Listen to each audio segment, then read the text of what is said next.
is. I don't security guards.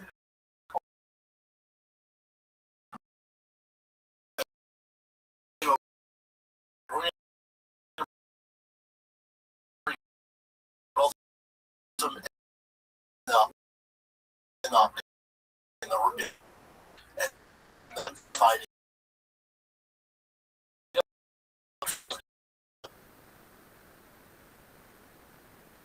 Tells everything, they've kept them separate. I'm looking at and then someone comes to my ear.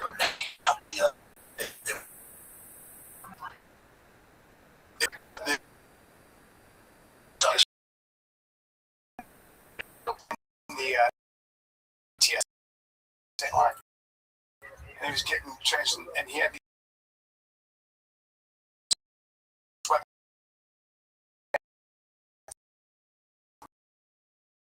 we're both going. Look at the tailpiece on that fucking big piece.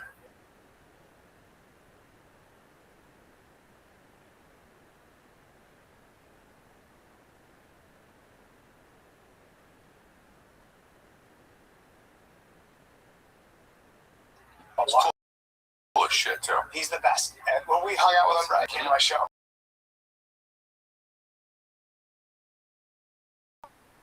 Okay, let's talk for a second about 1 hour, because I don't know about you, I'm always last minute guy when it comes to Valentine's Day, Mother's Day, any of that stuff. But I have used 1-800-Flowers, I think probably every single occasion, because I always leave it to the end. Now, on 1-800-Flowers, you'll double your bouquet to free. Twice the flowers for the mom who gives everything, okay? And Mother's Day's coming up. More than 50 years, 1-800-Flowers has perfected the details that matter most. I've probably been using it for 30. Every bouquet is picked at peak fresh, carefully packaged, and backed by a freshness guarantee. Flowers knows many of us proprietors, and they've been saving their cost same-day delivery for years. All right? So, Mother's Day is Sunday, May 10th, and bouquets are selling out fast. To claim your double roses offered before they're gone, visit 1-800-Flowers.com/TK. That's 1-800-TK. Will not be sorry. I was talking about you, Brennan. I was like, you're talking about the Nate Diaz thing, and he's like, I was like, yeah, you know,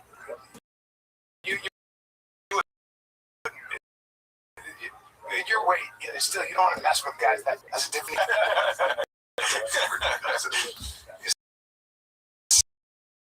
So great. Yeah, he's the best. My God, him in the DR, he doesn't shit. He's a true man. He's a man. He's. And the next one's in Miami. So you know that's his fun. Oh, it's gonna be game in Miami. That's where it is. That's cool. You going out for that? I'm working at. Dude, I'd love to come down. Yeah, I really would. Yeah. Can you say who might be on the card yet? Or I don't think so. But no, but I know. But I know the main event is Hector and Yoel. That's the main event. That's gonna be that's all you need. Yeah. And with Bear, I don't know how that's gonna fucking go, man. I don't. Well, Yoel and Hector's fucking explosive, man. Like it's, and they're adrenaline going. They're probably a lot of ribeyes beforehand. 100%. You know what I mean? Since I left the DR early, the people are great. The fights were great. You know they don't import Diet Coke, so every restaurant Diet Coke, and you know my wife's there and she speaks Spanish, and she Diet Coke, how the fuck you say it? And they're like,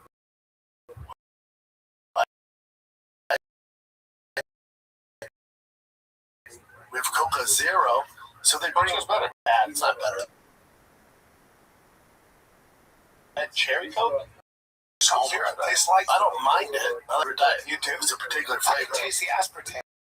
That's what I like. You like the aspartame? Love it. Can't get enough of it. Metal. So they don't want that to just drink their version of Coke Zero. Coca Zero. Coca Zero. It tastes like pure shit. So really? Oh, yeah, early. Oh, I'm leaving. You don't have my Cokes. Oh, I'm on the first flight out. You are such a... As soon as it's like, son, I'm out. You're a Coke, Diet Coke princess. Oh, I need them.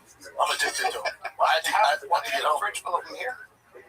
Yeah, I have them at home, and I have some down there. I have to travel out of the country with Coke, Diet Coke. Well, if your country doesn't have Diet Cokes, I ain't going. Like next one's in Miami. Nah, I'm not going. On the Amalfi Coast, wine, cheese, nope. No Diet Coke. Diet Coke. I'm out, dude. What was tough is Charles Rosa, who's been he fought in the UFC. Yeah, I know Charles. You know Charles? Yeah, he's a Boston kid. Yeah. He's on a 7-fight win streak. That's him. Yeah. He fights this Dominican, and the jiu-jitsu thing, the transitions, and the dude's fucking his face up. My decision. He came to the show in Miami too. He was a good dude. He's on the bus, and I'm seeing him, and he's like this big. He's going, I don't have drive on this fucking bus. And I look at my girl, because, you know, they talk to me, fight me. I look, you still want me to fight? Because she's never rode back on a fighter's bus after. See Charles' fight, you're like, okay, he lost, whatever. This Russian, okay, get starts, whatever. But you don't see the after effect, the side effects after. And Charles turns to his dad, who's with him, my head. And I'm like, he's such a bad million fights. He was, I've never felt this pain in my head. And I'm thinking, oh, fuck, his brain swelling. But they took him. Did you say that to your wife because she still wants to see you do a fight? No, she was like, I feel like you could tear some of these guys up. And I'm like, yeah, sure. And get into is that what you want to do? Slugfest. Like, look at that. That's the after effect. When doing bare knuckles. And one of the guys in a car accident. And one of the guys, I don't know about that, but one of the guys won. I'm like, look at him. Look at him. Broken hands. Fucking. This is what it is. Like, you see the paycheck and the knockout and the lights, but this is what it is. Yeah. After this is what it is. Yeah, you don't see that because you guys got to see Jones and what's his name? Yeah. You guys saw that after the fight, right? You said that was brutal, right? Oh. I didn't see Jones Augustus. I never talk about it much because I just couldn't look at it. His whole face this side was.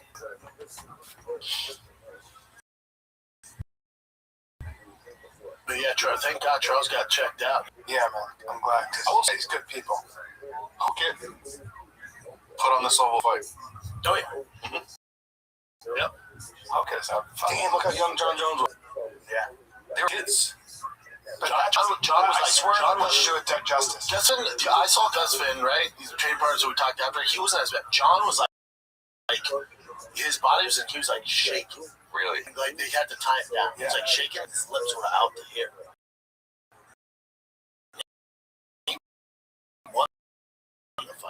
But Gus, literally, like what I was looking at, it was like his blood started. You know that'll. His face wasn't too bad after that. What that was? No, he didn't. It was only that one punch, and it was like he turned. So it wasn't like he. Made me sad. Yeah. It was tough, man. What's the biggest banger you guys have seen in person? That probably that one. Yeah, was there. Biggest banger. Yeah. Dude, there was a Russian on the card. There was bad traffic. Like, it took me 3 hours to get to the arena. Worst traffic I've ever seen. Yeah. But the fighters left after me. I had to get there early to go through walkthroughs and sound check. So the fighters come after. Well, it took me 3 hours in traffic. So it's one of the Russians showed up literally 20 minutes before his fight went live. Put on his shorts, went out there and got beat up. God, dude, got beat up. Another guy missed it so bad, the commissioner was like, oh, buddy, you're 3 hours late. So they canceled his fight. Because of traffic. 3 hours. 3 hours. Yeah, so poor Nicholson just did. Damn. Fight. So no paycheck either. I think they paid Alex, but the other guy, no, he can't. Yeah, he didn't fight. Like I said, the one Russian I take off on the stretcher from being exhausted is the one that showed up 15 minutes before the fight. I didn't That see bad at the walls. Got beat up that bad because he didn't warm up before the fight. Gas. He didn't really get hit on it. He just got exhausted. Because if you don't, Yeah, then you blow like your whole load, and it's like a lot. but Pico looked great. Yeah, Pico looked Pico looked good. he's Like, that card was awesome. Awesome. Where would you rank that so far this year? I would say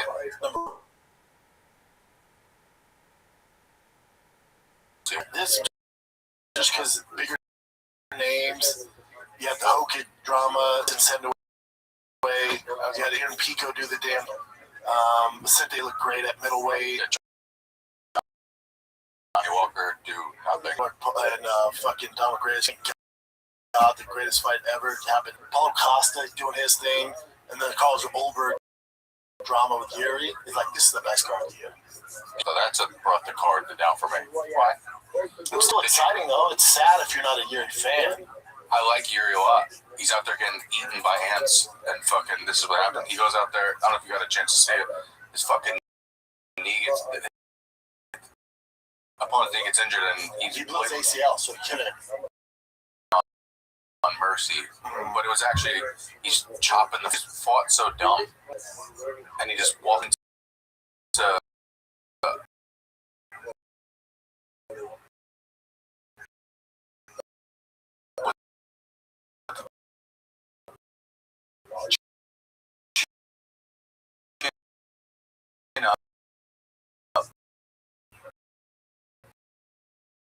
Hands down, and just got laid out.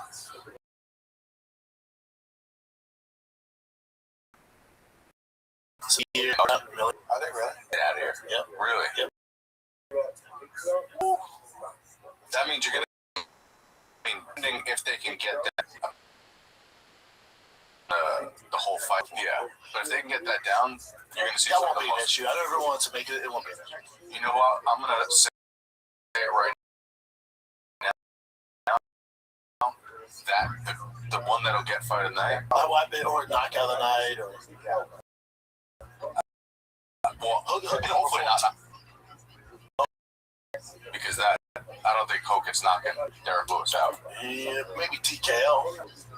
Yeah, that would be nice. Yeah. So, guys, when it comes to quality clothing, Quince is second to none. I own a long sleeve. Sounds crazy, but it's so fine and it's so soft. And I also own a cashmere sweater by Quince.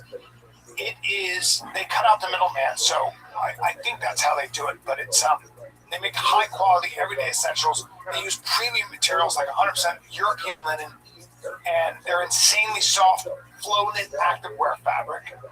All right, they got men's linen pants and shirts. You really do. It really is really good-looking stuff. Their flow-knit activewear's got moisture-wicking, anti-odor, and soft enough that you'll actually want to wear it every day. And their prices are 50 to 60% lower brands. 50 to 60% less. And that's because they work directly with ethical factories and they cut out the middleman, like I said. So you're paying for quality, not brand markup. Everything is designed to last and makes getting dressed easy. So, refresh your wardrobe with Quince. Go to Quince, QUINCE.com/fighter for free shipping and 365-day returns. Now available in Canada, by the way. So go to QUINCE, Quince.com/fighter for free shipping day returns. Quince.com/fighter. Beast. Wow. Wait, hold up. It's not a. Wait, what? He's not doing it. I thought Dana White was giving him a fucking $1 million. Wait, what is it say? Crypto.com has put up massive $1 million bonus for fighters competing. Scroll down, Jen. How's it gonna work? For a brief period, blah, blah, blah. Crypto.com would be celebrating the show, offering their own 1 million pop for fighters to win bonuses. $1 million bonus. Let's play it real quick. Have you seen this promo? It's pretty good. Crypto.com is delivering $1 million in crypto, and Crypto.com celebrates a decade since its launch. You have potential for every bite of this card to be bite of the night. There's a lot more incentive on top of the bonuses that they're opportunity for fighters to be smart as fuck. Who do you think will win the $1 million from crypto? Okay, dude, I thought it was like I'm gonna up the bonuses $1 million for this special card. No, get the fuck It's out. also in crypto. Imagine getting fucking hawked to a coin. Oh yeah. What? Yeah. Oh man, I thought. No, that sucks. God damn it. That feels like the time if you're ever going to spend the money, put it on that. Because if Crypto.com put up $1 million and Dana White put up $1 million for the best fight of the night, But not even find out all bonuses. Why not? God, let's up the antes. You want these boys to put out? Give them a chance to win $1 million. You're not going to get no Don McRae as Johnny $1 million on the line. Those boys are going to. It's going to be a cockfight. Heavy on the cock. even if it's 5-1 million. Austin's up there doing this. How about Hogan giving him the finger over and over again? I love it. Finally interesting in the division. Yeah. Although I have to say, what's the other thing about that? If you're going to fight like that, and you're going to take that kind of money, You can do whatever you want. we're going to have this. Not the smartest way to fight when you're fit, and it's great to make your name, but you gotta probably not. You can't bang. But he has to do it. He has to make a name for himself. He has to And make he's the #1 talk of the UFC now Yes. because of that. I'm trying If he went out and just took him down and won by, a TKO, we're like, all right. Yeah, but I'm trying to blank on the dude's name on the Giants, but he fights like what's his name, the running back. Skibito, I forgot his name. Yeah, That's how he fights. on a stake. Yeah. He fights, goes in there. They call him the CT kids. Yeah. Yeah. You ever seen that guy on the Giants? The way he plays, Skibito, he runs through people head it's like first. I used to knock himself out. Yeah. Yes. Type in Giants running back, Jim. He's number 44. Skibito. He's from Arizona State. Scatabo. Gatabo hits. Someone says it looks like he ate crayons as a kid. The way he plays. You haven't seen this guy play? No. Oh, wow.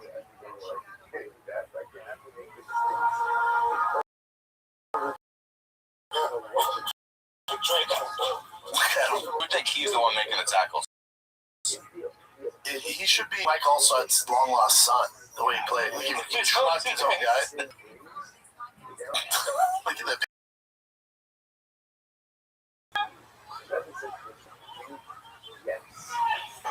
He's a fucking nut.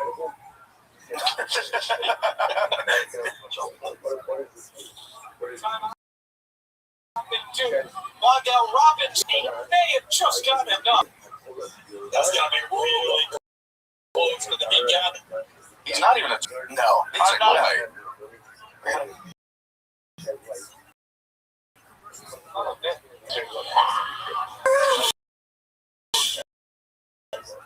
He looks like a good time. Yeah, He's not here.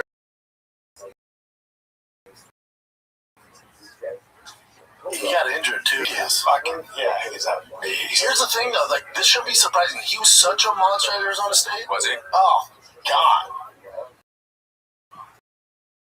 Just He's the reason they won fucking games. Headbutts the helmet in. That was it. He needs to whiten up a little bit there, but that's fine. He just fakes there. He's so fun. I'm Hook it up at him. That's what I'm saying. Yeah. That's him. It's just a good fucking time. Yeah. It's not, they're not here for a long time. I was gonna say They're here for a good time. we're gonna have to change. Hey, step back a little bit, jab a little bit. can't things up, but man, Yeah, he D1 football player. yeah. But you can't lead with it. This is how he lives. Punishment. Okay. At 5'9", maybe 200 pounds. Low center of gravity, dude.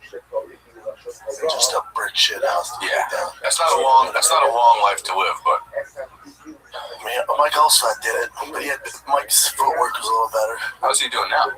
Mike is cool. Yeah, I think so. yeah, He sent me a jersey like 2 years ago. yeah. Yeah, he's the man. Kicking fucking move. There's certain people you wonder after the NFL, like, what is your brain like? Like Ray Lewis, like, what is your head? Well, Ray might be the one guy who, I don't know, he's just such a freak physically.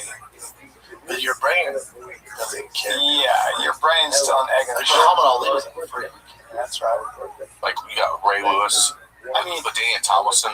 look at The Daniel one of the biggest freaks of all who time. was the great Samoan Junior Seau? Junior Seau. But he's the outlier.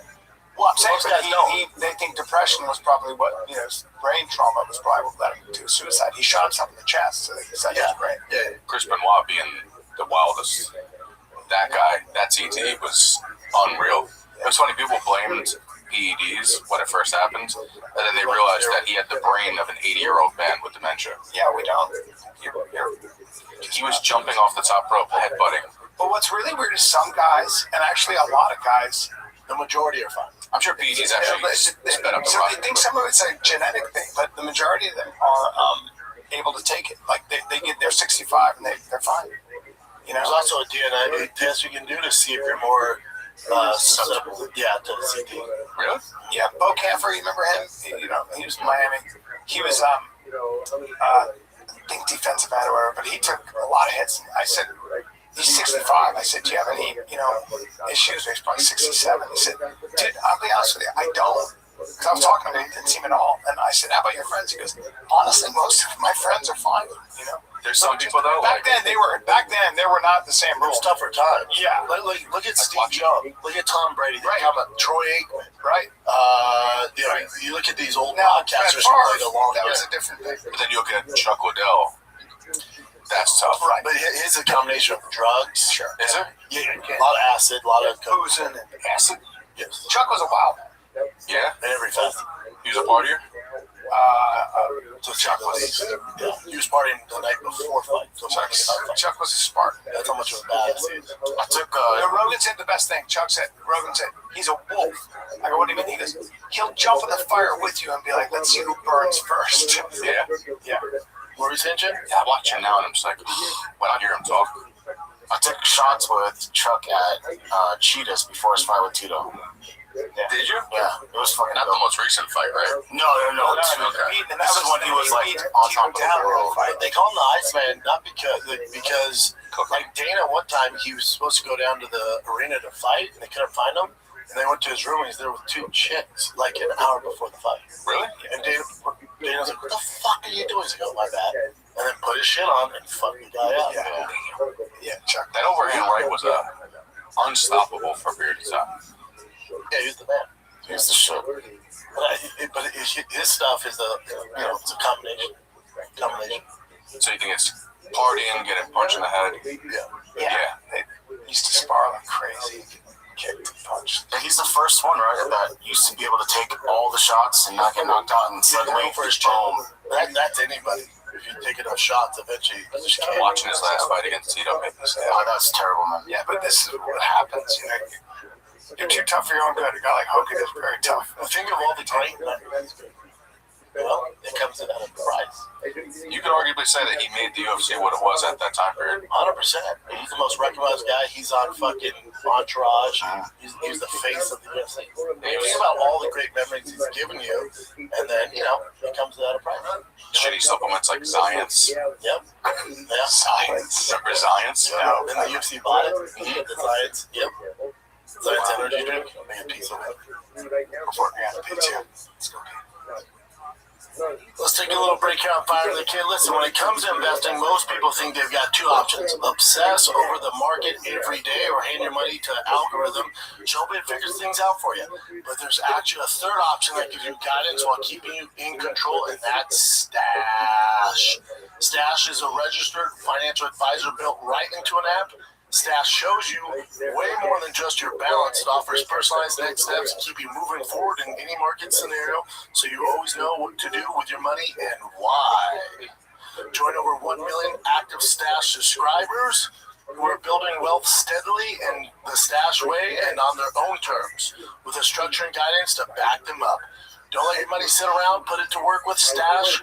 Go to get.stash.com/fighter to see how you can receive $25 towards your first stock purchase and to view important disclosures. That's get.stash.com/fighter. Get.stash.com/fighter. Paid non-client endorsement, not guaranteed or not representative of all clients. Investment advisory service offered by Stash Investments LLC and SEC registered investment advisor. Investing involved risk. Stash. When did your show air? My show airs this Thursday. Oh, Big days. Yeah. where can they find it? It's going to be on YouTube, noon. And it's your first guest. Can you give us a sneak peek of all the guests that are coming up on your show? Think I can release them all? Yeah. Yeah. Well, the first guest is, we got this huge gay guy, right?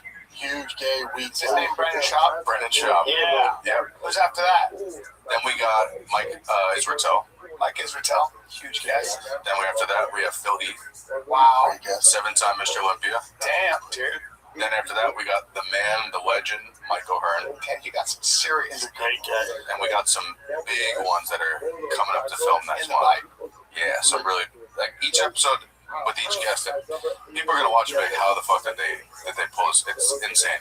Well, you guys. And like, what I like about it too is like, it's not just like a gym vlog or anything. Like, we're actually making it actually funny. Yeah, So we actually want people to learn from it. You know what I mean? Like, what's been fun about it is like, when we worked with Michael Hearn, he was telling us how much fun he had afterwards. Because it's like, we're not professional You guys bodybuilders. are fun. You're We're coming in as white belts, making it funny, and learning from. And like, I've already learned just from doing the show. My whole workout has already changed. Really? Since I started doing the show. Really? Completely. Well, Yeah. you're dealing with the best of the best. Yeah. Guys like Michael Hearn or Phil Heath, they've been doing it. They're scientists. Do you have any sizzle or anything when you see it? So we know what the hell you're talking about? Because it is a fun show. Yeah, my son is. That's where it's different, especially in the space, man. The space really doesn't have anything like this. Where's Chen? The MacBook's called Chen Yi, Mac Burke. Mac Burke. Mac Burke. You'll notice right away. While we wait, Jen's birthday came up. 49. Dude, I know, dude. It's so weird to even think that, but 49. you remember how that felt, right? Yeah. I know how 59 feels. Yeah. 49. How did you feel between 49 and when you turned 50 or 49? Which one was like? 50 was a big time because I was doing so well. And I just felt like I just didn't have a care in the world. Yeah. But I mean, other than that stuff, just the actual age. Were you like, oh shit, I'm 50? I always felt, look, I was like, today I was, this weekend I was jumping around on stage. And I just felt really good, man. I feel the same. Oh yeah. I've always thought a test is actually making a difference in your energy. I do. You do? I really do. And the reason I know is because I'm not tired at the end of the night. I'm still ready to go. This is the preview chain? This is one of the three sizzles we got. The things how do you spot it? I like the pressure of if I don't get it, it's over. One of your hosts, Nick Simmons. Hi, I'm Nick Callis. I'm here again. Are you? Look, Joe. I'm on my way around the gym. We're out here fighting for you.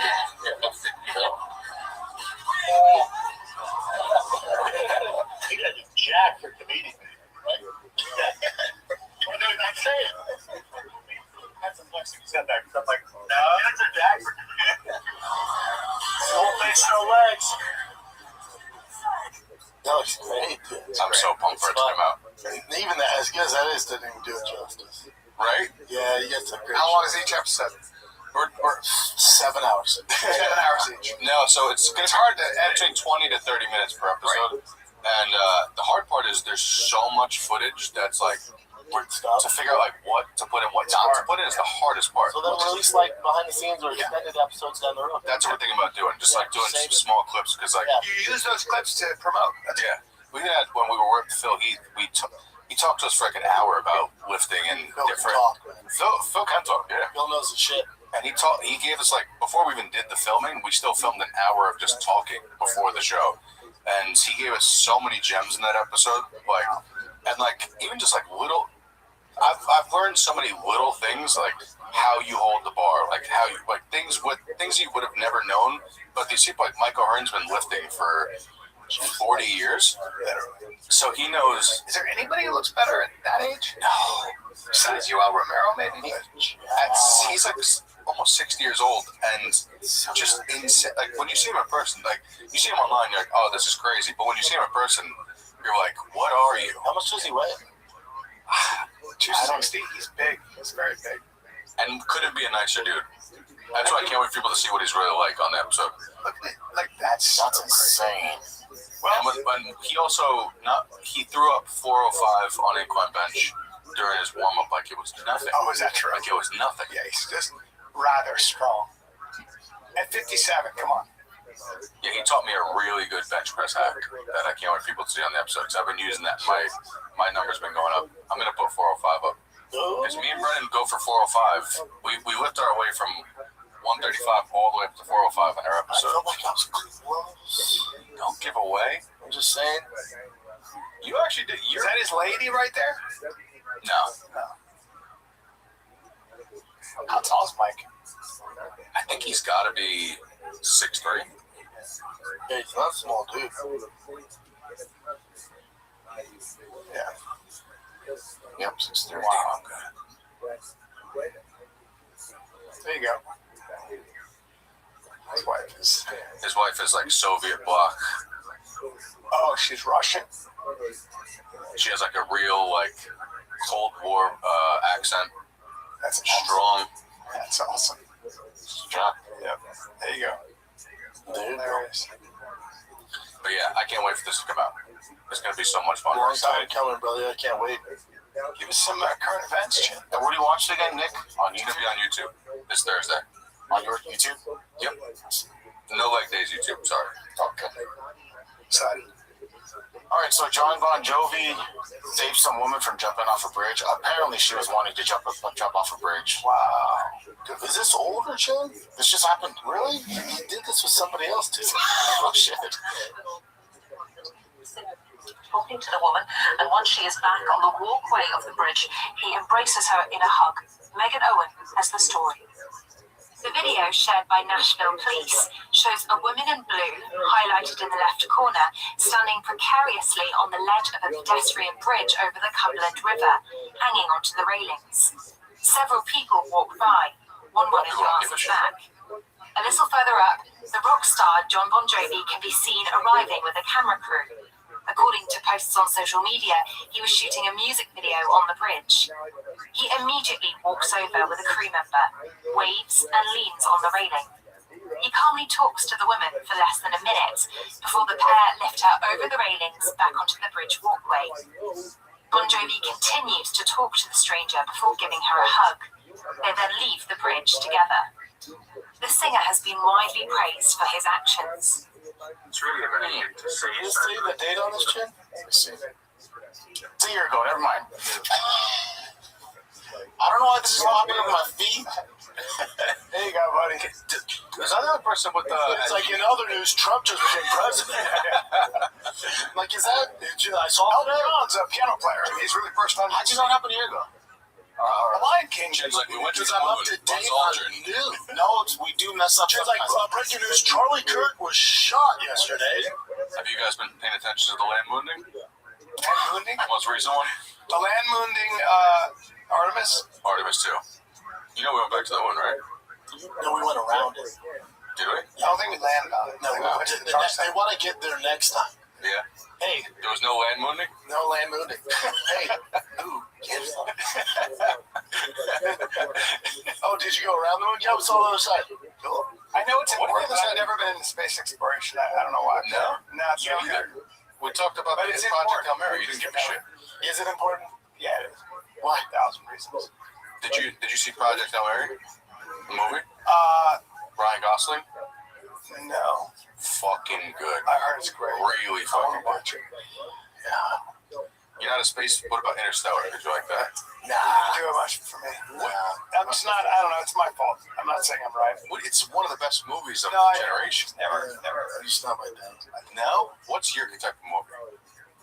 Horror. Horror? I like slice of life movies that happen on Earth. Slice of life? Like Good Will Hunting? Yeah, That's one of my top 3 movies. Yeah, of all that's time. incredible. Raging You don't fuck with Good Will Hunting? Of course I do. Everybody does. Everyone does. Good Will Hunting. You're like, come on, yo, what do you think? Forrest Gump? Yeah, we all like Forrest Gump, man. Yeah, it's a great fucking movie. Well, what's your horror then? I you a love slasher? horror. Yeah, I like it all. Yeah? Yeah, I like it all. I like all horror. I like all the crime shit. All the crime shit. You're like a lady with the crime shit. Yeah, I love true crime shit. Love documentaries. You're like a 20-year-old woman. Yeah, well, really any woman. They're all into that shit. Yeah, just you and a bunch of ladies. Demo. So you like the Dahmer stuff and you like the Ted Bundy stuff. Love it. Did you watch the John Wayne Gacy stuff on Hulu? Yes, he did. Oh, yeah. Dog, he was fucking weird. Super dead. No, my favorite part about it, whenever they call him gay, he's like, I'm not gay, I just bang dudes. Yeah, kill him. Horrifying. Whenever they bring up money, he'd murder them. He's a politician, too. What? Democrat. Yeah, Democrat. Really? Yeah. Damn, you know everything Ran about for office. Yeah, weird dude. What, have you seen Weapons yet? Yeah, I saw it. What do you think? It was good. Okay, not like super.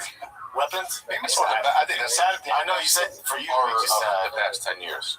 Oh, wow. For sure. What? That Yeah, what is your top? Like, that What is is your top? What do you think is the best horror?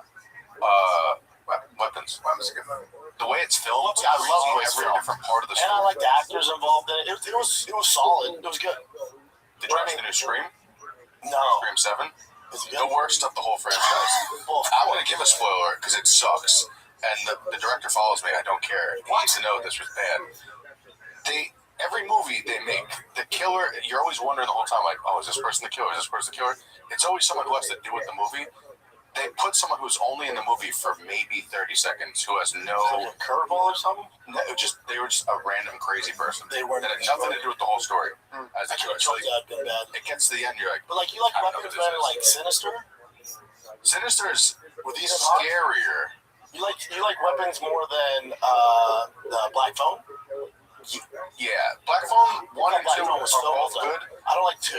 I like it because if you like Freddy Krueger, it's basically a knockoff of Freddy Krueger, and it's like the whole dream world shit. So it's fun, but it's still not as good. The first one was great, but Great. I think Like the time period too, it's like 90s, it's in my hometown.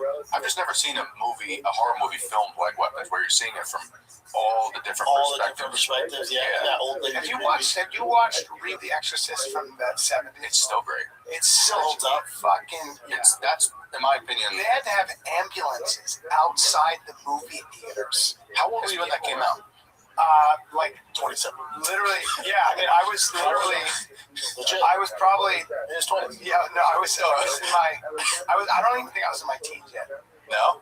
What was the hype like at that time when that? It was such a shocking movie. Well, such a shocking For movie. us, it'd been like Blair Witch Project. Remember that? But yeah, but this was beyond. This was the beginning of something different. Like The Exorcist was. It was based on a true fucking story that William Blatty, who wrote the book, was a journalist. And in Egypt, he witnessed, I guess, a child that was possessed by a demon, and wrote about this kid speaking in Aramaic and languages he didn't know. And that's what freaked them out. It became a whole thing in the Catholic Church. They said, Do you know like all the Conjurings? Do you know the truth about that married couple? It was a That's all based off of? They're scammers. Yeah, like they sold those. So the books came out after they passed away. So there's no like fact checking or any of the historical Fact documents. check ghosts. But even where they were and the cases, so now it's exaggerated. Yeah, so sure. did you find out that? You're like, oh, fuck. You know, my life. Well, the William Blatty thing was an event in Egypt that many people couldn't figure out. And the Catholic Church came and performed an exorcism. But there's some really weird shit about him. This kid said that there was a message on a house. It's really, I have to look. You know what's crazy? If you look at the cast on that, did you see the curse of that show? All of them. Poltergeist. That's what happened. Is that All of them I died thought of it was this poltergeist. too. No, Poltergeist, all of them died. I'm almost positive it's this one too. Curse of not the Type in Curse of Poltergeist. no, Curse of what was the movie you wanted? The Exorcist. Yeah, well, they're all because the little girl in Exorcist. That's why. No, that you're thinking of Poltergeist. I don't think so. Got some 9 people associated with Yeah, the that one production. too. I know my shit, dude. Wow. His brother died unexpectedly in Sweden when he arrived to film it. His son was nearly killed in a motorcycle accident on the set. Influenza. Died of natural causes during Type in production. Curse of Poltergeist. Because they filmed on actual Indian burial grounds. I think so. That has the little girl too. Mm-hmm. Yeah, the little girl got strangled by her boyfriend. Wasn't a little girl in Poltergeist 2 a Barrymore? No. No. I thought that too for some reason when you said that. They're Definitely not. here. Okay. I don't know what's going on here. All right. Anyway, what else you got? Show me that franchise. Yeah. So 2 people died, dude. Mine, everybody died. You got me beat. Everybody. Oh, real Don't fuck fast. with me in a haunted Did you see Matt Rife bought the Conjuring house? Yes. He bought the Conjuring house, which is fucking crazy. Did you see that? He's into that shit like I am. If I had his money, I'd be doing the same You shit. buy weird haunted Yeah, shit. they'd be like, Brandon, Out like of your fucking mind. so old hair. So all that shit. No I one. don't fuck around with that shit. I love it. I can't get enough. No, I mean, I wouldn't touch anything in the real world that has to do with that. No. You need to go to Zach Bagans' haunted house in Vegas. Is it like a haunted house, like a who? No, it's like historical facts of haunted history. So they have like Ted Bundy's mask, ski mask. They killed somebody in. They have. Wait a minute. Is it part of like a haunted like thing in Vegas? Because there was a guy. I don't know if it was in Vegas. Some weird magician walked in the green room when Brian was on stage. One city we're at, and everyone. It was very weird. Me and Nick are in the green room, and this guy's talking to us. We have no idea how he got into the back. And he's like, "Yeah, I'm a part of the ghost tour." And we're like, "Oh, tell us about it." He's like, "Yeah, it's very haunted." He's like, "Tell us all about it." And then we asked the staff afterwards, like, "Who the fuck is that guy?" They're like, "We have no idea what you're talking about." No, I don't think. While you're on stage. Yeah, it's like its own thing. What's this, Jen? But we don't question it because Brian always has weird people in the green room. So I guess if a ghost showed up, it would be possible. What's this now? This is a Tennessee school board member, and then he was referring to some girls as hot, and you'll see what the actual video looks like here. The comment during last week's meeting. Yeah, it's fucked up.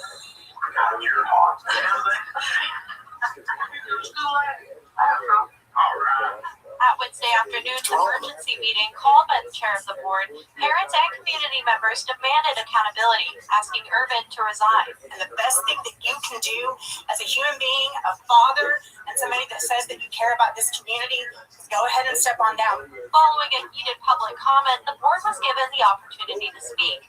Irvin read a statement saying the clip was taken out of context. When I mentioned she was hot, I meant she was on a roll. It was nothing to do with her appearance. Some board members also said he should step down. So basically, they want to get him fired, but I don't think he's fired yet. Is it taken out of context? Does he show up before? Is he saying you're hot, like you're on a hot streak? Yeah, that's what he was saying. No. I mean, she was on a roll. It was nothing to do with her. I believe. Because you would never say that to a kid. No. Watch the video. Everybody. David Crockett High School. I was especially proud to learn that's where she went to school. Touching her all creepy. Come on. Where you go to school at? She was hot. I mean, she was on a roll. When you put your arm around it and go, "You are hot." Yeah, that's weird. No, That was kind of tricky. I mean, just picture you're Yeah. like your kid. I just think that like if he was a creep like that, wouldn't do that in front of the whole He doesn't board. know that it's getting. No, but he's in front of the whole board. Like, so just picture this. He's an older man. How old is she? She's in high school. Yeah. Okay, so if somebody did that, everybody would go. Everybody. If if you go, But they're not all paying attention to what's going on. no, but you'd still be like, excuse me, what the fuck did you just say? Are you out of your mind? Like you grabbed her and said you're hot. Like that's crazy. Well, Now, I I get the outrage because you can't do that anyway. But my guess is he was saying you're on a roll. That sounds like what it was. Otherwise, you'd have to be crazy to do that. Nah. Yeah, but then he grabs her and goes, "Where you go to school?" Yeah, I mean, I don't know. It's weird.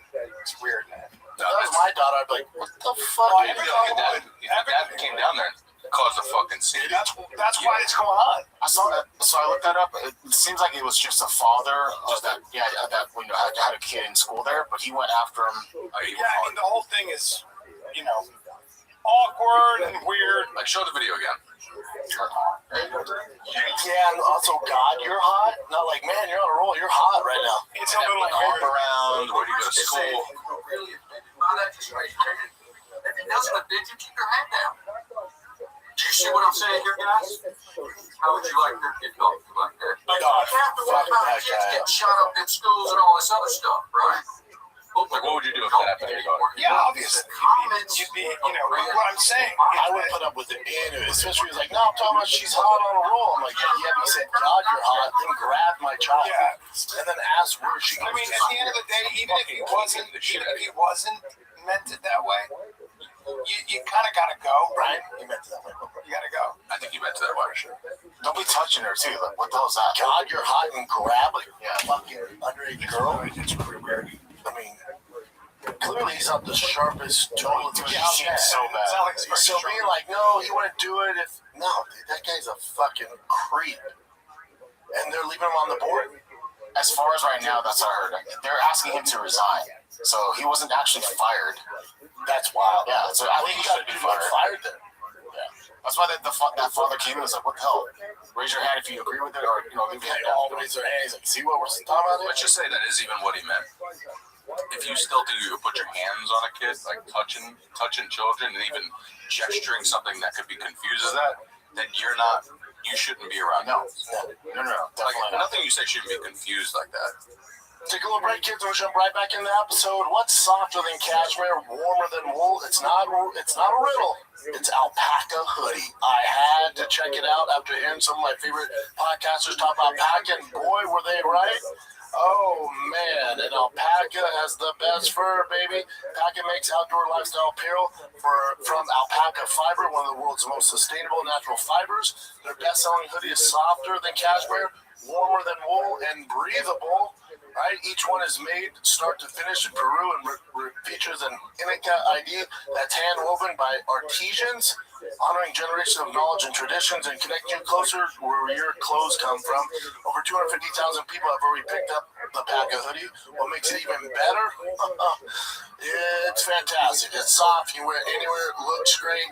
Listen, if you've been thinking about leveling up your hoodie game, this is your sign to do it. To grab your Alpaca hoodie, go to www.pacaapparel.com. That's pacaapparel.com. Pacas. Talking about Pacas. Pluto TV has thousands of free movies and TV shows. We're coming at you with everything we got. This is the mindset. Free. This is the mantra. Free. This is the mindset. With movies like Pineapple Express, the entire Star Trek film franchise, and Gladiator, and TV shows like Survivor, SpongeBob SquarePants, The Fairly Odd Parents, and Ghosts. Pluto TV is always free. Pluto TV. Stream now, pay never. And it's like, what? I just said, God, you're hot, and grabbed her. She's like, Yeah, that's the problem. Yeah, that's the fucking problem. As a matter of fact, the problem is you're not recognizing this, dude. Yeah.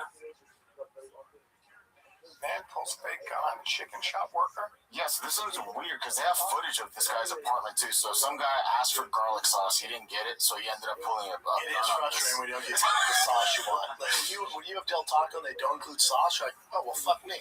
What's Del Taco? LA place? My favorite. You never been to Del Taco? No.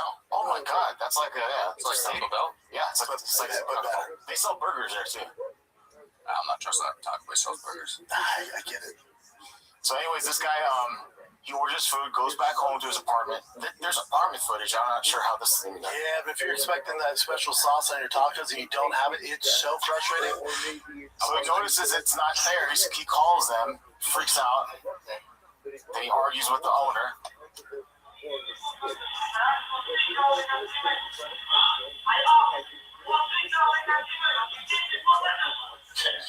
That accent means business. So, bro, I work at Del Taco. Be fucking cool.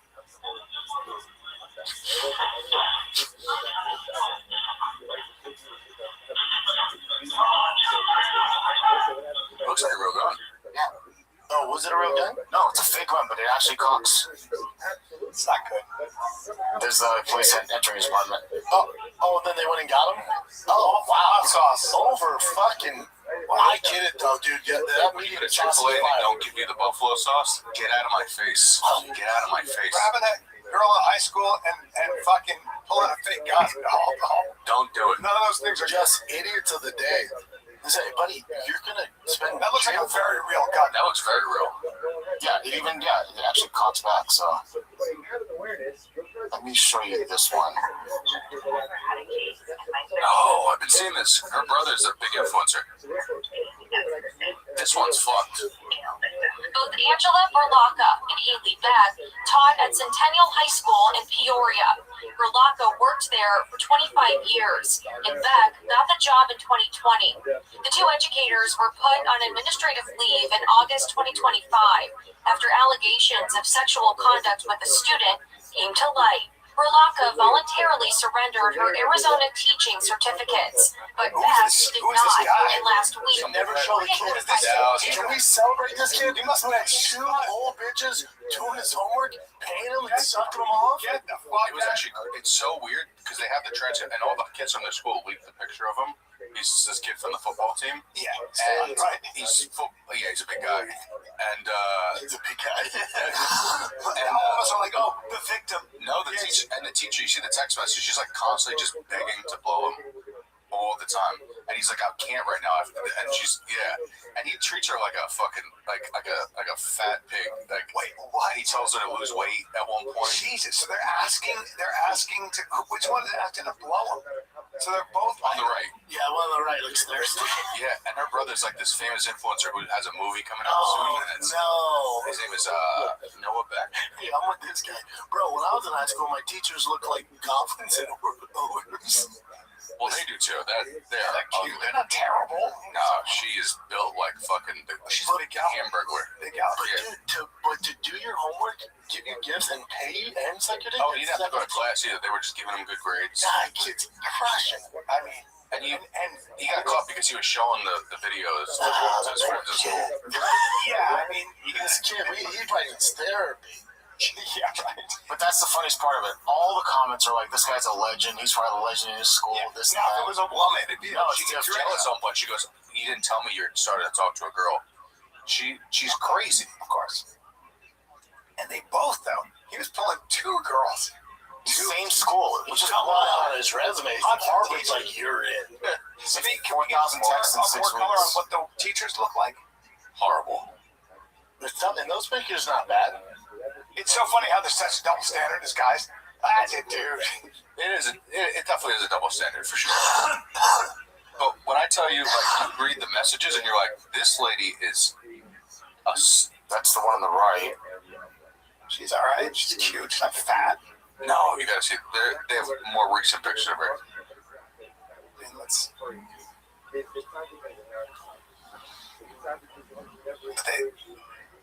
Not bad. no. Is that the kid, though? No, he's Oh, like that's the influencer guy. he's this tall quarterback, and she's like in the background of all the videos that he's in. Unbelievable. She's like obsessed with him. Of course.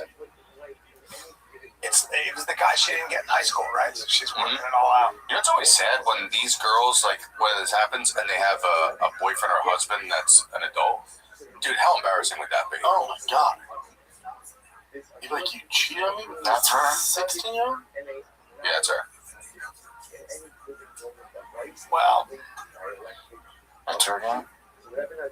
She looks different in all these pictures. It's Instagram. That's her brother, Noah back. Oh, there we go. Yeah, I'm not. This kids. That's what it is. Well, tough. Yeah, I went down the rabbit hole of this. It's insane.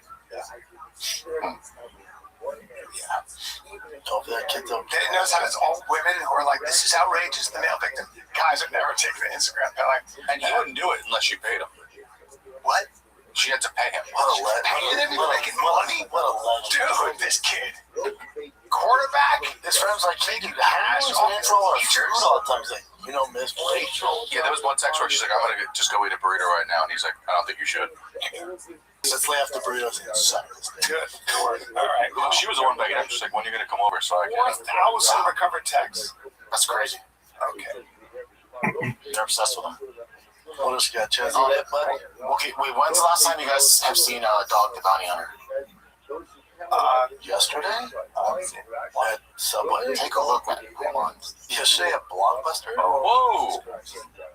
He just had my eye surgery. That's the worst.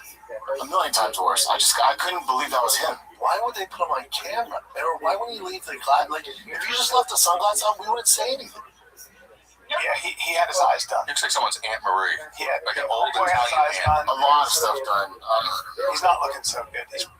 How old is he? Oh my God. He looks like an Italian aunt from Staten Island. The problem is, you hold on to that hairstyle in your 70s. The hair's kind of popping for that.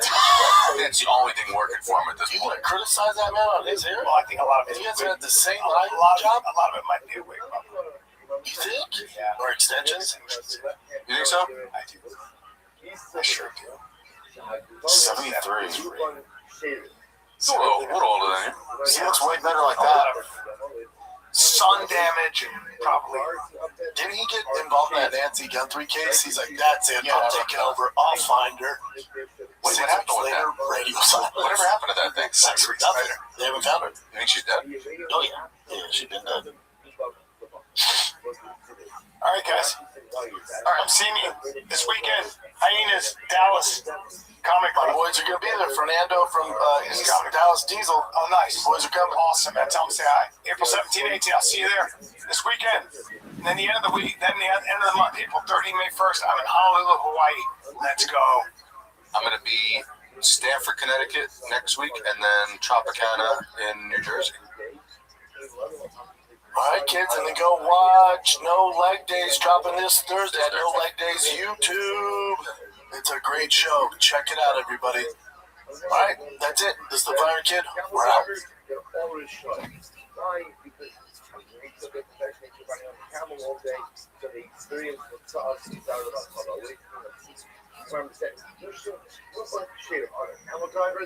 That is the people that why they're not needed. They're real believers. Why? Because they have to be. Once you know, there's no easy to the podcast. So you're traveling vast deserts. Like, you have to rely on finding water here, civilization here. If you realize how fragile life is and how dependent on the world you are, that is the number from Kaitan. There's no higher to ask the Ashka. So the Ashka says, what's going on here? How do you reconcile these two modes?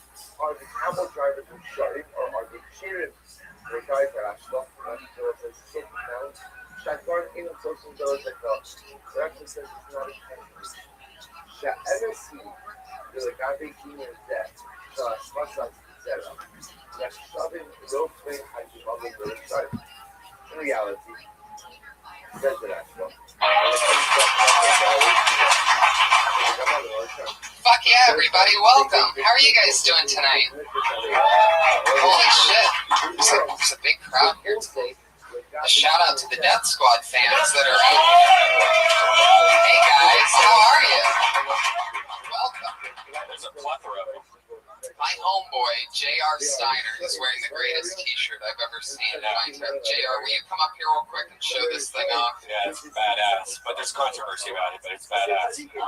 Oh, Yeah. look at this fucking Kill Tony shirt, ladies and gentlemen. What do you claim? So, since discovering the Joe Rogan podcast and with Brian's help, we created like this little community we call Death Squad. Can I raise it? Oh yeah, you can. And there's like 8 of us here right now, and we flew from all over the country. And so what I wanted to do was get some shirts together for us. So I came up with this idea. Like the Iron Patriot thing is definitely like it's like a thing only the fans will get. You know what I mean? So I wanted to surprise these guys. So yeah, here's a shirt. We'll never actually be able to sell it because of copywriting, but this is it, man. So we fucking love you guys, still, Tony, man. Thank you so much, man. We're going to have J.R. Steiner in the Death Squad Nation, everybody. What we should do real quick, though, is stay up on stage real quick because let's introduce the Iron Patriot because there's controversy about it. Ladies and gentlemen, the Iron Patriot is here, everyone. Like you say, there's a million new ways to die. That's one of his. I am the Iron Patriot. That's one of his many catchphrases. Patriot, you have any new catchphrases this week? Just between me and you, here's my little secret. The bad guy always wins. Me killing you is just perfect symbolism for the times. Yes. Wow, that's a long catchphrase. Tony? Yep. I'm happy that JR took the time to make the t-shirt, but something's bothering me. Oh, what's bothering you, Patriot? Is it the fact that JR is somewhat black? No. Hey, what do you call them last week? Sheep female brothers? You know I don't like the Iron Patriot in the movies. I don't like the Don Cheadle, the War Machine. I'm Norman Osborn, the one that fought against Green Goblin. I'm the comic book Iron Patriot. It's the thought that counts, though, right? Yeah, I love it. I love that you did it. I could have put anybody on this shirt. I If could you have put do anybody. Photoshop of me, maybe we won't get a copyright thing, because I don't look exactly like anything. Really, I'm like the comic book, but not the movie. I'm sorry I didn't get it right. But I did my best. It's beautiful, but it's just that kind of strikes a chord with me because I talked with Tony about that before. He knows how I feel about that. Patriot, what's the difference exactly in the logistics between the comic book Patriot and the Patriot that's on the shirt? There's this whole great story about it's Norman Osborn that fought against, he was Green Goblin, he fought against Spider-Man. But why does anybody care who's underneath the suit? But they had to change the story because in the movies, different people own the rights. The Marvel owns the movie rights, and the different people. What the fuck are you talking about right now, Patriot? What are you? I get it, Tony. I get it. Jesus, you get what he's saying? I don't want to sound like I don't appreciate it. I mean, it's done a great job. Hey, Three episodes ago, you started getting real Hollywood on us. What's going on? Iron Patriot, do you remember the old Tom and Jerry when it used to be awesome, and then they made that new Tom and Jerry that everyone looked really weird on it? Yeah. Is it like the same thing to you? Yeah, it's just when they change a story that you're so passionate about. See, I didn't even know they were going to have it in the movie till like a year ago. You know, they came out with pictures that the Iron Patriot was going to be in the movie. Before that, the guy that made the costume for me, we didn't even know it was going to be in Iron Man 3. And then it was kind of a shock when we saw they changed the story up because we were so in love with the story. So Who was in love with this story? The guy that sculpted the costume in Norway, my friend John. Where's that Hollywood bear at? That comes. People run the light. I was saying to JR, I would like to maybe somebody in the crowd maybe get a shirt. Yeah, absolutely. Should we do like a contest? Like maybe trivia? Can you think of a quick trivia? Wait, I thought there was only one shirt and that it was for me. No, I brought like 12 of them. Did you And really? there's only 8 claims, so if you want to do like a quick trivia. Loser. Oh, well, Where the hell did that come from? You're a Ghost, a 13-year-old ghost. Do you have mine? You want to give it to me? Because I want to put it over here so I have it. All right, like you're gonna possibly be able to keep an eye on the shirt that's sitting next to you. Can I put it over here by Kimberly? I want to see it. Just put it there and then I'll grab it. Kimberly will steal it, rip it up, and make it sexy. No, she needs her own shirt. Oh my Let me god. see what size it is. Let me see if you got the right size. Are you gonna wear it over your suit or? No. You don't want to stretch it out. The sweet ass Can you hold that up? I want to see how big it is. I'm kind of seeing it. Hey, why don't we take care of this after the show? Also, I brought Tony's new stickers. They're really shiny, golden pony. They're extremely flamboyant. I don't know. Like everything of me, it's extremely flamboyant. Yeah, it's really it's super shiny. So if you guys want stickers, I brought a shit. Just come up. That is so fucking cool. Everybody says, I mean, J.R. Steiner, everybody, powering the merch of greats like Tony Hinchcliffe, Joey Diaz, and Brody Stevens. The great soul. Fuck yeah. Patriots gonna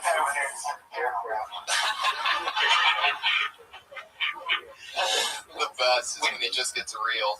We need to get him one of those fanny packs. I used to to have one with my own. My costume before I got this, I actually had a red fanny pack, a colonial red. I do not find that hard to believe at all. I can picture a red fanny pack on that thing.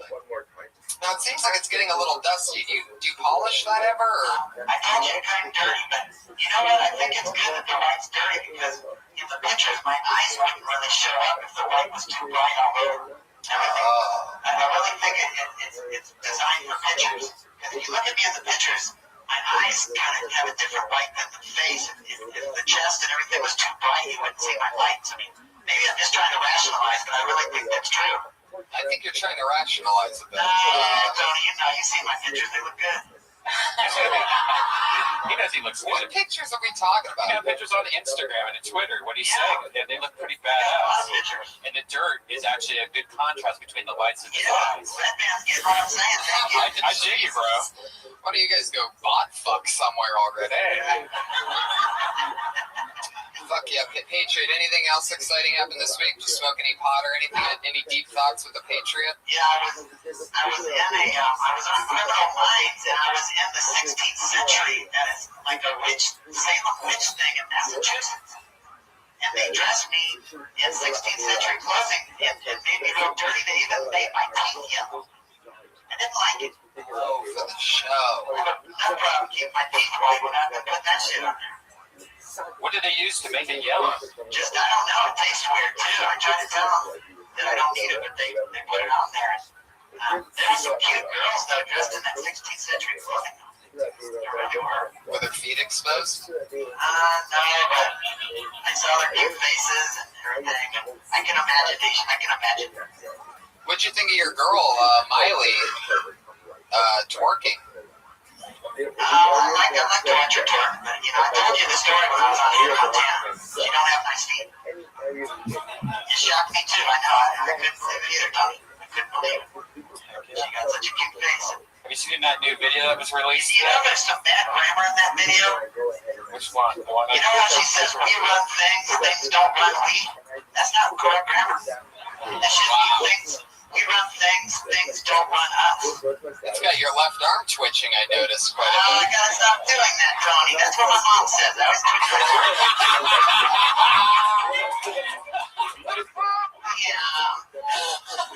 You gotta be fucking shitting me. You keep telling me when I do that, because I gotta correct that bad habit. You can't use that anymore. I'm a superhero. I can't be looking like a twitch on it. But can we just say, honestly, as a robot, it works. It looks like they're kind of like, redoing something. Or, yeah, but I don't want to look like I have Parkinson's disease or something. Yeah, I always wondered if it was part of your, robotic type of... I always wondered if it was the suit or something, but now that you've admitted that your mom's always told you that you need to control your arm twitching, yeah, I think it adds a great element because it makes you so human in a way. Yeah.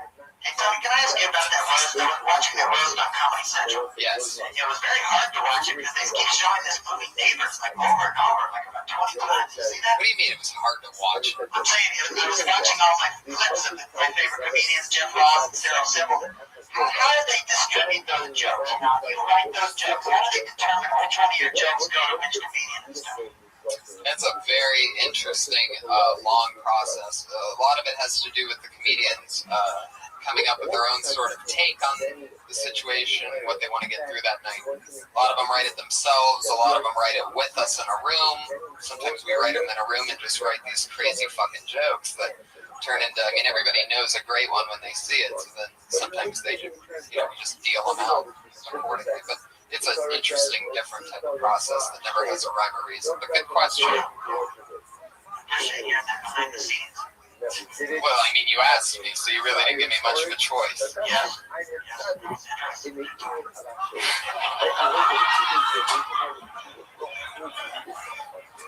I'd like to thank you guys. People are watching the Dirty Grammar videos on YouTube now. Oh, they are? The hits up?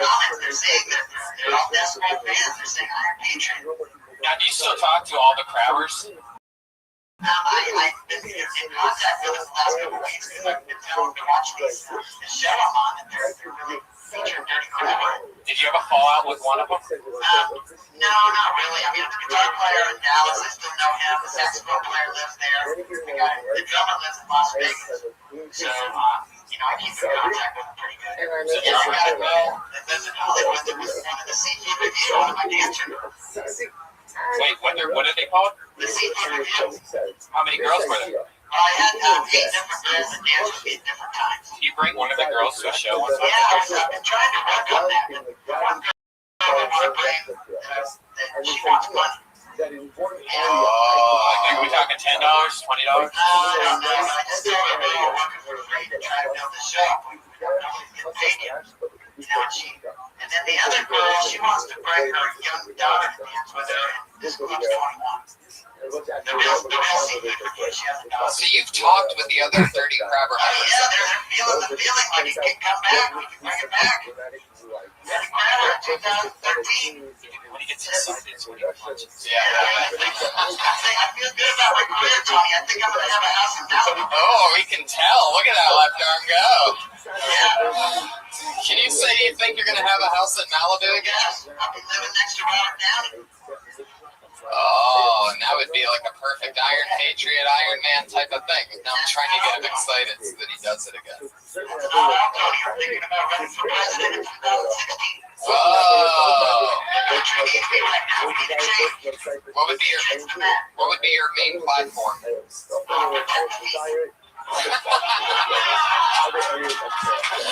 Fuck yeah, Patriot. Who's your vice president, Dr. Scholes? No more high heels, no more that crazy shit that makes the bunions and hurts the feet, protect the feet.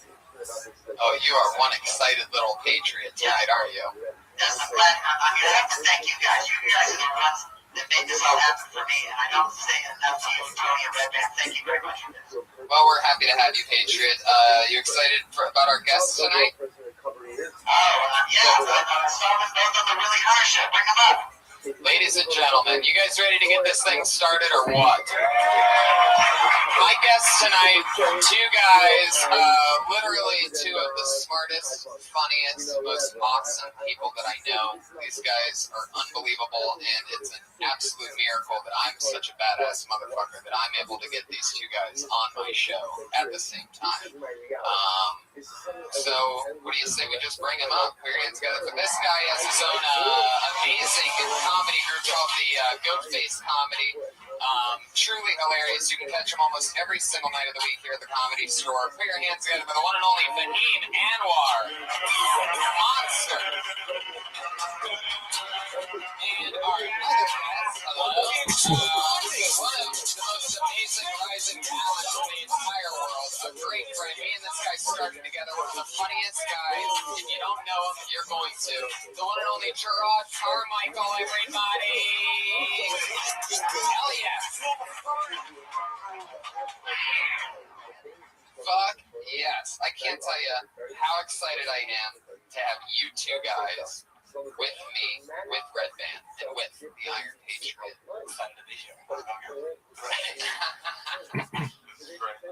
You know about the Iron Patriot, or I don't know shit about that. Something confused me. I have to ask you guys about. I saw both of you on YouTube today on the Really Hunter show. You did your homework? Tony's got me working every week. I'm working hard to keep this job. But anyway. Right, we have an aluminum Patriot that applied last week.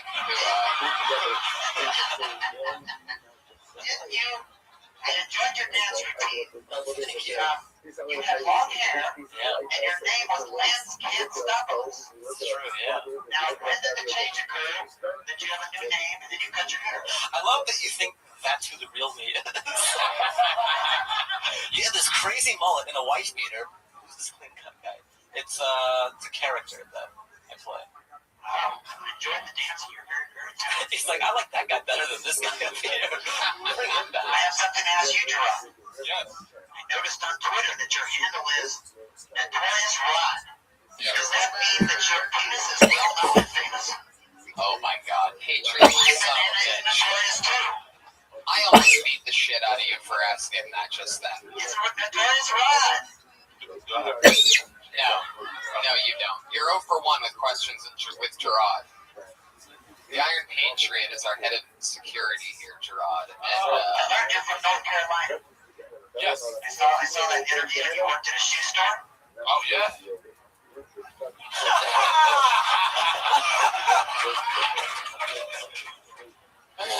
Yeah. It's kind of creepy, man. Oh my god. Yeah.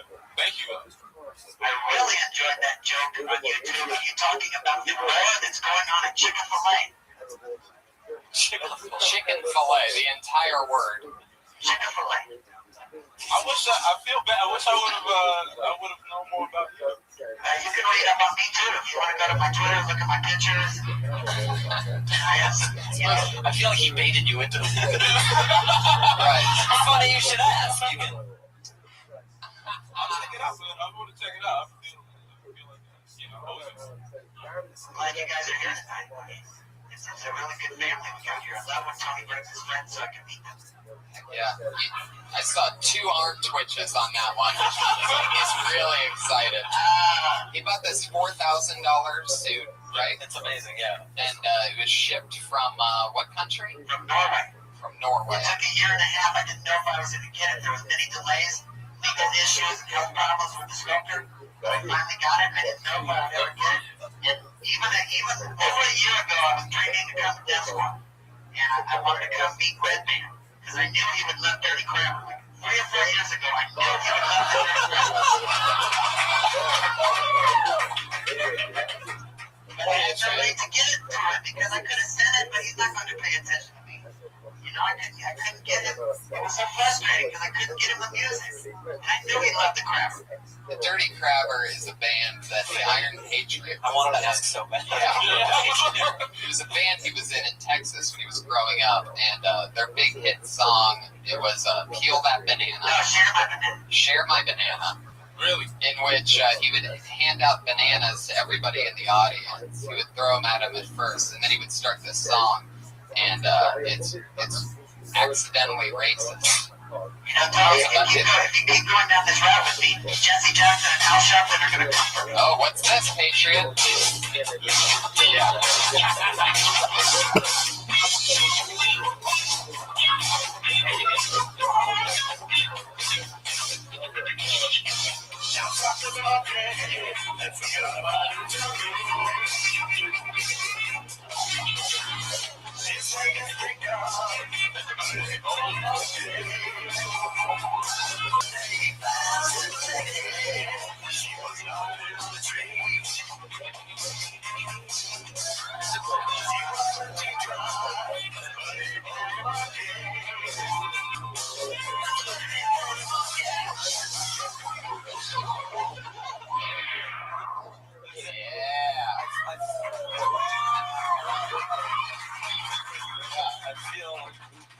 I feel like I unlocked a cheat code in the video.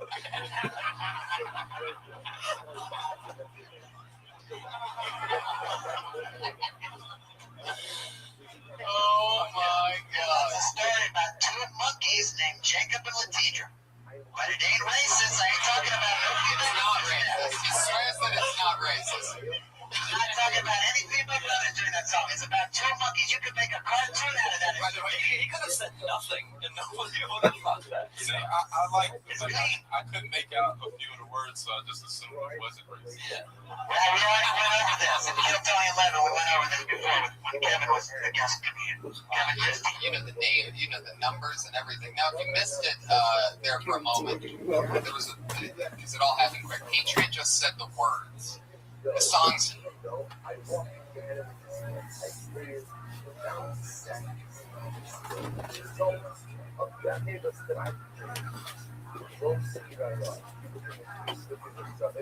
Says over here, stick down in the middle of the paragraph, left-hand paragraph.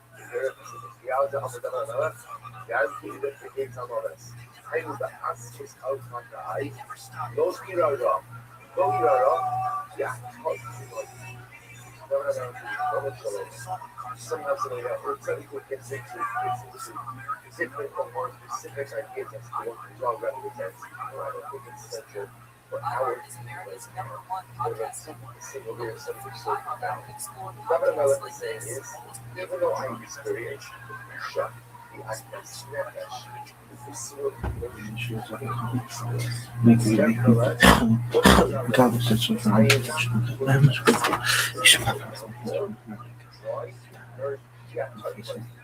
It's not racist. It's not about a female brother. And what he's saying when he says female brother, that's his way of describing black women. I'm not kidding. I noticed this over the last few weeks. He naturally, I guess it's his way of describing black women. I'm not kidding. There for a moment. There was because it all happened quick. Patriot just said the words. The song's not racist. It's not about a female brother. And what he's saying when he says female brother, that's his way of describing black women. I'm not kidding. I noticed this over the last few weeks. He naturally, I guess it's originally being from Texas or something, but the female brothers, and he doesn't call them sisters. I asked him this last week. He doesn't call them sisters because he doesn't want people getting them confused for nuns. I couldn't make that up. That's him. Gerard, what's the report on everything I just mentioned? You don't understand how much I love the brothers. I was raised on Good Times, Sanford and Son. Gerard, just put the mic down again. I love Jimmy Walker. Dynamite. Gerard, is he ruining Iron Man for you? Can you not watch the movies anymore? Not as much as he's validated Texas with that. The reputation stays true. Well, you guys know what we do here. We have a huge amount of comedians that sign up in order to get pulled out of this bucket. They get 60 seconds to maybe try something new, maybe try something old, and whether it's new or old, we try to either tag their material or interview them, talk about something else that we think else they should talk about or something like that. It's just an interview after they do 60 seconds of stand-up. Comedians, when you hit 60 seconds exactly, you're going to hear this cat meow. That means you're at 60 seconds to shut in. Because if you continue to go, the angry West Hollywood bear comes out. Now, originally it would be like 5 or 10 seconds after you went over your time, the bear would come out. But we've noticed recently that Red Band gets a little excited, and sometimes that bear will come pretty quickly after the cat. Oh, that bear's already growing in there. You can just hear it getting ready for people to run the light. If you if for some reason they're not here for their spot, they get blacklisted permanently from the show, and all that means is that they're off the show. They go into a different pile, and the Iron Patriot makes this noise.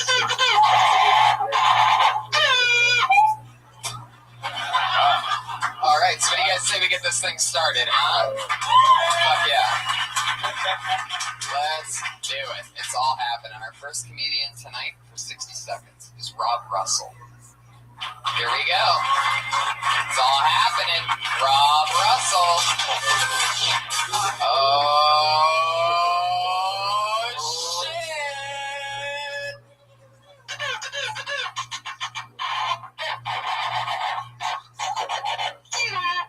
That was very aggressive, and I loved it. Yeah, blacklisted. Rob Russell on the blacklist.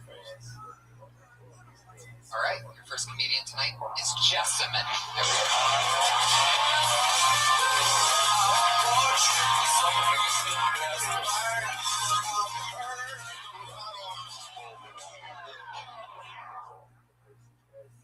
Hi, everyone.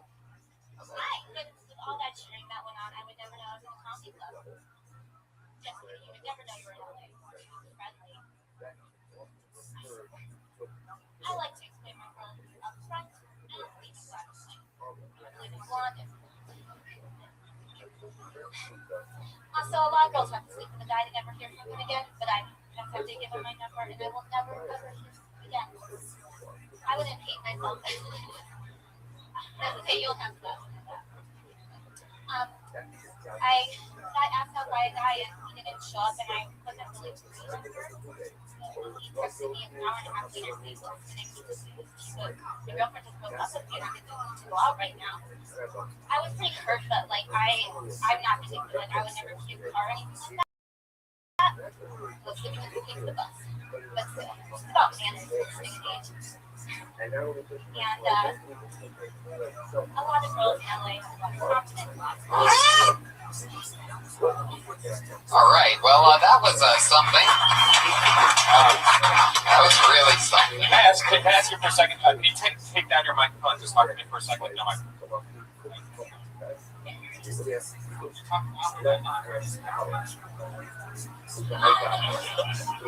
That was a mind fuck for us. We've all been part of an experience. That's really nerve-wracking.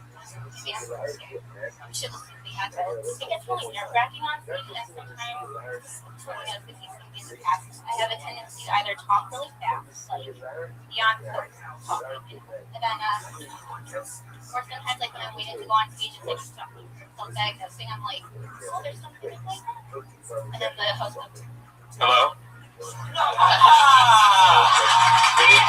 Yeah, you gotta project, Justin. I mean, we're not even really getting an opportunity to know what you're saying. Whether it's like you gotta like kick it out of the game. Give us an example. Like say, I'll have some pie.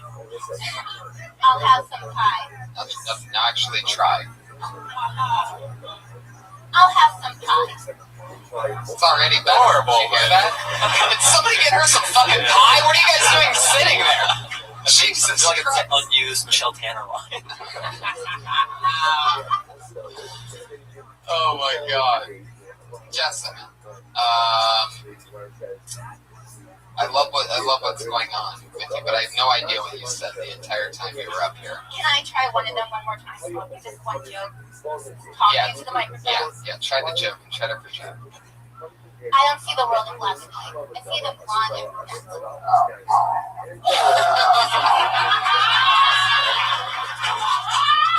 The Angry US Hollywood Bear is out of nowhere. All right, no, okay. I don't get what you're saying there. Like it sounds like that sounds like a joke that Hitler would write. I only see blonde and brunette. Like, are you saying that you don't want black people around? Are you saying that? Like, what is that? I mean, Well, that's the problem. I guess that's true. It has a backstory. So I guess I was thinking about how whenever I've gone to meet up, blonde girls tend to talk to me more than others, and then when I go to meet their friends, they're all blonde, and I feel like when I first meet them, they kind of look me up and down, kind of like little princess and blonde. So that's where that. Well, there's more here in this than just that. You know, you go deeper with this than. Yeah, I should have. Yeah. You have to be really specific in my head. Like, I just don't want to go first, and I should have been like, I want to go third. No, that wouldn't change it. No, yeah, that would change it. Yeah. I wanted to. It's just like the first time you go.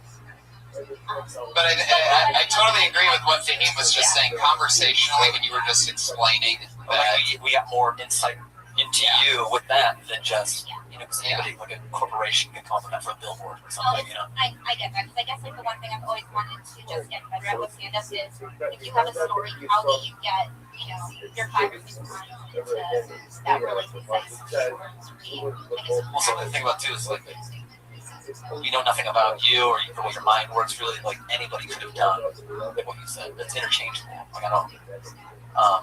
So there's that. There's joke writing, and there's also just nerves because you're new. So it's very hard to process them too. Because you have so many things going on. So it's just stage time to wear out those nerves. And then you can just be you on stage.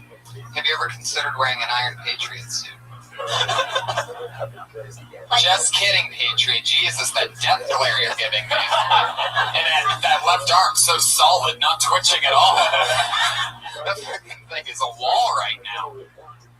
I guess I like my clothes, so I'll stick to God, that's I know what you mean, but I guess. Justin, I love it. You gotta project next time, okay? You gotta really push it. Gerard, what do you think, Justin? I think it seems like you have like a bunch of kings and you're asking what the door is. And once you get to like the shit that your father did.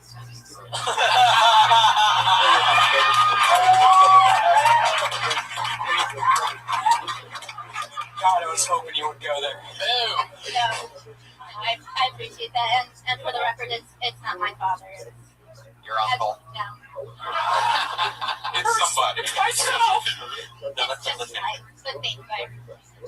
Yeah, Jessamine, everybody. She's on Twitter at RealAdorable. Real_adorable is her, that's her actual Twitter handle. Gerard Carmichael nailing it from 3-point range, everybody. Fuck yeah. Jessamine's got the mic and the mic stand. One more time for Jessamine, everybody. Adorable. Real adorable. I don't know. She said it wasn't her dad, but it could be because she just goes by the name Jessamine. She doesn't rep that last name. You know what I'm saying? So who knows what's going on there? I think you may have hit that ball out of the park. She was quick to say no, it wasn't dad. You don't get that sweet and adorable without having to have tried to hit someone. You know what I'm saying? Like it's just like the cover up, like not to get the pop. You're so fucking dead on. Absolutely. Holy shit. But yes, I'm so glad to have you guys here. This is so exciting. You fucking two are unbelievable. This is great. Patriot, having fun so far? Yeah, he nailed it on that joke. I can't beat that one. Patriot, I don't think you've ever been funny on purpose. Put your hands together for your next comedian. It's Pete Christian Hessing.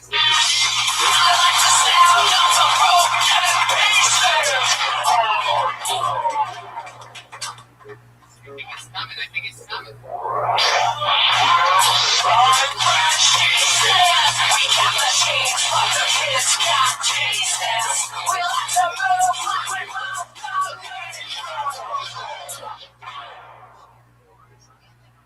How are you guys doing? I hope you guys are doing all right. And thank you guys for the opportunity. It's coming here a lot, and I'm trying to find a way around. I just sort of found it out. Yeah, I was walking down Hollywood Boulevard, and I saw they have all these signs. You know, they have a sign for a star for Snow White. There's a star for the Muppets. There's a star for Donald Duck. So I'm saying, I mean, these stars cost $30,000. Why don't you have a star for Jesus? Or a star for love or peace, and you would have probably love or peace in the world. You know, they could flip a switch, and all you guys in here would be millionaires. Network marketing. We could all have websites and computer accounts, so we can have all the business done. But yeah, they're sort of scared. You know, all you guys have $1 million. You probably, all the banks would probably shut down. You're going to the bank trying to pull out $1 billion all the time. They would, all the banks would be out. So. There's so many things that,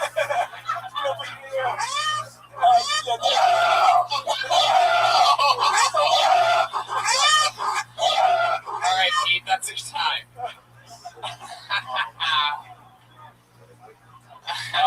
Well, you guys allow me to go first. I loved every second of it. every second of it. And once we get to the bottom of whatever you did to your daughter, you're gonna be. So, what if it's almost my joke? It's a little pitchy. I mean, listen. Here's the thing, and this is a compliment. Whatever you are, you're for real about it. And I like that. Like, whatever you are, it's not like you're real that. You know what I'm saying? Like, it's like real. You can tell, like, you can just look in his eyes. Like, that's not like trying. That's life coming at you fast. Yeah. I've never seen somebody that looks both like a cowboy and an Indian before. But somehow you're pulling that off. Like, I've heard of the game Cowboys and Indians, but you could just be both sides all at once. You can play that like solitaire. But then if I were to guess, like, he's only an American because he committed a hate crime. No problem. Where are you from? No one. Still shooting from half court, making it. Gerard Carmichael. I think we need a Jamaican actor. Probably the king is going to come and say, I believe that one day we'll have a dream and all Jamaicans will have no problem. And he just squeezed another bit in. Yeah. He knew the bear was sleeping for a moment, and he got it out there. It got the bear off guard. Fuck yes. Oh shit. Fiend, what do you got for Pete Christian Hessing? What's going on here? I like how he soaked up the intro. No Yeah. nerves, just I'm here.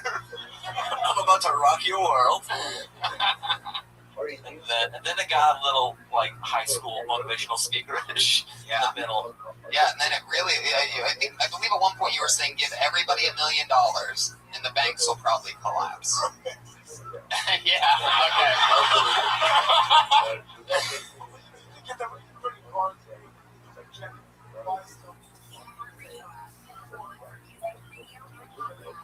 Why is nobody not taking financial advice? I know, absolutely. Exactly.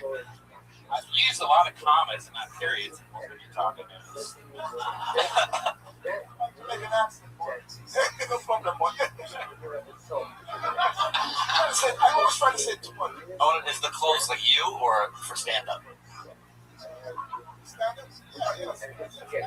So like in the daytime you're like this, or I do a bit of I do a TV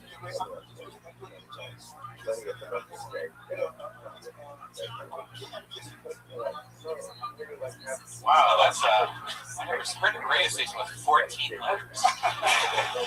I asked if he wore that in the daytime, and he told me where I could see it. Yeah, but I gotta take off. Yeah. So you just take off the undershirt, you keep the jacket and the scarf on.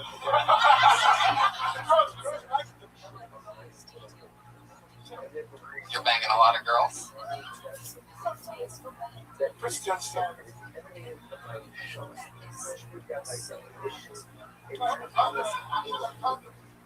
If you have the condoms, they can go. That's an interesting motto.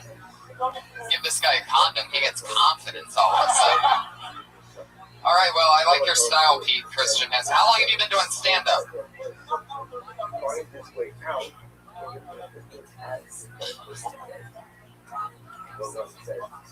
Patriot has something he wants to say. I love it. I want to comment on the first part of his routine. It is interesting how many stars there are on Hollywood Boulevard. You know, when I first got here, here's my territory. Quit encroaching. I mean, that shit stretches all the way down to mine over to Capitol Records. I mean, when I first got here, I thought they would just be up kind of by the Chinese theater, but they got stars for everybody, just like, you know, you said, the Muppets and Kermit the Frog. I mean, I hope to have my own star someday that says Comic Patriot. It's $30,000 for each star. I went to the guys and you gotta get $30,000 for a star. It's a comedy duo. Yeah, let's go on the road together. Yeah. Well, there he goes. That's Pete Christian Hessing. Good job, Pete. Thanks for coming, buddy. Heck yeah. Does he have a Twitter or a? Yeah. This is your official Twitter at Hessing. At Pete Hessing, everybody. Follow him on Twitter. I'm surprised. You don't seem like the kind of guy that would have a Twitter account. Yeah.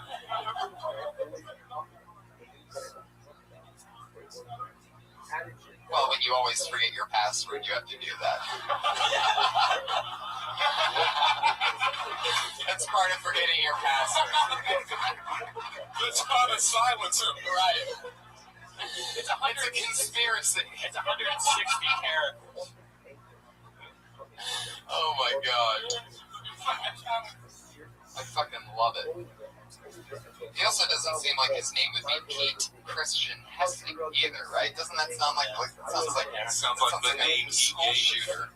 The one he found. Well, he also looks like the one that he found. First day here in the newspaper. I guess I'm Pete Christian Hessing, the obituary. All right, fuck yeah. He said, what I love, another thing that I love about that is there's 3 spaces on these things when comedians sign up. A lot of them don't fill out the third because they don't know what they're going to talk about, but the third one is the topic.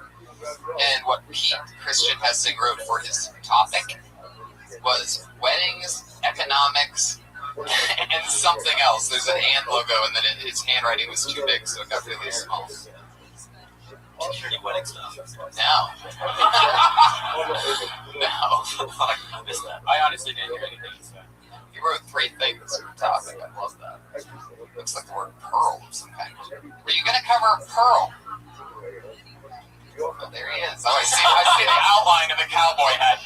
distance. It might be He just someone came out of nowhere from the farthest corner of the room. All right, Pete, you're good, buddy. We're having fun. We're bumping. Let's pick another one, shall we? You guys having fun out there? Fuck yeah, you are.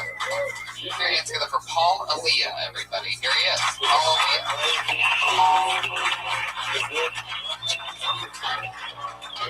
What's up, y'all?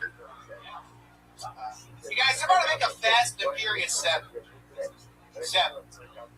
Not one time in any of those movies have they ever stopped to get some gas. You guys just... Where are they getting this fuel from? In the 7th one, those motherfuckers walking. See Vin Diesel kicking a can of Pepsi.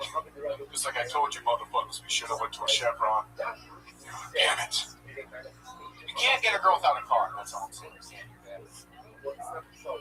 You know what bothers me? I hate when I'm at a red light. I see a hot girl to my left, and I look at her, and she looks at me, and then she slowly starts pulling forward. And the light's still red. It's just like, she's saying no to me with her feet. You know what I mean? So what I like to do is I like to pull up next to her and take it one step further. Right? I like to pull up next to her and just be like this. Hey, so you on Facebook, or you want to hang out? Oh, no? Oh. That was me going in reverse. Where's Paula? Thank you very much. Oh, tempting the kitty cat and the bear. One last one. Yeah. I like that doing the thing with the foot thing. Yeah. But what really stood out to me was at the end of the first show, he turned into a black comedian at the end. Did you notice that? What was the word? It was something about water. Those motherfuckers walk. Yeah, and then you repeated it louder the second time. Right. Like they didn't hear. I mean, it was really like I was expecting you to just start walking off the stage like Chris Rock. You know what I mean? Just like walking sideways. Right. I've been doing that a lot lately. You know, with my kids. I don't know why. It just comes out. Yeah, I've been watching a lot of urban comedies, so I don't know. Feels right. I love that they have like black frame glasses. You're like, feels right, you know? Yeah. I'm like a fishing wad. Yeah. It doesn't look right. It may feel right, but it doesn't come across as right. It comes across as, oh, that guy's trying to be cool for a second. Right. But he's not. Right. Okay. Got it. Yeah. Hallelujah. Is there more to that, the one with the window and the stepping up dog? Yeah, I had more. I only had 1 minute, so I cut a lot of it out. Right. So it's part of this whole thing about picking up girls in cars. So I do have 1 minute, so I see the first part of it. Yeah. Yeah. I have before. Really? Wow. Yeah, man. Like if I see a girl next to me, I'll roll down my window and say something. Oh, yeah. I don't give a shit, guys. Jesus Christ. That's something you need to be talking about. You're that douchebag. You need to come out and say, I'm a fucking douchebag. Here's what I do. This is why, and then explain. And then that other stuff will make sense because just like why are you creeping on women is what we're wondering when I mean and it's funny, don't get me wrong, and you can still use that they're deciding with their foot, like you can't see them making that decision. But when they press that gas a little bit, like I think that's very funny. Let's hear your cat call. Yeah, like what do you say when you roll down the fucking window and talk to all of our girlfriends? Yeah, because we hear about it. We hear about it almost like once a week. Right, yeah. You know, like, your girl tells you that? Some guy tried to hit on me in a car. There's this creep in like Ray-Ban glasses, and he sort of looked like a white ninja She had turtle. such good vision, she saw they were Ray-Ban glasses. I know Ray-Bans when I see them. You know Donatello from the Teenage Mutant Ninja Turtles? Like there's something like remember V-necks? You know what? And then he did an impression of a cool black guy and drove away.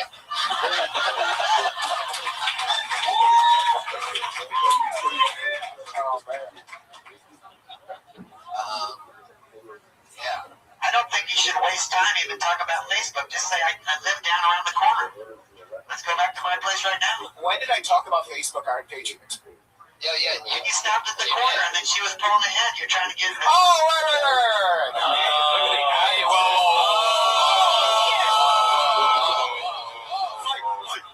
Never grab this this fucking thing before. It's supposed to be a prop, but I swear to God, Air, go away. You apologize to the Iron Patriot right now. When the fuck did I talk about Facebook? He's gonna stare. I got all things about you, Snap. You made his arm twitch, bro. I accept his apology. He's a cool guy. Thank you, bro. Iron Patriot, everybody. Yeah, you'd be nice to him. See, in the bit, I wanted to say something to the girl in the bit, so I tried to think of something to say like, wow. What do you really say? So we're asking you. Hey, how you doing? Where you going? You see how that summons a reaction from people? That's what you want. You want to get those people growling like that on your own when you're talking about them. You can do that. Has it worked? Yeah. What kind of car do you have? Nissan Altima. Oh, that's a fucking miracle. You're picking up fours on four wheels. I love that. He's the Altima. He's rolling up next to a girl on a bicycle like, hey, what's up? What are you doing? You want to ride? Throw it in the trunk. Automatic trunk, thank you very much. On a bike. I thought you were calling his I love the car. romantic music, is he? I said you called his car before. I never heard cars like girls. I think I said this. I'm saying the girls that he's doing from barking out of a Nissan Altima can't be any higher than a 4. Couple with Down syndrome. If you're gonna do it, if you're gonna like, it is A 4 is just it's 6 with Down syndrome. If you're gonna do it, you have to waste it on a good-looking girl. You can't waste it. Because you can write it off. Exactly. It'll hurt too much if it's like a 2. Yeah, if she's bad, she doesn't drive away, then it's like, oh, fuck. I drive a Nissan. Well, there you go, Paulo Leo, everybody. There he goes. Paulo Leo 123 on Twitter.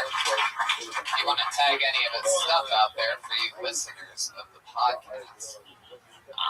Hatred. Jeez, I get so offended when somebody comes at you, you know what I mean? I'm so defensive of you. Yeah, I feel his frustration. You know, it's hard. You gotta move slow with the ladies these days. They don't like you to be too aggressive too quickly. You know, you need to take them out to dinner, buy them some appetizers. Take them to a movie. You gotta be patient. You can't just jump right in their pants like that and touch the pouch.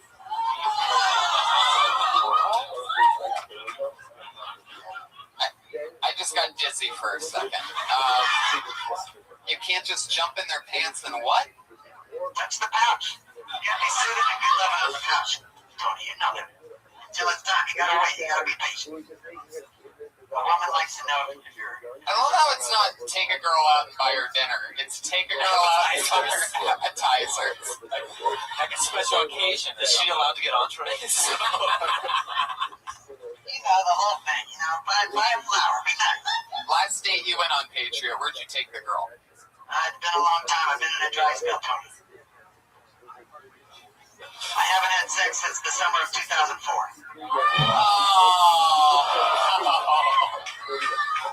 No, Patriot, no. I hate to kill your image of me, but hopefully now that I'm in the Death Squad family, things are going to change. Yeah. Definitely. I want to know the story of 2004. Yeah, I do too. I want to know what had to happen in 2004 that went so bad. I didn't tell you about my DJ years. I DJed for 7 years. I was at this club called the Sugar Shack, and there was a cute bartender girl. She let me play with her feet while we watched the last episode of Friends. Wait, last episode of what? It was the last episode of Friends. Remember that year? And I took one sock off, and then I took the other sock off, and she let me play with her toes. Was she alive when you were doing this to her? Is this just a corpse that's laying over your lap and you're like, oh, her skin? I'm not ugly, Tony. You make me out to be like a creepy hubby. If you look at my Facebook, I'm a decent-looking guy. It's just, I've been here in LA for 5 years. It's tough to meet someone here. I'm real picky, too. I want the right girl. I know I'm going to find the right person for me, my soulmate. Yeah, you'll find one that suits you. I'm jealous of Red Man. I heard him talking that he met a nice girl. Did you go to church or something? Where'd you meet that nice girl?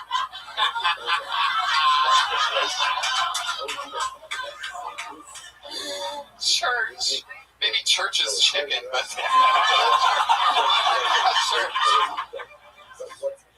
You're better off finding a good girl at a church is chicken. Honestly, you might be good going to church if you want to meet a nice girl. Yeah, but I don't believe in God. I believe we're all God. Just don't pay attention. Look at feet. Look down like you're looking. Feel like there's a tear right now underneath that helmet. Short circuiting everything. my glory years were from 86 to 93.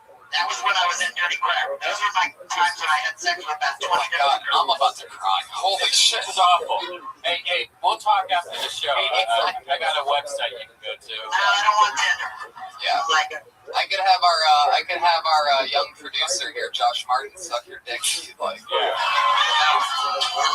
Would you guys like to see that right now? Come on, Josh. Come suck his dick. Come on, Josh. Get in there. Get in there. Come on. Just blow it on your chest. Josh. No, I'm not into that kind of stuff. Come on. Hey, Drew, what are you so uncomfortable about? Come on. I like girls. I like Josh, but not that way. Come on, he looks like Rhea Perlman. Let him do it.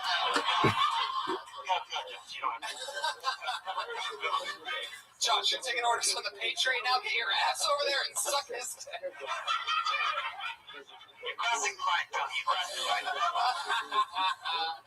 All right, let's pull another comedian out. This is fucking unbelievable. Hey, that really does suck, though, and I need to help you somehow because I can't. I mean, 2004 is a long time. It is post 9/11, but. And the last time before that was 2 times in 1997. Oh my God. It's awful. We need to stop this. We need to stop talking about this. I can't even think about this. Oh my God. How many times a day do you masturbate? I've been surviving on porn for a long time. Do you ever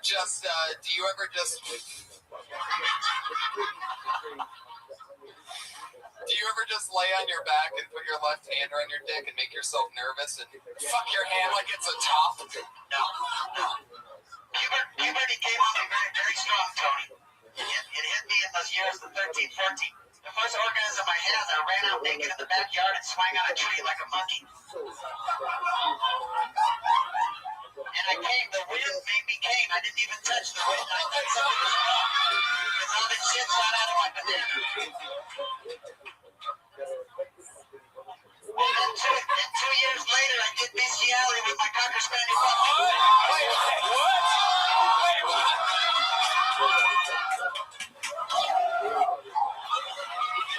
Get that bear away from here. It's a danger.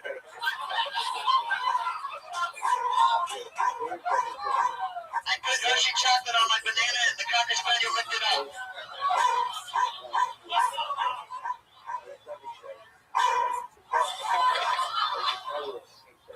Wow. That is a good point. I'm pretty sure we just had the That's a great point. Shouted, you're not supposed to feed dogs chocolate. They're more concerned about the dog eating chocolate than it's sucking its dick. I just hate that the dog risked his life for that. That was the last thing the dog did. Of all the things, why would it be chocolate? Why would you do that? Everyone knows how you about it. That's the one thing. I was horny in Texas and I couldn't find a woman. Yeah, there's some cute hussies in Texas. Are you talking about actual fucking You hussies? should see how nice and tan their feet are there. Ooh, there's some... Are you talking about the dogs? What are you talking about? Do you like paws too? I know you're going to think I'm creepy and weird now, but it wasn't that big a deal. Not like I tried to... We're not going to think that. We already think that, Patriot. You just... Cocker Spaniels are adorable, so I see what you're saying. Yeah, and they'll eat anything. I mean, they love it. All right.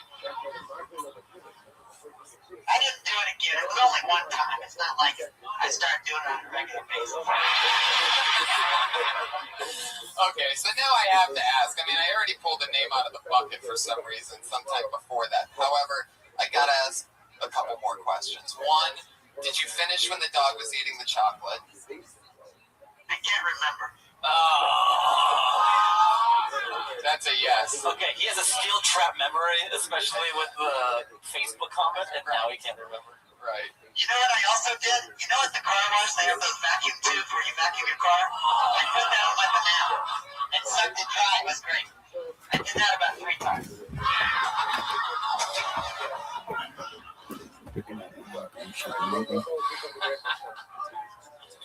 And that would make you finish. You could climax to that. It's great. It just leaves it. It cleans it up. It just sucks it dry.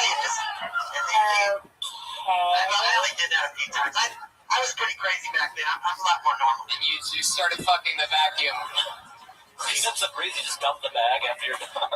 How many dogs did you go through until you started fucking the vacuum? No, that was just, those were like 3 things I did a couple times. But nothing beside that.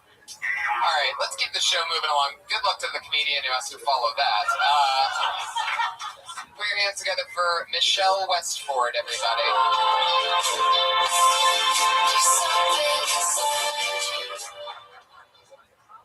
All right, guys. Recently, I'm celebrating something. I got engaged 3 years ago yesterday. Moving on the fast track. So subsequently yesterday, I wrote a letter to Match.com and canceled my membership, right? Because I know I'm really in now. Match.com, if you guys aren't familiar, maybe they should, I don't know, maybe they should rename it to something more realistic, like circusfolk.com or the creepiest assholes you ever met.com. That's the service where you put in your zip code and then they scan the area. They do like a 15-mile radius and bring you back every sex offender and broke turd. And yeah, these are your new matches. I went out with the guy, Dancing Dave was his name. He insisted we go dancing. But to me and everybody else in the club, it looked like he was getting electrocuted or playing an imaginary game of highly aggressive tetherball. That's it. There you go. That's right. She made it in between the kitty and the bear. She nailed it. Great dismount. Yeah. You have great stage presence. Yeah, you can hear yourself. You seem very comfortable on stage. How long have you been doing it? 3 years. Cool. Have you really been engaged for 3 years? I have been engaged for 3 years. Yes, I have. So you started comedy right when it. Yeah. One dream dies, another one lives. Exactly. Something like that.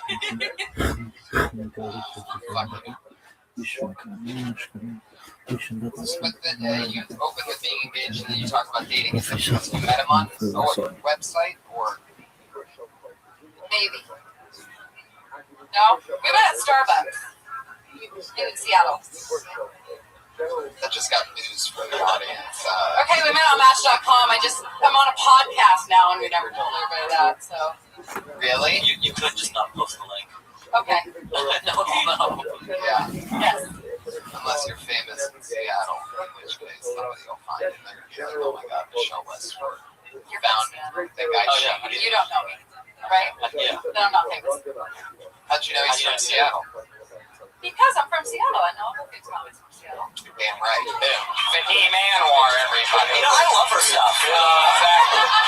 You know, she's like a real vet, and That sounds like someone's getting sick of their fiance. Going from Starbucks to Seattle's best, if you know what I'm saying. That's a coffee joke, everybody. 1 in a million. When in Rome, do as the Romans do. Thank you, man. Fuck yeah. How long have you been in LA? A week. Are you staying here? I'm going back home on Wednesday. I came down for a week. Oh, nice. did you stand about there? Yes, in Seattle. Or you get up like the underground? The underground. Parlor? Not parlor, labs. Okay. Tacoma, there's Tacoma, and then different casinos and corporate stuff. I would give one note. Like Ian Edwards actually talks about this too. Like Ian's such a good writer. Like your stage presence is great. You know, you're not nervous up there, and you get to the material perfectly. And then the jokes, it's like you're scratching the surface, going for the easy, almost. You can dig a little deeper. You know what I mean? So try to scratch a little more. Totally. Gerard, what do you got? I got nothing. You know, these things. It's like vague, congratulations. Oh, thank you. When's it gonna happen? Maybe next year. Really? We don't have a date yet. So what's the point of being engaged? Yeah. You just kind of seal the It's like deal. super dating. Yeah. Do you feel like a sense of security knowing that you're engaged and not just dating? No, I'm not like that. I mean, I never was one of those gals that was like, yeah, I can't wait to get married and have a wedding and do all that type of stuff. I just happened to meet somebody. Are you delaying the wedding? I'm delaying it a little bit. No, my circumstances and stuff. I'm doing comedy in Seattle. I'm trying to make money. I want to be more, you know. Couldn't get married while doing comedy in Seattle. Yeah, I could. I just want to be. I feel like doing comedy in Seattle, you still have a lot. What does he do? He works at an oil refinery. Okay. You can't make it sound like you're supporting him with your comedy. That's what you're postponing. No, I'm just waiting until I feel more of an. I'm 33. I want to feel like I'm more successful. In what? Stand up? Yeah. How Yeah, exactly. I got out. Yeah, looking for him. Yeah. Yeah, it's not gonna happen there. All the greats, they get out of there and they shine somewhere else. So you can get married. Right. Oh, I love you guys. Let's This is a good therapy session for me. Thank you. Let's push back this engagement another 8 years and down to LA. Then you'll get that success you wanted, and then you could go back and get married. He'll be waiting for you. He's a fucking oil refinery guy in Seattle. He's got nothing going on. There she goes, Michelle Westford. Love you guys, thank you. She's on Twitter at Michelle's Comedy. Wow, you actually were able to get that handle, huh? At Michelle's Comedy, the one and the only. Fuck yeah. How fun. A little Seattle life for you there, Fahim. Yeah, nice surprise. How about I that? want to be like that for Seattle, but myself. You're like fucking Dave Chappelle in Seattle. That's how I brought on stage. Fuck yeah. Seattle's a great town, right? Yeah. I love it up there. I could never live there because of the rain and stuff. I'm from where I'm from in Northeast Ohio. We have one more day of clouds than Seattle has, and Seattle has one more day of rain. So Seattle has this reputation of being depressing as fuck. But statistically, where I'm from in Northeast Ohio, it's just as depressing, but we don't get the same reputation. Which is really depressing. Exactly. Which bumps us to the most depressed city. Yeah, it's fucking crazy. All right, hands together for Kevin Hart, everybody.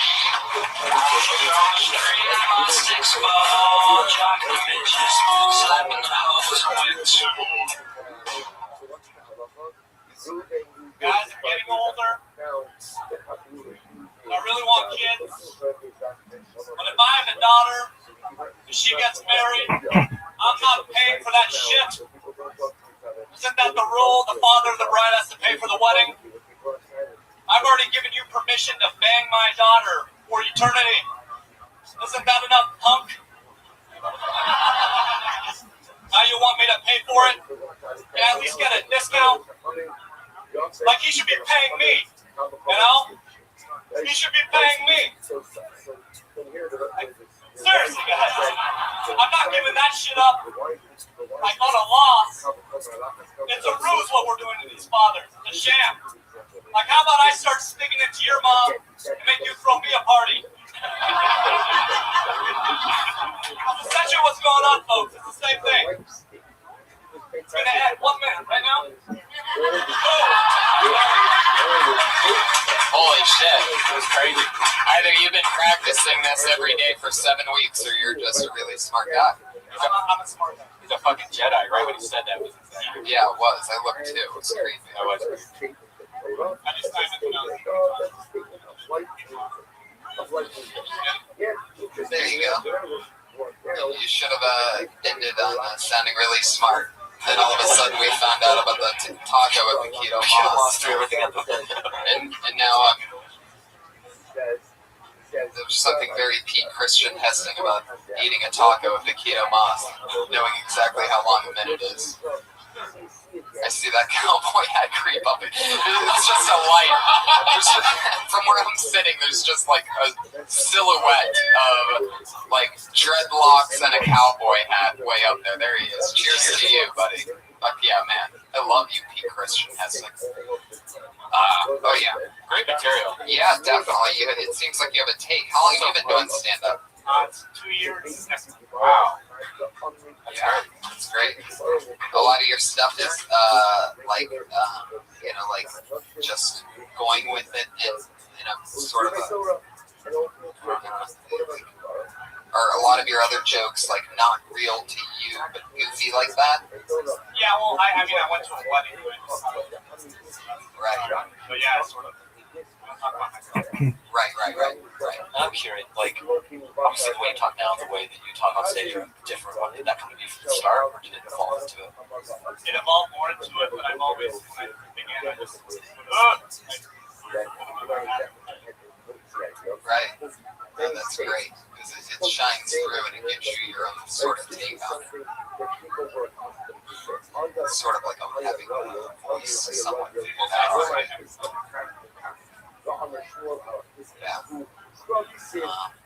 What was it about again?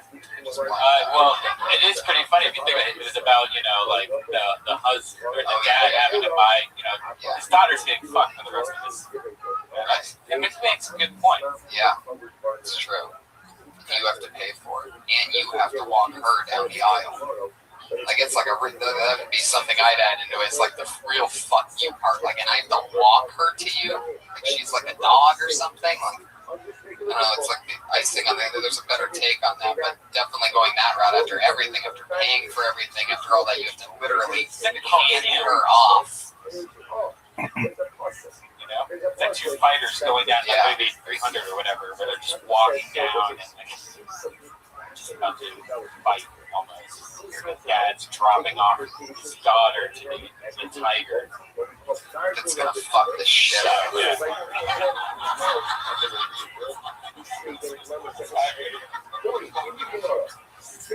Yeah. There's something there. On top of all that, that's already all funny. How long have you been doing that joke for? How long have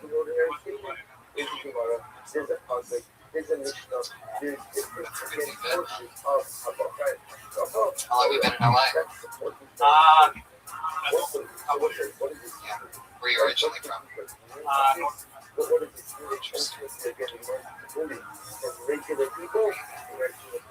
What nationality are you? Oh, I see. There's the ID that you guys keep on your arms. As somebody who's Afghan and a Korean, I like that in the minute you didn't address the fact that you're Persian. Because that's not, that's in the minority. Hey, I have hairy apples. Right. Yeah. Oh, you don't really have to. You have to keep your hairy asshole in your back pocket, but not the jokes. Fuck yeah, those are some really hairy arms, man. Have you ever tried to shave them or anything? No. I got them. I'm too proud of it. I feel like you just, finally faced it, a few weeks ago. By the way you say that. You have a lot of chest hair? The biggest guy in the room wants to see your chest hair, sir. Yeah, flash the audience real quick. Oh, yeah. But yeah, we went from the Iron Patriot to the Iron Sheik in a heartbeat.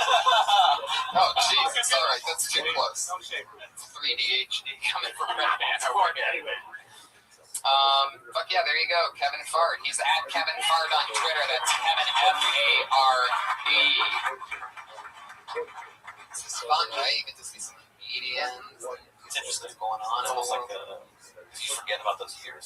Yeah, totally. Well, you do stand up for a long time. Like we're in our own class or whatever. Like after you've been doing it for a while, I'm not saying class, like level. when you've been doing it like 11 years or whatever, you forget when you've been doing comedy for a year or two or what it's like. So this is interesting because it's not often we get associated with people who are at mics still. Totally. But meanwhile, when we go out to dinner, sometimes late night or whatever, we'll end up talking about those years. You know what I mean? Yeah. But reminiscing, but then seeing it's a different thing. Oh, yeah, exactly. Totally. But it's a part of our lives. Like, Gerard, you and I definitely were hitting open mics together for the longest. 2007, 2008. Yeah. Steve's. Getting rides from people. I didn't have a car for me neither. And I remember you and I were two of, well, I mean, I guess there was quite a few of us. It always seemed like the funniest people didn't have cars. a lot of walking. And the funnier that, and the less funny that somebody would be based on how nice the car was. It almost seemed at the time. It was like you pulled over in the 7 Series. Right.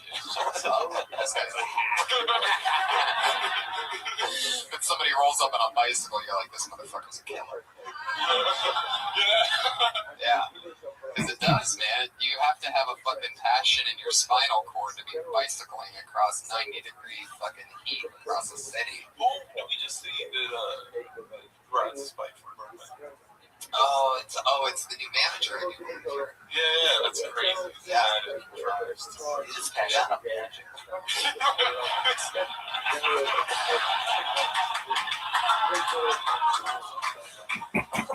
I did that a couple times though. When I first moved here, I didn't have a car and I lived in Burbank. And I remember the first time, especially, I was thinking like, that Cahuenga Pass. It seems like there's no elevation.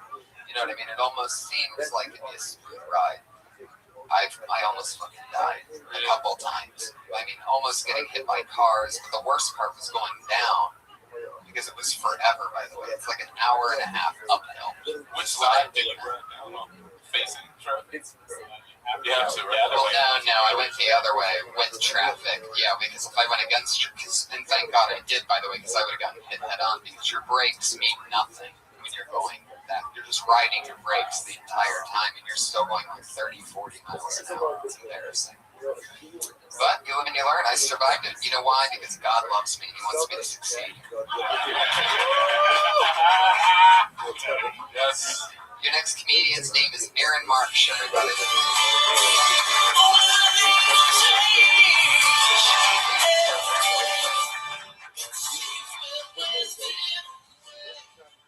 Thank you, guys. So you may notice right off the bat that I have a lot of tattoos, right? And you'll see that they're really nerdy. They're like Star Wars, Stay Puft.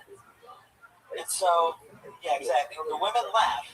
I got him to try to impress the women. It turns out I only impressed a bunch of really introverted men in their 30s. Like, that's what I ended up with. I know. It wasn't exactly his plan. I'll show you guys this one. This is Malcolm X, guys. Here, I'll let you guys see that. Yeah. Yeah, we call that a mistake. I should have put Malcolm in the middle. See, and then white people look at me when I show them that, and they're like, how does it look like Denzel Washington at all? I know. But he taught me a couple really valuable lessons. He taught me no pork, no white women, and no pork and white women. That's my minute, I believe, right, guys? All right, thank you. Yeah, exactly at 59 seconds. You guys are getting freaky. You learned so much from Malcolm X. And you're like, you know what Malcolm would love? If a white dude tattooed his face on his He can take that. I actually believe that 2 weeks before he died, Malcolm would have loved it. The rest of Malcolm would have just hated it. He would have hated the whole thing. Why do you have that tattoo? What happened? Like, what was the bet that you lost in which? It wasn't a bet. No, it was just the early 20s. I fucking read the book. 1920s? What are you talking about? Shit, man, you know, my early 20s. We're all big a vampire. Exactly. No, it was like 1999 when I was like fucking. I was in my early 20s and I read the book and it really got me. And I fucking loved Malcolm X. So I fucking did it. I was like, fuck this. I want to be more disciplined and I want to be Muslim. No, it's not. But, you know, like it was. Where were you raised? Tucson, Arizona. What's your relationship with your dad like? It's all right. Yeah, wow, that was a really high tone you got to on that one. It's an orange pizza! Really good. It's Let me ask you this final question for my psychology test. Dad, what does he do for work? He's an engineer. No, he's an engineer.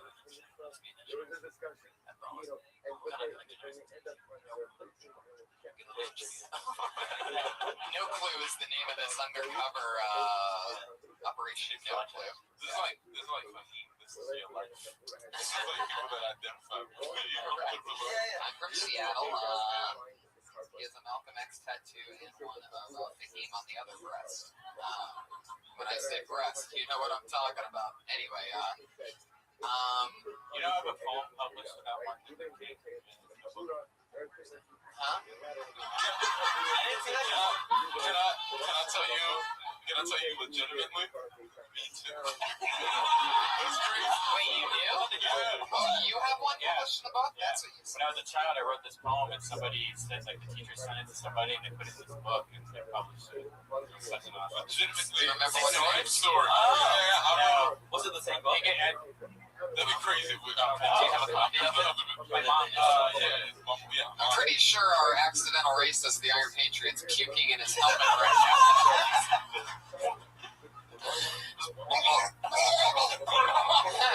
It sounded like you were vomiting the word nigga.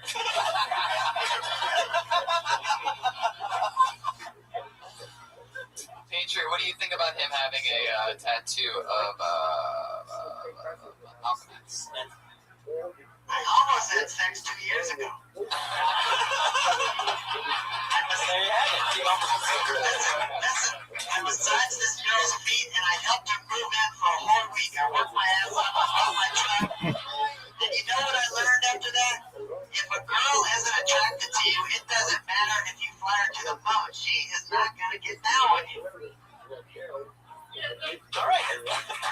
Well, you say that like you flew her to the moon. I moved her in for a whole week. It was hard-ass work. I was way up into a place in the hills. There was that girl, Jennifer Corbin, that was on that series Lingerie on Cinemax. Jesus Christ. She was, listen, let me tell you, she was one of the seafood review in Dirty Crabber. That's how I know her. Hey, what's the seafood review? The Dirty Crabber dancer. He's back in Devon. She was going to come up here, but her daughter, she wants to bring her daughter, and her daughter's too young. And she wants to dance with me once I get this song going again. Share my banana. We'll have something arranged. Share my banana. I feel like he just keeps promoting himself. Like every hit counts for this video called Share My Banana out there on YouTube. Should have brought tequila that last day of helping her move, man. It probably would have changed everything. I don't know what happened, brother, but it just didn't materialize. Yeah, did you ever have a drink with a girl? Did you ever try to do it? You know? Well, I got stoned with her, but that didn't work good. Like what was that Kill Tony we were talking about that where Red Band said that you don't want to... Oh, that was Kill Tony 6 when the rock climber that was trying to impress the girl. Oh, yeah, I remember that. Aaron Marsh, everybody. Put your hands together for Aaron. Aaron Marsh. That's Aaron is 5FT2. Aaron is 5'2", abbreviated foot. Aaron is 5'2" with 2 A's in the Aaron. On Twitter at Aaron is 5'2". If you want to tweet him any tags to his tattoo thing. Malcolm X. That's interesting. See, what I was getting at with the Phoenix and Dad thing was, I was wondering if he got the Malcolm, if the dad was a racist, and he got the tattoo to like disappoint his dad, like, you know, like white chicks will bang black guys, you know what I mean? And get a tattoo of like Jamal's pussy above their vagina and be like, hey Dad, look at my new tattoo, and the dad's just like, what the fuck? You know. I have a friend, Andrew, that was a racist father. Yeah. He used to put the television on BET at night, the remote.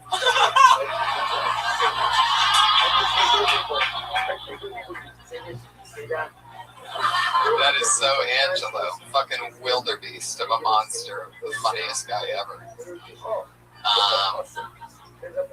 Yeah. Well, this is the part of the show where we have our 2 regulars come up. Thanks to all the comedians who signed up, who didn't get up.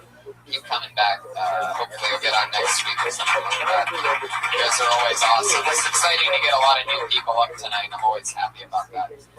But this regular part of the show, we have two lovely young ladies that have been doing a new 60 seconds each week since the show's inception 15 weeks ago. This is episode 15 in a row. And so here they are again, going one at a time, starting with, as always, she was on episode 1 because she was the only female in the entire room at the time when this thing was just getting kickstarted. She's here for you again. Put your hands together for the one and only Sarah Mostajabi.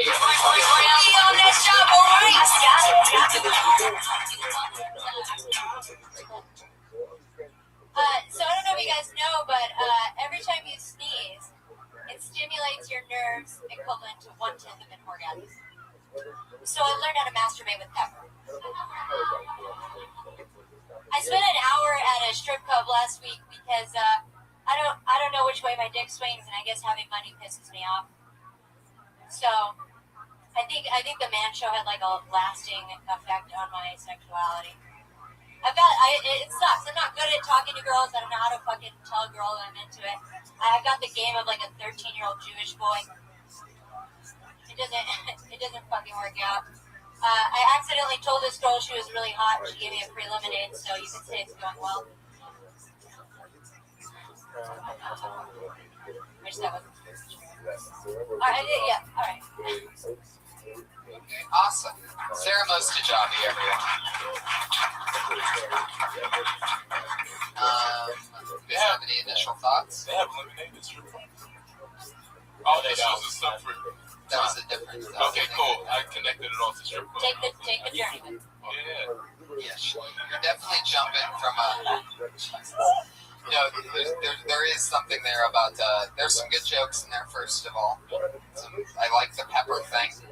I see what you're getting at with the lemonade thing, but the reason why, and I'm with you on this, Gerard, the reason why it seems a little mishmash is because your segues into a new thing are coming across as you're talking about the same subject, but you're not. You're sort of jumping around. Yeah. There was the part about orgasming, and then it was into something else, and then it's into something else, but it doesn't seem clear. We're assuming that you're sort of staying in the pocket, but you're sort of doing one-liners without super clear segues, which is fine because you're doing 60 seconds and you're trying to do new things. Yeah. But it's not clear when one thing ends when another thing starts. So be aware of that because the setup is always just as important as a punchline.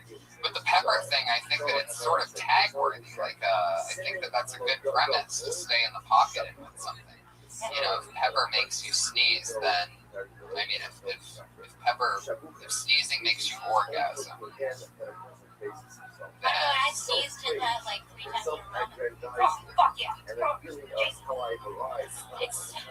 love sneezing again. And like, really. Maybe a negative being you're spending twice as much money on Kleenexes. Right. Twice as much money on Kleenexes, but you're saving. But you're saving. Wait, what? What'd you say? Just I repeat don't know how jacking off works. I'm sorry. So wait, what was You don't know what you're talking about. What? What do you say with the man or whatever? I didn't hear it. Oh, Kleenexes. He said to buy more Kleenexes. And I said, of course, we need as much on Kleenexes. Yeah, that's a different thing altogether. But you could say that you save money because you're off your allergy medications. Well, I think in this fantasy world where sneezing is giving you an orgasm and you're talking about how you do it, I would get more into it. What else would you do if sneezing really gave you an orgasm?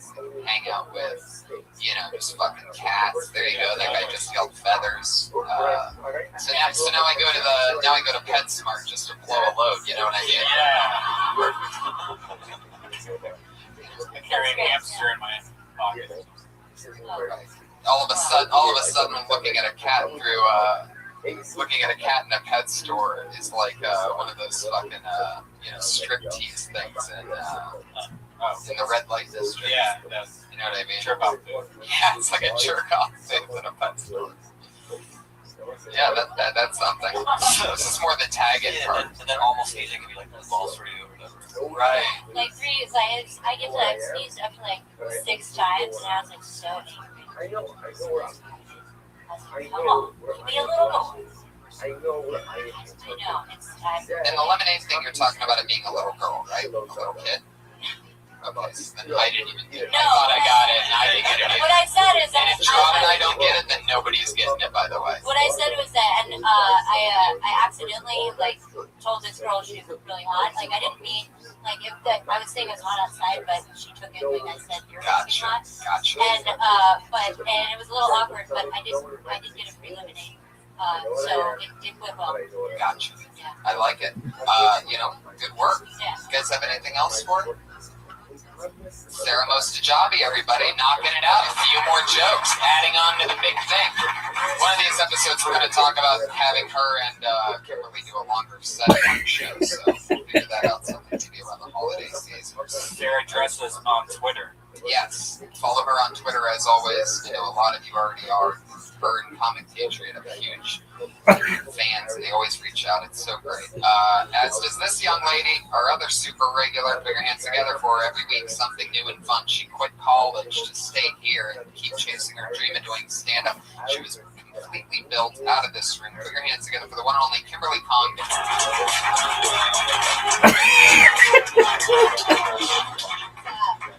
Today was a good day, guys. It was a good day. I stepped on the scale. Scale's 3 pounds. Yeah, it's exciting. I'm on this new diet. It's called Comic. Yeah, it's going through well. You're guaranteed to lose at least 3 pounds.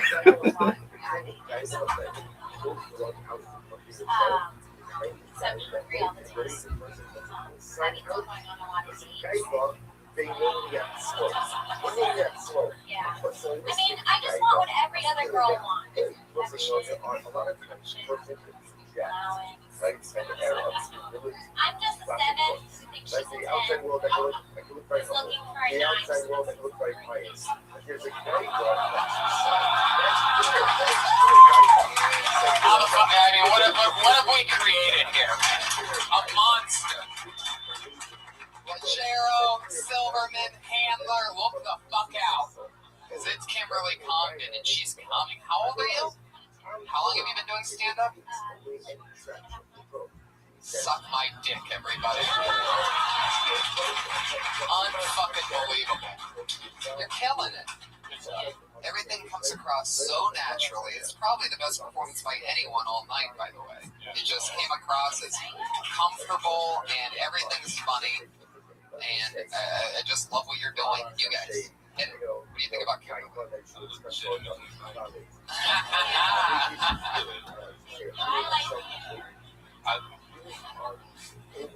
I have to add the word legit because I'm nice to you. Yeah. Plus, sometimes we think that people will think that it's a misdirect coming from like a big joke at the end. Like, I like you. But I'm the opposite. Yeah, no, for real. Yeah. Really. It's like, There's an adorability about you that if you back it with jokes, it's just like thunder and lightning. Yeah, make it pretty comfortable. A little, structures there too. And you don't make it more comfortable. Yeah. You've been going up as much as you can. Awesome. Kimberly Congdon, everybody, killing it. What can I say? Our little baby monster, ending with an applause break. The only person to say, that's my time, not to say, that's my time. She ended in an applause break. What a great way to end the show. You guys have anything you want to promote to our many, many fun, awesome listeners? Shows coming up, or Twitter handles? He-Man, that's my Twitter. Website, he-man.com. FAHIMANWAR. Yeah, like those spelled. Yeah. So, let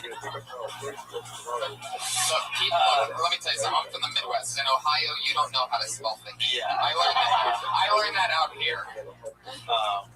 Just my sketch group, GoFaceComedy.com. That's about it. Yeah. Awesome. Gerard? nothing. I love it. Yeah, but no, this was great. Thank you so much for having me. Oh, Gerard, I mean, such a pleasure to have you guys. Absolutely. I said on the patio earlier, I go, you guys, I give a little announcement sometimes about the guests, and I go, these are the two funniest young guys that I know, so it can only be a win-win signing up, and I'm so happy to have you guys, so thank you so much. Thanks for having me. The Comic Patriot, as always, he's the Iron Patriot, but on Twitter, he's the Comic Patriot. Huge episode for you, my friend. You were fucking hilarious. Catch Redman and I in Phoenix on September 26th. And then the following day in Columbus, Ohio, on the 27th, go to deathsquad.tv. Yes, please go to Columbus on the 27th and join me at the Ohio State game on the 28th versus Wisconsin. The night game. Holy shit. And the new shirt. Yes. J.R. Steiner. September 30th, after Red Band and Tony come to Phoenix and more, we're releasing a new shirt that night for people to come. But September 30th will be the Golden Pony.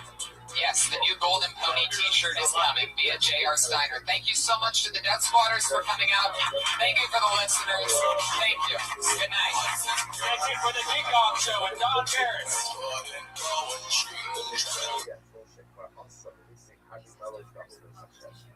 When a person begins to think to himself that he has already accomplished much in his service on our flesh life, you understand that a person begins to feel cannot be accomplished in their insights, cannot be accomplished in their service on our flesh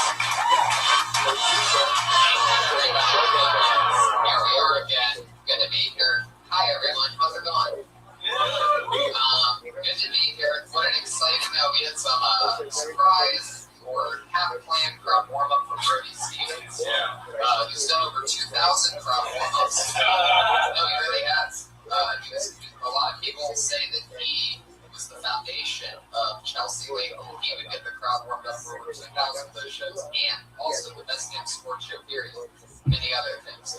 Give it up one more time for Brody Stevens.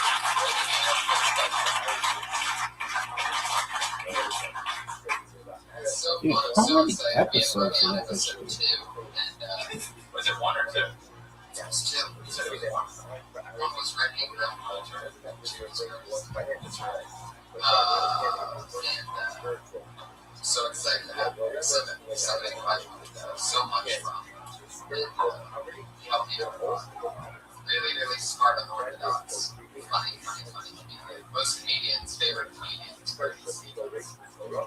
All the big time comedians that I've had the pleasure of meeting in my few years of doing this. The one thing that everybody has in common is somehow more regular. They've got this secret.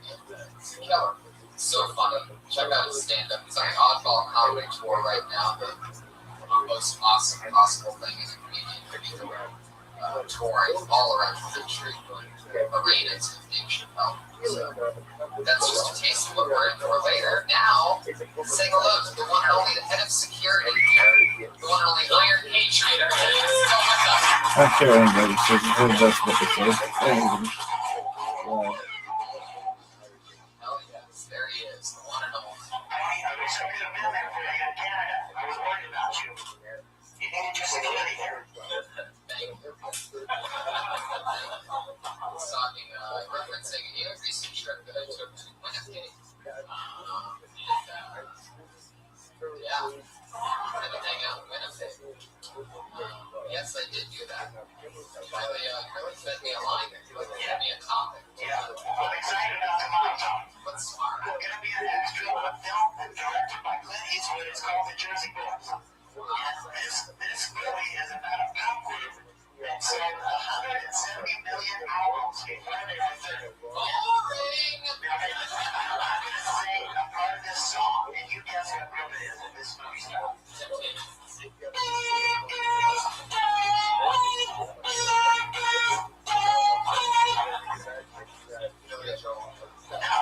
Frankie Valli and the Four Seasons. They got a lot of great songs. They got that Chevy song. I got them confused because Billy Joel remade a Four Seasons song in the middle of the night or something. Yeah, they've done a lot of people remake their songs, but I'm looking forward to that. I've never been on a Clint Eastwood. It should be exciting. I don't think you're going to get to be anywhere around here. I'll just be in a cemetery scene. And that's the actual you who is the man underneath the suit who's in the semi-successful rock and roll band. What was that name again? Yeah, the Dirty Crowd. Yeah, I'm a failed musician, and Brody is a failed baseball player. Whoa, that is not true. Oh, he didn't say that. Well, I mean, he played in college. He was good. He had 10 strikeouts in many games. So he had a problem with walking. So how does that make him a failure in baseball? Well, it's the same as me. I wasn't really a failure either, but it's just, maybe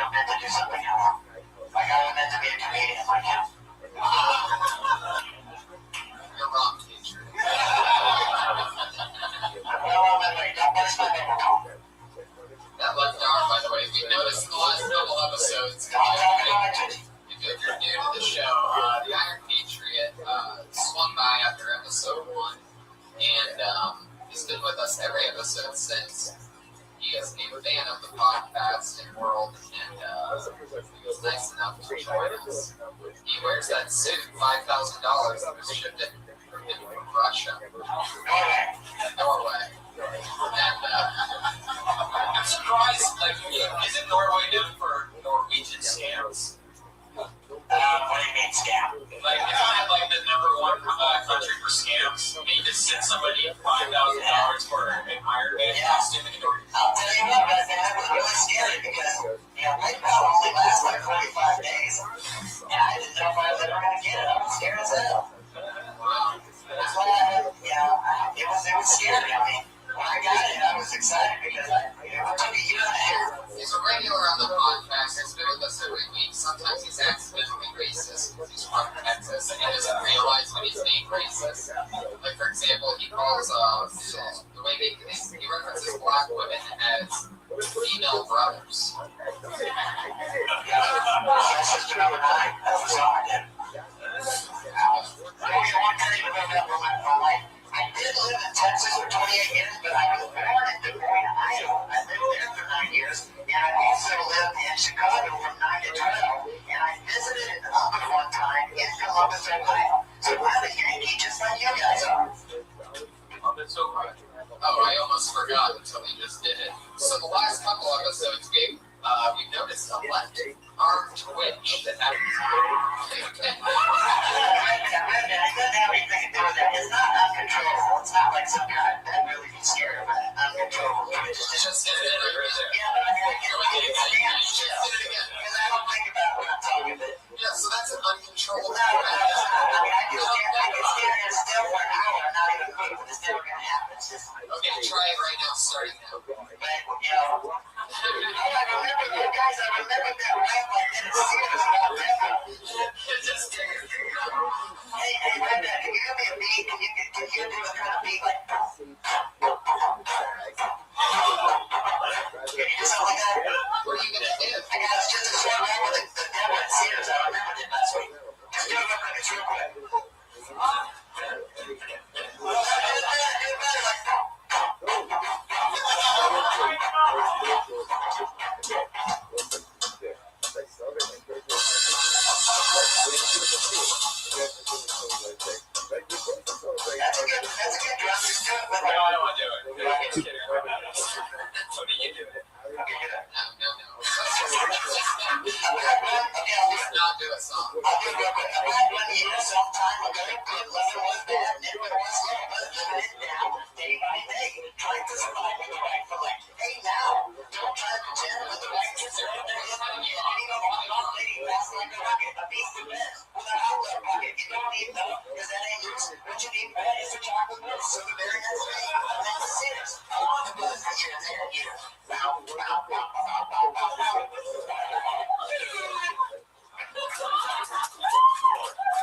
How exciting. So,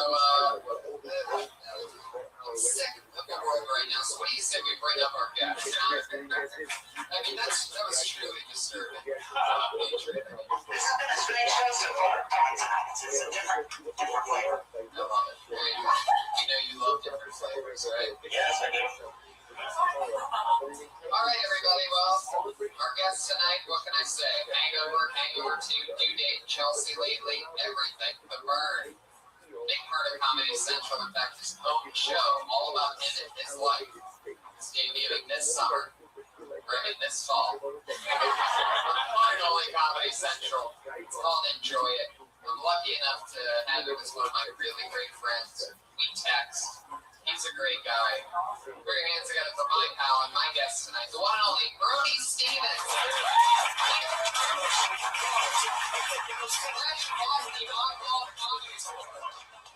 Taking a break, tens of thousands of people to be with us here tonight again. I'm back. He's back. I was on the first. Was it called Kill Tony, the first podcast? Actually, it was still called Hinchcliffe's Notes when we were on.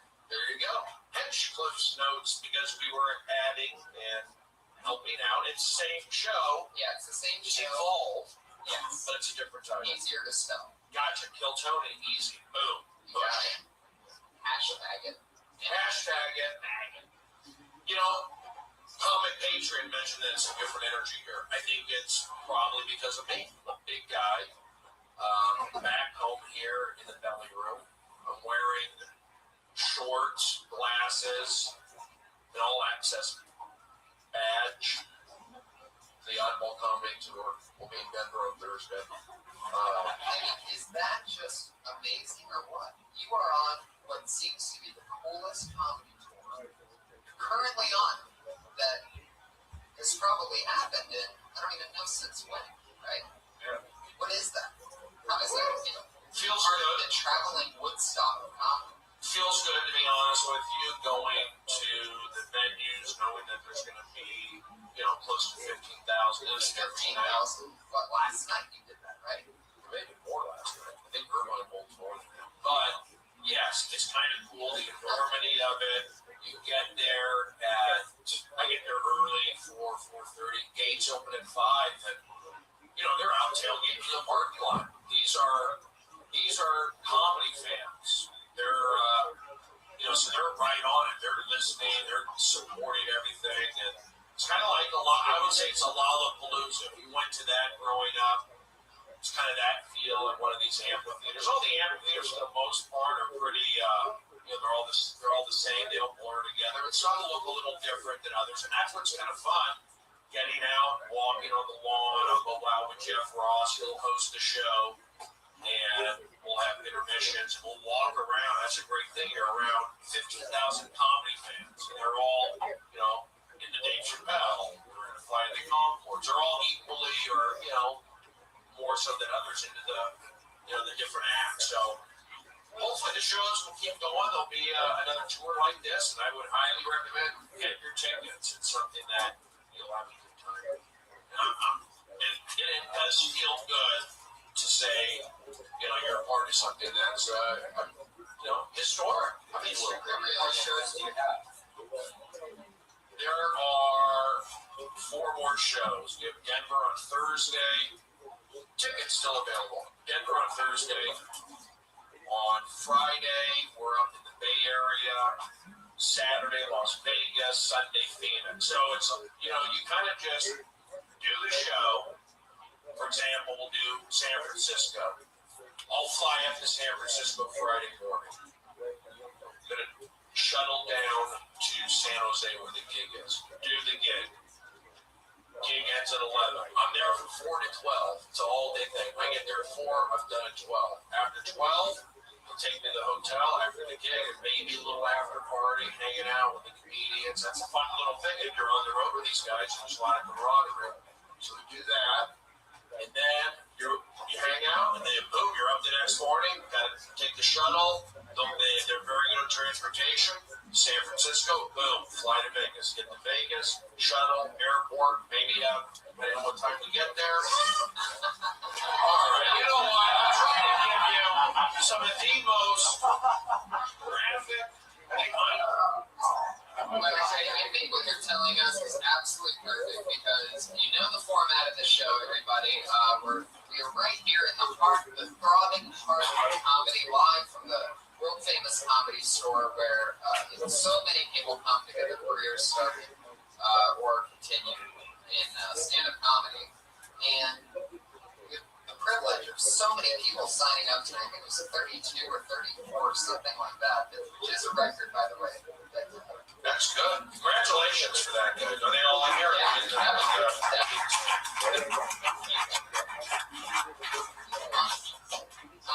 And being on the Outlaw Comedy Tour, who's more in touch with true comedy right now than a guy who has his own show coming out on Comedy Central? What's that? Iron Patriot has a show. Yeah. Okay, Brian. If all goes well, if I keep my sanity, if the editing is, where everything needs to be, could be December 1st. Wow. You could see Stephen Brody Stevens on your Comedy Central program December 1st. Possibly. It's all about you. Like a lot of people get their own show on a TV network, and you end up having, different things, but this is all about you. Well, that's where the pressure comes in. Yes, it's all about me. In your real life. A lot of it, yes. And there is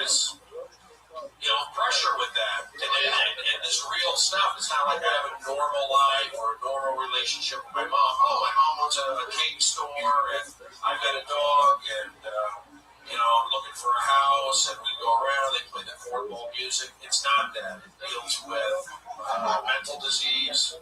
Right. What have you been diagnosed as? I've been labeled as bipolar, and it's a daily battle. So how do I handle that? My struggles with that, my reconciliations, my looking back and going forward, and also maintaining a healthy, lifestyle. It's not easy. And I'm under pressure doing the show. I love it. Oh, exciting. Oh, you love seeing a guy under pressure. Rabbi Stevens, everybody. Are you Rabbi Stevens.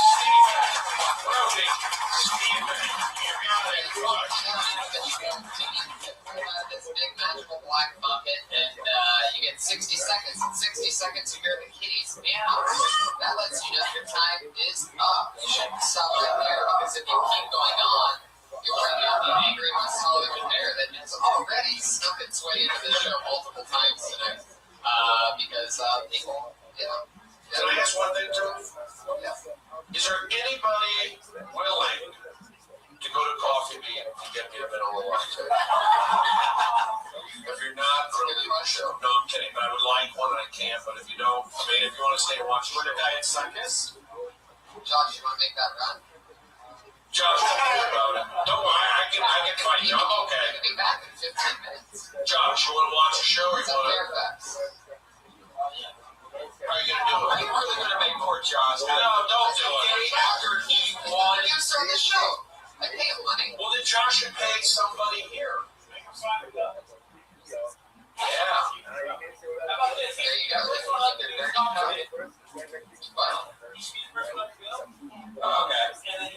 Okay. That's a good idea. How long will it take you, Josh? I don't want to But I like it. Can I go with you? Can I go with you? Give it up for Kill Tony producer. Thanks for not laughing at me. Coming through on the live show in the clutch, getting the vanilla latte. What is that, large? Can I get a large vanilla latte? That's it. You like I will. Just give me the receipt. I'll bring it all. He doesn't need one. I'm so used to being an oddball. What happened? Look at me alone. So you get bossy. I'm not bossy. I'm on part of it. I'm doing it. I know you're about to start a show, but doing this crap can give me a copy. I didn't say it like that. I asked. Oh, but you're gentleman. Josh just won an epic battle, by the way, yesterday. He caught Boot Shakalaka. You don't know, he's a homeless transvestite. Josh. Oh, man, comedy. What a crowd tone. Did you know that? Didn't make any sense. He said he could go ahead. All right. Let's start bringing comedians up here. Yeah, we know how it works. You guys ready to get it started or what?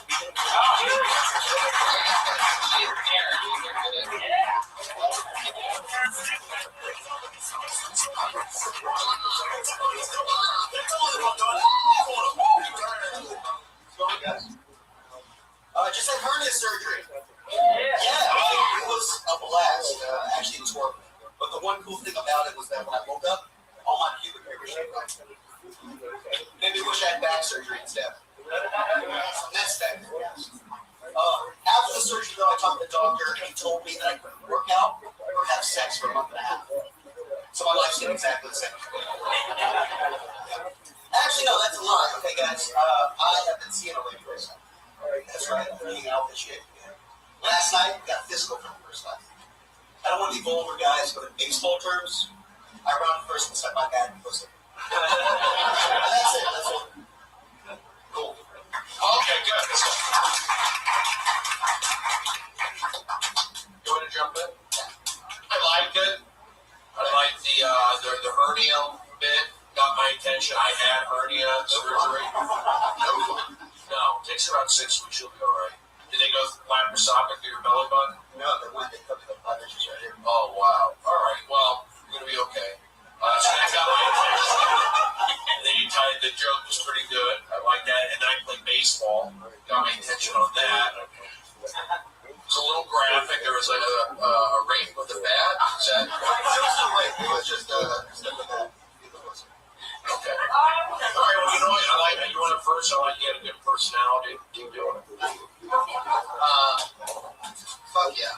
I spent most of your set trying to find a pen and a piece of paper for Brody, at which point he pulled out his phone and was going to start taking notes on his phone. But I know Brody so well that I know that if he has his phone, it's just going to get distracted on social media and never inside.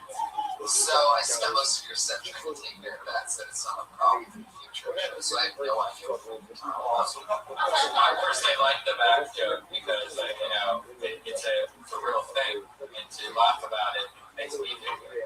And, I thought about having a fat chick on the side just to shake my back. And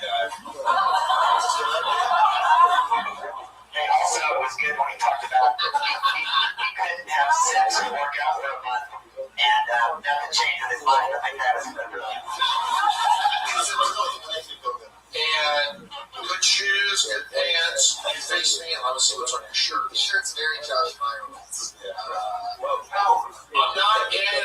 Things have changed a little bit over the years. I'm not into having a message on the shirt as a performer because the audience will look at the shirt. They're going to be thinking of Kenny Powell. There's a slight distraction with it. But again, times have changed a little bit. Those are considered humorous. But I would be careful having a message on your shirt. Yeah, I would agree with that, especially a comedy type of base shirt like that, like Kenny Powers, like I don't know, it just seems you don't want anybody to have any type of idea unless it's a permanent gimmick.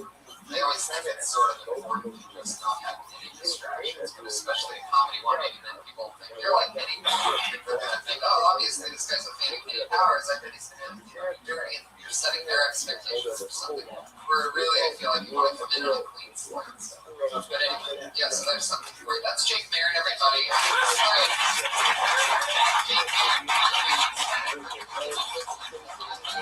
want to send your tags to the comedians? A lot of them use their Twitter handle. Tony, I haven't even tweeted now. Yeah, I noticed that. I noticed that. Well, I'm working and I'm having some mental issues. I'm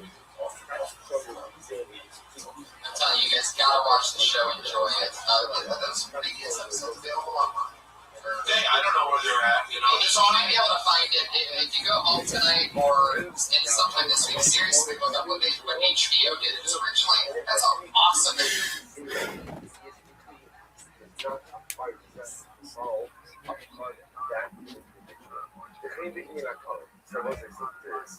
So therefore, the other time we find Shin, so again by a holder, if there is a decree against a certain person, hopefully by changing the names, we go ahead and change the decree as well. Or previous decree no longer applies to this person.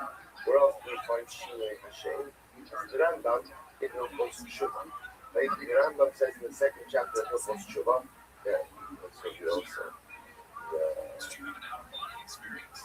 it's actually a footnote. Shin Stamech Vav. Re'ei Rambam Tshuva. Bless you. Paradise Halacha Dalet. Bless you. Second chapter, fourth Halacha. Midarchei Tshuva Liel Zashad Mishane Tshuva. One of the things that a person does, Tshuva.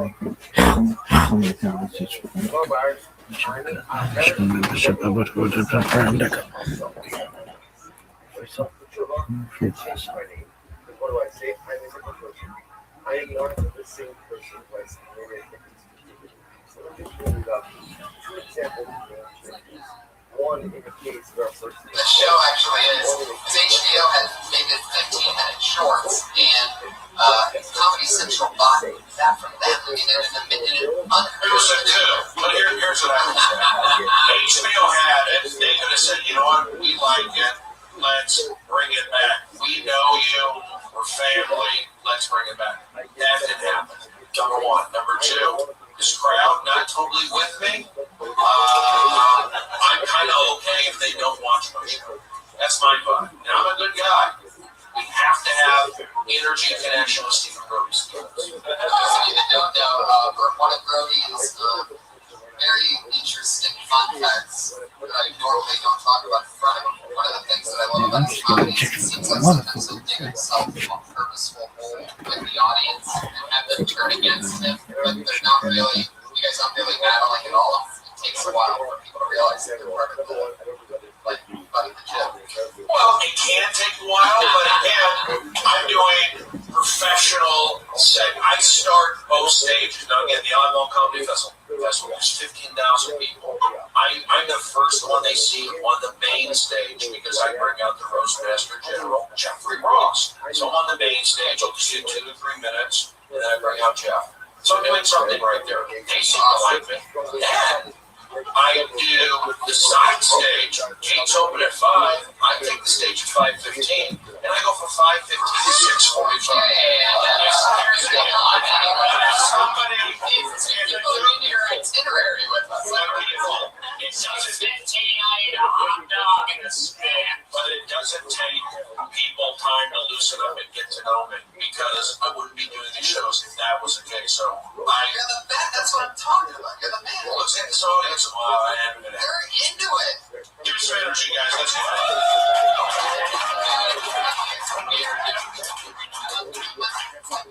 Well, I'm not into weird and I'm not into awkward. I'm into positive comedy. Let's go. You're the oddball comedy. Yeah, it's positive comedy. I get to be an oddball with the parameters of that. Let's push it. Trust me, I got a talent pass. I'm doing something right. Let's go. It's all in the good. He has the credentials to prove it. Thank you, Tony. You're going to go to your next comedian doing 60 seconds. Daria Lauren. Daria Lauren.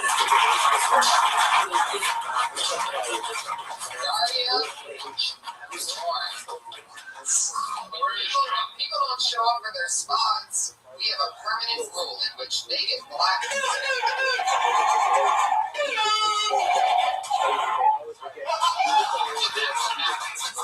Blacklisted. The Patriot makes a set of noises. How often does that happen? Pretty often. Just a few episodes ago, Doug Benson was my guest. Yeah. And just like that, there was no forewarning of what the blacklisting thing was.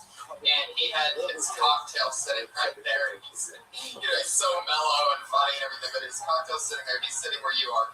And all of a sudden, it really just shocked him so much that his drink spilled. He's just cracking up. I watched the video of it the other day because I couldn't wait to see the video of it because I knew I was on this side of it. And it was just as funny as it was. So the look on his face because he's like, fuck, spill drink and laughing at the same time. Anyway, so the blacklisting, that's what happens. Tony, do you have Josh's number? I want to change my order. Still nothing. Big laugh by Tony. No, it's true. Guys, I'll play that game. If you're going to make me feel like shit for an hour, I'm going to jerk back. That's how I do it. You're right. Yeah, I am right. Thank you, Tony. You're right. Well, you guys not laughing and wanting to change the order. You know, Josh is probably over the order. I can't believe you didn't laugh at that. I warned you. Now you got an angry Brody. No accidents here. Everything Brody says is hilarious. Thank you, Tony. You just have to find out why afterwards as you're already laughing. Afterward, I'll take it. Bring it together. This is like a new name. Chuck Bronson, everybody.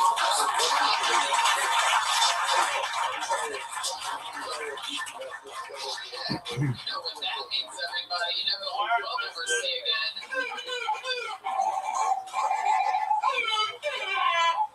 So far, blacklisted people in action. All the comics that are in the river love this stuff. Chuck Bronson is a great name, by the way. Give me something for that.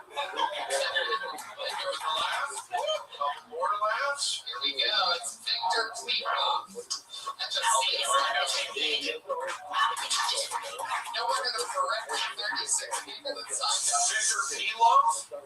They're all in different handwritings, so whoever this is, really scary, very strategic. Cody Ginley, is there a Cody? Cody Ginley.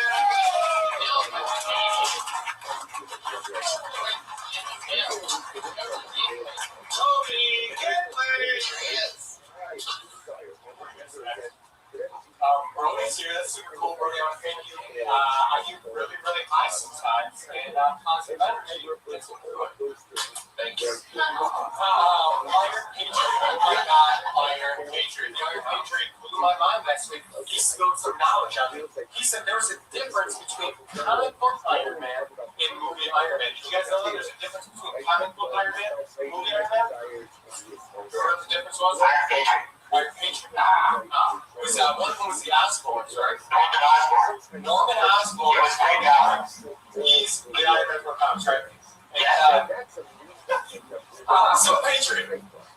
If you had to say there's a difference between the two, logistically, it would be comic sets, right? That might be one of the differences. You guys ever think Roman secretly killed Jesus because he was sexy?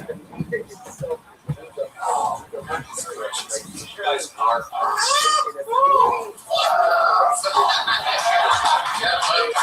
very exciting. Seems like you know this. It's not that easy.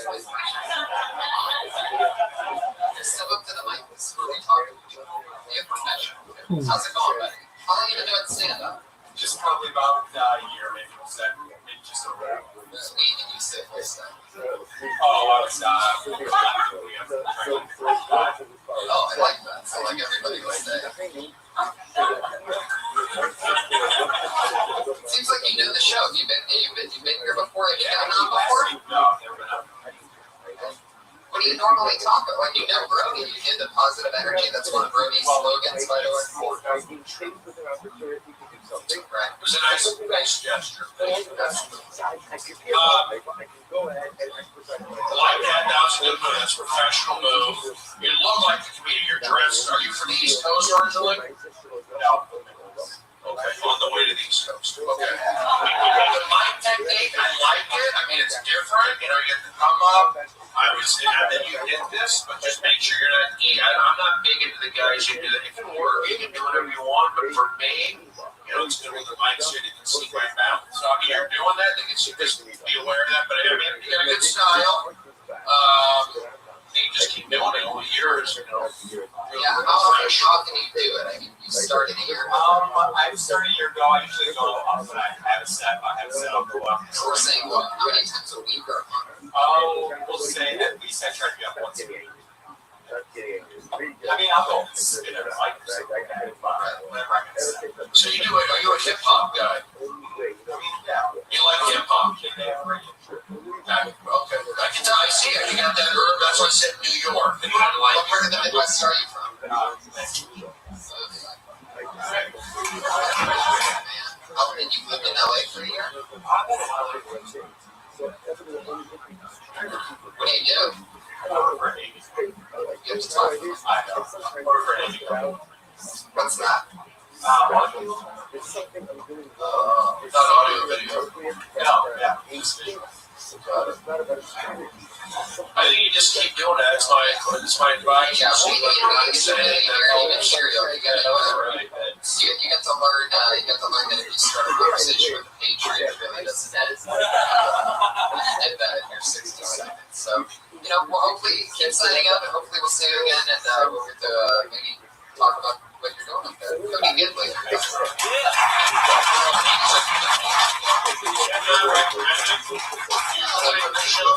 I mean, it's not really. You represented a banter with the Patriots.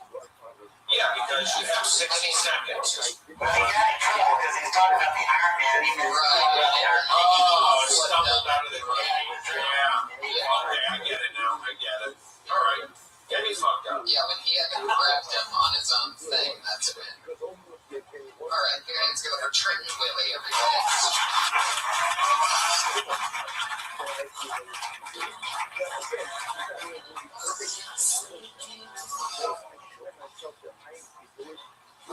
So, I want to tell you about my wife. I came home and I said, where's my bowl full of lightning bolts? Covered in sci-fi, fish beaks, and nightmare bacteria because I'm hungry. And she said, I was taking care of the cat all day. You know, she just reminds me of the dictionary's word bubble because they both just complain about how they're too fat. Because the dictionary, you know, all of them are on the internet now. So the dictionary's word bubble is like, I'm full of too much language. Sorry, no, language goes everywhere. You use a parachute, go the opposite way. Then I went to a planet where everyone's their own dad.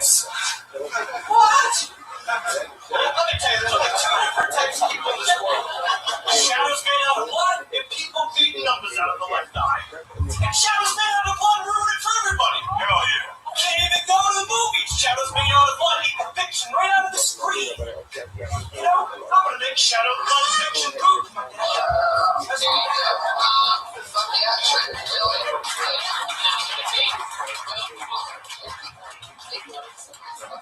Check how long you've been doing stand-up. 2004. Wow. Are you on mushrooms now? I'm living inside of a purple triangle right now.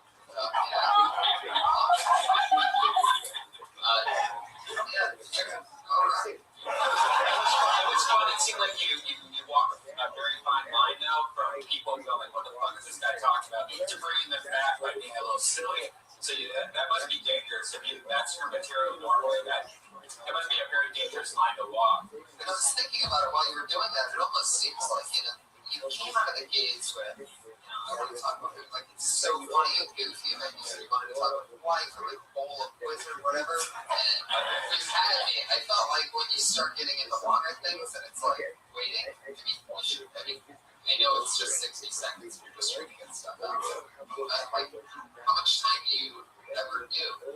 Like, what's the longest set that you do on a regular basis? Longest, and I shoot up. My friend was there. I did an hour and a half. Was that just you and your friend with a karaoke machine? You just sit there on mushrooms, just talking, and you're like, dude, I just did an hour and a half. It was my girlfriend recording it for, she had a museum show, visual art museum show in Amsterdam. And she had my first mic. And they're foreign, so, if I talk about living in a tornado, their perception of it is It should be noted that this is the same gentleman that Don Barris talked to about. And he really freaked out Don Barris one night. Like, he's scared of you. Like, he showed us pictures and stuff. Yeah, Don Barris. I saw him, and the only question I said is, do you feel at all guilty for making a movement where you exploit somebody who's trying? Which, maybe, but then he said, no, he's an asshole. I don't know if you guys know him. Oh, yeah, we definitely know the movie Wendy's City Deep. So, yeah, amazing, huge cult classic. Again, it's another comedian's. Yeah, sure. Wait, no, John, go back. I didn't get a chance to talk, right? Hold on, right? Okay, watch it. No, I can't get my coffee. I'll tell you why. Because you forgot to say soy because you're allergic to milk. All right, well, again, let's just go back to this. I'm a good person. I'm hosting and running the Oddball Festival. Okay, all that you're getting promotions is this podcast. So this is what I think. Now you're running it. When I saw Butcher Cody, when I saw Cody take the stage, the first thing I wanted to say to him, Josh, where's my coffee? That's a funny bit. You want to be Josh up here so people can see exactly what's going on. Stand next to. What do I know about comedy? What do I know?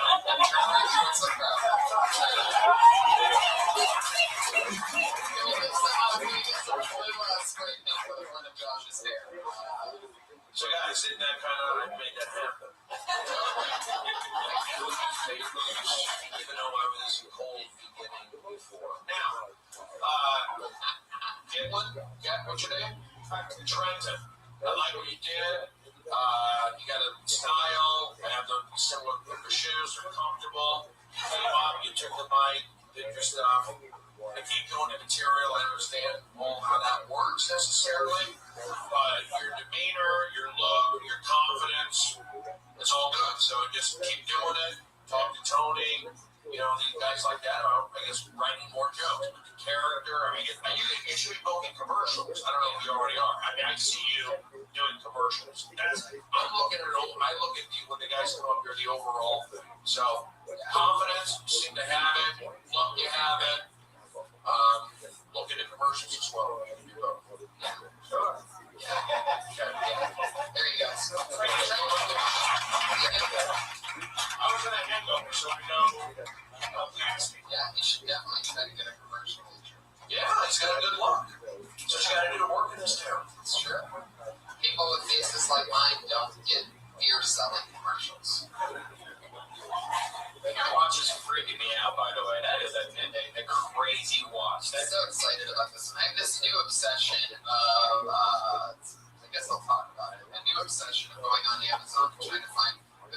Rolex watches that I could find for under $10. And this one here, it takes like 3 or 4 weeks to even get these things because they're so made in China. They come in like 7 different little boxes.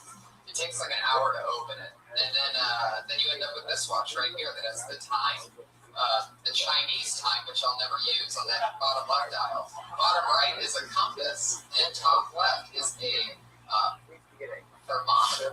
I can actually tell what temperature is just by looking at my wrist. Crazy part is that it's 2013, so every time I have to look for the time, even though I'm wearing this fucking machine on my wrist, I still just grab my phone and I'm like, what time is it? Has everything on it. They just let it happen. They find that buried with the Titanic? That thing is. Yeah, there you go. No way. I know the idea was Titanic. You see the connection. One last thing. Here's the deal. I'm a good guy. I've been trailing all the time. I'm in town only for a couple days, cleaning up my apartment, running errands. If I say something, it may not be funny to you, you may not get it, but if I'm saying I'm tempting, give me a chuckle. And then we'll avoid these moments. Trust me. We saw the coffee bit, the connection with the judge. How did you pull that out when I'm pulling Brandon eggs on it? You can't take credit for that. I will. I did. You're talking to you and the guy that looked just like him on stage. Because I put out positive energy and those things happen. I've seen signs my whole life. I'm already a disability. I'm from Reseda, but somehow I can't not work in this town. Steven, Brody, Steven, Thunder and Lightning, Sarah Wineshank.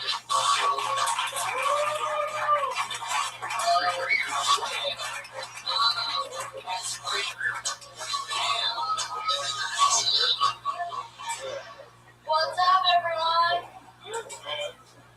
Guys, I'm going to talk to you about how I think ranch dressing people are the worst. Sarah's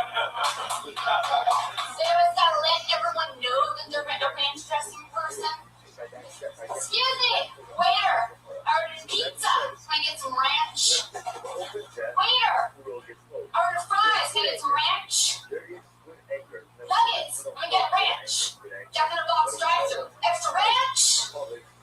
Guys, I want you to imagine being on a date with a fat white bitch eating a lot of ranch. You got any of that ranch, or can I get some of that? Like, what is ranch? Someone was like, oh, this mayo doesn't have enough flavor. Let's throw some seasonings in it. Called it ranch.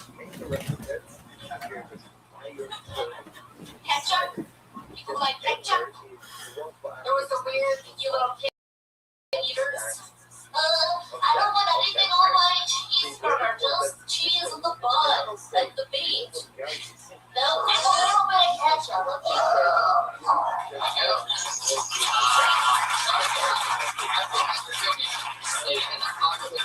I love that. And I feel like it's almost one of those things. Very rarely on this show do I see something that a comedian's talking about that is an exact topic of something that I once wanted to talk about. But I actually felt that with your ranch dressing thing. It seems like the type of thing that someone could have. It just feels like a premise that could be this crazy joke that people know you about. Ranch is a crazy part. It's one of those interesting parts of life, and more and more, it just seems like it's a regular condiment that somebody's wanted. So I think there's a lot there. How long have you been happening? 3 years. How old is that? I've been working on it for like 2 months. It seems like the beginning was good, and then you went into that, chicken nuggets and all that. It seemed like really long. I would just take that whole thing out, just say, make it one sentence, where they gave range for chicken nuggets, fries, making all one thing instead of acting out each thing, because I kind of lost me there. Okay. But then you got back into it right after that. Yeah, I don't like ranch. Starting that, I go into how those people listen to Jimmy Coffee and those things. That seems like a great approach. I don't know what room you did that in front of that didn't laugh, but that seems like it would be a huge part of it. Hey, you even do ranch or buffalo wings? Because Joey T doesn't like that. Yeah, for sure. I can do that. Can I talk? You don't have to ask permission to fucking talk. Well, I really show. Can you stop that? Don't you dare take that call with me. Can I talk every single time? I guess, I'm a nice guy. Is that what you do? Is that what you're going to do? If you don't want to learn it, if you're on Letterman's now, damn it, can I get a word in? What are you trying to do? Have a show? That would be fun. That would work out. No, the reason why I wanted to do something with Tony is all right, good stuff, good energy. You went right into it. Thinking of ranch dressing and so on. So obviously you're doing stuff like that. Your confidence, you're branding it. I like it. I like the fact that you get up there and you're doing the 1 minute bit. You gotta flesh it out. Just keep doing it. And get some of that specific comedy guy. You know, the material lead up to these guys, but. Good, yeah, good stage presence, likable. You know, I say keep doing it. Something in, and I think you're on the right track when you go with, you know, somebody says mayonnaise isn't good enough. I think that still sounds like the beginning of it, but I didn't feel like the end was right. You know, it's like it almost seems like you said mix it with spices, right? Yeah. Maybe you could add to it like I want mayonnaise, but I want it a little bit more sour mixed with spices or something like that. I mean, like sour. I think it's sour ranch. It's like somebody said That's on my yeah. I feel like the person would say something like, you know, this ranch is good, or I mean, this mayonnaise is good, but like, you crumble some salt and vinegar chips in it, or something like, you have to have a reference, it's not that, but some kind of reference that's funny with flavor, like something, some Billy Goat fucking. You didn't want each other album called Big Ranch? See, ranch gets me going. That's how I write. I just take words and push visuals. What's your name? Sarah. What's your last name? I like the name. It's memorable. It's easy to say. Got a good look. It's people are gonna like you. So just keep doing what you're doing. Very German name. Yeah, German. I'm Jewish. That's okay. I'm from Minnesota. Tarzana. Yeah, it's an Emily. That's what every German person says when they're a Jewish person and they've been targeted. You know where it's from. It's alright. That's from where you're from. It's a German name, but she might be Jewish. Yeah, my dad's Jewish. Bingo! I know my name, but don't talk back to the audience and tell me. I was going to say, it sounds German, but there's also something very Jewish about it. That was my joke. And she said she was German. I'm like, holy shit, that didn't work. That sounds interesting. It's like, it is because it's one of those names that sounds both Jewy, like it starts completely Jewy with the wine. Yeah. It's so terrible. It's German. Yeah, Jewy. That's racist. Oh no, it's Jewy. I've never been a white guy with the last name Plank Scale, but those are my black friends, and that's my last name, and black people know that too. That doesn't make it racist. There's a Jewish person that should suddenly Jewy, It's very Jewish. Make the word black. Jewish. Say it's very Jewish. Say that. So my Jewish friends can say Jewy, but they can? Yeah. You're going to get into the N-word battle and get uncomfortable? Anyway, the last part's very German with the shank. Like, it's like, I'm gonna shank you, like, being a lot of German. So it's like, why shank? You're the most German last name. Yours is just great. Reichel? Like the third Reichel? Yeah, what's wrong with that? Yeah, why would I have, like, you know, like one of the things, you have, like, the third Reich is like the whole thing. And that's basically your last name. Yeah. It's like my name being Tony Holocaust, you know? Alright, so you're just like, Sarah, you know, she's actress that's Jane on Twitter. I say, you know, it's one of those things where you can shorten it. It's so bizarre. You can shorten it in some places. You can make it longer in others. I say stay in the ranch dressing pocket. They try to write the perfect huge thing on ranch dressing. You need a condiment comedian. Ketchup after that, mustard jokes, just like, hey, what's up with this mustard? It's not just a guy on Clue. Alright, I don't know. Alright. There she goes. It's Sarah Weinstein. Thank you so much.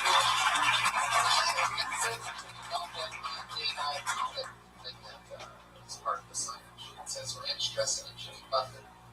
But we didn't get the Jimmy Buffett part. Jimmy Buffett's also interesting. His big song is Cheeseburgers in Paradise, which needs a condiment, right? So it all goes together. Actually, I have to be able to use this journalist to get our What? What is it? Alright, anyone who lives any gold, check her necklaces, bracelets, If you have any gold or you came in with any gold, it's probably your gold. Because I know for a fact not many young Canadians have gold on them. So, Canadians on you. There you go. For you podcast listeners out there in Canada and Finland, that was a homeless guy saying that he found a piece of jewelry. If nobody claims it, he's going to keep it. I don't know how to say that in Hollandaise, but put your hands together for Dave Granger.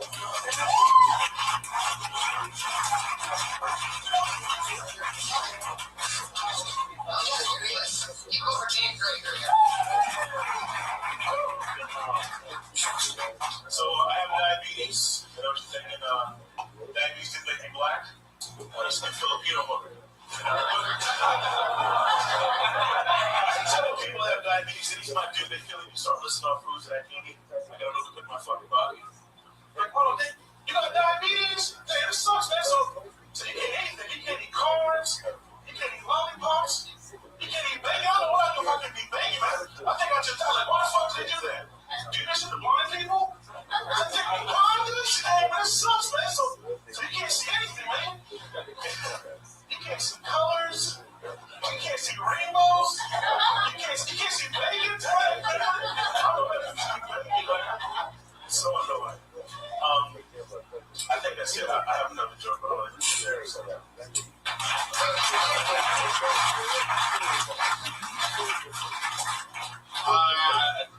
The diabetes right out of the gate, that's brave, that's setting the foundation. I like it, good personality, good style.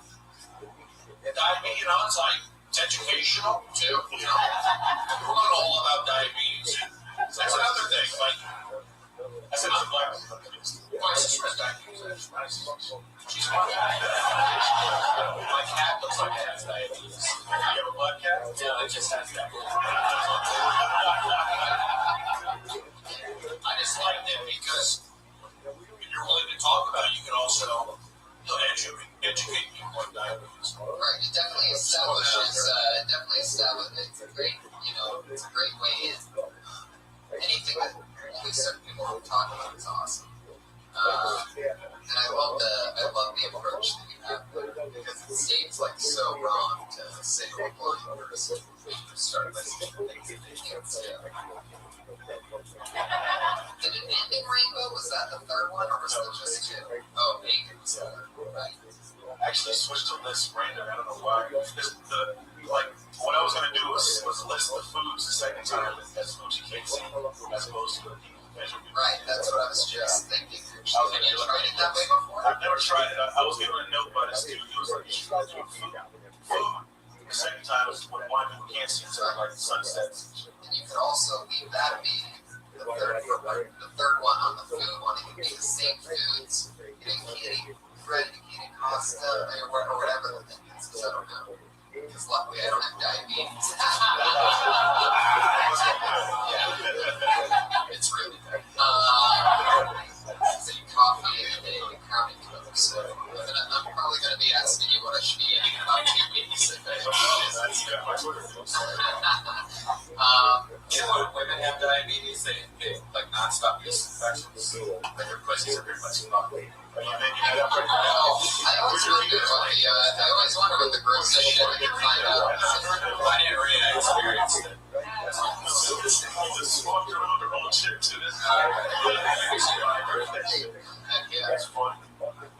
You gotta do your research on diabetic, but sugar was lifted. Yeah, sugar. Well, I guess that's what it is. You know, like their body thinks too much fucking shit. Candy. You know nothing about that. I know. What do you think? Candy comes out of that? My blood still tastes salty. It tastes like sugar. I highly doubt that the yeast infection tastes like Sour Patch Kids. Yeah, I didn't think that's Sour Patch Kids have. You're wrong. It's way worse than that. That would be awesome. It's a ratchet. Oh, yeah. Brian Ratchet. Ghetto, right? Right. We call him around the comic book. We call him Ratchet House Brian. Ratchet House Brian. Do you have to do the shot thing every day? I'm on the pump. What's the pump? Oh, shit. Oh, my God. That's way better, right? It's a lot better, man. It's more convenient. Have you unplugged that thing? Yeah, it's like a gun shop. It's like a gun shop. It's not anything right there, bro. It's more convenient, but like, but the shots were a bitch, man. Because I've had since I was like 13. It's like, yeah, just keep doing the shots. And I actually just came out telling people that I had diabetes in the past few years. So it was very tough to talk about it. You came out of the diabetic box. Yeah, it was like coming out, you know, it was tough. Because like, people that know me for years never knew. People that lived with me didn't even know that diabetes. Someone could see that. I kept it in. So, you know, I'm trying to make some money off this shit. You get rid of diabetes? You can get rid of type 2, and there's theories you can get rid of type 1. But essentially, type 1 is where the pancreas doesn't work before, and type 2 is where the pancreas does work, but the body is not accepting the glucose or the insulin in the body. So you get to the glucose to use energy and stuff. Biological. Wow. I have type writer diabetes. Type writer diabetes. You just made it up. Word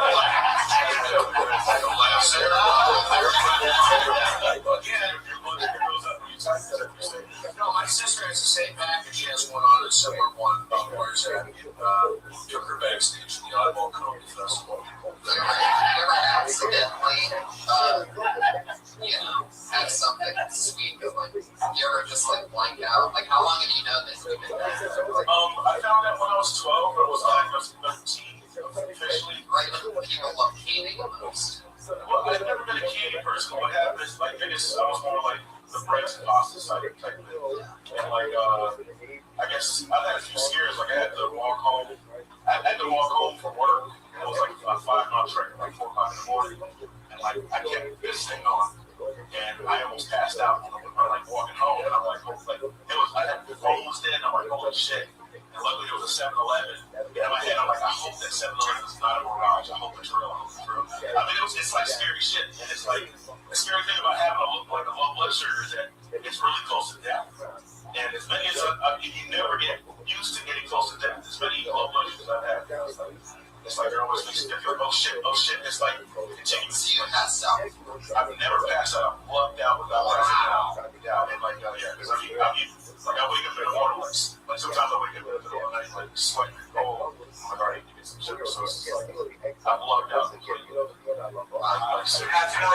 Because I know you guys are a DJ in Dallas. I was also in karaoke sometimes. And one time there was a guy there that passed out. And we were trying to get him some like orange juice and some Coke, and he didn't want it. And he was big passed out. And then we finally took some. And that's when I learned about diabetes. Apparently it's a very strange disease. I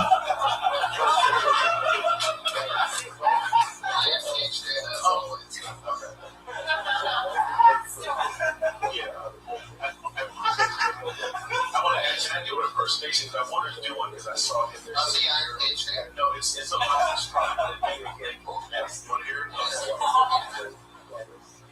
One more time. There it was. Has the power to create worlds and fill them with life. That's what I'm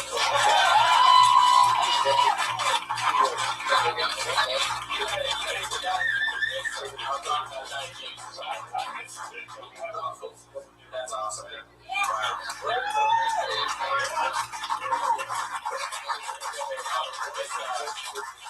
What's clear is I am Dave Gregory on Twitter.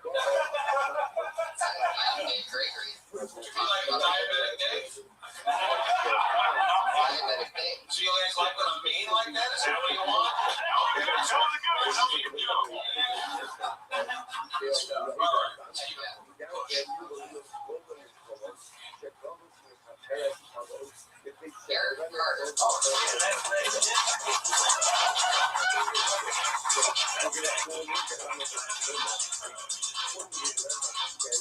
God damn, that's me. I got here a little late. That might not even know my damn name, and here I am. On a fucking podcast. I don't know what that is. I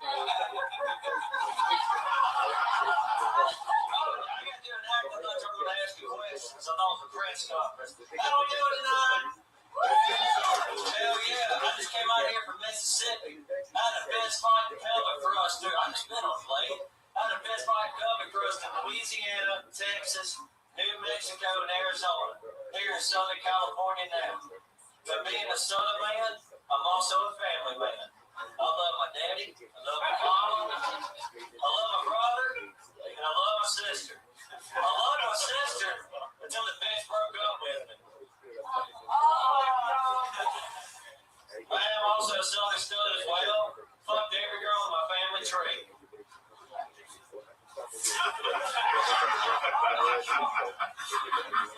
But you know, I live in red states and I live in blue states.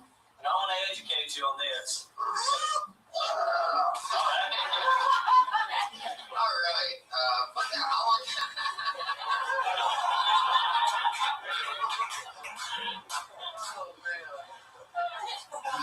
I saw you at the fight last night. You was doing the press conferences on those prize winner fighters.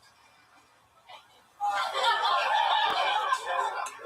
long have you been in Los Angeles?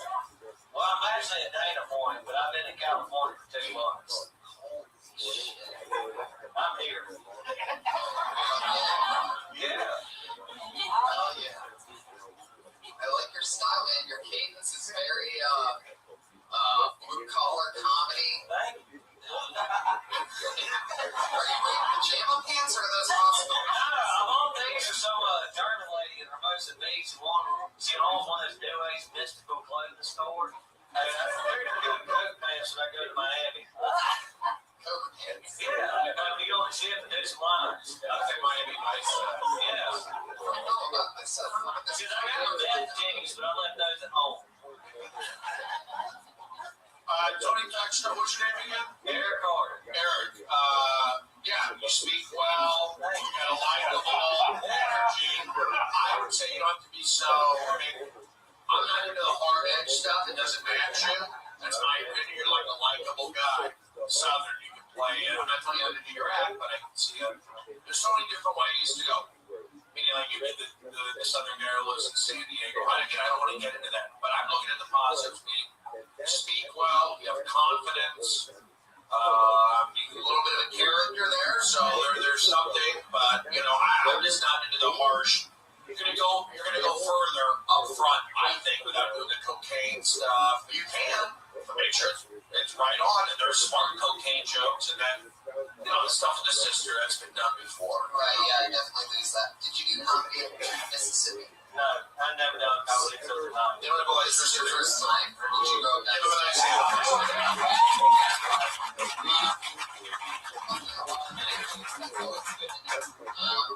Oh, yeah. Yeah, for first time, that's not bad. Thank you. Right, and I wouldn't do that set again. Forget about it in 5 minutes. Great. It's 5 minutes longer than we remembered. But, what's nice is that, you have such a style to just Mississippi, just it's unbelievable. It's priceless. And people wish, I've met so many people starting out comedy that wish that they had a viewpoint like that, just somewhere to jump off of. Like, you can play that Billy Goat fucking. You can play idiot for the rest of your life, or you can try to be like other people. And fucking, you'll be one of those people years before you put an extra casting role. You're gonna end up in some fucking, play the idiot. You got there a little bit late because, they already cast it and filmed the last season of Breaking Bad. You have a great look for that. There's going to be something that pops bumps up. You know what I mean? And so it's good that you're in the game. It's much more fun than being in Mississippi. Oh yeah. What are you doing? Like, how do you make your money out here? Just got here 2 months ago. Military? No, my brother started, but I never started. I picked up on it. I just drifted out here, man, and led the trail park and said, fuck it, just came up to California and had nothing else to do. Wow. Yeah, talking to you. Keep it real. Yeah. So, I don't know what the hell I was doing. Somebody told me there was something going on here and showed up. Nobody knows what the fuck they're doing the first time or after the first time. It takes tons and tons of times. But I'll tell you, you're already ahead of the curve because most people think they have things figured out after their first time. And the fact that, you know, you're smiling and you're not taking it too seriously gives you a huge edge over people that, you know, get nervous and don't believe in trust assurances. So good luck with everything. I'm so glad that everything started here. Please come back, sign up again. That's Eric Carter.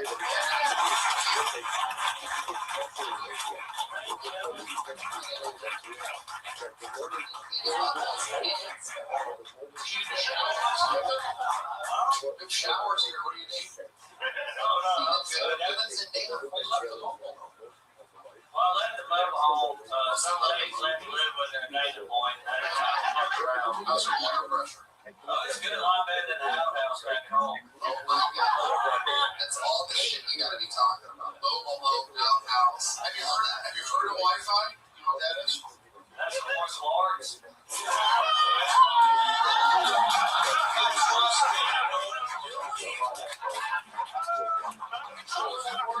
Just starting out, there were nothing that I was on to $3 million. A lot. That's what I'm doing. You're good job. Good job. Just doing it. That is the perfect one, by the way. Take the Wi-Fi thing, you know what I mean? Say, you know, somebody asks me if I know what Wi-Fi was. Something like, you know, like, is that martial arts? You know what I mean? Like, you can like what you're given. You know what I mean? There you go. It's Matt Eric. Call me easy on the name, Eric Carter. You're not guaranteed. I'm gonna make your fucking secret. You're not Mississippi anymore. Welcome to Scotland. Read the USA Today. Never got an answer. Never got an answer what you did for work. Ready? I don't know, it doesn't matter. Probably works at a beach or a coffee. What do you work, Eric? Hey, mate. Yeah, coffee house. What's the last job you had? What's that? I'm a dishwasher. Works a bunch of dishwasher.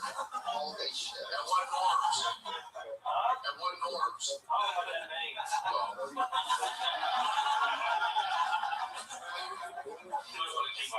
Taking a job from a Mexican. How dare you? All right, everybody. You know what? We should probably move on to our final segment of the show for time, right? Sorry to all the comedians that didn't get up. It seems like a lot. We spent a lot of time on people. Sorry for you guys who signed up that didn't get up. We're going to move on to our final segment of the show, which is always exciting and fun. There's two lovely young ladies that are part of every single show that we've had, and they've been being built here 60 seconds a week for 16 weeks. This is their 16th show. And so let's flip it this time. And going first tonight from the great state of Florida. She dropped out of college to pursue her stand-up comedy career. And that all started here in this room. We're going to get together for our friend and yours, the one and only Kimberly Condon.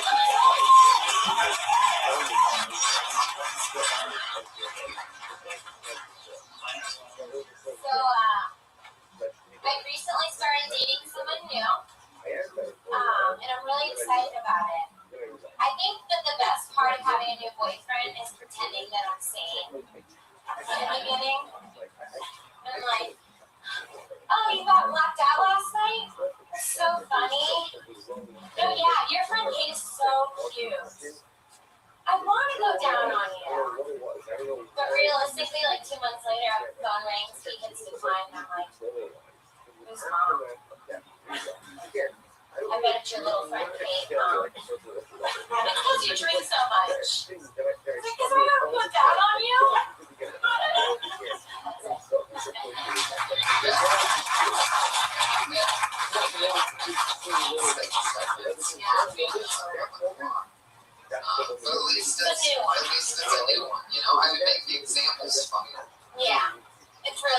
And then going down, keep it going down on anything, but I would switch the two of both. So that's a potential for more laps. Just because it's a rule of three type of thing doesn't mean that the first two can't be funny as well. And everything starts as sort of a one-liner sometimes, unless you take that approach. Anyway, point being that that's a good new thing. Oh yeah, I also feel like originally when you started and talking about pretending to be sane, I mean, you can get that example later, but I also feel like there's something to be acknowledged in, like, it's almost like how when people wake up in the morning to a phone call, they don't want to sound like they just woke up. Like everybody tries to do a normal voice. I feel like there's something compared to that. Pretending to be sane, almost like how you clear your throat, try to get the grogginess up and cover the phone or something like that. I feel like finding that type of thing crazy is interesting too. You slaughtered last week, bro. Yeah, bro. No,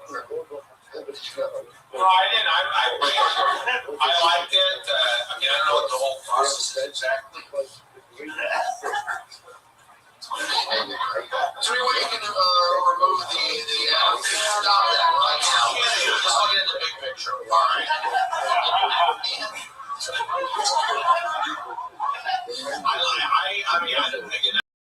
I know it's a big thing, but just like overseeing it all, I felt like, yeah, there was a bit there. So there was a beginning, there was a middle, there was an end. So I compliment for that.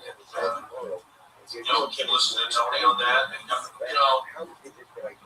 yeah, I see. I see other things. I see the likability. I see the smiling. And that's what I would say. All the comedians I see here tonight that really have a good, got a good voice, good point of view. So, have you ever had a bit about alcoholism or when? I know this you don't talk very much about. Well, I'm a unit, so no, I don't view the men and the women are a certain way and this and that. I'm just kind of like in the moment. I'm like Johnny Manziel. I played baseball. I was a failed pitcher, so so I kind of do it that way. But yeah, I mean, there's so many different forms of comedy. Yeah, there's different, the guys versus the girls and this and that. I just feel I've studied so much on comedy. I always saw the new comedians. It's stage time and jokes. Can't go wrong with that, and that's what we're doing here tonight. Yeah, definitely. I give you the overall opinion. The guy who's working, Tony works, Brian obviously will work, but I see the overall, the big picture. Kimberly, you've been doing a lot of spots on stage lately, right? You're likable. That's a good thing.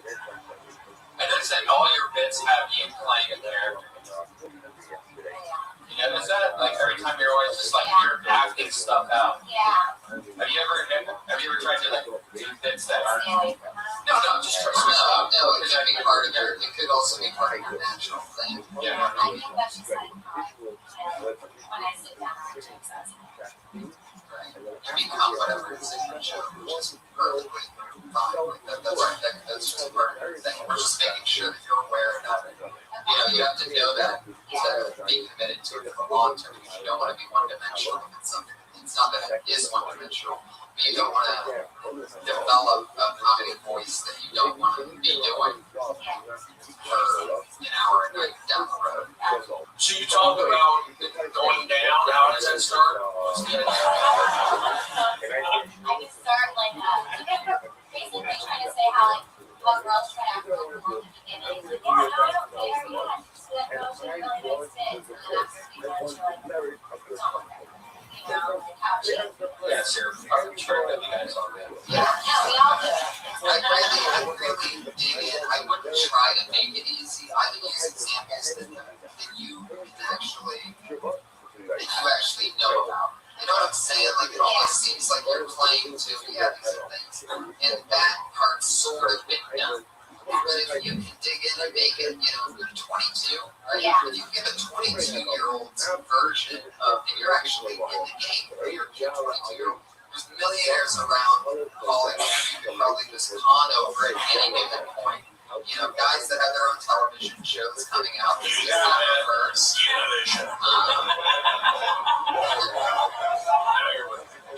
So, you know, if you can figure out like things, even if you haven't done them in real life, things that you would do, or like specific funny fucking examples, because I think that's what'll make it funny and original. But as far as it goes, as always, great work. There she is, Kimberly Condon.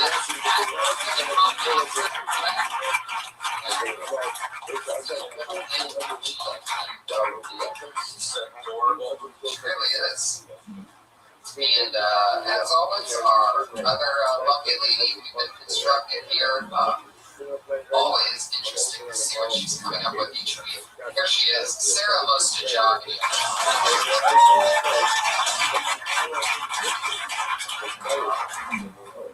What's up, guys? So, I'm bisexual. Or a complete slut. I don't know. One of the two. My sexual preference is most easily defined by the early 2000s cartoon Cat Dog. I would have to go with if I could. I actually went out with this girl last week to go out last year.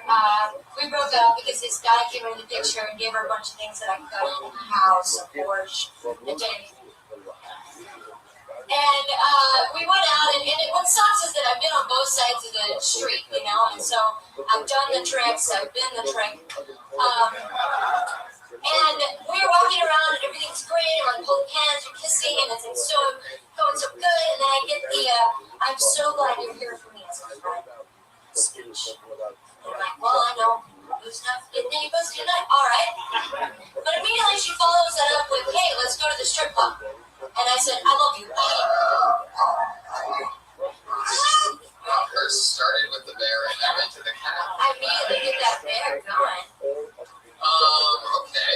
Well, other than the fact that you just made the bear come in a minute and 7 seconds. Like your nipple shadow.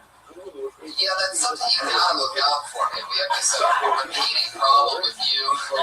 You guys are just so fucking turned on by me that it doesn't matter what I wear, what I do, it's too fucking much. It's not my fault. Your nipples are popping out of your No, they're not, dude. And you guys in the back of the room for you listeners on the other side of the world. You're not gonna fool us. You said this. If you really want to get into it, I mean, don't let me bring it up. The camel toe incident 2 weeks ago. First you said there was no camel toe, and then you admitted later that there was a camel toe. No, I just said I wasn't wearing panties, so like maybe it's on the outline. Of course we have underwear, so you didn't have yoga pants. Yeah, so did the guy in the back of the room that night too. Like it was a whole thing. You don't want distractions. But that's okay, in my opinion, when I got dressed today and it was Stop. And the fact that we're covering that and not the material, which isn't bad, is a huge thing. So what you're left with is a common sense situation of you don't want to have a camel toe, you don't want to have your nipples showing. These are common sense things. What would suck is if we're like all of your jokes are fucking terrible, but instead you're building and you're doing something, but you're still trying to. Or if you're not trying to, then you need to find it here. T-shirt and a Can I raise my hand? Welcome to Hollywood. You need a full-size mirror in your apartment. Can I raise my hand? No camel toes in Hollywood. I have no problem with the camel toe. I have no problem. Bernie takes the I want you to fail approach. I don't want her to fail. You asked Kimberly to take off her Afghan. That was a joke. Why are you crying, Sarah? Sarah's Sarah Pryor on Hilltown. I'm trying so hard. Well, you did good, but the whole time I'm looking at your nipples when we're saying you did good. Why are you so offended of us telling you that your nipples are When popping I out got of your dressed shirt? today and it was 110 degrees outside, it wasn't cold in here like it was in there. This is where you come to learn. Yeah.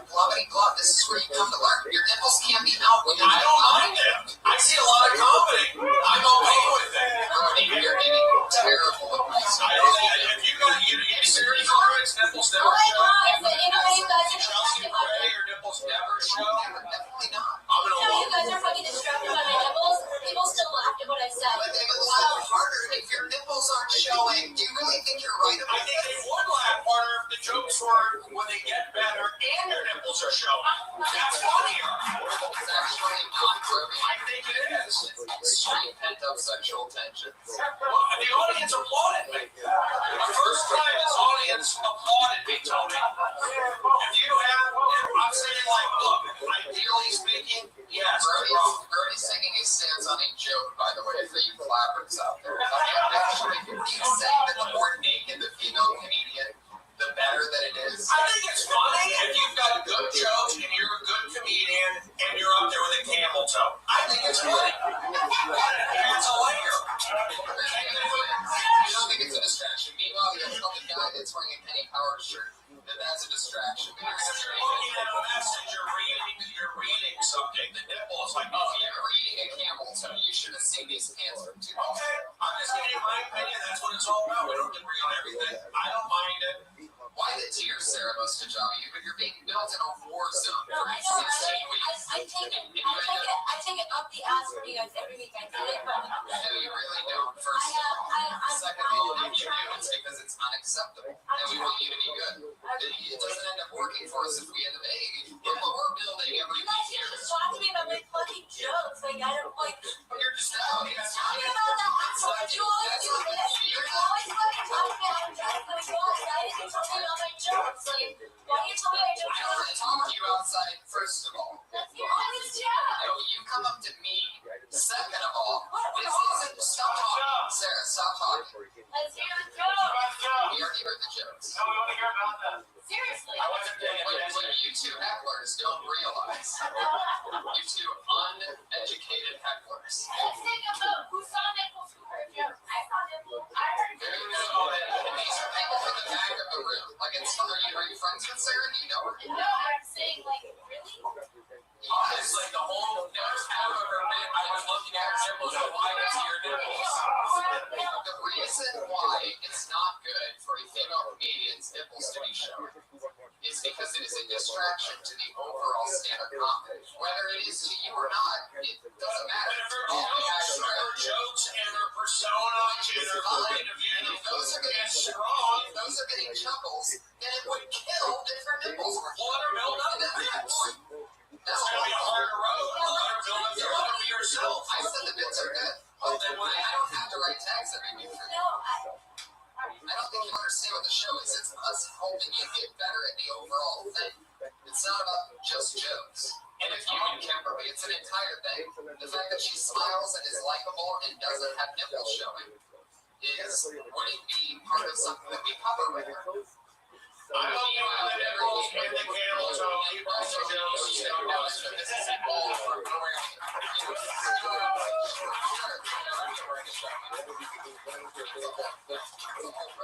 We're not saying anything bad about nipples. You're fucking hot as hell. We're trying to tell you that you're so hot that you need to fucking not have your nipples, your pussy show, because we want to hear your jokes. So harsh now because these are people that are regulars of the show. It's absolutely true. We need Kimberly and Sarah to come out of this being two of the best female stand-up comedians in the world. And if instead one of them looks like a stripper on stage, it doesn't work. And it's taken a long evolution. I think it does work if you're wrong. Name one that's successful. Alicia Michaels was. You just said once. Well, she stopped, she Name stopped. one that's successful. Name the female comedian who's purposefully sexy on stage that is successful. Liza Schlesinger, is she sexy? He dresses down on stage. Dresses down 100% of the time. Name another one. A lot of the African American comedians are looking good. Go to your jokes as a safety approach because I'm winning this argument. All I know is I go on the road with a very funny comedian in Chicago, huge breasts, high heels. She had a point of view, jokes, and crushed it. What's her name? Forget. Exactly. Well, I have a bad memory. This has been a fun episode of Kill Tony. Well, that's what it's all about, having a debate. That was just my opinion. I love the guys. Absolutely. I mean, you took the wrong end of the debate. You could have used your common sense and your comedy education and not left us seeming like two bad guys. They're not bad guys. Also, am I supposed to go down that road and say something that I don't agree with? No, you But you should agree with it. You can't name one successful comedian that dresses sexy that's a female. Maybe she's doing that trailblazer. That's absolutely impossible. I disagree. I wear shorts on stage, Tony. I wear fucking glasses. I don't even need them. I'm working. Anything other than I wear a white G-shirt. I'm 43. Purple one. I'm 39. There you go. So you can be different, but it is about the It's not about being different. There's a difference between being different and trying to be sexy on stage. Nipples and camel toe are something that nobody else Did you try to show camel toe? Is that just a natural female? But it doesn't matter. You have to know that you can't do it on stage. You can wear whatever you want off stage. She was wearing no underwear and yoga pants. What do you think happened? Every girl that has a fucking pussy knows what happened. She had no underwear and yoga pants. Anything you want to promote is the show. I'll be on the Albany tour. You can find me in Denver this Thursday, Friday, Saturday, Sunday. Patriot, what do you got? It's @Patriot on Twitter. Greg Dan, I'm at Tony Hinchcliffe. Thank you so much, everybody. Sorry you got dramatic at the end, everyone. That's what Tony's all about. Tony's a great guy. He's trying to help. We're all positive. I just know what I know. And I'm pretty fucking smart, by the way. I went to Arizona State.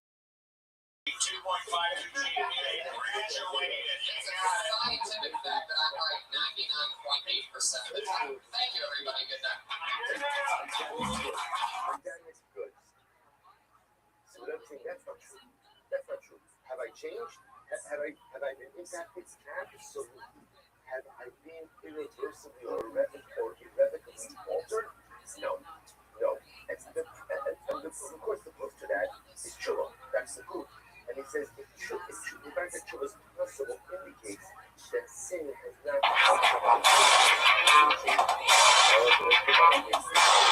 Fuck yeah, everybody. How you guys doing tonight? Another fun night. Here we are. Another beautiful Monday. Emmys were last night. Jesus Christ is here right now, everybody. Put your hands together for the Lord and Savior, the one and the only. How's it going, Jesus? Feeling good about things? I'm so happy to be here. I love you. Why is it taking 17 episodes for you to make your first appearance? There you go. How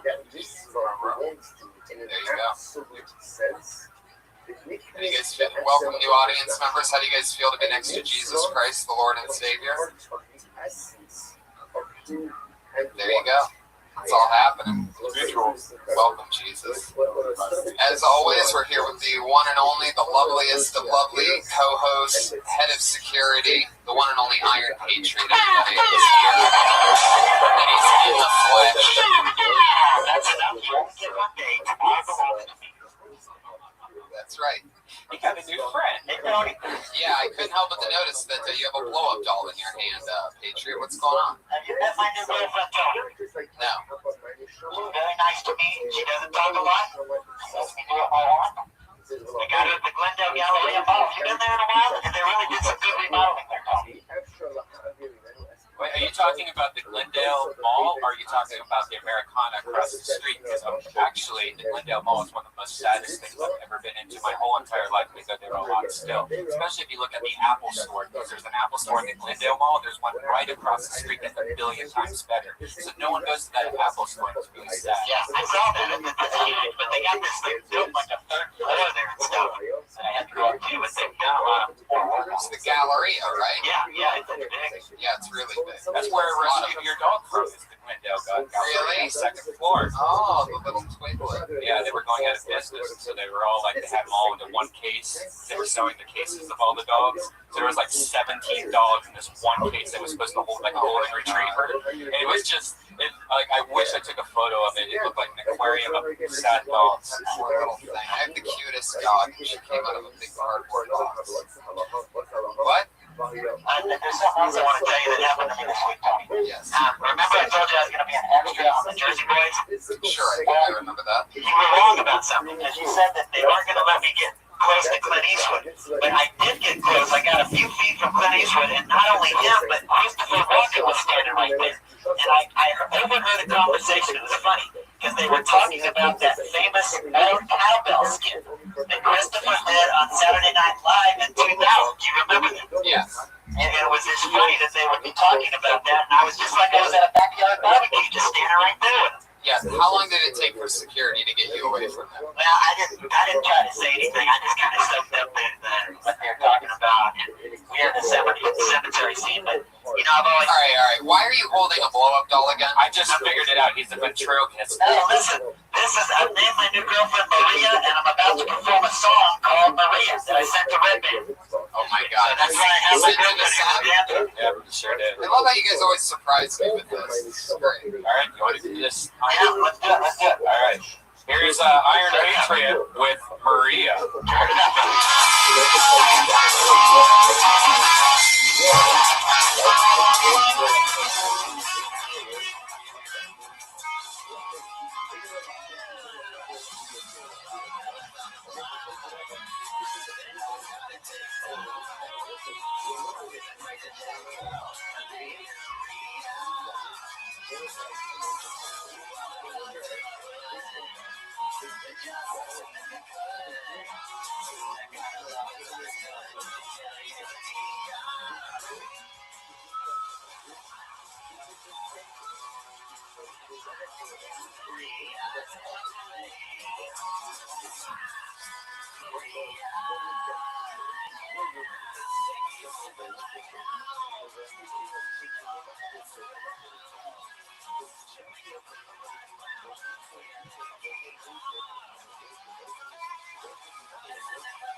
Oh my God! Wow. For some reason, I feel like you actually used that before, that doll. I checked it already. No, I got it wrapped up. Why didn't we do that on the show? So, let me ask you something, Patriot. Like, did you write that song? Yeah, I wanted to show that I like the female hombres too. Like Eva Mendes, Selma Hayek, and Eva Longoria. I love her feet. She has the cutest feet. The toes are all straight, nice, arched, and they're like cute. So you're saying that your blow-up doll is a Latina? Yeah. Yes, Maria. That's what I call her, Maria. Well, Maria is also an Italian. Yeah. I like the song a lot. I thought it was amazing when you held it up and started eating out the blow-up doll and exposing the butthole to the audience. Especially since it was a big, gaping butthole. And let me tell you, I stuck my finger into it with trust that you said you never used it. And I smelled it and licked it, and you were right. Wow. You have a lot of guts when it comes to licking things. I heard you with Jerry Diesel talking to Jerry Diesel. You guys are lethal together. Well, I trust you. That's what I'm trying to say. I know underneath that armor is a heart of steel. Yeah. It was fun to do that. It's great bringing back all these Dirty Crabbers songs. I really that's a special thing, man. Dirty Crabbers, his old band when he lived in Texas. And they played music in the grunge era. And he said to us, yeah, that my band played in the grunge era. And I go, that doesn't sound like grunge at all. And he goes, yeah, we weren't successful whatsoever. That laugh is so creepy. It's my new favorite thing. I love that the first couple episodes we had the Patriot as head of security, or as I call him, the head of insecurity, on. we didn't have a microphone for him. We didn't realize how much brilliance was going on under that 60 pounds of armor. But now, we got them all wired. You know, another story I have, hey, Wednesday, on Thursday night, wasn't there an episode of Upset? Yes. Yeah, I watched that. You guys were watching that trailer of Dawn of On that's coming out with Joseph Gordon-Levitt. That looks fucking badass. I was in that concession stand scene when they went to the movie. Did you see that little thing? Oh, you're in that? Yeah, I was in that. I mean, I was an extra, but it was funny because I was in that concession. We know you were an extra, dude. There's no, what would be the lead role? Yeah, I know. We know that. No, but all extras are almost more fun because they're like Easter eggs if you know them. So you'll be sitting there and be like, oh shit, there's the bee in the background of fucking Sister Act 2. You should make a compilation. Thank you. The guy with autism helping me out with my words. Wow. In a rare, that's like seeing a shooting star inside of a comedy showroom. Is the autistic guy correcting the obsessed fucking wordsmith. Anyway. And I was playing a video game and waiting for the scene to start, and then Scarlett Johansson just walked in and just was standing right next to me. All right. Let me ask you something. When you're working at Hollywood and Highland lately, now that you have this newfound... First of all, I got to acknowledge, I love the fact that your penis flap is broken today. And it's butt flap. Yeah. Sometimes you got to let the banana hair out a little bit. So those two things are obviously, now that I see it, they must be connected to each other. Yes, and underneath there's like a Velcro strap. And that attaches your butt? Yeah. That Velcro strap is basically your gooch. Yeah, it's in my crotch. And when I was walking here, it must have come undone. I felt it go loose.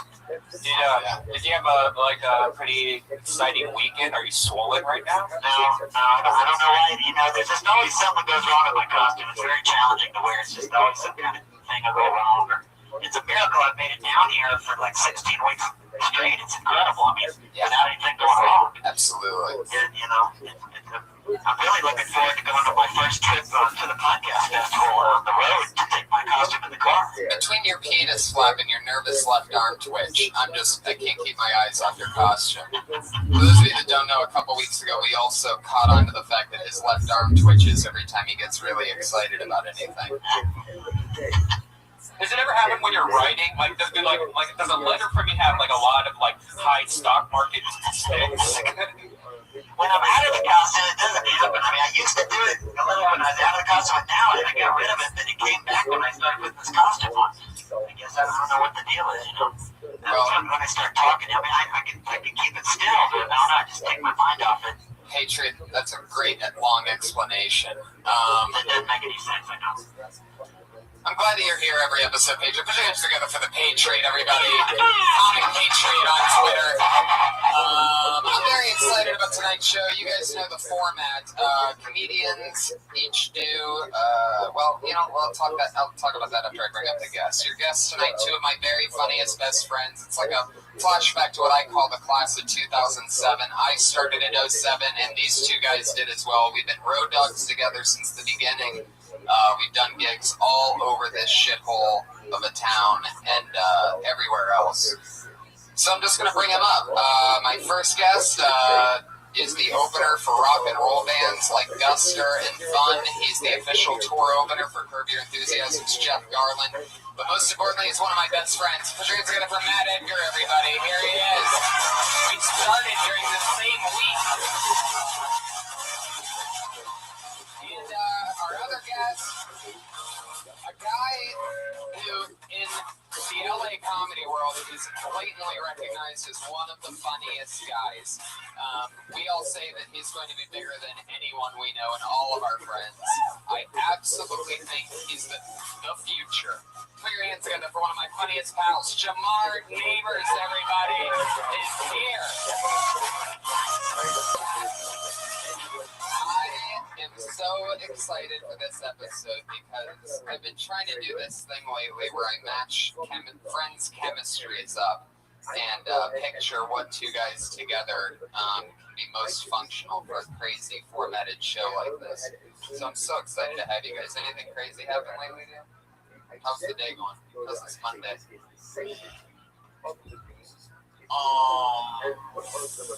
Josh Martin trying to fix his speaker over there. He has no idea what he's doing. I bet you said Josh Moving Martin. a piece of wood around and is that what that is? Good job. Good fitness. There he goes. Josh Martin, producer of Kill Tony.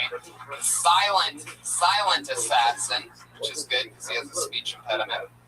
You might recognize him from a couple episodes ago when he did his infamous cereal joke, which I heard getting compliments last night on the front patio from audience members. I remember when it was just a puppy of a joke, and that's the type of fun we're having, watching little gold come to all together. Is once again about 20 of the comedians that were signing up for the open mic downstairs. Once again, they've signed up for the show tonight, and it's always fun to see what happens. You guys ready to get this thing started? Yes, sir. Let's do it. Everybody gets 60 seconds. You know that your time is up at the end of that 60 seconds because you will hear the meow of the kitties.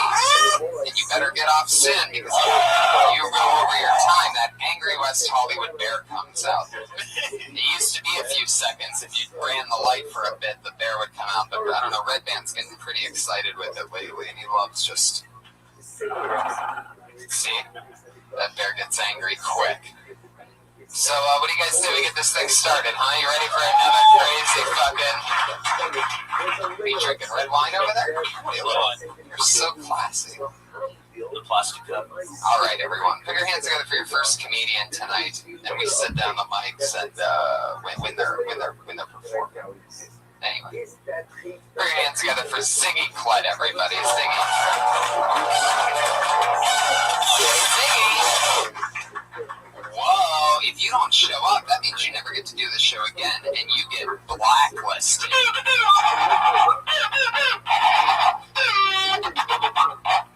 That's what the Patriot does every time somebody gets blacklisted. Oh, I'm saying every time you say the word black.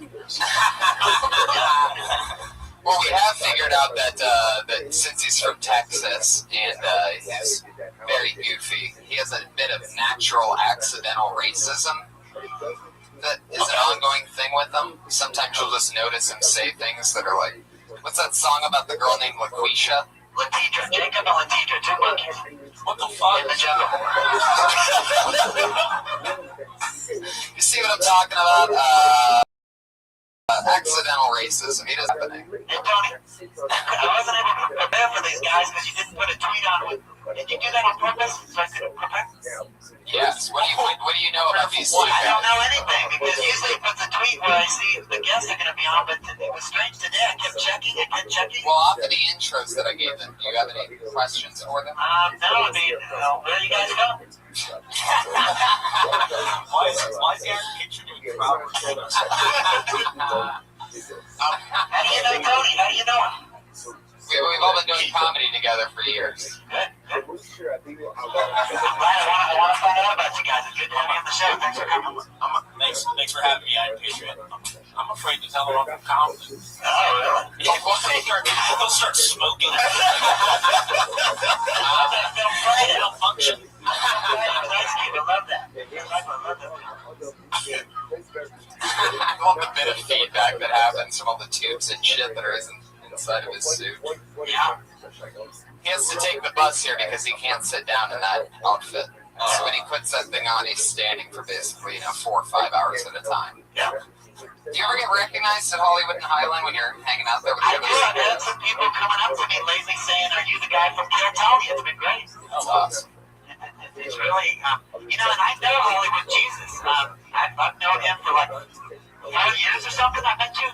Yeah, I used to go down there and see him all the time, and he inspired me to get out of that area because I saw him in a video of Snoop Dogg right in front of this club, and I thought, that's cool. He went outside the Hollywood Highland, tourist area, and came down here. I said, all right, there you go. A whole story, a whole background of Patriot and Hollywood Jesus. Let's get back to these comedians, shall we? Let's see if anybody showed up for this gig. Put your hands together for Trenton Willie, everyone. He's here.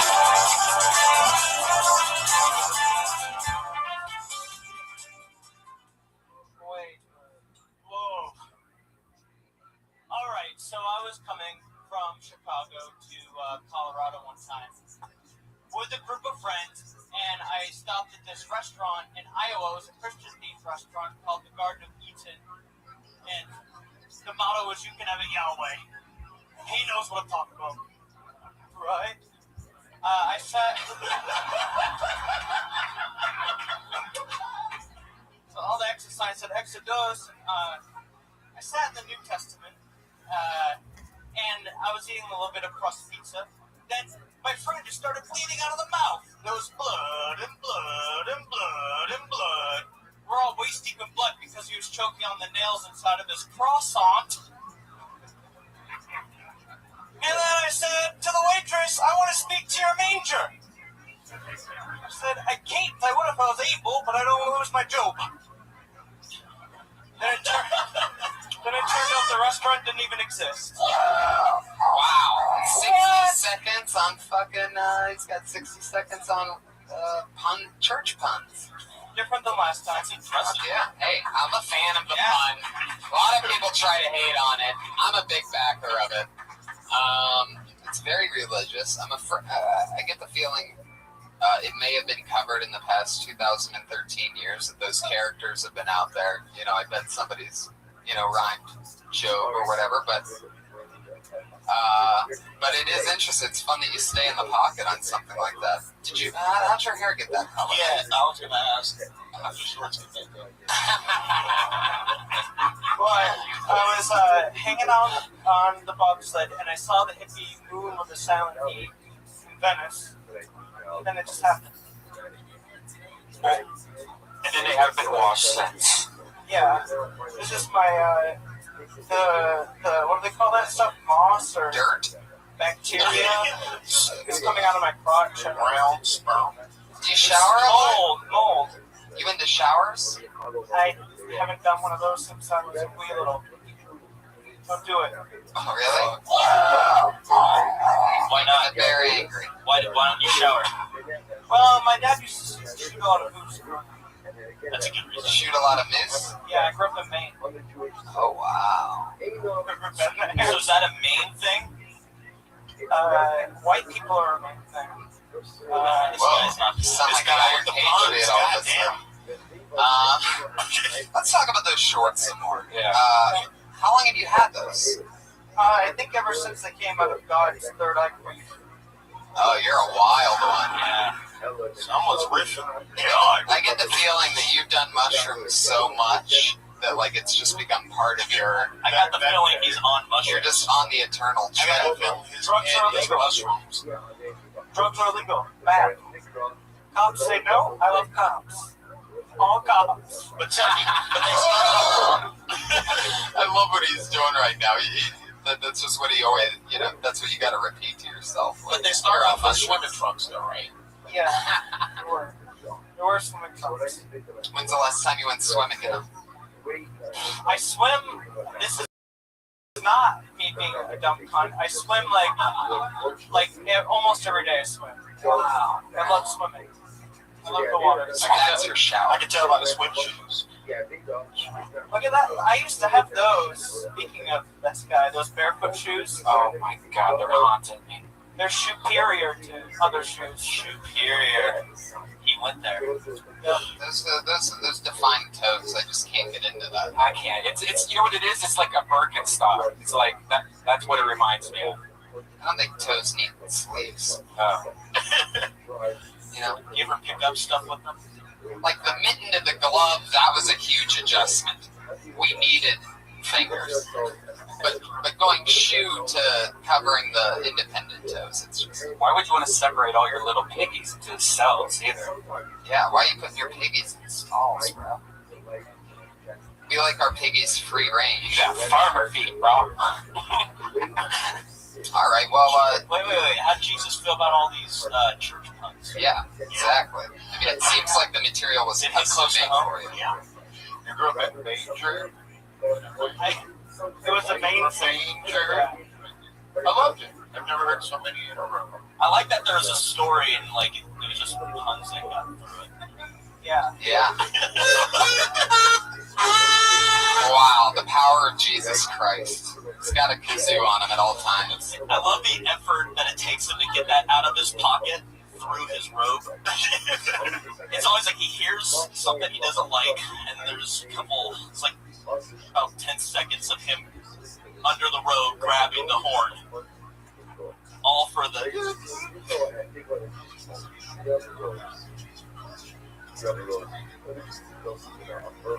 it really? It does look You're considering doubles as a pipe? Drugs are illegal. Someone call the authorities. Do comics get big off puns anymore? Listen, do they what? Do comics get big still work? Yeah. Oh yeah, totally. Absolutely. Like, but is there a comic like that's just shit? No, you can't just. Yeah, you can't just do that. Oh, you can't be what they would call one-dimensional. Oh. That was brilliant. There you go. Good. That's how you can have that. I'm just gonna sit like this for the rest of the day. Fatality. Yeah. Then that's just goes to show. Anyway, Trenton, how'd the hair get that color? Did we ever get there? No, we went to shorts. Is that Kool-Aid? Is that the old Kool-Aid thing? No, it's hair dye. Really? How long has it been bluer? Off and on for a long time, but different colors too. It started off yellow and it just molded. He's like, he said off and on like it changes like that by itself. Were you the guy that used to always be in the center square in Hollywood Squares? Before I got AIDS, yeah. There you go. What was his name? Bruce Belange. Yes. I'm scared of that guy. No, he's still alive. I'm like, why did he get strength you need it. Alright, there you go. Remember last week when Brooke sent Josh to get some coffee, and right when Josh came back, he was on stage? Yep. We kind of had that special moment, but then he cut his fucking hair. He was so, and he was so gross to Josh that for the first time in like 2 or 3 years, Josh went and got his hair cut because... Yeah, I noticed something. Why don't we bring Josh up here so we can... Josh, get back up here. 7 days ago, they were on the same stage at the same time with the same hair, and now, Josh, take off your stupid hot dog hat for a moment. Oh, there we go. There it is. Oh, I like it when it's pushed down like that. It actually looks nice like that. Talk into the Patriots' dick. I just want to talk to that dick flap, guys.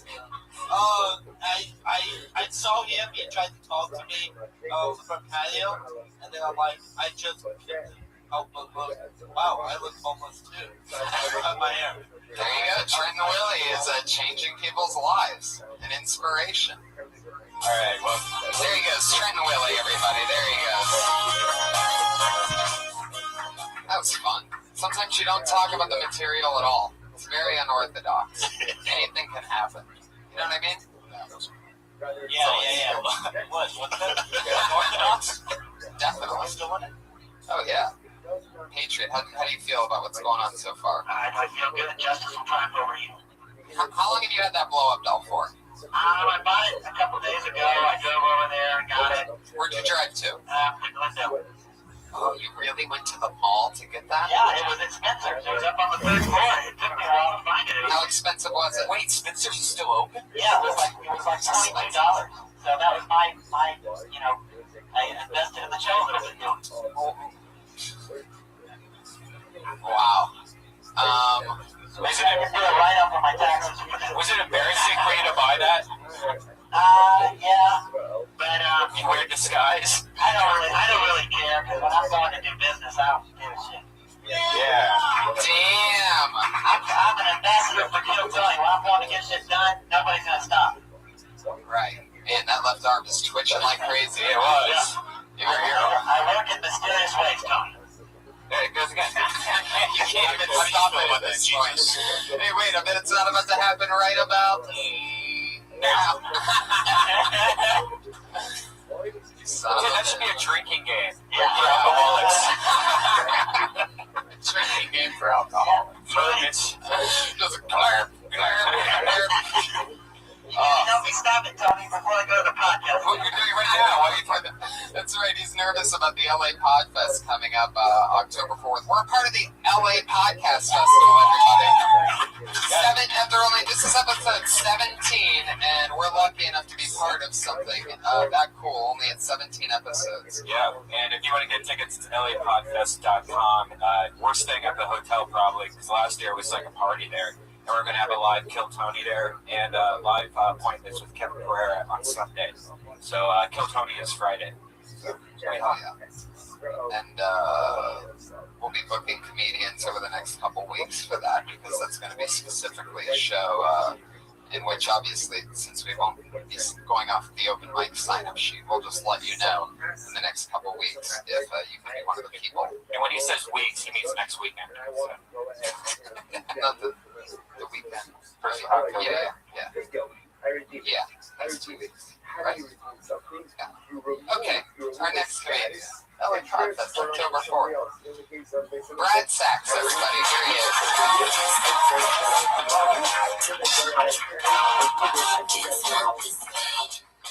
want to try and see if I can do a clean man, just in case I'm ever on Conan or something.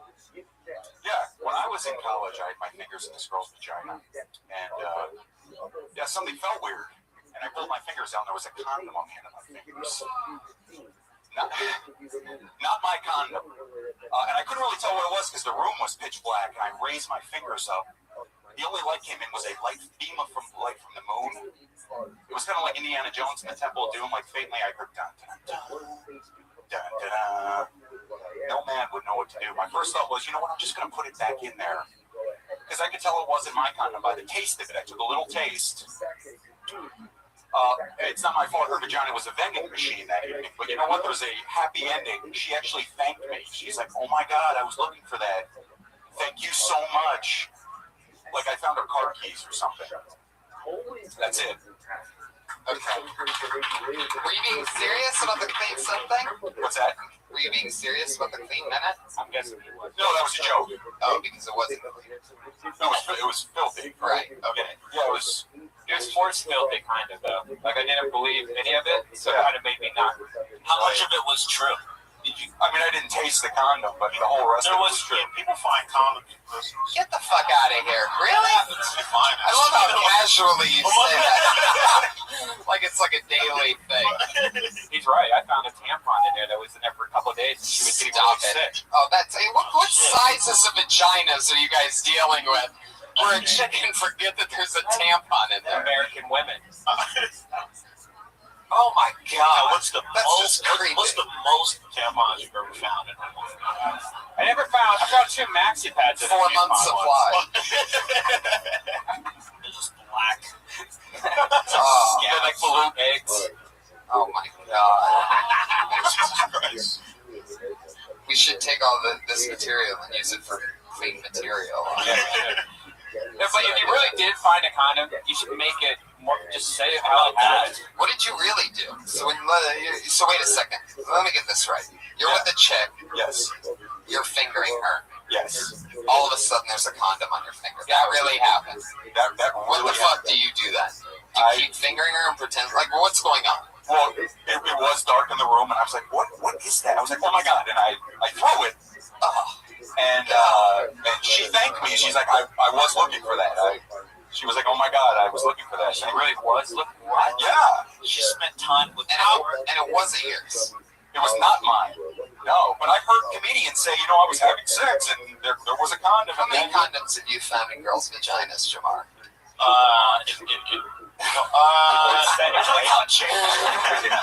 The writer stopped. I like it once or twice. Yeah. Hey. I feel like I have, but I don't remember. But I think it was mine, though. Like, I don't think it was anyone else. Now, how many have you found in her ass? All right. Okay. So you throw the condom, and she said... She was like, she started crying. She was obviously embarrassed. Because I now knew that she had slept with someone probably that day or maybe 2 hours. Did you like this girl? Like, where did you meet her?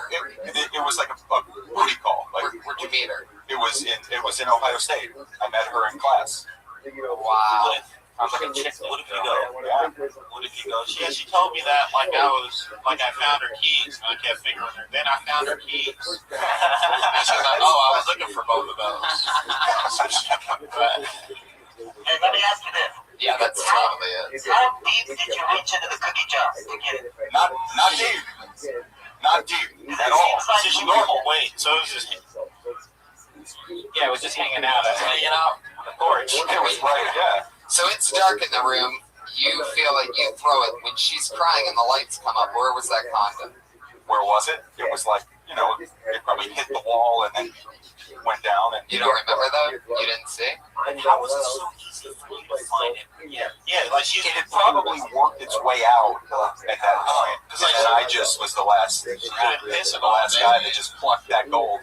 And her body was what's the point of wearing a condom anyway if you're just gonna leave it in there and just let it fucking marinate and bake in this oven? Well, I love how women during that were just like, oh, I have an oven between my legs. I understand it because I really had to pull something out of a vagina once before, and because she was helpless. Was it a baby? Was it an abortion? She can't do that. No, I can pull something out of a vagina. It was a tampon. It's fucking wire hanger. I mean, I said 2 tampons. Shit happens. Right leg is. I just put those yellow gloves on. I looked at all the ladies in the room after you said right ladies, and they all almost puked. Like, no, definitely not. Never. Let's keep going. All right, let's do it. Our next comedian, everybody. Give it up for Brad. Brad Sachs. He's at Brad Sachs on Twitter. Your next comedian's name is Ori Amir, everyone. Oh, yeah, Ori. Howdy, hey, I'm German, and I was born in Pervert. When I was 4 years old, I used to carry a little rock between my butt cheeks. It wasn't a fetish, it was a nurturing instinct. I was trying to keep it warm. But once you carry a rock in your butt, it's a slippery slope, okay? Rocks were becoming bigger and bigger, and it was harder and harder to hide it from my grandmother. Now, you guys laugh at me now, but in a couple of years, when Obama is going to take away our guns, we would all have to carry rocks in our butts. Look out! A bad man with a gun! Don't worry, I got this. My butt just saved your ass. Now, I'm just kidding, you liberals in the audience. Please, liberals, please don't attack me with your butt rocks. Or your vagina condoms. That's a minute. Holy shit. That's great. I remember you were here last week, right? Or was it the week before that? 2 weeks ago, yeah. 2 weeks ago, and you're like an astrophysicist or something? And he's a neurosurgeon who dabbles in stand-up once in a while and just slaughters, by the way. Because I remember you killing 2 weeks ago, right? Oh, it was someone else probably. Yeah, it was a couple weeks ago. But it was very fun. So you work on people's brains? No, I don't actually operate them. Don't trust me. Cut your brain. Just the research. We scan people's brains, make up theories that are probably false. So do you think we're going to be able to save, do you believe that we'll be able to scan our brains and save a version of our brain in the future to be put into a robot? Sure, yeah. 30 years or so, 4 years, yeah. I agree. I think that if there was going to be, if I could gamble on a bit that could be your rock and roll status, like the shit that ends up on t-shirts, I would call it butt rocks. I think that you're onto something unbelievable, and the way that you say butt rocks is fucking priceless. And I think you can get more into it and make it even bigger, where a lot of people might say, I think you should trim that down. I'm going to go with, you could have a fucking 3-minute butt rocks thing as your closer. You're saying more butt rocks. I'm saying more butt rocks. I'm saying acknowledge the fact that people might not want to put rocks in their butt and talk about that. You know what I mean? Remember my pet rock? Remember that shit? It used to be this rock in the late 70s, I believe, that they used to sell. It was called My Pet Rock, and it was like Cabbage Patch Kids. I mean, it was like Grand Theft Auto. It was like selling like crazy. They just sold rocks. And you sell your own rock, maybe get some like fart spray and spray on each one. The technology's a real doozy, when you realize people were playing with rocks a couple decades ago. Yeah, they were selling rocks, becoming millionaires. How many rocks do you carry? Great question. I haven't tried to challenge myself. Maybe. How many have you got so far? 5? God damn. I like that this guy works on brains and puts rocks in his head. Right, that's what I'm saying. Like the fact that you are in neuroscience and your bit in this second, like Walter White life that you're living, when you're not being a genius, is about butt rocks. And you're supposed to be finding out how to help people's brains, and you're talking about butt rocks. When you're walking with these rocks in your ass, do they fall out, or how does that affect your walk? What does that look like? Can you show me an act out? It's challenging. You have to really, I mean, my butt cheeks are not very good at falling rocks, actually, when you would think. But if you're an American guy and you're being a character, you're a genius. I think you're serious. No, I'm actually, but I'm not from Germany. I'm from Israel, but I have a German accent. It's a long story. Wow, that's very contradictory. Wow. He must have scared a lot of people hanging out in Israel with that fucking looking accent. All right. Hey, what if he says nothing but Rocky Road ice cream? It's gonna be one of those moments that I look at in the history books. That tag right there. What? Just because it has he just tried to high five the Patriot, but the Patriot can't see anything. Oh, there you go. There you go. He almost stubbed his finger on that one, the Patriot. Fuck yeah. Are those Spider-Man gloves that you're wearing underneath the Iron Patriot? I ordered these on Amazon. They're Iron Patriot gloves. I love that you order your gloves on Amazon, but you buy a blow-up doll on the 3rd floor of the Gendo. I know. I'm tripping over my words. I wanted to get that out. I don't really like the mail. If I can go get it, I'll try to get it. I don't know how you guys feel. I like going to the store and getting it. Why? Just go to that 3 escalators with a fucking blow-up doll. I have to wait for like a whole week. Amazon Prime, bro. Next day air. I don't want to pay for that. It's $70 a year. I don't buy that much stuff on Amazon. Look what kind of shoes the neuroscientists wear. I was looking at that. Totally. What kind of car do you drive? 98 Chrysler Sebring. What the fuck, dude? Why aren't you driving a Volkswagen? I'm a PhD student. I'm not like a professor. We don't get paid. Yeah, but you can get neuroscience. Doesn't get paid much. Not while you're still a student. Like I'm a PhD student. How much longer do you have before you start making money? Well, until I graduate the year, I don't know about making money. It's a year? Well, there you go. That's probably about when you'll start making money. Hopefully, Yeah, that's the question. That's his boot. Ach gut, mit Garantie. So you really speak German? Yeah. You can totally speak German. Well, not as good as Hebrew or English. What's something scary that you could say in German? Like if you were going to kill us, okay, and you were going to, really try to scare us for like 10 seconds before you killed us. Yeah, do Nazi talk. Ready? Yeah. No, don't be afraid. I'm not actually going to kill you. Even though the show name is Kill Tony, and I'm very good at obeying orders, so. Oh, I see what you're saying. I thought for a second I thought you were speaking German, and I'm like, wait a second, this sucks. No, the German thing was ich finde die Situation ganz erotisch. That was very good. You looked at me right in my eyes, and then I'm like, whoa, that's what it feels like to get killed by a German. What if he yells it like how? Like what the hell? Say it like yell. Ich finde die Situation ganz erotisch. I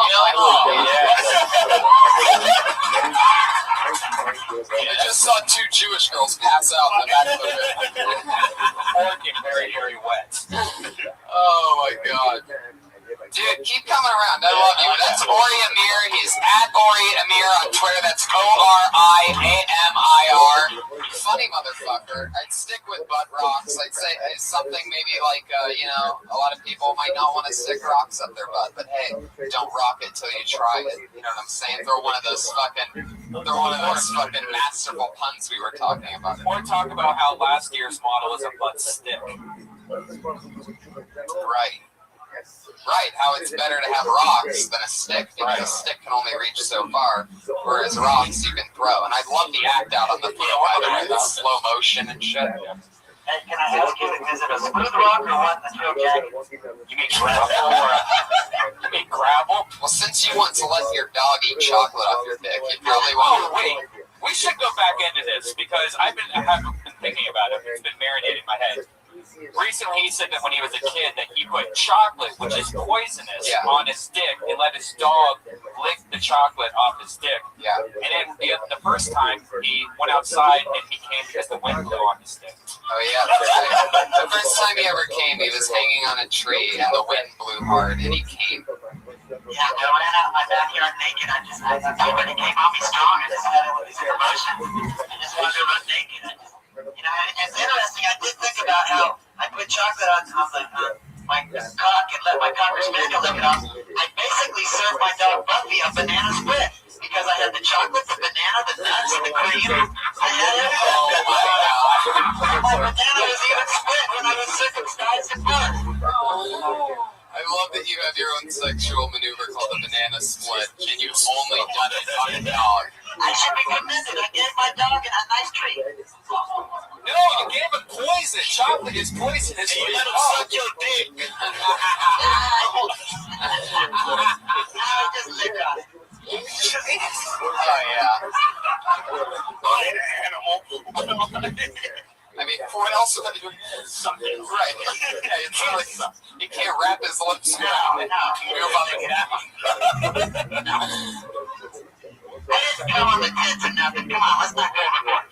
You know, Tony, we all have good secrets. I get the feeling this dog made you come since the thing before that was a wind. I just kind of did it myself and got out of there. It was only one time. You know, everybody has dark secrets from their childhood. I did that when I was 15. I didn't do it. It was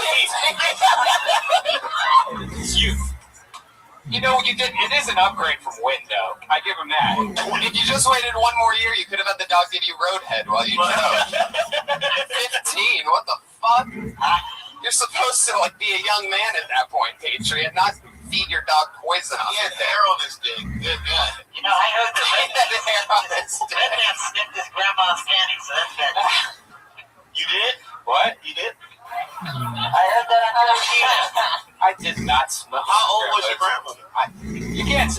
I've never seen you do whatever this is that you're doing right now. By the way, I've never seen this side of him before. Whatever this is, been friends with him for at least a couple years now. I've never just seen. That was great. So you sniffed your fucking grandma's panties, huh? Patriot with a little research. Wow. I was 7 years old, all right? I thought they were my mom's. Like I said, we all have dark secrets. So I bet everybody has something they are ashamed of. Well, nah, man. Not all of us have a fucking Schindler's List like you do. Did the dog make you come, or do you jerk off? Because you said you didn't come on her tits. Like, where did you come? No, I just kind of did it in my hands. I mean, oh god, both of your hands? What the fuck's going on there? Where was your dog? They sleep like. It's weird because I went in the closet, but nobody was home. I didn't have to, but I guess it was the shame that just. Yeah, I can tell the shame's hitting you now. Your left arm looks like it's about to fly off downstairs right now. What kind of dog was it? It was a cocker spaniel, a really cute dog. Oh, Jesus. You know what the sad thing about it was? Everything? Is my dad. Listen, my dad really loved that dog, and when he came home from work that night, he was kissing on that dog, and I was thinking, what do you only do? My dad's name's Bubba. And I was thinking, oh, if Bubba only knew. Oh my god. Sometimes you say so much stuff that it makes me dizzy, trying to remember all of it. Your dad's name is Bubba? And my mom's name June. They live in Mississippi, Bubba and June. Oh my god. They've been watching the show, they know it. They love the dirty What do they say about the dog now? I told my mom to stop listening.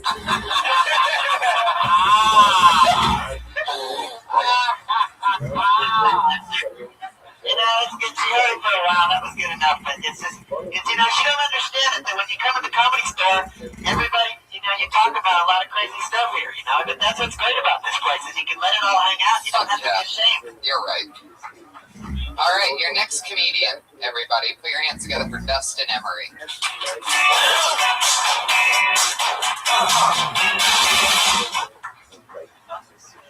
On the subject of bestiality, I don't want to fuck now. But if I were so inclined, I mean, it's totally cool to chop these creatures up and fry them in a skillet. But once someone gets their dick in them, everyone's like, "Whoa, that guy's a monster." And in my mind, if you're cool with eating cows, you should be cool with fucking cows. And I'm not saying that every time you go out for a burger, you gotta go jizz in a cow. But I am saying it can make for an interesting first date. And that's it. You just write that? Just now? No, it was. So you're saying the first date would be with the cow, or you would take some? I realized like a half hour before this that the bit was a minute and a half long, and so there was some stuff there that led up to that got cut out. I had to edit this bit. Right. What? See the deleted scenes to understand the whole movie. Yeah, you're definitely, there's definitely something in that, the fucking a cow with being a monster thing. Like, you lost me towards the end. I can't even remember exactly what was going on. But the premise is better than the joke is right now, which is a great position to be in. But do you even care about fucking a cow? Like, you really want to fuck a cow? Not particularly. Are you vegan? Vegetarian. But you think it should be okay that you fuck a cow? I don't give a fuck. You want to fuck a cow? I don't think That's the point you're making, is that if you want to fuck a cow, go ahead. Yeah, it's I wanted to irony kind of juxtaposition the idea of it's totally chop up the itty bitty pizzas. But fucking them. Oh, that's real good. That's the observation. Yeah. You ever done comedy at a rally? No. You do seem like you'd be cast as a college student in San Francisco, or like an Ivy League school or something like that. Like you look like you should be carrying books with you. Has anybody ever told you that? No. You're Parker. Yeah, there's something there. Like there's something where like for example, what I see when I look at you is there's definitely some dark secrets, like Patriot was just talking about. Like I can tell, you're sort of like the irony Patriot. Really digging those puns. Thank you. I know. In the Writers Guild. Anyway. Yeah. Carrying books. I'd write a bit about how you look like you should be carrying books as well as that thing. I would turn that book carrying thing into something. That's fine. Why would you want to take my always right advice? But anyway. I like the bit a lot. It's really funny. It's fun to do with it. It's way more you can do with it. And we talk about the heat with hours and shit. Wow. Just warm her up, finger her a little bit first, and then hopefully not find a condom in her asshole. I mean, you should, like, the premise, the setup to that shit is too long. So it's like, if I feel like if we want to, like, hey, man, if we can eat cows, we should be able to fuck them too. And then Then you can You know what it is? I think it felt like you're on the side of fucking cows.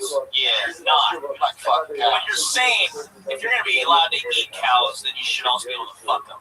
Yeah, outside of you. Yeah, I don't know if it came across, but my intention was to make it seem like I was on the side, but trying to hide it. Yeah. And like, I don't want to fucking cow. Totally do. But you don't. No. Yeah. Do you want? You should make it where like it's more about how that's like a thing that you think rather than like be on the side of fucking, because that's not even honest. You know what I mean? Like you don't, but you really don't think people should get cows. What? Talk about the benefits of fucking a cow. Shit, I don't gotta pay for my milk or some shit like. You know the cow. What? You ever fuck a fat chick before? Not with finger bang a fat chick. Does that help? There you go. So fucking a cow would sort of be like popping your, I don't know. What are you saying? It's fat? How do you end up in that position, by the way? How do you end up just trying to please the one fat chick that you hook up with and not just... I don't know, I got into it. I kind of came to, blackout drunk in the middle of the act. Oh. I like how your voice cracked right then when you said kept going. Having flashbacks to, what's a good fat girl name? Stacy or something? Claire? Helga, definitely. Claire? Was that her name? I feel like that was actually her name. Yeah, it was. Definitely. Claire's definitely always like 240 plus, right? Brittany. Brittany's That's a horse name. Shirley, that's a great one. How about Burley? Anyway, fuck yeah. Yeah. That's a funny thing. Take those tags. Take the tags. Dustin Emery is not on Twitter. Not on Twitter. Interesting. Your next comedian's in. Whoa, look at this. It's Josh Martin, everybody.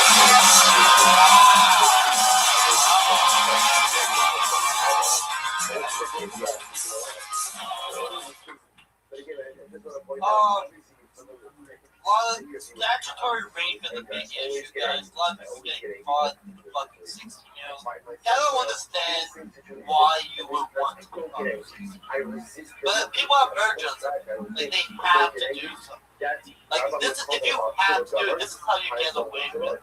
You just give them good dick. Like, I feel like you can get away with anything if you just give good dick in real life. Like, what? You fucked my 12-year-old daughter? Oh, you gave him good dick? Okay, you're okay. Good dick is hard to find, I feel. Or it might be just hard for me to provide. I don't know. That's all. Stupid. Hey, okay. I gotta ask just so that I know before I even say anything. What were the last two things that you said? Because those are the two things that I missed. You said good dick is hard to find something. Hard dick is hard to find, or and a hard dick is good to find. Good dick is hard to find, or I'm just really good at providing. I'm really bad at providing. I would say good dick is hard to find, and a hard dick is good to find first, and then say everything else that you're going to say. Stay in that pocket of a good dick. It's so funny that you give no explanation onto what makes your dick so good. No, I think it actually... No, I just feel like you can get away with anything. Like, you can rape a 9-year-old kid. Oh my god. Like, you know that shit a kid won't be an animal. Like, if you give that kid good dick, like, probably won't get it. Josh, do you really think if you raped my 9-year-old daughter and you came up to me and go, you did?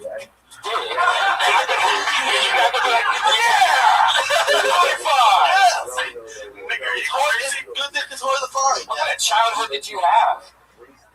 Surrounded with...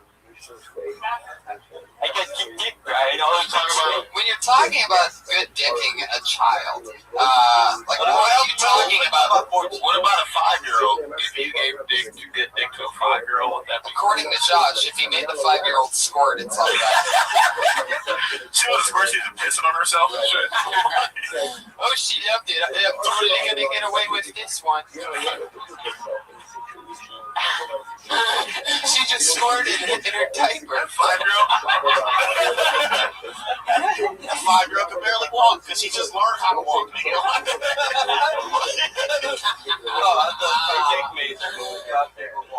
I mean, if you're gonna do it the way that it's written now, I would say keep taking it that direction, where you're just saying that grown pocket of like the shit we were just talking about, squirting in diapers, the barely walk thing. That's all funny. If you're gonna stay there, you know what I mean?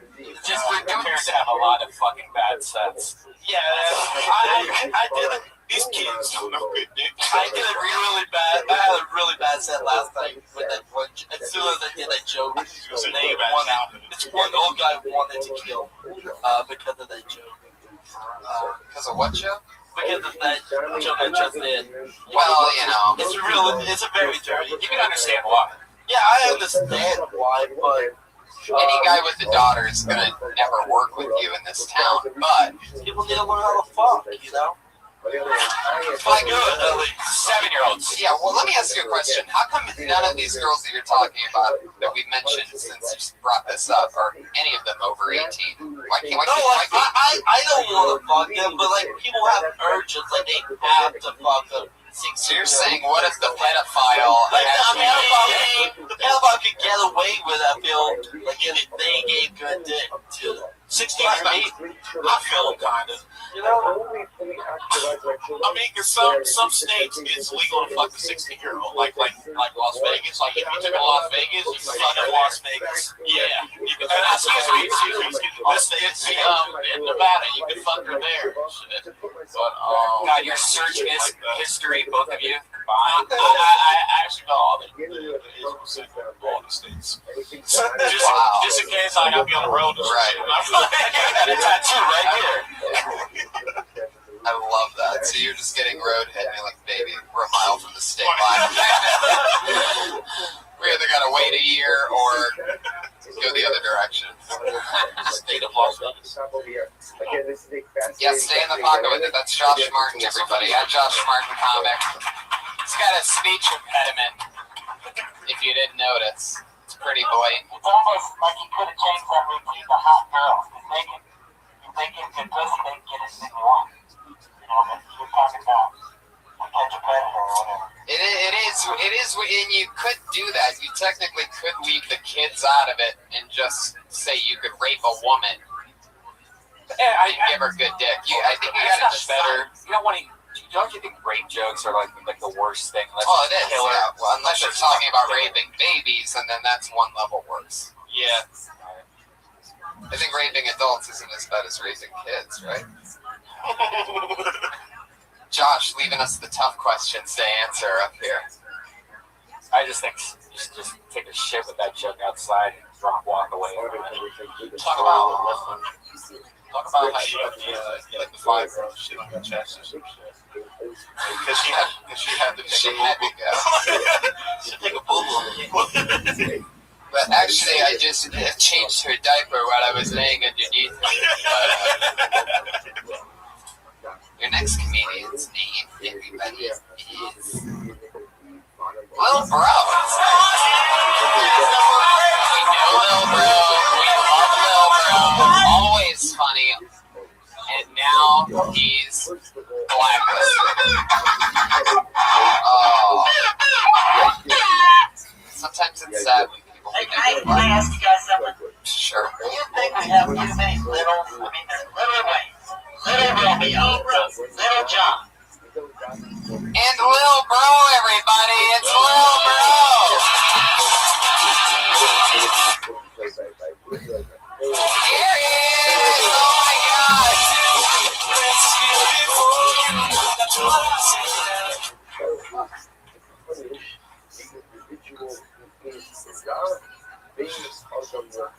I want to say, man, black men, take care of your kids. Be there for your kids. I take care of my kids.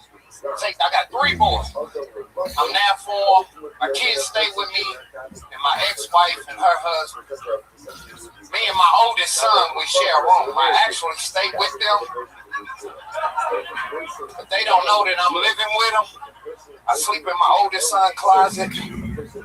So I'm pretty much thinking, even though I'm at a bad point in my life, I'm realizing if I had a job, I have everything that I have at the house now. I have Wi-Fi, free cable, get free food. Like, why should I get out? Like, even once my kids leave home, I think I'ma still stay there in the closet. That's all I have. That's a sitcom pitch.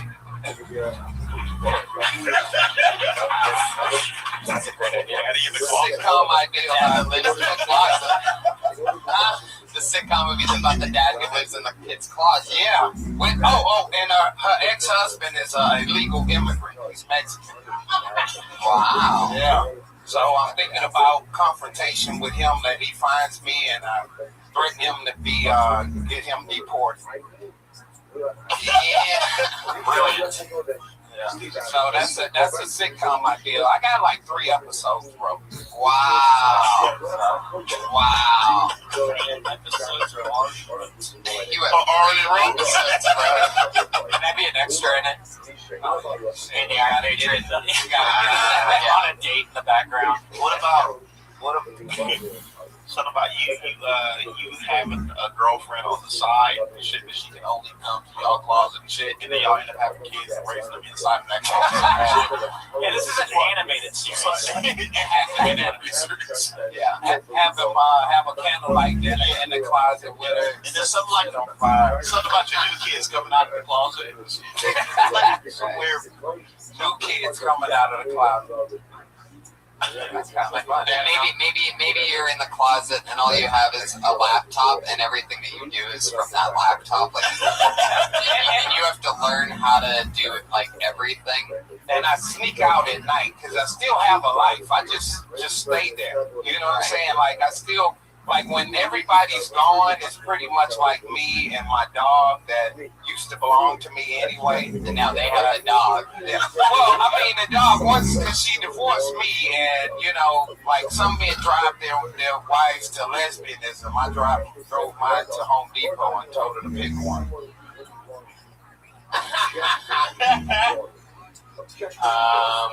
But yeah. I mean, that's what we're talking about. It's a sitcom here. I mean, if I was an executive, I would greenlight it right now. Me too. I definitely think, yeah. You should kickstart that. Yeah. What would be the name of it? Fuck a name, man. Let's get the money, right?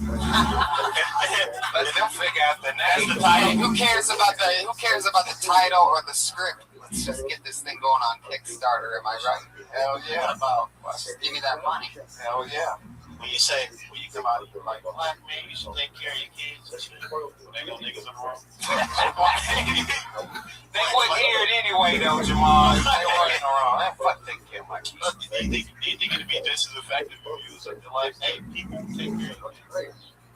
Well, because it's more based on me and, like, me being a black man, like, the circumstances I go through to want to take care of my kids, to where, like, I still want to be involved in my kids' life, but I kind of, like, I can't do it because I got kicked out of my house. I have nowhere to stay, so I kind of turn to my kids. My kids kind of help me stay at their house and keep it a secret from their mom and the husband. Yeah, but kind of like Mrs. Doubtfire. Yeah, but I'm not dressed up like a woman. Yeah, but that's it. Yeah, but what if there ain't no niggas in the audience? That was a question. No, it's not stand up. That's not what stand up. I was like as far as the joke goes. Oh yeah. Do you live with your kids? Nah, I'll stay out here. Kids are like, oh yeah, I don't know what they are. But I thought about it. Like, how could I spend more time with my kids and, you know, be there in their lives every day, even though me and their mom are not together. You see, so I make the sacrifice, plus I have no place to stay. So my kids sneak me in. Me and my oldest son kind of share his room because they have a big house, you know, so it's the house that I used to stay in until the divorce, and she got it.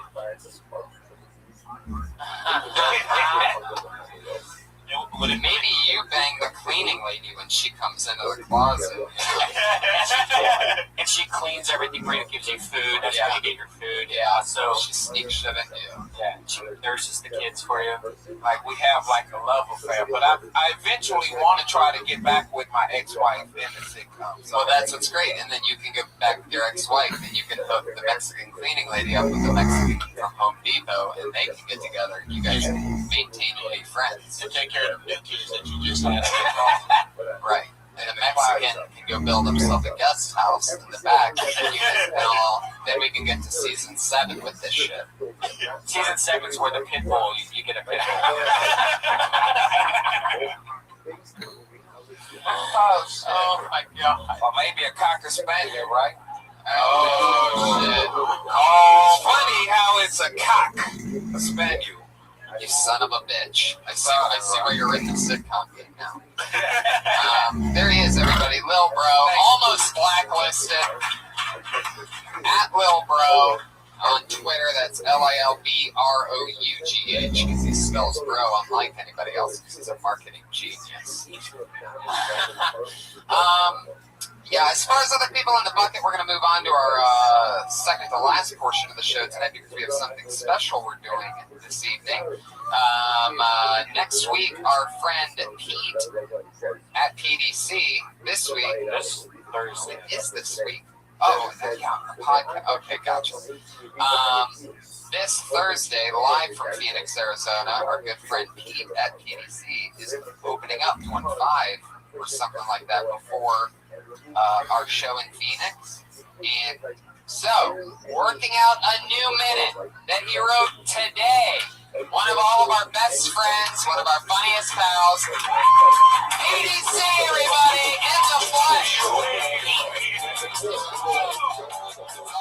all good. Just for everybody. All right. So I sat around today daydreaming, about Girl Scouts. And like everyone thinks they're sweet little girls, but really they're gangster as fuck. Like twice a year they sell shitty overpriced cookies. We buy the shit out of them to support their cause. I don't even know what their cause is. What is their cause? They're teaching young girls how to sweet talk people out of their money so they have to work 2 months a year.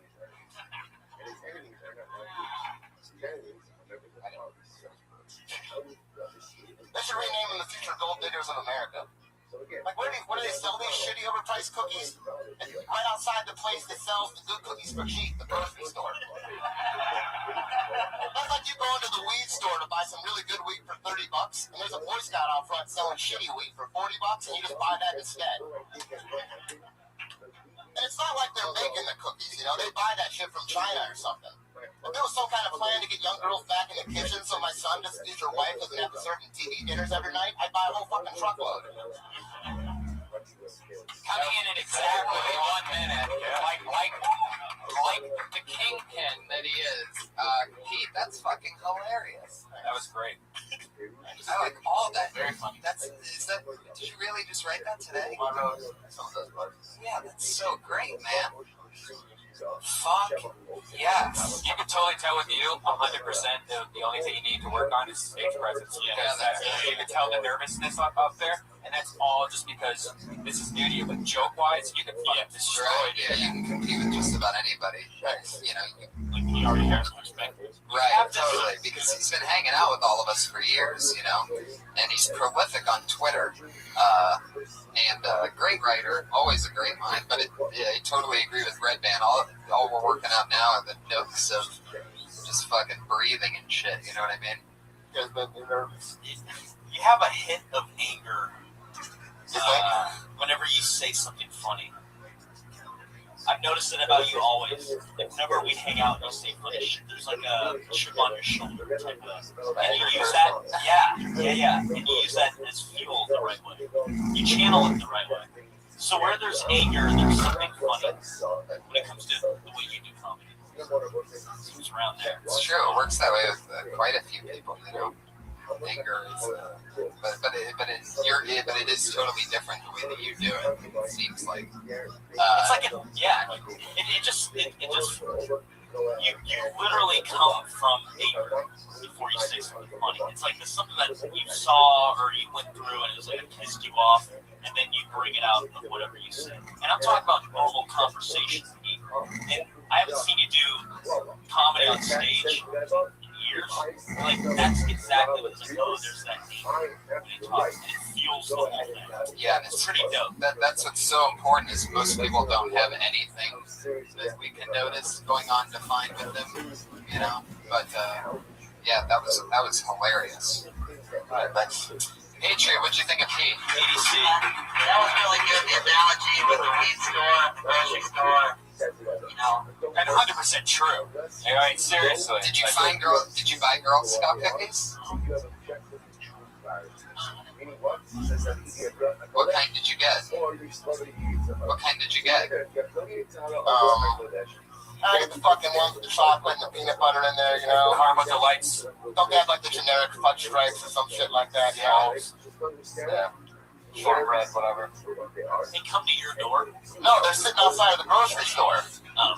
And they get you Like, how does the grocery store even let that go down? Right. Josh would just rape them. Is it a place like for the cookies? I give you a good deal. Yeah, they don't go door to door anymore, do they? 'Cause that seems No, like they've really been raped by scary. Josh Martin. Yeah, but imagine how they used to do it.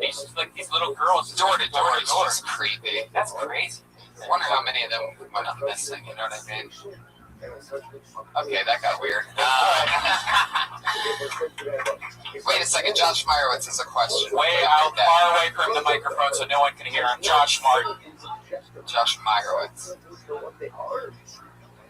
They will go door to door if it's Calabasas because it's private community. They'll get the around scene.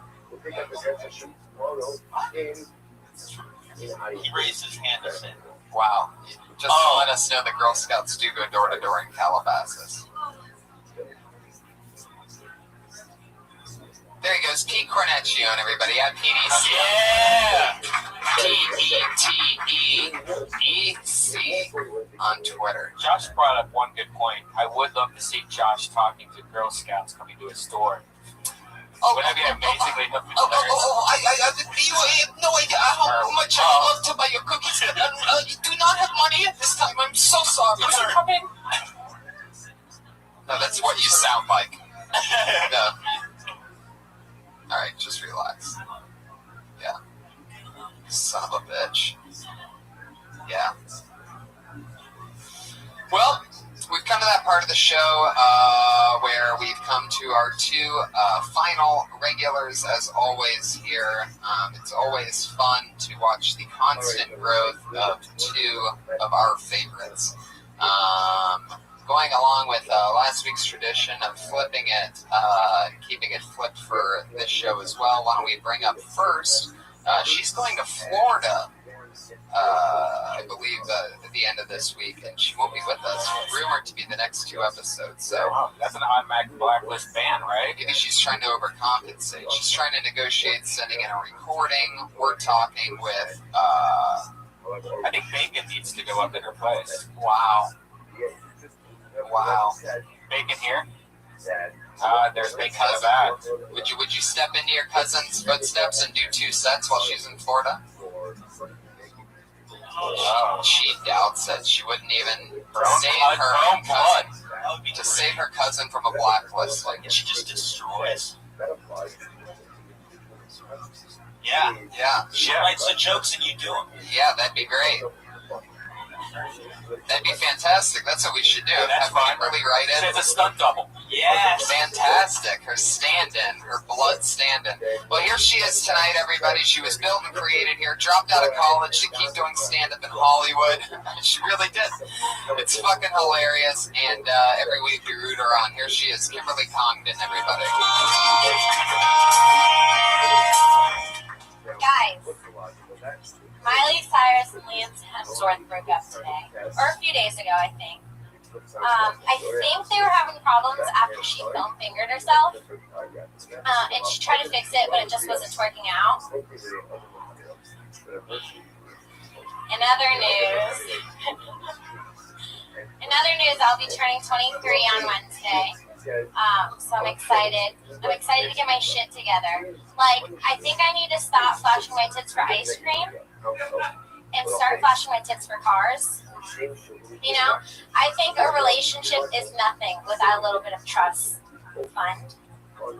I want what every girl wants. I want to, hear those words come out of my lover's mouth. I put you in my will. That's it. I hated everything but that last part.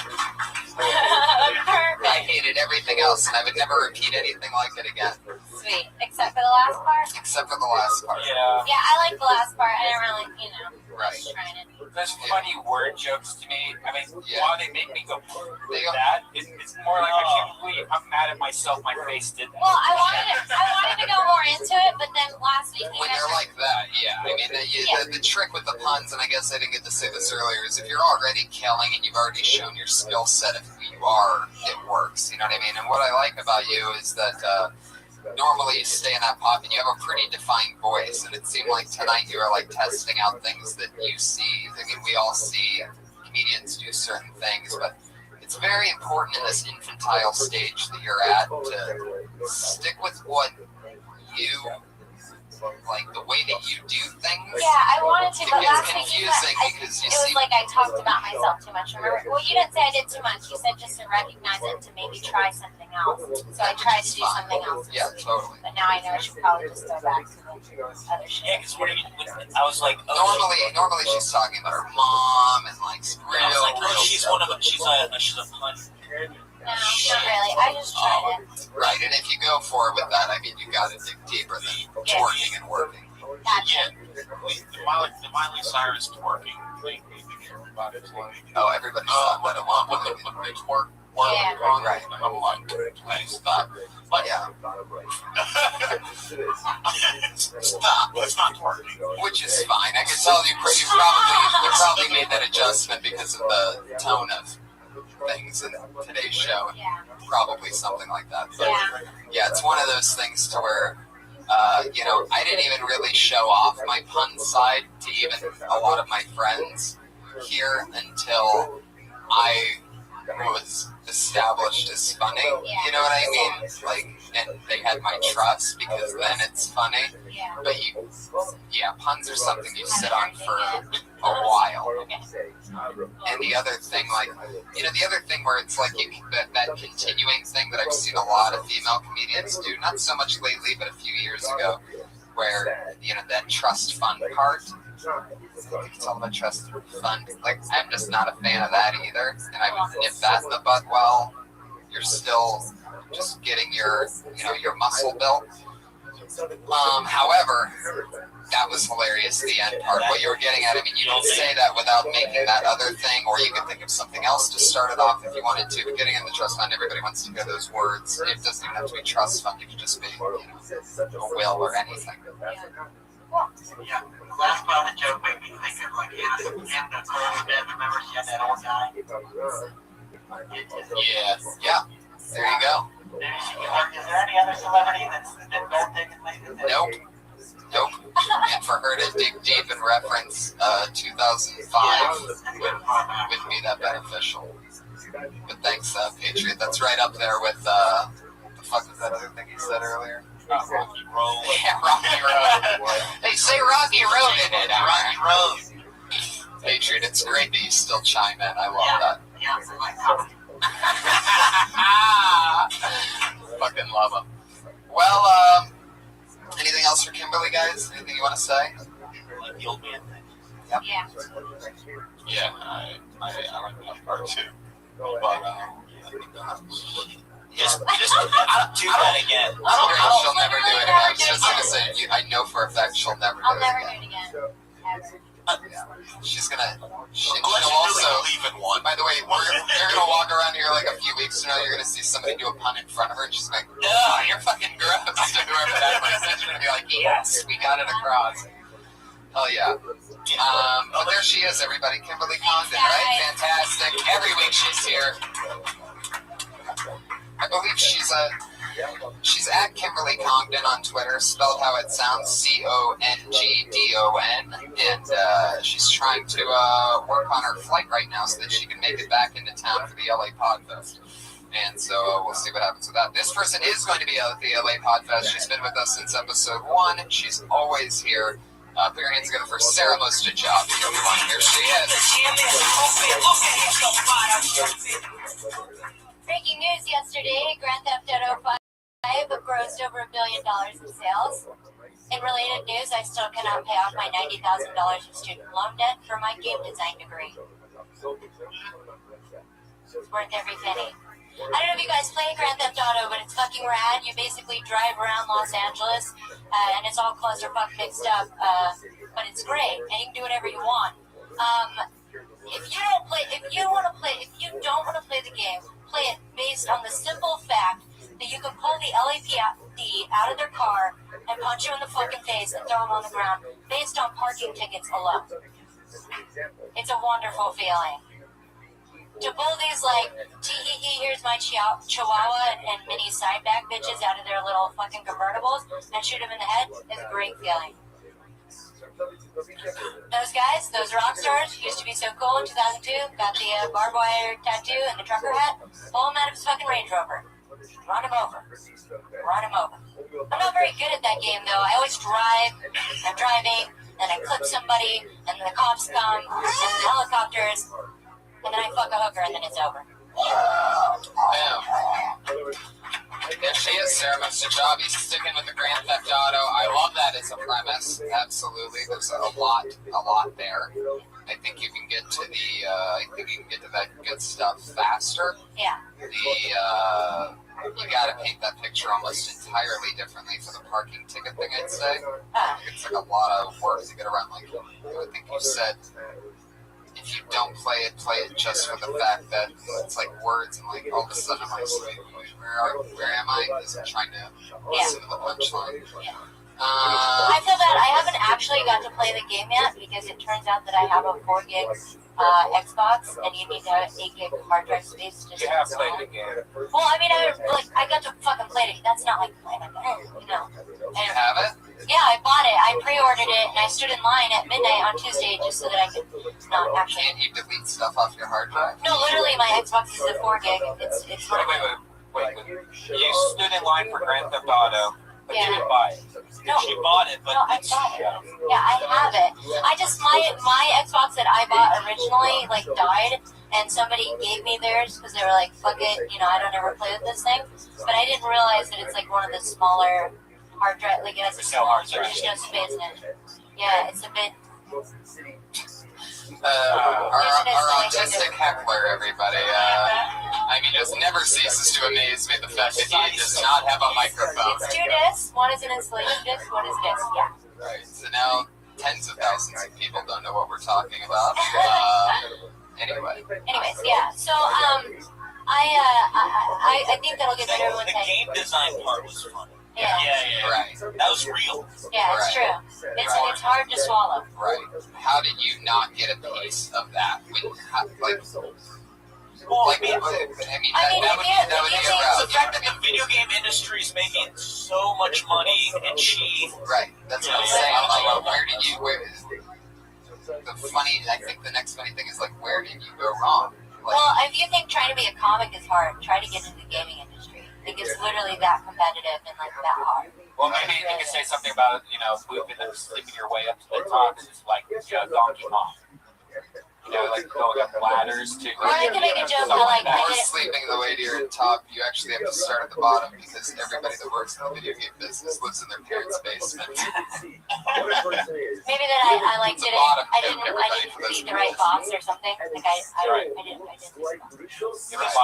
The other stuff like the bringing out. Whenever I hear a Grand Theft Auto joke, it is being a hooker. I don't know. That's you don't want to end with the fuck the hooker. That's like that's where everybody thinks you're going for sure. I totally agree with that. And going into the whole con thing, It's personal. It's personal that it's like you actually went to school to design video games, and this video game broke records. How much money it made on the first day, and you're playing it, and the hours and hours that you're playing it is a constant reminder of how you worked with that. Like it almost seems worse to have lived in the video game world. And also, don't you see where, like, when you said you never really played it, so the places where, like, you were making up stuff was, like you had never even done that? No, I played it at Redman's house, like, earlier this week. Like, he went to get a 5S, and I went over to his house and we hung out and played GTA for, like, an hour before we went. And so I played it there. I mean, I played it. A special producers meeting, I see. No. Trust me, it was a weird ass experience for me. I'm like, I tweeted, does anyone want to go with me and wait in line and get an iPhone 5S? And you're like, I'm down. And I'm like, okay. And then she waits, she comes over, and then we go over to the iPhone store, and then, like, we're sitting in there for a while, and then she goes, well, can I go sleep in your car? I'm like, wait, why? And I'm like, oh, I'm not getting an iPhone. Yeah. So it's like you were just all along for the ride. Well, no, I'd never gone to, like, the opening, like the first day sale of an Apple product, and I was just curious, so, I wanted to hang out with you, you know. Creepy. I think what's most important. I wanted to smell your pillow. Oh. There you go. That sounds like something you'd say. I feel like that's something you'd say about a chick. I wanted to smell your pillow. I'm going to smell your underwear. Oh, there you go. Well, Sarah, there you go. You got some advice out of that. Yeah. Staying in the GTA 5 pocket is topical and interesting, and it is obviously highly connective. Yeah. And I agree with everything. Matt saying that the realist part is you talking about your video game degree. You could really get more into that. Like, I should have paid more attention when somebody was mentioning. I shouldn't have said, oh, who's ever going to want to play a game where blank and blank, you know, and then paint that picture of GTA. I would get into something about how you almost or could have or should have or wish you would have met the right people while in the video gaming business. Yeah. Have things changed at all in the last 5 years? I mean, was there more demand back then signed up for school? Changed at all? Less demand now? That's kind of a lot of question, but there was a really big boom in the gaming industry a while ago, and so now the market is flooded with people, and there are a lot of people that are a lot more talented at design and programming than I am. Yeah, what about some shit you like? Oh, next time Oh yeah, I'm working on the next project now. You know, it's about $90,000 in debt. The heist that she was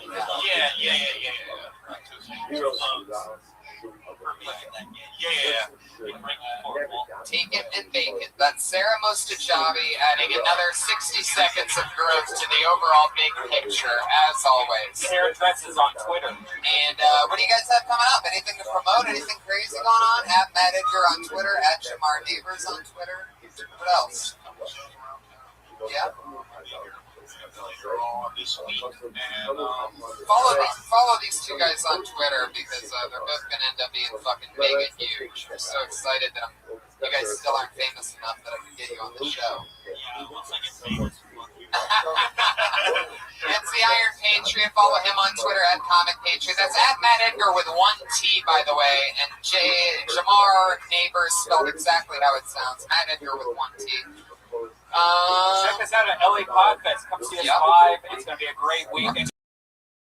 LA Podfest. Big ticket. Mark Maron before us and Kill Tony on October 4th. Up next, the Ding Dong Show and a Death Squad doubleheader like every Monday here at the Comedy Store.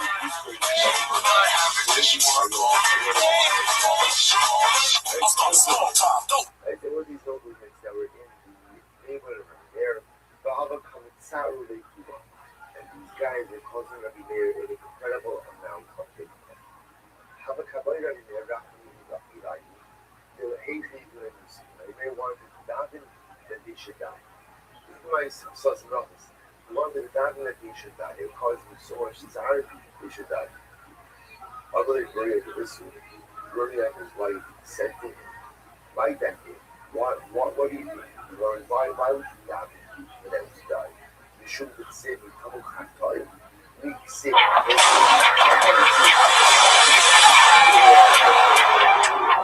Oh yeah, baby. Here we are. This is fucking shiznit. Dizzle. Here we are, another beautiful Monday. It's very humbling to be back in my home court here in front of the Thunder. It's what appears to be about 14 people. Not even a laugh on that. So we're off and banging. I think the audience is feeling probably like what at least I am. Maybe you are. Post-Breaking Bad hangover. No, just very tired. This was a long 5 days we had.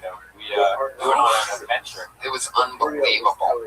And my God, you, Phoenix, and Ohio, and everybody that traveled to those shows, those Kill Tony fans. I mean, it's always been amazing touring with the Death Squad and everything, and getting to feel that thunderous fan base in the beginning.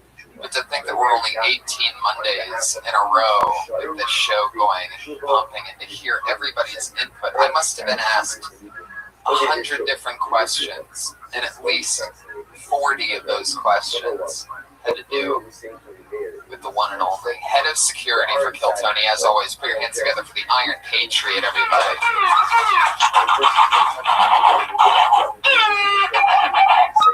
Fuck yeah. That's what he does. Yeah, there's a lot of people that love you, Iron Patriot. Thank you. I appreciate all the love. I'm really getting a lot of nice comments from the fans. I really can't believe it. But Tony, I wanted to talk to you. I'm really excited about the podcast festival on Friday. Yeah, it's going to be a lot of fun. I'm looking forward to spending time with other people that love podcasting like me. Yes. And I'm looking at the schedule on Friday at 7 o'clock. It looks like the festival starts at 1 on Friday, and then Mark Maron comes on at 7, and then Dana Gould, which I like. I always hear him on the Adam Carolla show. He does a good Heel Hauser impersonation. And then we come on at 11 with Death Squad. It looks like we're in good company tonight. Heck yeah, in the Squarespace ballroom, the big room. I think it overlooks the beach with big windows and stuff. Yeah, we got the big room. Fuck yeah, it's very exciting. You can feel it by the electricity in this room right now. Hey, Redneck, can I ask you, when you went to the Funny Bone to perform with Bert Kreischer on Saturday night, was that a surprise, or did you have that planned? No, I was just going to hang out and drink with him. But I mean, he's thrown me up before, so it wasn't that big a shock, but it was a lot of fun. It was. It's pretty much like a cool unknown thing that when like two comedians that know each other well, or especially friends, but if you are coincidentally are in the same city at the same time, it's pretty much like a known thing that unless your shows collide, you might as well just do a guest spot on a friend's show. Like the club never cares. Nobody's going to be like, what? LA comic. It's weird seeing his audience. He has a really weird mix of an audience. His audience were like, you could tell there was the Death Squad and the podcast fans. But then there was also, because he's on TV, he's on the Travel Channel, Trip Flip. So there's like this Shark Week.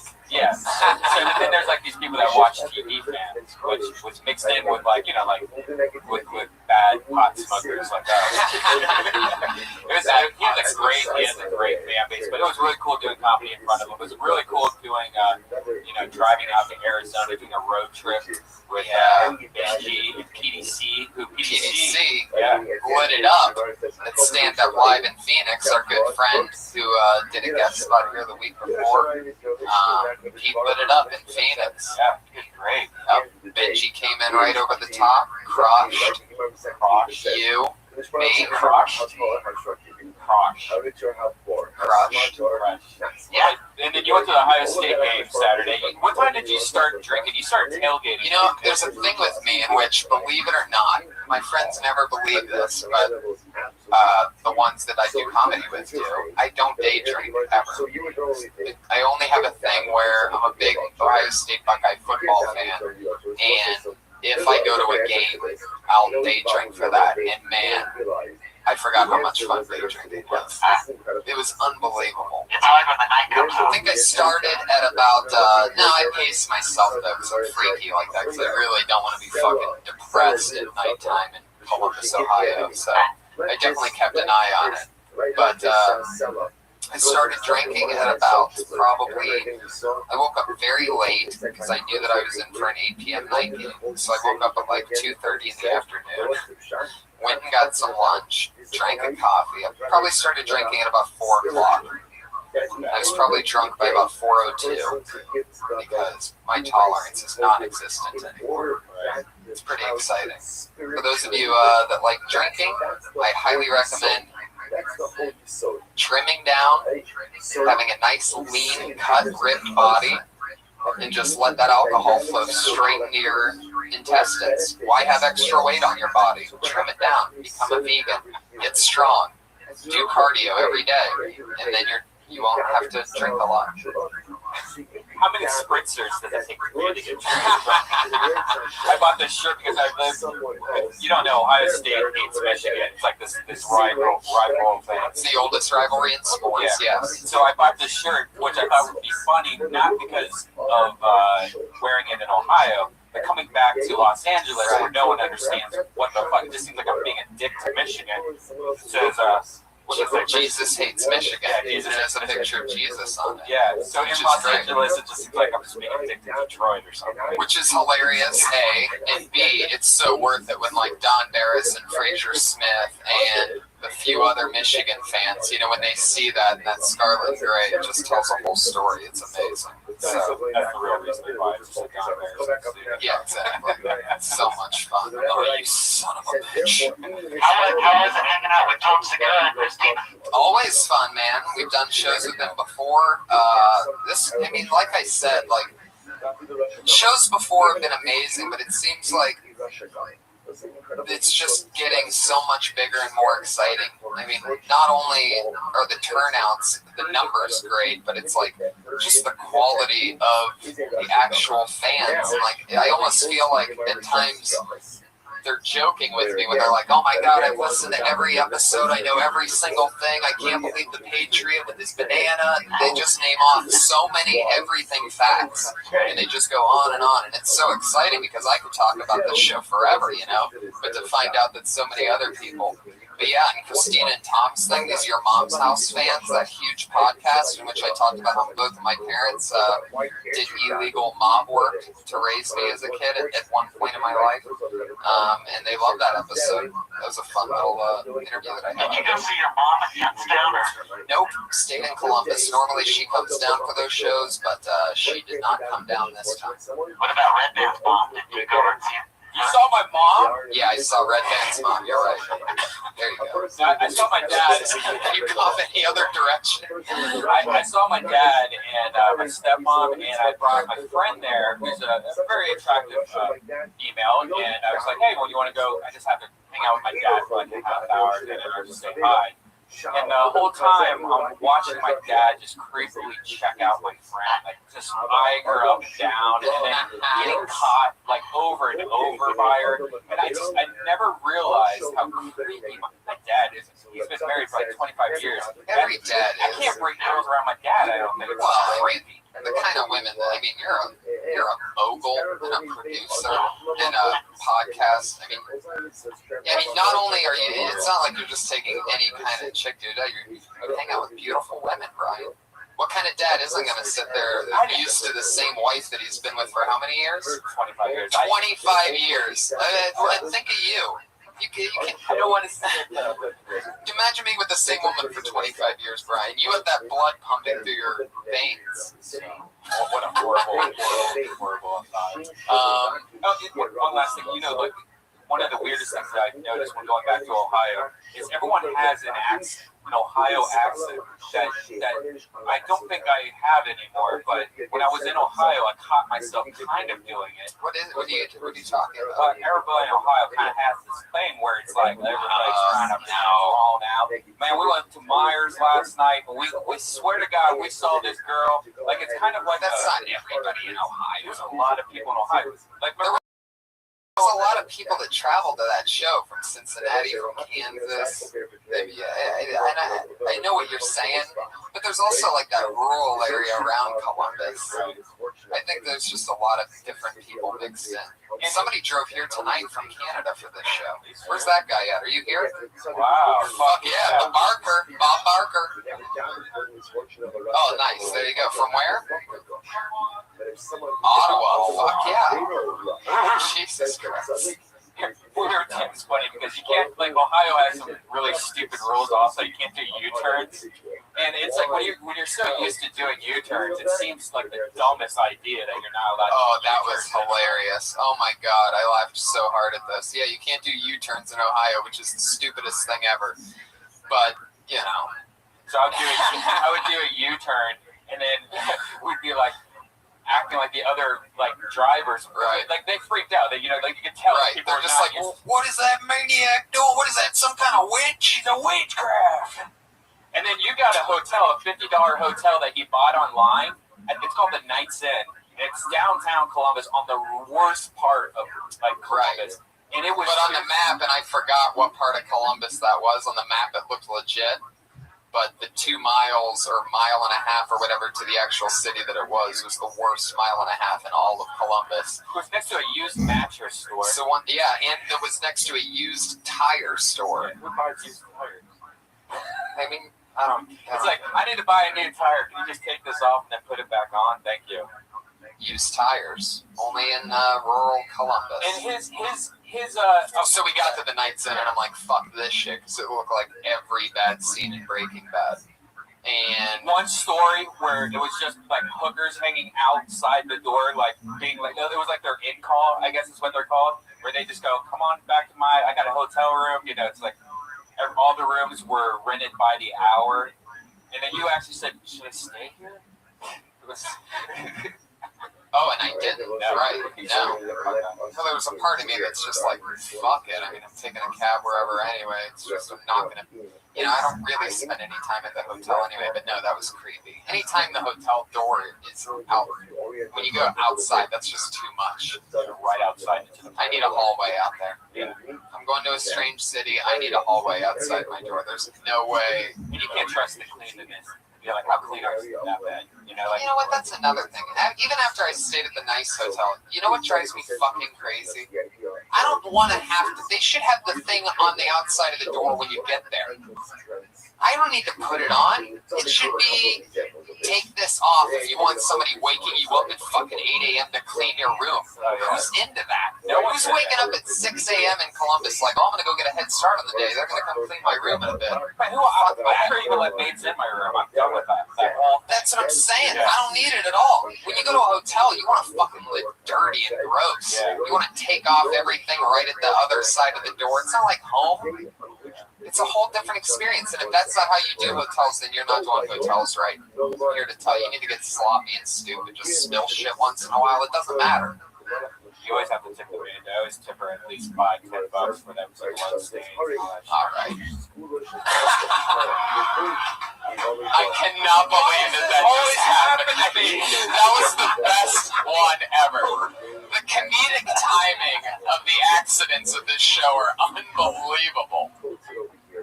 I feel like I just got like slapped. That was unbelievable. You floated the bloodstains joke and just bloop bloop. Comedy Store is so creepy. This place is haunted as fuck. Well, you guys know the format of the show. A lot of comedians here. You guys excited to get this thing started? Before we do, we always have two of my best friends, two of my funniest friends, two of my best friends, people that I work with all the time, that I'm lucky to work with. And this one, as always, is a fucking spectacular show. I'm so excited about it. So as always, I'll just bring them up at about the same time. First, one of my funniest friends. We've basically been hitting everything together for years. We riff like crazy in the parking lot here, which is one of the funnest things about doing comedy together with friends. Is just standing in a circle with it for hours at a time and riffing and having fun. Anyway, he was in the movie The Heat. You can see him touring all around the country. Ladies and gentlemen, the one and only Adam Ray, everybody, is here. He's doing television, huge YouTube channel. And our other guest, unbelievable comedian, Comedy Central, everything. He's a freak of nature. Writer for the TV show Whitney. Put your hands together for one of my funniest friends. Owen Smith is here in the motherfucking house. Ooh. Welcome, man. Owen's tall as fuck. Yeah, big before long or tall. Hey, you know.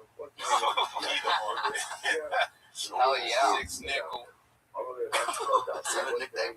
That should be. That's my height. 6 nickel. Yeah. 6 I nickel. went to the gym and he tried to measure my fat content. And he couldn't find my waist because it was too low. I was like, it's up here, motherfucker. Waist is like by my nipples. Heck yeah. Patriot, how tall are you? I'm about 6'4". Really? Yeah, can I just say how big of a fan I am of you, Patriot? I feel, you're just, what do you do with your hand? You fucking scare me when you hold it up the leg.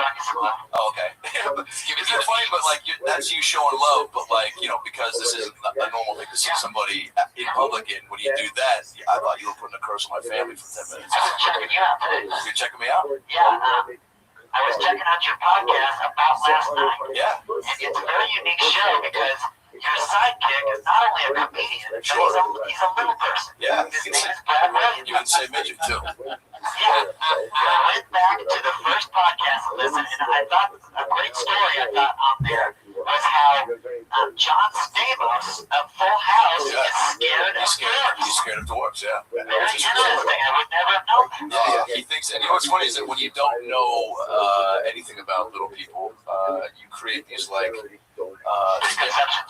and fears and stereotypes that could happen. And Stamos told Brad that he was like, I don't know what's going to happen if I hug you. Like maybe I'll turn into stone. Yeah. And he was serious about that. Yeah. Have you ever met a little person? Well, I mean, after Wizard of Oz, I love little people. You see them sing the Yellow Brick Road, all that stuff. Wow. I'm just saying, how could you be scared of them? I'm just saying, how could you? They're great. And Time Bandits, I love them. I mean, they're great. I love that you're acting like it's just like 3 that are in all these movies. Yeah. I'm still waiting to hear from Tony how many points I got. I was eating in a restaurant and I saw 2 little people enjoying brunch with a tall person. It looked like they had sex on some weird It was like definitely walk a shame meal. Right. And I got a sweet photo and I texted to Tony. Y'all know he has this great joke about how many points you get. Yeah. And I still haven't got my points. I mean, that's one of those ones that is just, anytime anybody sends me one, it's just like thousands of points. I've gotten sent, that was a great one because that's totally, the picture totally says they all had sex. It went down. There's no doubt about it. They're not just eating a normal brunch. They had a threesome, 2 little people, and one. Exactly. What about the body language? Spoke that? Oh, I can't tell you. It's hard to describe. Well, just the fact that that some shit went down. If there's 2 midgets, they definitely fucked. So then you're wondering if they're having lunch with this guy, either this is the fucking pounder, you know what I mean? I wonder how that works. I bet that they could double 69, like build the bridge. That's my next question. What position do you do? Like the guy could lay on the bottom, right? And then they could build the Golden Gate Bridge, one person like that, and then another. What it's called? Yeah, the Golden Gate Bridge. Somebody's peeing on somebody at that point. Definitely. Even if it doesn't happen, then they're peeing on them afterwards. That's how they say goodbye. Right. A ninja that gets a lot of respect is that Peter Dinklage on Game of Thrones. I feel like you secretly have this giant shrine to midgets in your where you live. Your basement. Do you live in a basement? I like them. Are midgets' dicks the same, regular length, or are they proportional to the body? Yeah, well, Brad says that his is 6 inches, which he says is normal, but he goes, on me, it looks fucking huge. Yeah, but does it have a big head and short balls, or does it look? I gotta be honest, I never really thought about it, but now that you bring it up, I kind of want to fucking call him up and come over and send us a picture. You gotta see a photo of it. I think you described a dwarf's penis. Oh, not a. I don't know. Yes, sir. I did some research on you. Okay. I read that you were born in the Bahamas in 1973. You came to America at the age of 1. You graduated high school in Maryland. You were voted most likely to succeed. I saw you on Conan. I learned that you've been a Sprint customer for over 17 years. This is what I want to ask you. Saw the point of view. It's amazing. I noticed that you have big hands. Does that mean you have a big banana too? I feel uncomfortable disclosing this with you. Is it a myth or is it true? I don't, here's the thing, I never went around measuring mine with other people. I can only tell you what women have told me, and I don't know if they're lying or telling the truth, but I've never had a woman tell me it was not me. They just go, oh my God. So someone has said, you're not putting all that in me. And I was like, I promise you that's happened to me twice. And, so I guess I'm doing all right. I literally don't know. I'm a grower, I'm not a shower. So if we're all regular, it's not impressive. But well, you know what's crazy about what I've learned so far in this show is that if any guy, by the way, out there has a 6-inch dick, technically, you have a midget dick. That's some fucking unbelievable shit. Right now, there's guys I can almost hear when this podcast comes on next week. You're just going to hear shotguns going off all around the world. So here's my question: does that mean they get a handicap sign? You should. Because Brad gets a handicap sign. He gets a park for free. He just went to Jay-Z concert and told me that you have to sit in the handicap seat. Because the guys, when you show them your pass, they're not going to be like, oh yeah, nobody wants to call and go, no, midget's not a handicap. So the guy was like, obviously you can sit there. So if you have a 6-inch dick and it's a midget dick, then you get also From park. now on, if you have 6 inches or less, you get to park in the handicap spot. It's a fair rule. That's hilarious.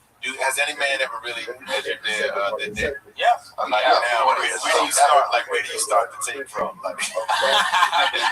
the backside of your butt cheek. I wasn't happy with that number. 1996. Start from here. Right. Exactly. You said 96? Yeah, I don't know. I feel like that's when it started. The taping of the butt cheeks. Oh my God. From the back of the butt cheeks. I do it right at the base, though. And there's no. I like it. It's like, if we can stop joking for a second, I actually talk about measuring your butt and measuring your cock. It's actually, I do it from the base. The one honest measurer is here. Do you now? There's no way to tell how big a woman is. You can't look at her feet or her hands and go, yeah, is there an equivalent? How can you tell how deep? Would you be looking for deepness? Yeah, that's what you would want to try to figure out. How deep is it? Yeah. You don't want to embarrass yourself. I was with one girl. I will share this, and I'm pretty good. But this one girl kept going deeper, and I was like, oh God, this is my move. This is it. And I was like, It's hard. There's no special extension on it. You kept saying how deep were you doing her in the pouch or the butt? Oh my God, Jesus. Whoa. Watch your fucking mouth. We got crazy with that. What? Well, I'm going to go process combination. You said pouch in the butt. So What are you, pouch in fucking the vagina. kangaroos over there? The pouch. Has anybody, has that ever been a term where you trying to just get that going, trending? he fucked that bitch in the pouch. Hashtag pouch.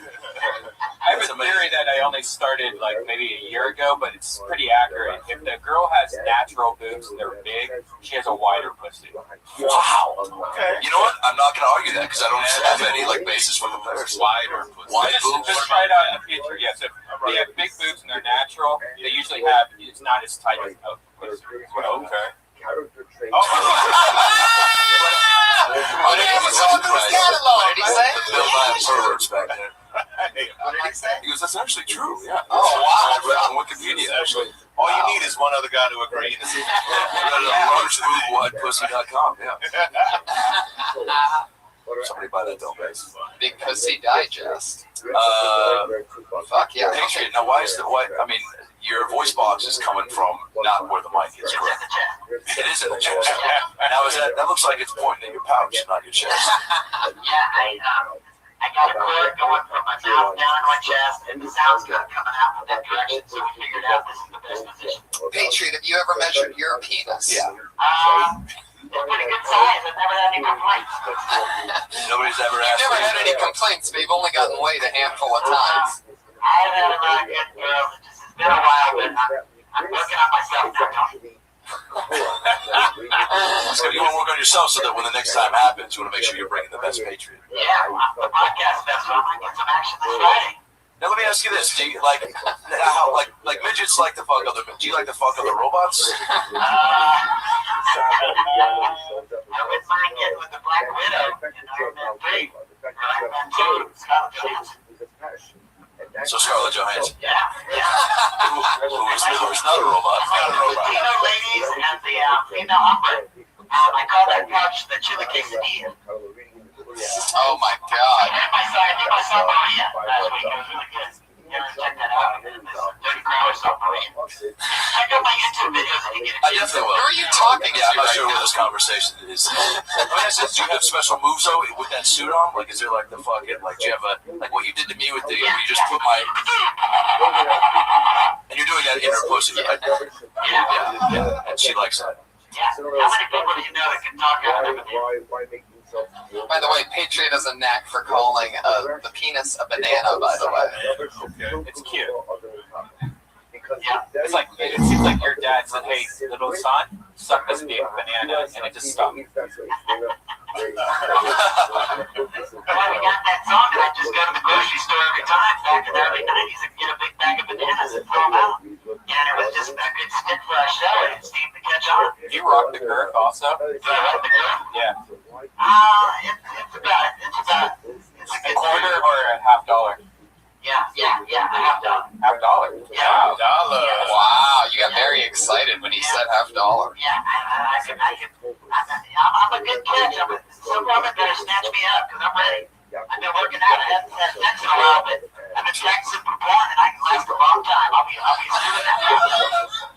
Wait a second. Just because you can last long with porn doesn't mean you can last long with an actual woman. Back in 2002, when last time I had sex with that girl when I was 17 friends, I already noticed I was doing good. But you know, the nice thing about me is I'm squeaky clean. You don't have to worry about me having diseases. You're definitely squeaky, all right. That suit needs some WD-40. Now, Jesus. I think he just came. I think that's what that sound was. I know, right? Unfucking believable. Oh, yes. What kind of music do you, or like the soundtrack from Short Circuit? Or like, what do you see the soundtrack from Rocky?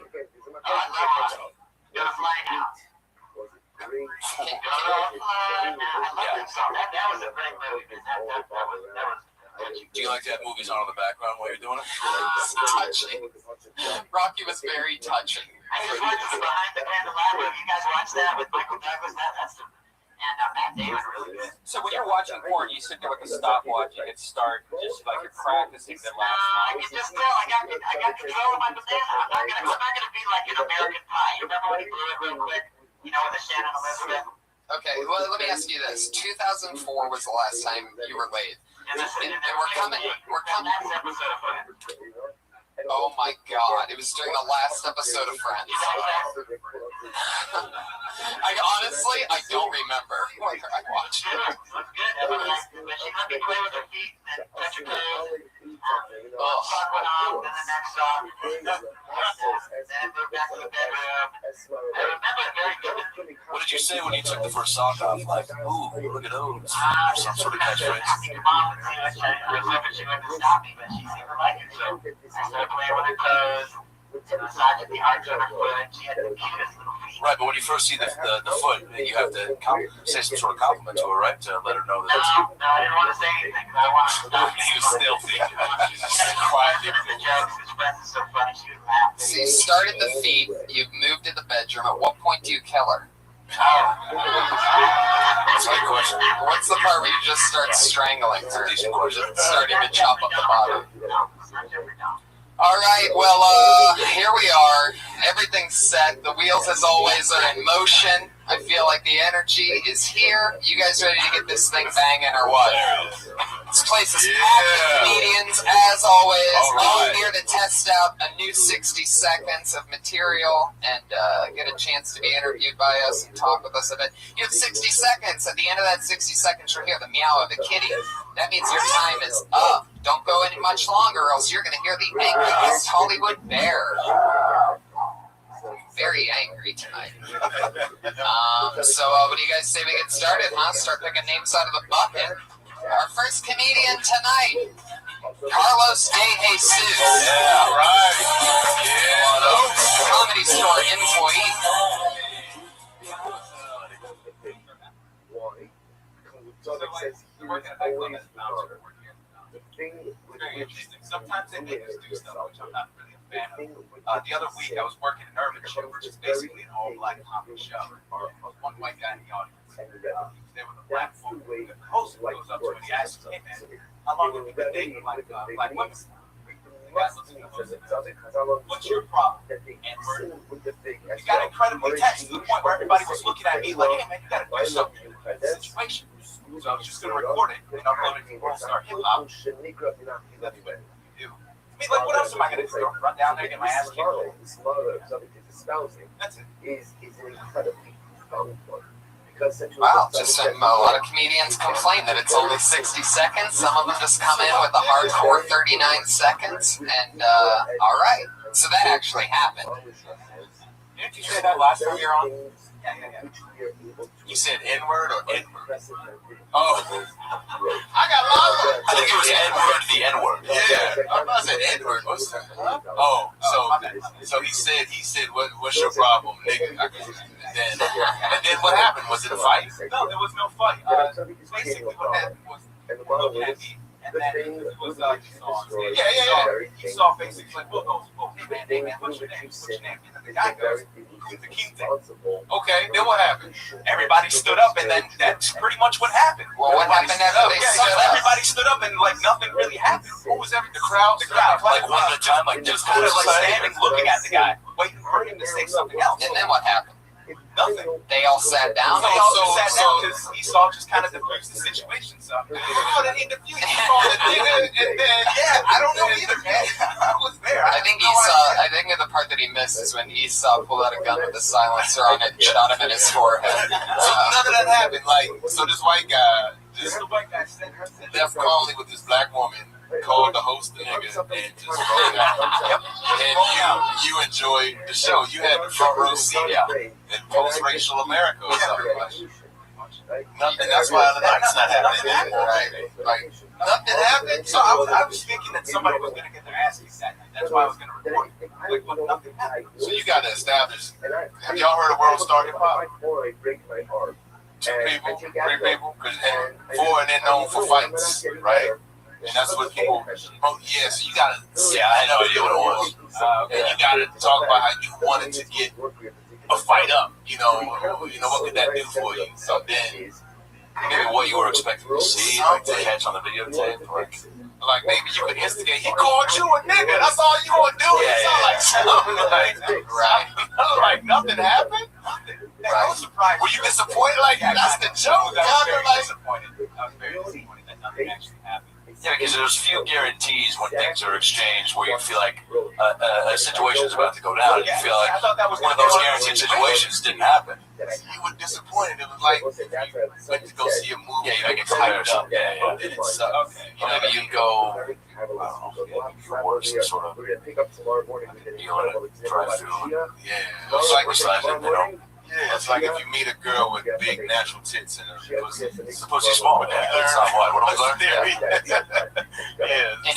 And even that, I think the crazy twist in it is that in a room full of black people, some white guy said the N-word, and at the very end, because all you wanted was to get a good video clip, you ended up being the most offended when nothing happened, when the situation was diffused. That is true. Yeah, man.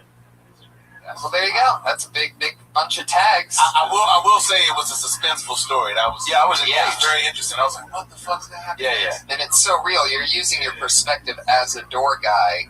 People are probably wondering when they come see a comedy show, man, I wonder if anything crazy ever happens. So, you can own that. Yeah.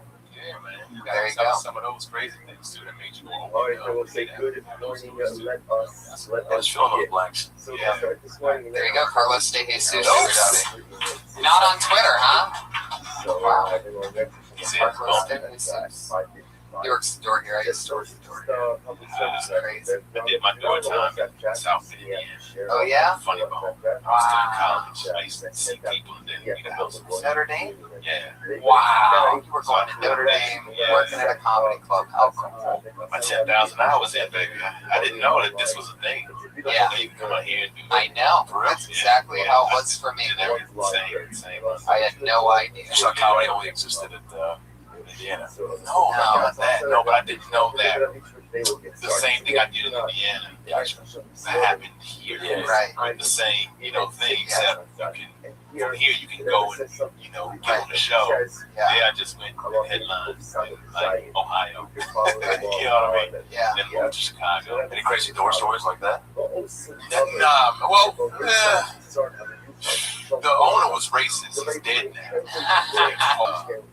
He was mad racist, but I didn't know that he was racist. So I grew up in the black neighborhood, and I was just happy to get stage time. I had to have another black comic tell me, "Oh, fuck's racist." I was like, "Oh yeah." I had such blinders so high, and he never said anything to my face because I'm a big dude, so I never caught it. But I mean, I will say this: this is not.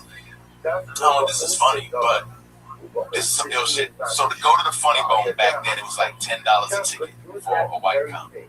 But then whenever like D.L. Hughley would come to town, or Cedric the Entertainer, or whoever would come to town, the tickets would be like $25, and they would up the drink prices. So it's a blue collar town, so black people made the same amount of money, if not less, than white people. So the money cost more, so they would tip less. It was like, so then people like black people don't tip. It's like, it's triple to come here to one night, and they can afford it, and they work under you. You know what I mean? So that was something that I didn't know that existed. It was like, shit might pop off. I need security. Nothing ever happened. I mean, shit, you can call us nigga now. And, we the last person to do shit because we are afraid of.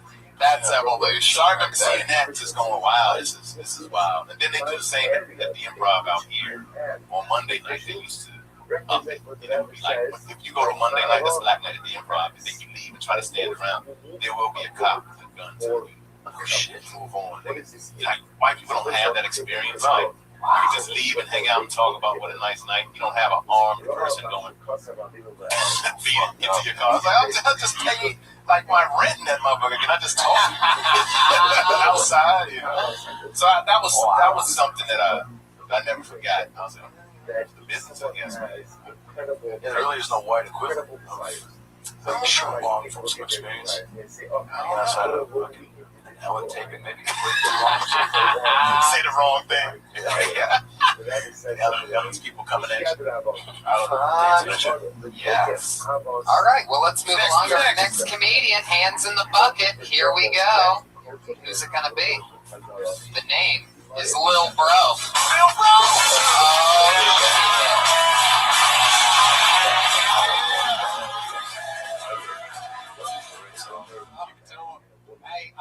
I was thinking, like, what if the Boston Tea Party was actually a misunderstanding and it was a transsexual party that they had in Boston? It just got misconstrued that night, like transsexuals get messed over. Like, you ever get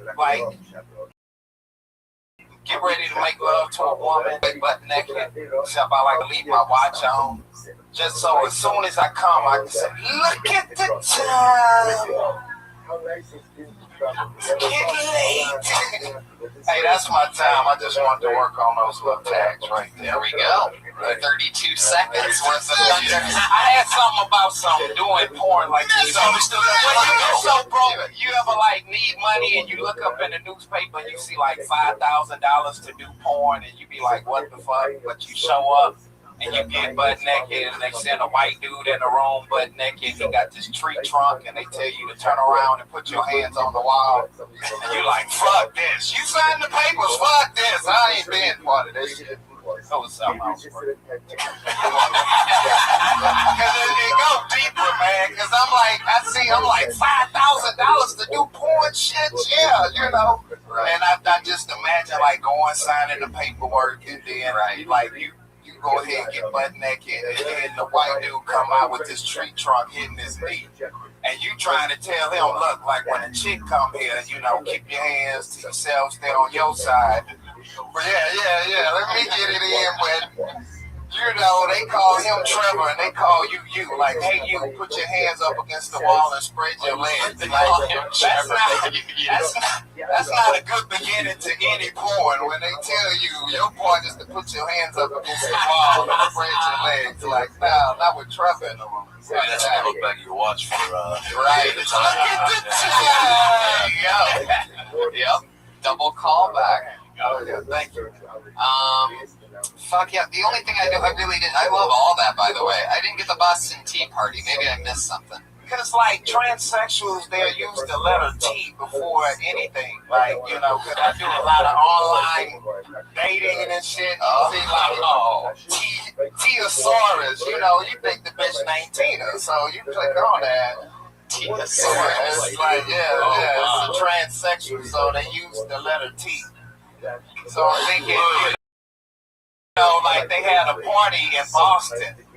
Because they call it the Boston Tea Party. But the tea was short for transsexual. You gotta say I do a lot of dating online. You gotta say all that first, and then that. Yeah, they gave me a minute. At first I was thinking because of their outfit. You took 32 seconds. Because I wanted to hit that and hit a couple more. Right, but that Boston Tea Party definitely needs the setup if you do a lot of online dating. The tea is this. I love the Teosaurus. That's funny. So you can get a laugh while setting it up. And then, I still don't know if there's much there because it's just tea. I don't know. I think the premise is better than the Boston Tea Party, if that makes sense. Like, I think you can go with that tea thing and take it even different directions. Like, was T-Boz from TLC? I don't know. You can get weird with it. That's just the first tea I thought of, by the way, for those of you that are hating on my T-Boz joke right now. It's just an example, and it's still got some laughs. Wait, what I'm curious about is that you're on a dating site. How are you seeing so many of these trannies pop up on your profile? That's what I want to say. It's like, no, because he's available to sub. If Teosaurus looks like a 9, he's getting a call.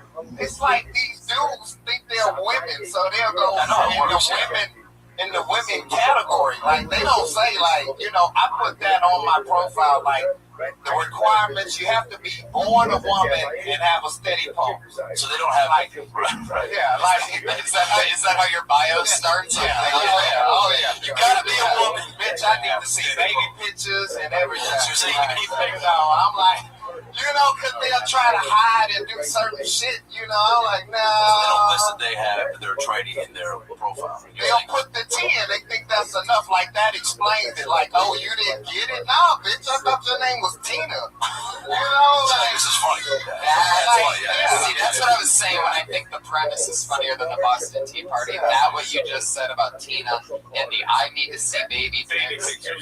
When you're painting a funny picture of a different, it's hilarious the fact that you're online dating and because you get trannies because some men really believe that they're women. So and then at that point you're in, like, and by the time you are into it, baby pics, the Tina thing. I mean, that's hilarious. Yeah, like, listen to all the takes you just had on this whole issue. That's why I asked that question. I'm curious, like, how many have you had this conversation with any other comic friends? Because look how much. I don't tell nobody. But I feel like that's a way.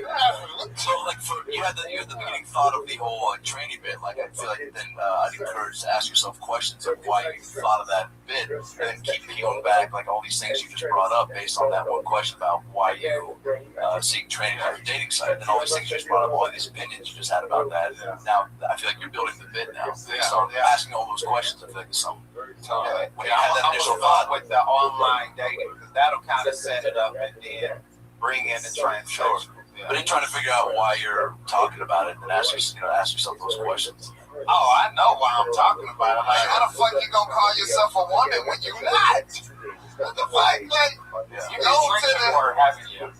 You definitely can stop. Oh, no. Tina turned out to be Trevor. I tripped on, like, clicking on the picture. I'm looking at it on my cell phone. You know what I'm saying? They just had a picture up.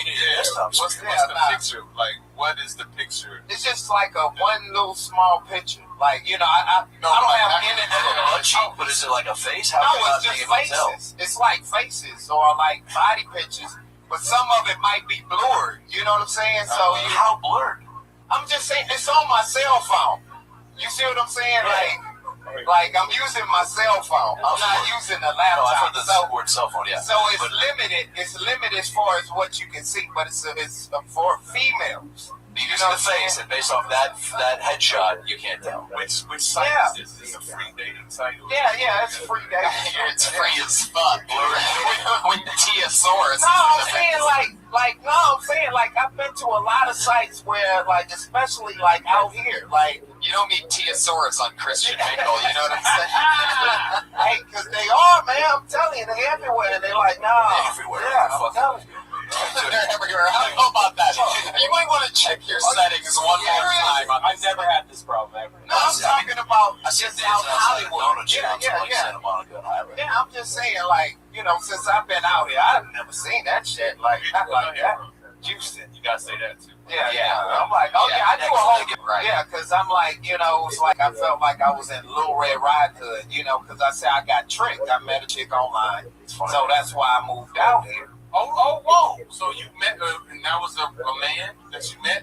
Yeah, it's a transsexual. No, that's a joke. Look, he did shit. Well, see, yeah. Well, I'm also we don't know what. Yeah, we can't wait. Because I do the metateo, how he got food. You know what I'm saying? Right. So I got food and moved in here because I met some chick online, and when I saw her, I went to go meet her, and the bitch just had the door a little bit open, and I'm like, eyeballs sticking through no, the door was open. I'm like, bitch, I'm not coming in. So she stick her feet out. You know what I'm saying? The bitch got big feet. So I felt like Little Red Riding Hood. I'm like, Ma, what big feet you have? You know what I'm saying? Yeah, dude. Yes. You got transvestites, you got transsexuals. Which ones have had the sex change? I don't know, man. I don't even keep up with it. I know they all dudes, motherfucker. That's all I care about. It's another thing to add with it. It's all stuff to take. This is all now part of it. I just know it happens. If you click on some shit, because, you're just clicking on, just see a picture or whatever. It could be a trick. They back could be turned, or it'd be a lot of people in the picture. They get you with that, It's either 2 or 3 women. You be like, well, which one is the bitch? We're new at this. We still have our tranny wheels. That's hilarious. So what's your requirement for the full? What do you need? You need a full photo? No friends? Not email. That's all. To start the account. More like Gmail, if you know what I'm saying. Oh, that's it? All right. This is a fucking weird crowd. They have that Women sex room. change. When they have that sex change, they can just back it up. They turn that banana inside out and make a pouch. Through that so they can feel, have orgasm, have a good feeling. Iron Patriot, would you ever have sex with a post train? No, I don't do that. It's normal too for women. I don't do that. They go after Even if he had good feet, pretty feet, if he had, hold on, you never seen a guy feet look so good ever. And what does it mean when you teabag somebody? Because that could maybe be with a Boston party or something. And what is that term? Is that a sexual term when you teabag somebody? What does that mean? How do you not know this? Anybody in the audience want to feel this one? There you go, buddy. There you go. It's the scientist from earlier. You said where? So maybe with the Boston Tea Party you can connect that somehow, teabag. I don't think you need it at all, man. I think it's a whole different bit, and that should come out of lane. If you take all the things that just happened here, it's at least up to a You couple came up minutes. here with as soon as you grabbed that mic, I felt like, oh shit, this guy's got something to say. Yeah. I'm curious, and then I heard a couple just really tiny pieces of something much bigger that I think you've either thought about or not thought about. It sounds like as you start talking to us, you're like, no, I've thought about it.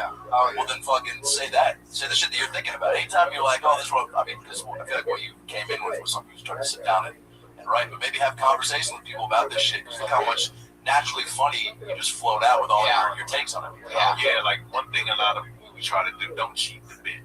Just say the whole thing. Don't think we won't get it or won't understand it. Because we enjoy all those pieces. You might not know where you can jump off, but if you open with Boston Tea Party right now, the whole political thing with Tea Party, and so it's I'm trying to follow the grind. Yeah, like who you Okay. you're not even talking about that. You're talking about being tricked online. You're talking about being lied to. And it's a much better. Yeah, It's a much more relatable thing too. You say Tea Party, I'm like, oh fuck, I don't know. Because it has so many different meanings now. As far as saying, and you've been tricked so many times. You know. With the tea thing. Oh my God, talk about the big toe. Suck on the big toe. She sucked. Heck yeah, there you go. Lil Bro, everybody. He's at Lil Bro on Twitter, LILBROUGH. Fuck yeah. That's fun.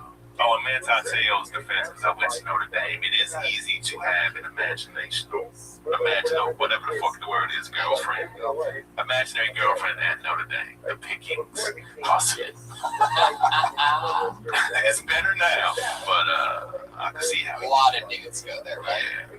I'd rather have an imaginary girlfriend than be fucked in the shower. Like Penn State. That would be a good, that would be a good, I don't know, like a Jeopardy question. I don't know, Jeopardy. What game show would offer up those options? For what? I guess, like, let's make a deal. For have an imaginary girlfriend, or what was it again? Or in the shower. Let's make a deal. What's behind wall number 2? There you go. It's a shower. Pull down your pants. All right. Your next comedian, everybody. Eric Svedens. Hey! Oh, here Oh my God. Jesus Christ. Oh, hey, everybody. It's Eric Svedens, but if my name was any more butchered, it would probably be a Syrian infant. It's understandable. Yeah, I know. You guys, I really don't like getting charged for goods and services that I didn't initially, agree to. And I found out recently that I've been paying both AT&T and the U.S. government to spy on me. One of those services has got to go. I can't be paying double for privacy invasion. Is it just me, or does it seem like we're like as a whole we're this is terrible.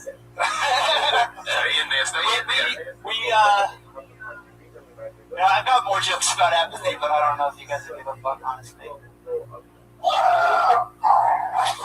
Thank you. There it is. All right, here we go. All right, here we go. Fuck yeah. All right. Well, I mean, just right off the bat, I mean, do you give a fuck about those jokes that you just said? Do we give a fuck? Like, I don't know if we'll give a fuck. Oh, that is a joke, because that's the definition of apathy, is not giving a fuck. Okay, yeah. Usually that one gets a good laugh when I do it right. Yeah. What did we miss on this last go around? What went wrong? I think my brain is upset. Why is your brain upset? I don't know. It's getting back at me. Or something I did to it, maybe. I don't know. Creeping up on me here at the Comedy Store. I love it, man. How long have you been doing stand-up? Since 2009. Yeah. What do you consider, like, what your thing to, like, talk about? Like, what interests you when you grab that mic? What do you feel like you want to say? I like talking about social issues. Yeah. Yeah. Or like, like things that I feel like matter. Is there a lot more behind that butchered Syrian child fucking opener that you? Yeah, that came off naturally. I like that one just changes over time, depending on who we're smashing. Yeah, just getting butchered. And you know everybody's gonna say your name pretty much not completely correct. Yeah, I had 2 sets tonight. I think maybe that was what fucked me up. One based on if you didn't get my name right, and one if you got it right. And then I think too many options for me. Yeah. This evening. Yeah. All in just a minute, you're gonna pack that in. Yeah, try to fucking pack it in there. Oh wow, Jesus. All right, so where'd you start stand-up at? It's San Francisco. San Fran. How long have you been in LA? About a year and a half. Nice. Your AT&T joke was good because it's true. Uh-huh. But it also made me not enjoy the joke so much because I was like kind of bummed out about it. You know what I mean? Because I was like, oh man, he's right. They both what? something more zany to put in there, just so you don't. Because I mean, it's funny. The idea is very funny, but I feel like I lost my boner like over there. You come out strong. You know, it's surprising. People will laugh at how horrible the world is. You know. Right. Well, but that didn't happen tonight. How much material would you say, since you started in 2009, like if you had to do all of your material that you had, how long would you say that would come out to? I think I have like good, real good, maybe 8 minutes. But maybe only 6.5%. Oh, You know? man, when you looked at your paper in the very beginning, what were you looking for? Was that a part of your persona, or did you really go blank and you wanted to see? No, I think this is the problem for this evening. Do you They were always like go? a 2 too. Sometimes I use it. Did it help you tonight? Did you? No, fuck yeah. Because I sensed that. I sensed so you. I think if I would have just gone with what was on my head, on my mind. When you usually go on stage for longer than a minute, do you stay in the pocket, as they say, like with your material, or if something doesn't go your way, do you feel like you naturally just kind of give up on it, or do you try to just fight through Stay it? in the moment, you know? Yeah. So why wouldn't you do that with even just a minute? I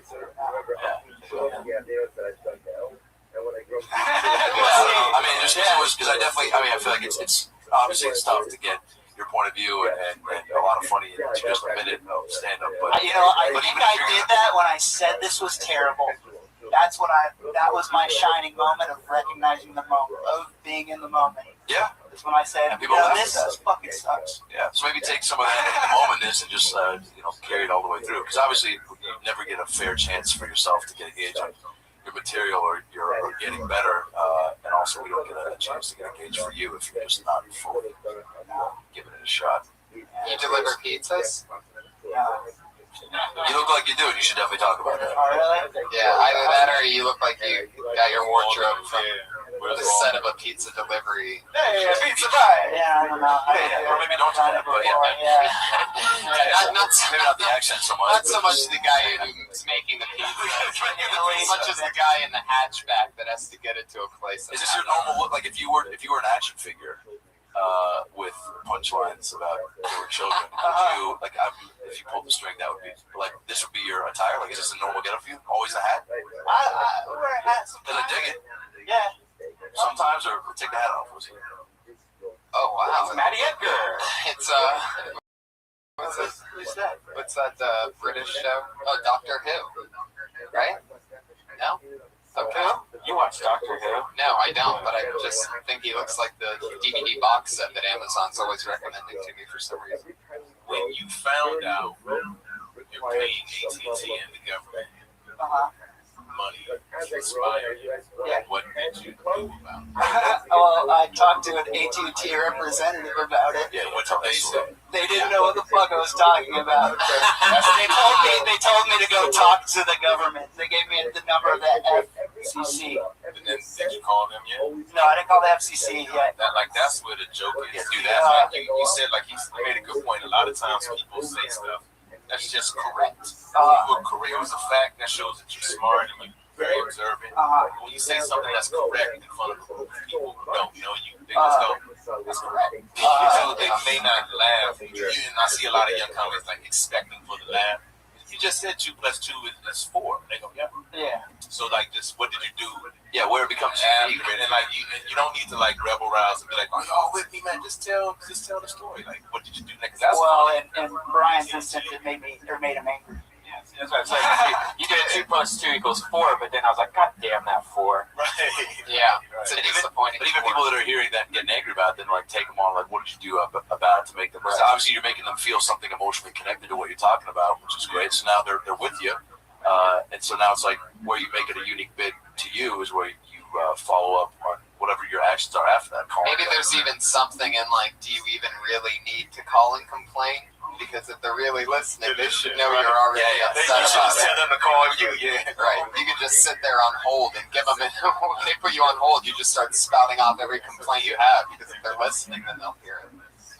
If that makes sense. I mean, it's sort of another 2 + 2 = 4, but you get silly with it. Yeah, exactly. Using the idea that they're already listening and already watching, you can go to these weird paths and crazes. I love that it says there's always 3 lines here on the sign-up sheet: the name, their Twitter, and the topic. Eric Svedes, your topic was burgers. Yeah. You didn't mention burgers at all. Yeah, that's not worked out yet. Do you flip burgers? No, I don't flip burgers. You eat them? Not lately. What's the social commentary on burgers? Well, I feel like burgers are pretty American. Oh, yeah, right? they are. That's another correct statement, yeah. Yeah, they're definitely German. Germans like burgers. What? Hamburger. Oh, this. Yeah. Cracked him up. So, I don't really have any good. I want good burger material. I'm working on it. Daily, I sit down for hours and I write, and I'm like hoping for to have the, to connect with true creativity and get the cheeseburger to fit. Yeah. There you go. See, I found it, it's very specific. I just found it very funny that you got really fired up there, the most fired up you've been up here, about wanting a good burger bit. Like, what the fuck? Like, what's that? I feel like, in a while. Yeah. It seems like that's something that you have felt more emotion about than, the actual even social commentary on the stuff of the spying on you and stuff like that. It seems like you really are passionate about burgers. If you're talking about Syrian kids getting butchered, I feel like that because you're getting a reaction, but then it's like, now I want to hear like what you have to say after that. It's unless that's it seems like you I care just want to about talk about things that are important to me and that, So if I have to bridge the gap with a burger, I'll do that. So what would you say if you were going to bridge the gap with a I'm like digging myself into a big hole here. I'm telling you, I sit there for hours. I'm waiting to get the burger bit. I don't have. You can just when you're sitting there for hours, what are you thinking about burgers? That's frustrating. I'm just thinking about fucking Americans just eating burgers and being like, oh, cereal. Syria? Yeah. I love that's what I eat when I eat a fucking burger. I love it. I think about little children that are starving when I eat a burger. Right. Yeah. Fuck yeah. What do you think they think about when you're eating that burger? What do little kids starving in Africa think about me eating a burger? First of all, it's little kids starving in LA. You very much close to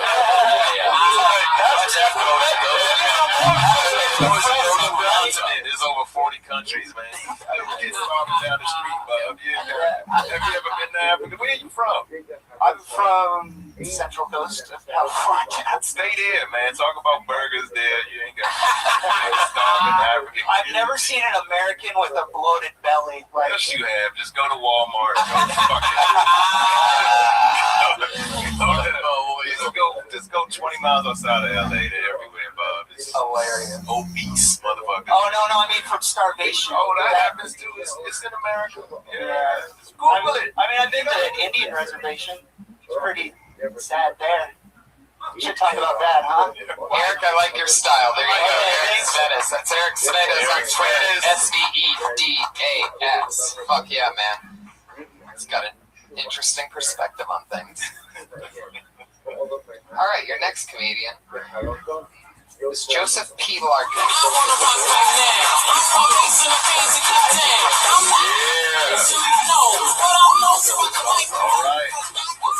All right, hey guys. Good evening, ladies and gentlemen. Joseph Larkin from Slidell, Louisiana. I'd like to start off with an impression. This is my impression of stand-up comedian and best-selling author Jerry Seinfeld suffering from throat cancer. What is the deal with hospital food? I try to get better here, not sicker.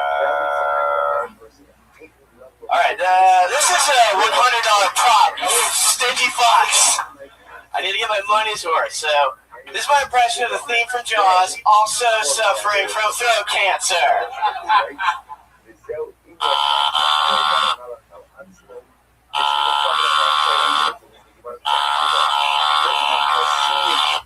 Yay! Alright, that's it. That's all you get. That's awesome. I fucking love it, man. That's hilarious. Thank you. That's a solid 54 seconds. Sure. Is your robot autistic? No. Like, what's going on in there? He has throat cancer. Oh. But that's a scary tool. It really I is. hate that tool. I remember being a professional wrestling fan when I was younger, and there was a part where the Undertaker's brother came out of nowhere, made an appearance for the first time. His name was Kane, and it was like a huge deal when I was a kid in wrestling. The Undertaker had a younger brother that was the same height as him. He had gotten caught in this house fire. There's a whole storyline. I mean, we were all on the edge of our seats. Anyway, Kane, after months of just crushing people, it was a big Monday Night Raw. Tonight, Kane speaks his first words, and he came out, and he had a microphone, and he pulled out of his spandex, basically, one of those, and just basically said, like, Undertaker, I'm going to kill you. And I remember being a kid and seeing that and being like, what the fuck is that thing? So then I went to my mom goofing around like later that night or the next day or something. I'm like, hey, Molly, and she's like, don't ever do that, because she has this terrible fear of, she was once on an elevator with some creepy guy who pulled one of those out and was like, hey, little girl, or something like that. So, yeah, when I see those things, that's a long way to that story, which is just that. But that is considered like a very scary tool. Is there anything else you can do with it, or is that what you got on it so far? Or is that like your... Oh, wow, there you go. Do you use it as a vibrator? I don't kiss and tell, my friend. There you go. Fuck yeah. What was Jerry Seinfeld your first impression when you first bought that? You were like, this is fucking Actually, it was originally Larry the Cable Guy, and he said, gotta get right with God. No one really got that one, though, so I had to dumb it down. Imagine dumbing it down from Larry the Cable Guy. Wow. Go figure. Anyway. Where are you from? I'm from Slidell, Louisiana, yeah. Outside of New Orleans. Yeah, when you said that originally, you said it like so smooth and quickly. I didn't get it. It was like a blur. I mean, you really know you've said that a few times. I said it like 1,700 Where are you from? Slidell, Louisiana. See how that's like almost all one word? Slidell, Louisiana. Do you know people with those machines there? No. Have you had somebody come up to you after the show and go, my so-and-so died? Yeah, oh no, yeah. I've had people, while I'm doing it, say, that's not funny, my uncle just died of cancer. To which I respond, well, of course, because when I wrote this joke 4 years ago, I thought one day I'll be doing a show in East LA and I'll get you. Oh, wow, that was a very specific show that happened at. Yeah, sorry. Have you ever gotten heckled by a person with one of those and just had a battle off it? Why are you heckling me? I wouldn't say that. That is interesting. So was it really 4 years ago that you wrote that you got the prop? Yeah. I have to say, just because it cost $100, it'll stay in my act. Right. It'll stay in my act forever. So is that what's keeping you from actually doing, like, not using it just because you bought it? No, I mean, oh yeah. I mean, that's probably why I still wear this vest, so I kind of side with That's what happened with Gallagher. He just bought a sledgehammer one day. He's like, fuck. I gotta put this thing to use. What's something cheap and explosive that I could buy? Oh, a watermelon. Have you always used that in your act? Yeah, actually, this is like one of the first jokes I wrote when I started. I bought the thing off of eBay to do this joke. What was that deal like? What's that? $100, man. Right. I mean, look how shabbily dressed I am. I don't have $100. Like, what happened leading up to that day where you were like, fuck, I gotta change it up. I gotta stand out. Yeah, when you decide that your comedy voice was gonna be through a voice box. Was eBay already up in your browser staring at you in the face? I don't know. You were like, I need a fucking dildo. Wait a minute, that thing I can shove it on my neck and get some comedy out of it. Kill two birds with one stone. Yeah. Like, what was the thought process? I'm asking to pick that up. I really wish I knew, man. I don't know. That's a bolt from the blue. Yeah, don't know what that means, but divine intervention. There you go. Yeah, I mean, if you're gonna do it, I say fucking extend it. I want to see an hour next time. I'm all with the boys. I want to see all. I don't want You know to what be you a cold should do? or an open. Yeah, you should just come up and immediately. Maybe you're the guy, right? Why don't you be Yeah. the guy? It's Yeah, an impression. absolutely. Yeah. That's brilliant. If you start with it and never mention it, and then all of a sudden, every impression's throat cancer. But then you can just do an impression of anybody. Just say, this is my impression of Mariba, and they're going to be waiting for throat cancer, and then you just say, And do an amazing impression that actually sounds. You get a standing O. Yeah, that's how that shit happens. I think we just figured out your career for it. Hell yeah. So I think Andy Kaufman figured that out. Though. he did something like that. Where he had more voice box. Right, well, I mean, This is like 21st century Andy Kaufman. I wouldn't go that far. Whoa, okay. right, it's definitely I not. wouldn't go that far. But Other than the lung cancer part. That's Wow. it, only Always quick. I just don't get it. Anyway.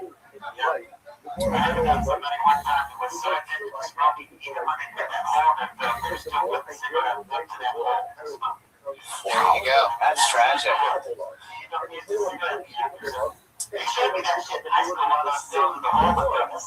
That is scary. Well, there's like.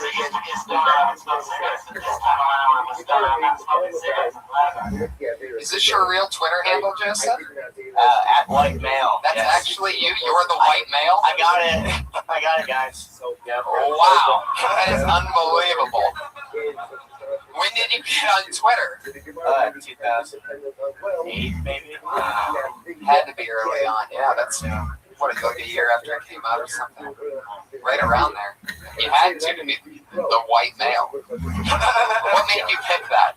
I don't know. I thought it would be an amusing commentary on the blandness of me. I am a white male. That's it. What hair do you like? Where are your people? My mother's family is Polish and my father's family is Irish, so we're so stupid we don't remember to drink all the time. Don't ever do that again. That might have been a good time to put the voice box. Do those jokes to the box.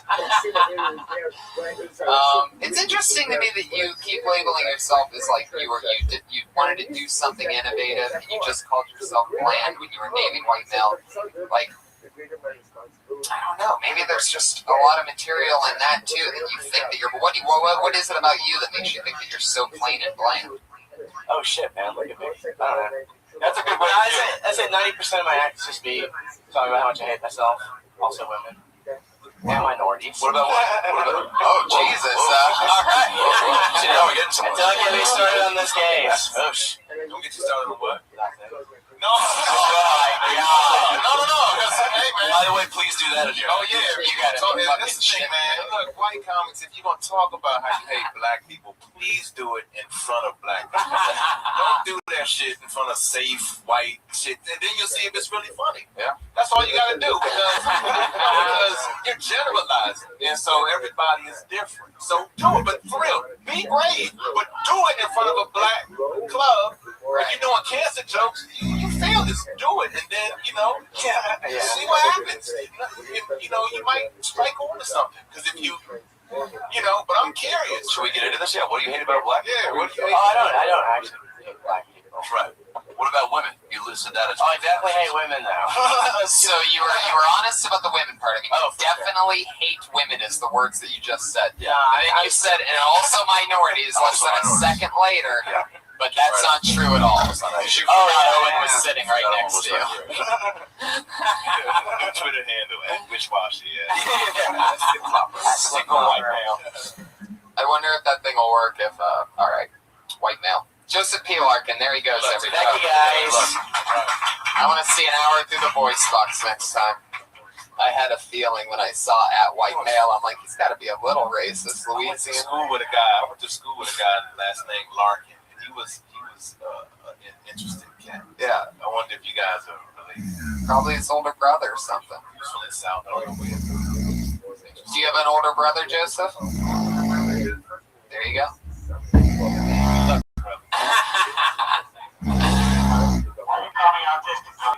Oh, look at my little defensive baby over there.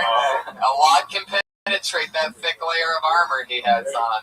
Why did you call me? I think he said artist. You are very artistic.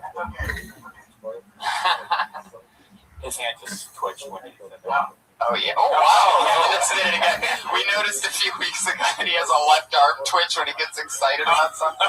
Oh, wow. I can see that. You're not allowed to do that, though. I don't want you doing that. I don't want... Is that your catchphrase? Yeah.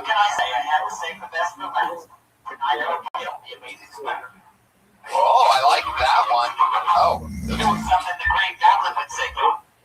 You know those things that, as a kid, that you pull the string and it Yeah. has like a cow or Yeah. a horse? We should get one of those and tape it to the side of him and then tie the string to his arm so every time he switches, it makes an animal sound. Right. I don't like you doing it. I like the natural twitch more, and so does everybody else. A lot of No, man, I'm telling you, when I was in Phoenix and Columbus, I had a lot of people come up to me and specifically even mention your arm twitching as being one of their new fit. Of course they like it. You're not getting any ladies either way, Paige. Come on. 2004, bro. Never forget. Never forget. All right. Let's get another comedian up here. This is so much fun. So glad you guys were able to do this with me tonight. Coming down the straightaway. Put your hands together for Keith Soul. Oh, he's not here, and you know what that means. He gets blacklisted. Dude. He'll never be able to do the show again. Oh, and that is how it works. Yeah. Wow. And sorry, Keith, but you're done. I was pretty surprised because we were just about to make it through with no blacklist. What if he was bidding for one of those voice bot things on eBay and he had to like take care of that tonight? Like, what if they have a legit reason and they don't show up? There is no legitimate reason. Fair enough. Wow. Sign up, you be a professional. Fair enough. All right. Put your hands together for Kenny Lyon. Kenny Lyon!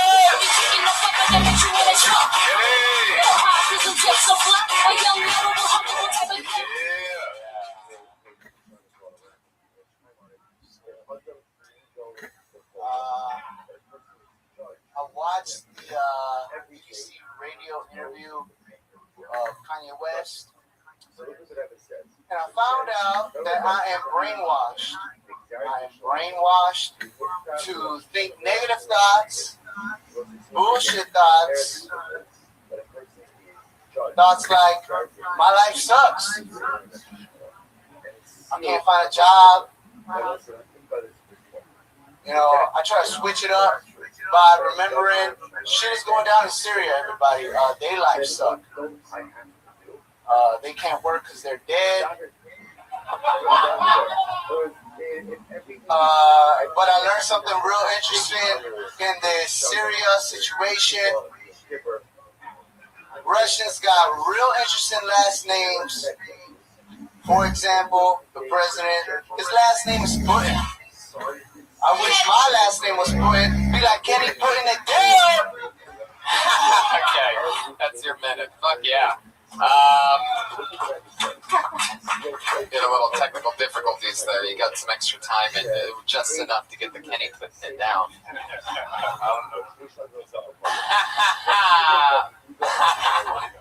Yeah, definitely. It's a fun adventure to get to because they're dead. Yeah, that's just funny. You do normal sets, like 5-10 minute sets. I would love to see that. Yeah, you do, and you hit the circuit a lot, right? They always see you around. You've been on the show a lot, right? So how's that going for you? You having fun? As a matter of fact, Jim went from being homeless to living across the street, everybody. It's a little, fuck yeah. It's great. Jim? Yeah. You're talking about some other guy? No, yeah. Right. So, what? Are you dating him? You were homeless. Well, I crash at wherever he stays. You know, he's cool. He took me under his wing with a hernia. And, he had a hernia or you had a hernia? He had a hernia. Right. It's super lost. Somebody had a hernia and was homeless, and you're hanging out with him. So now he's got a place, and now you got a home. And you're underneath him at his home. How's his hernia? Luckily, he got it surgically removed at USC Hospital. It's great. I had to break up the lawn today. So that's why. Is it a house or an apartment? Yeah, it's like a house. He's got a house? Yeah. That's what I'm saying. Like, he went from nothing to something. Are you sure you guys aren't squatting in some empty house? Breaking the lawn at a house from homeless to house? How quick was this transition from homeless to house? Real quick. It just went from like 2 months. Like 2 months. Right? That's what I'm saying. I know that's what you're saying. You just said it. Yeah. But what happened in between that time? He was basically taking care of other comedians' crib, like while they were going out of state. He was taking care of the dogs. Well, technically, I was taking care of the dogs. His hernia doesn't allow him to. Sure. So people saw a guy sitting on the street asking for change, possibly chewing on some fucking shoes, and they said, "Hey man, you want to watch my pets for me while I go on the road?" He has an iPhone, so he can post shit on Facebook. Oh, wow. That's like time machine shit right there. He's got an iPhone. Okay. All right, Kenny, we're done with you. Good job, man. At Kenneth Lyon on Twitter. Kenneth Lyon, just like the animal, talking about Russian bread. That's his topic. You have a question? I had other questions, but I mean, I could ask a ton of questions. Yeah, we're getting towards that end of the show. We're ready for our final segment. Thanks to all the comedians who signed up, and I apologize if you did not get up. Keep signing up. We'll see you next week. We'll always have more fun guests. Now, for the regular part of the show, we always have 2 women who have been being built in this room every 60 seconds for 18 weeks in a row. One right now is in Florida. She let us know that she was going to be away. She still wrote a new minute. She sent it into us, but we're between some technical difficulties and another previous plan, we're not going to get to her material tonight. So instead, we're going to just go with the woman that has been with us since episode 1. She was the only female on the show then, and she's still with us, episode 18. Put your hands together for Sarah Mostajabi, everybody, within 60 seconds.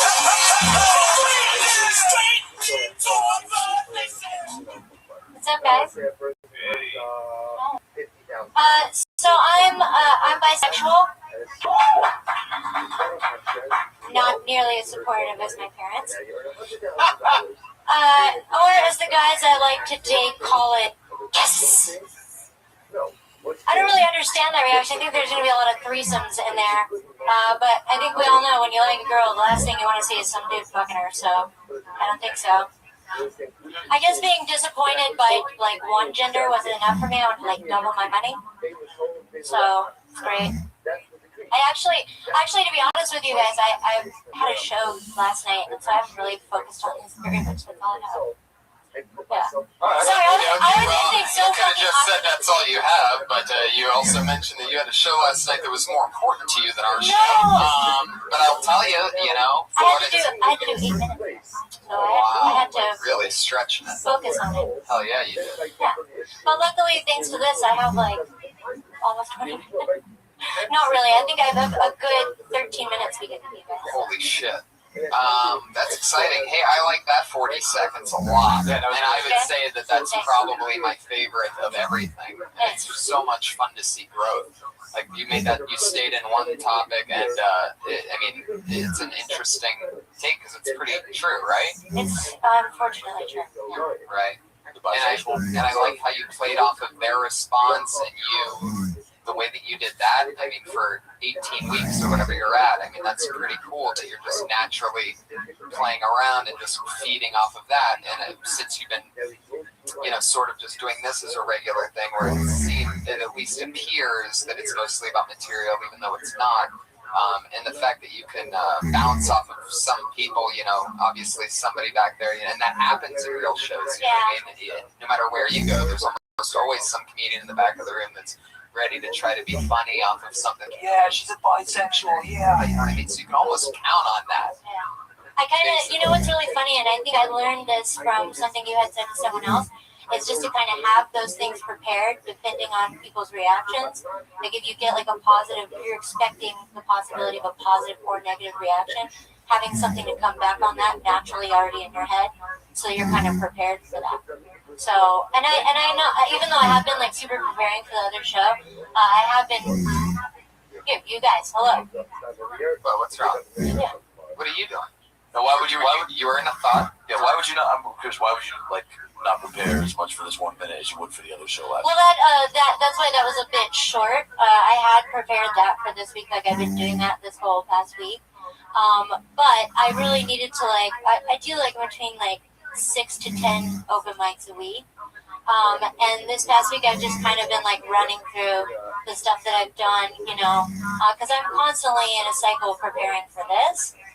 So I don't really get to like perfect and like chisel the stuff that I already have. So that's It's a kind of constant work in progress. I mean, Yeah. it's never going to be perfect. Yeah, I know.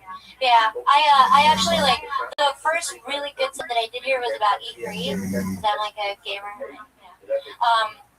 And that whole set now has just become great because I mean it started here. Like Tony and Sarah Tiana like kind of helped me with the tag, and a lot of people tweeted me or other comics gave ideas, and that's just evolved into something that's really, it's almost like 4.5 to 5 minutes on just that one thing, and it came from doing this, so.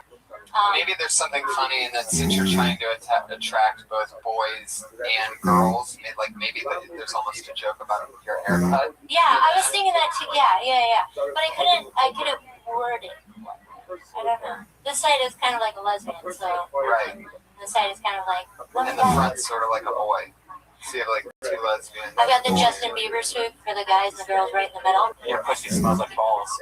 Wow, there you go. Yeah, there you go. Classic Brian Redband for you right there. Just when you think Redband's just playing it cool, he's got a gun filled with bullets in the chamber. Those bullets go by the name of balls, asshole, vagina, penis. Yeah, that's Sarah Mostajabi. Another great good work. We're so happy. She's working hard. Shout out to her at Sarah Dresses on Twitter. And as always, at Kimberly Congdon, who will be with us back before Friday's appearance at the LA Podfest following WTF with Mark Maron and Dana Gold's podcast. That's Friday night. We're going to be talking with some comedians tonight. If any young comics are still in the room, we're going to be finishing up our booking of that this evening right now after this. So if you're interested, come check in with us. Our roster's just about full, but we might try to figure something out. Guys, what's going on? What do you want to promote? Adam Ray Comedy on Twitter. Yeah, Adam Ray Comedy on Twitter. My podcast with Brad Williams, the Midget Dick, which we open with tonight. So we do a podcast called About Last Night. You can find About Last Night podcast.com. All my tour dates on my site, AdamRayTV.com. There you go. I love it. Owen? I'm at Owen Smith for real on Twitter. It's the number 4 for real on Twitter. I'm gonna be at Zany's in Chicago, downtown. Zany's this Thursday through Saturday. Doing 6 shows. And what else? My YouTube channel. I put my hour special up that I shot in 2007. So everybody go watch it and like it and subscribe to the channel. It's Owen Smith TV. So check me out for now. You guys are so fucking funny. Thank you so much for doing this tonight. Iron Patriot, as always, is at Comic Patriot on Twitter. Tony Hinchcliffe. Yeah, me and Tony will be at we're announcing that we're having a Halloween show in San Diego at the American Comedy Code. Go to AmericanComedyCode.com or DeathSquad.tv for all our tour dates. Thank you so much. See you next week.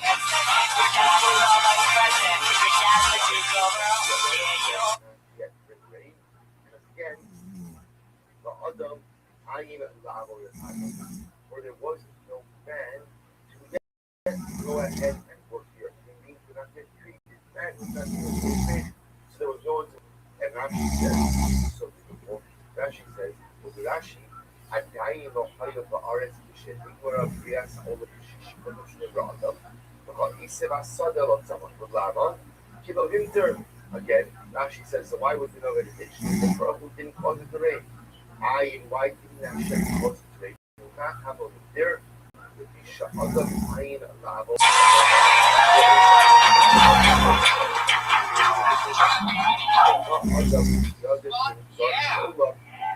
Hi, everybody. Here we are. Holy moly, how exciting. We're at the LA Podfest right now. This is fucking ridiculous. We're in a penthouse at a fancy hotel. Holy moly. This is excitement if I've ever heard of it before.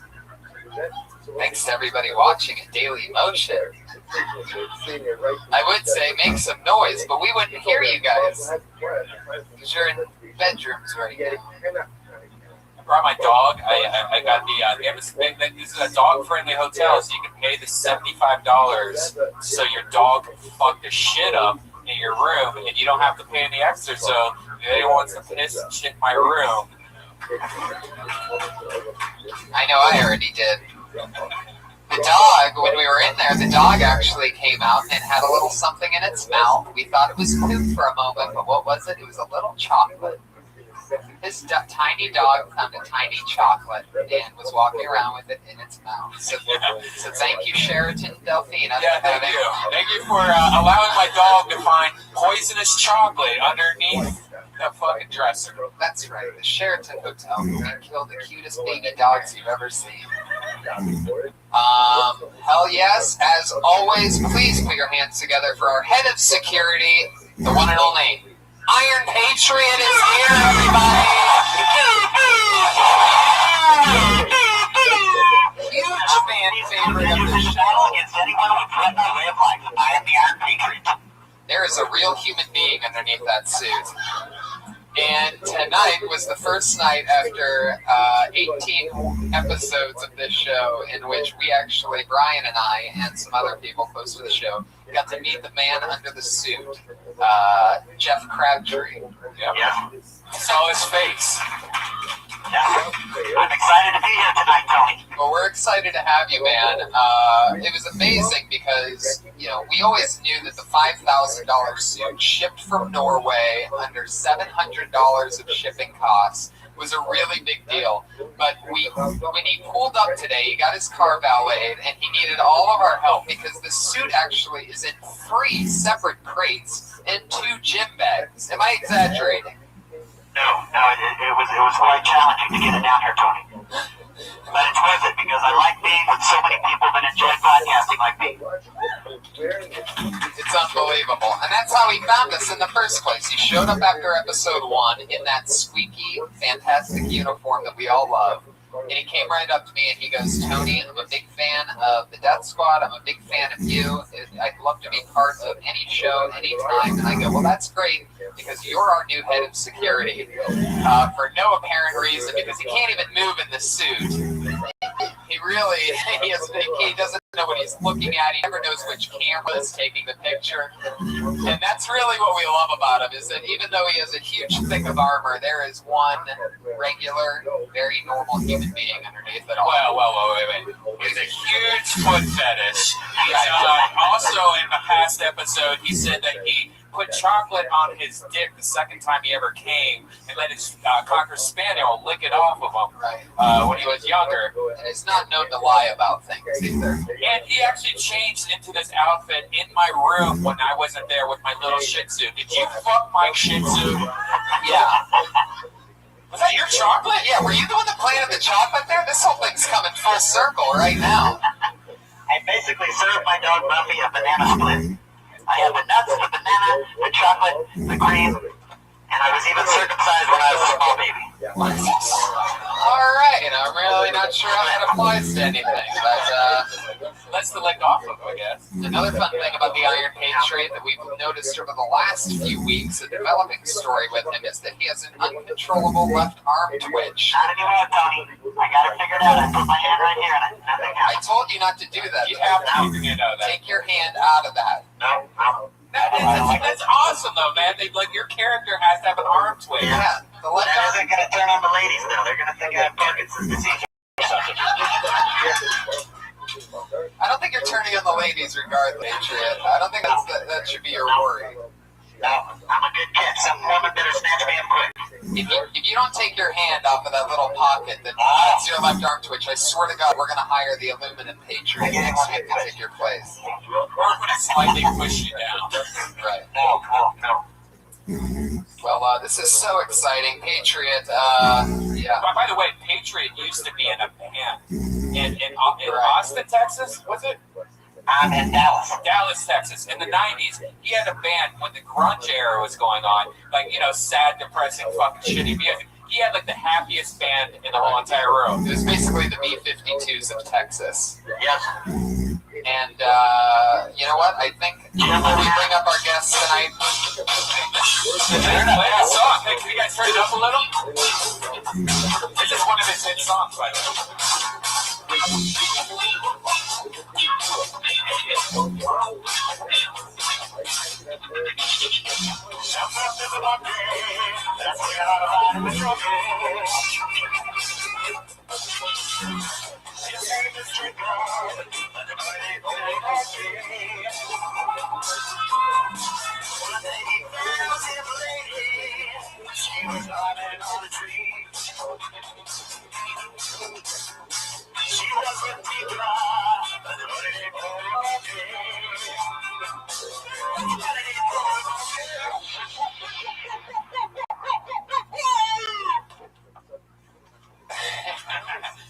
You can see why the band didn't take off. The Iron Patriot, everybody, and his banana helper. And that's actually a very racist song. The lead characters are monkeys, and the names were... Laquidron. It's Jacob and Latito. Two monkeys in the jungle. Latito was playing hard to get. Jacob said, "Come, I want to share my banana with you." Yeah. I like the female brothers, Tony. I'll tell you what. I like Beyonce, Kerry Washington. I like, all the female brothers. One thing you should know about the Iron Patriot is he's from Texas, so he has that innocent racism that he doesn't know he's being racist. It's accidental racism when you don't know that it's racist, like when you call black women female brothers. Yes, That is not a natural thing. You created that. Other people don't do that. Yes. I like the female hombres too. Even Longoria, she has some really cute feet. Ooh, I like to lick up her toes. Damn. Well, what's amazing is that the Patriot is just here to make sure that nothing goes too crazy during the show. The actual format of the show, for those of you just joining us for the first time, is we take, normally we do it out of the Comedy Store every Monday at 8 o'clock, and there's about 30 to 35, sometimes 25, sometimes 40 comedians who sign up and hang out in the room to be part of the show, hoping that their name gets picked out of this here bucket so that they can do 60 seconds of material in front of us and always two fantastic guests in hopes of some kind of constructive criticism, either positive or negative or anything in any way to help them for the future. And they are open for any advice whatsoever. And tonight we have pre-booked 10 of the finest young rising comedians around. One person, I do believe it's their first time ever going on stage, which is something that naturally happens on Mondays at the Comedy Store. And we are so very excited. You guys ready to bring up our two guests tonight? I think you're going to be very pleased with the quality of our guests. First, return guest. You know him from the hit movie Super High Me, his new show on the internet, Getting Doug with High. Put your hands together for Doug Benson, everybody. Hell yes, he's back. And our second guest, one of my favorite comedians in the world. You know him from his hit podcast WTF and from the hit show Marin on IFC. Put your hands together for Holy Mark Marin. Holy moly!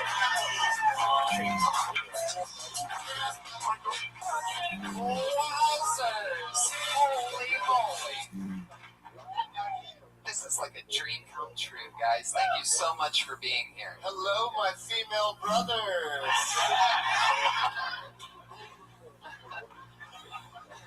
I want to take this out. Mark, I gotta ask, what's your initial reaction to the Iron Patriot? What do you think of that? I was in the elevator with him. And then he said, "Oh, I'm on the same show as you." I'm like, "Oh, fuck." What is this circus? What is this red band fiasco? what sort of strange, desperate activity am I involved in? Is this something you do at parties or specifically for this? Yeah, I live down Hollywood Boulevard. I'll take pictures of people for tips, and I come to the Comedy Store every Monday. Something I want to say to you, Mark. On the third episode of Kill Tony, we had Dean Delray on the show. Yeah. And I was telling him how much I enjoyed the podcast you did with him. Yeah. And there's something you don't know about that interview, though. Because 2 days before that, he hurt his balls riding a bike. I know. And he was on medication, and he said he didn't even remember your interview. Well, he said to me that he wasn't sure he wanted me to post it because he was on the pain meds. And then I sent him the interview, and I said, dude, you were great. And it's okay. Mark, you're really having a conversation with that guy right now.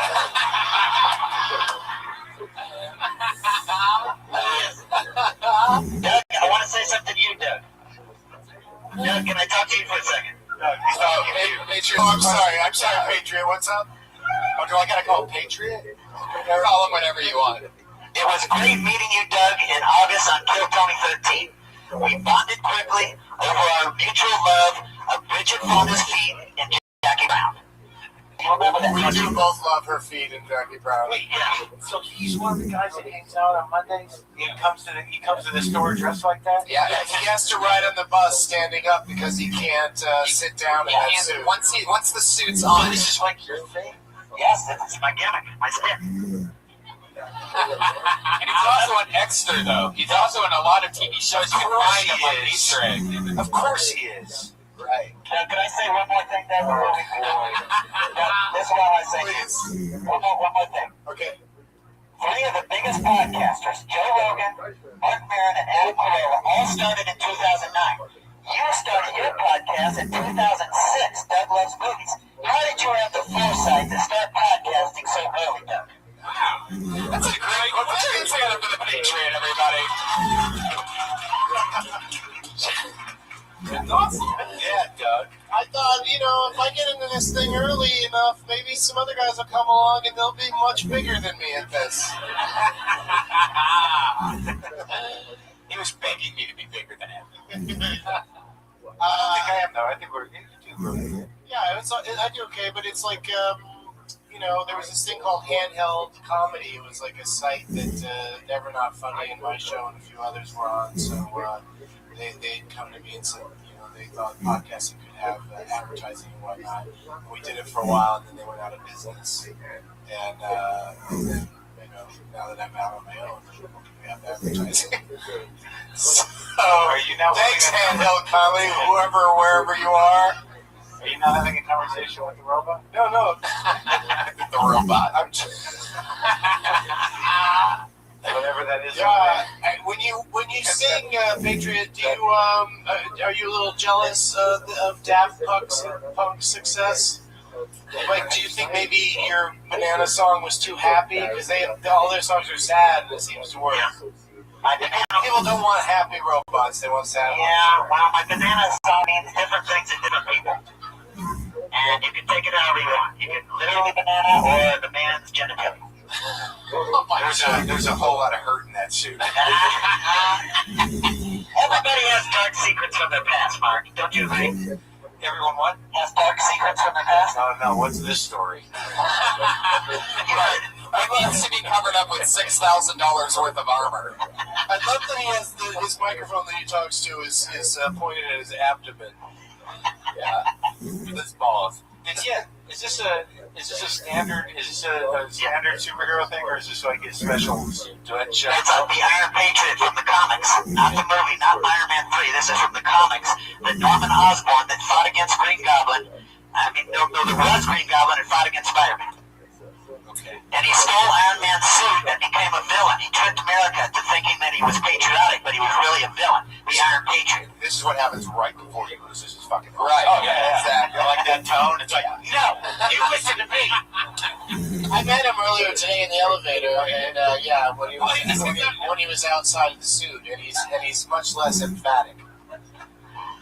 When he's in the suit, he really lays down the law, but when he's just hanging out in the elevator, he looks like a stoner that I couldn't pick out of a lineup. Yeah.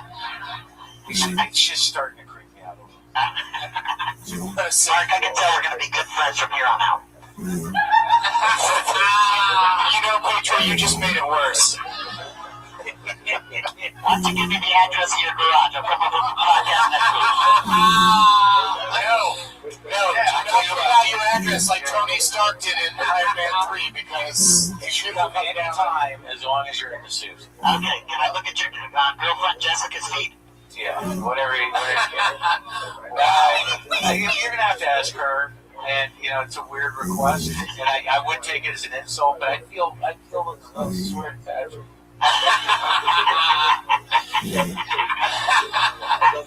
That's his actual laugh. Of course that's it. That's not some robot button that he hits, by the way. why would you take someone loving your girlfriend's feet as an insult, no matter who it comes from? Because it was prefaced by a guy in a fucking suit saying he's going to come to my house uninvited. That's like I'm supposed to say, oh, thank you. What do you mean uninvited? He asked for your address, and I told it to him earlier tonight. Mark, this is another podcast I liked. I liked when you interviewed Aubrey Plaza because I am an extra on the show Parks and Recreation, and I saw her on the set, and I told her how much I enjoyed that podcast, and she told the story about how she almost had a heart attack. Remember that story when she had a stroke? Yeah.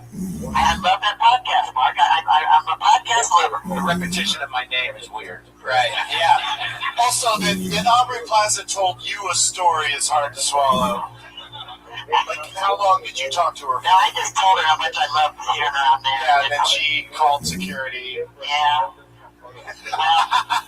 Which is not you on that set. You're just an extra. Yeah, I am just an extra. You gotta watch it. I'm one of the City Hall employees. You are?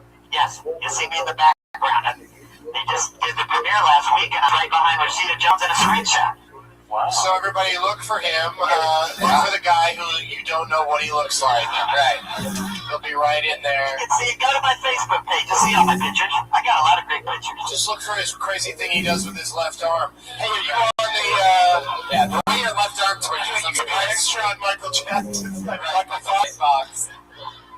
Yeah, you should be on Michael Jackson Recreation, Patriot. Oh! That works out. I'll take that O as a laugh. Solid. That was good. As amazing as it is, the Patriot is only secondary to the main format of this show, as you guys know. Oh, I thought this show was just talk to the Patriot. I know. That's coming soon. That's one of the special bonuses of the show. Talk to the glowing hands of the Patriot. While that on itself could totally run as a podcast, I know, the actual format is comedians, trying out 60 Patriot seconds. even in the shot in the Daily Motion live feed? Better be. Daily Motion knows what's going on. I know they do. Sub from deep in the back of the room. It would be great if he was framed out and we all looked insane. Just looking over there and talking to a robot voice. Oh, it's hilarious. I'm sorry, keep explaining the premise of the show. No, fuck yeah. So, comedians do 60 seconds. Doug, you've been on it before, Mark. First thing when I saw Doug, I'm just gonna tell him Doug. I go, hey, what's up, Doug? And he goes, I just can't wait to see what Mark has to say to these comedians. Because we know you are so, I don't know how to word it. I mean, there's no way to word it. You're so balls deep into comedy. I mean, you are... I'm not sure that was the best way to word it. You're definitely not. That's why I preface it with you don't know how to word it. Yeah, my dick is way up into. It's super in comedy. Like, right. I know anything you ever think about other than comedy? Well, no, man. Being balls deep in comedy is my life. Right. I'm not going to be mean. I'm going to be you're going to be supportive and... It's a fucking minute. Now, what these poor guys are doing in a minute? No, of course. Yeah. Oh, hello. There's a broken glass. Was that for real? That was the loudest breaking glass I've ever heard. Like someone jumped up on their chair and then threw it down to the ground as they dove off of it. It's excited Was about that real? It's excited about the sound. At least we know the Patriot is ineffective in those situations. I'm watching very closely, Doug. You don't know what I'm looking at right now. There ain't going to be no Batman massacre. I can guess what you're looking at right now. There's some people with feet in the front row. Open toe sandals moved to the back. So they do 60 seconds. At 60 seconds, when they hit that exact time frame, they hear the meow of the kitty. That's what it sounds like. And if they go too far over their time... Whose idea was the meow? Was it your idea right there? Of course. What the fuck, Mark? Is that a real question? His feet don't make noise. And if they go too long after their minute after that, if they can't wrap it up after that, the angry West Hollywood bear comes up. It sounds extra angry tonight. It sounds like he's in his game for this long. West Hollywood bear? There's no dogs. Normally we're in West Hollywood. We do this at the Comedy Store every week. Wow, that's a... Did you download extra growls for the special occasion? What do you guys say we get this thing started? 10 rising comedians doing 60 seconds each. We randomly pull them out of buckets, so it's spontaneous. Let's get this thing started. So your first comedian tonight goes by the name of Ari Manis. Everybody, here he is.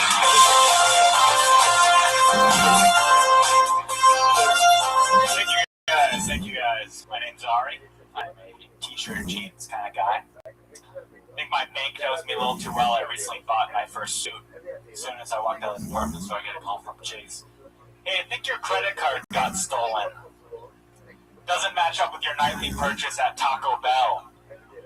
And filling up your gas tank $6 at a time.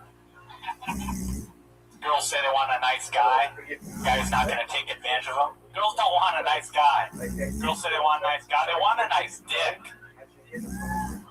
Girls say they want a guy who's going to write them poetry, take them for long walks on the beach. Yeah, that's true. Girls want those things. Not to get pounded by a dick. Thank you, guys.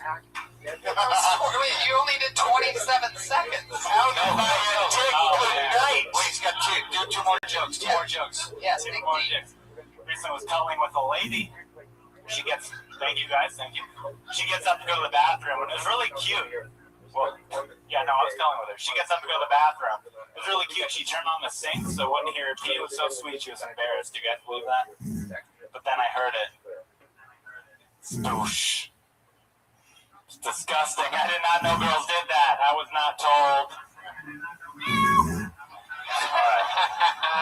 Maybe you should have stopped at 27. Yeah, I should have stopped. We see why you brought the 27 seconds. He's like, I got more time. Check out. Yeah. I'm going to do that joke where the girl takes a dump. Didn't work out the way I wanted. I'm going to go to the saver on this one. Oh, boy. So what are we supposed to do now? Anything you want. Now you whatever constructively criticize this. What's your name? Ari. Ari? Yes. You? Yeah. Oh, surprisingly, yeah. All right. But first of all, what you want me? Am I starting? Yeah, sure. Are you a teacher? No. 24 years old, college graduate. So what was the first bit? I'm sort of a teacher and jeans kind of guy. Oh, a t-shirt. Oh, a t-shirt. Okay. Yeah. It's good to know you lost Mark at your third word. I just think I don't teach teacher insurance. Kind of. You did an interesting thing is that you had good setups and then the punchlines actually felt like more setups. Like the punchlines were not. They should be funnier, generally. Thank you. No, the setups were good. I mean, there's a structure there. You should make funny choices with the tags. That's my note, was that I felt that you delivered it all extremely professionally. Like, you seemed confident and you seemed like that everything you were saying was funny. And now you just need to get something that's funny to say. Slip that in there. Like, for instance, like $6 withdrawals at the bank in Taco Bell. Yeah, it's funnier than that, right? Like, the setup's good. They're like, you like someone's fucking with your credit card because they just bought a suit, which is unusual because you usually spend the money on funnier things. Yeah, well, that's solid feedback. Thank you. Right? Yeah, yeah. Yeah, and my girlfriend went in the bathroom. I could hear her whispering to herself. Glad I signed up for this. This is nice. Don't get discouraged. No, seriously though, you've got your polish, so just keep doing what you're doing. Ari, I like the idea though. It's a good idea because it is like putting $6 of gas in your tank. We've all been there. We've all done the dollar. I've done the dollar put in the dollar. Like, No. I think his heart's in the right place. Totally. I think that the six. Also, Marty's probably going to be the best one of the night. No, come on. I think that the $6 worth of gas. You did 2, right? On that, there were 2. I ate at Taco Bell for dinner. Yeah. $6 of gas. I think you need to fucking lose it a little bit, dude. You're too fucking structured. You hung up on jokes. You know, there's something like, open it up, dude. Open it up. Don't dwell on jokes. Yeah. Let me ask you something.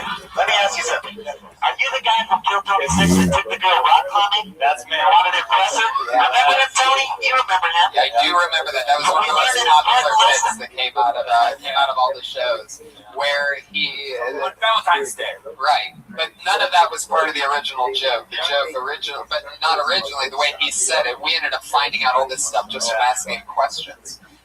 For example, like when the girl, did that actually happen where a girl went pee and she turned on the sink? That one was, unfortunately, I'm going to reveal to you guys it was made up. That's a made up joke. It's also, you're not 14. Yeah, you're right. Put your girl shit and, You know what? Sell that bit to a 14-year-old. That's what I wrote it for, the children. Seriously, did you go to college? I did, yeah. How'd that go? I graduated. Yeah. Barely.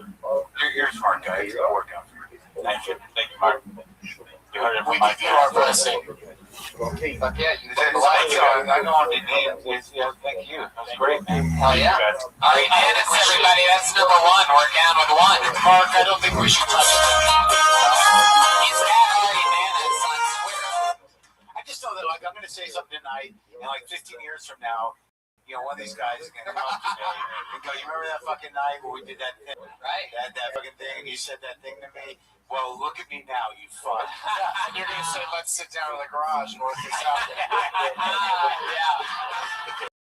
Exactly. And that is the magic of it. There's been a lot of episodes, or just a lot of time since we started this podcast where somebody will come up to me and go, hey man, dinosaur vagina thing, that 4-minute bit now, it's my new closer. You know what I mean? It's amazing to watch how sometimes there'll be dinosaur vagina. Again, that's like the balls deep of references. No, it's good. It's good. It's helping people. It is. It's really incredible. Sometimes, and other times you don't see the person again, and it's like, yeah, we got him to quit. Good. No, I'm kidding. That's not true. Oh, they'll be back on Monday. Yeah, always. That's at Ari Manus on Twitter. You guys ready for your next comedian? Let's keep the fun train moving along. It just never ends. All right, your next comedian is Lil Bro.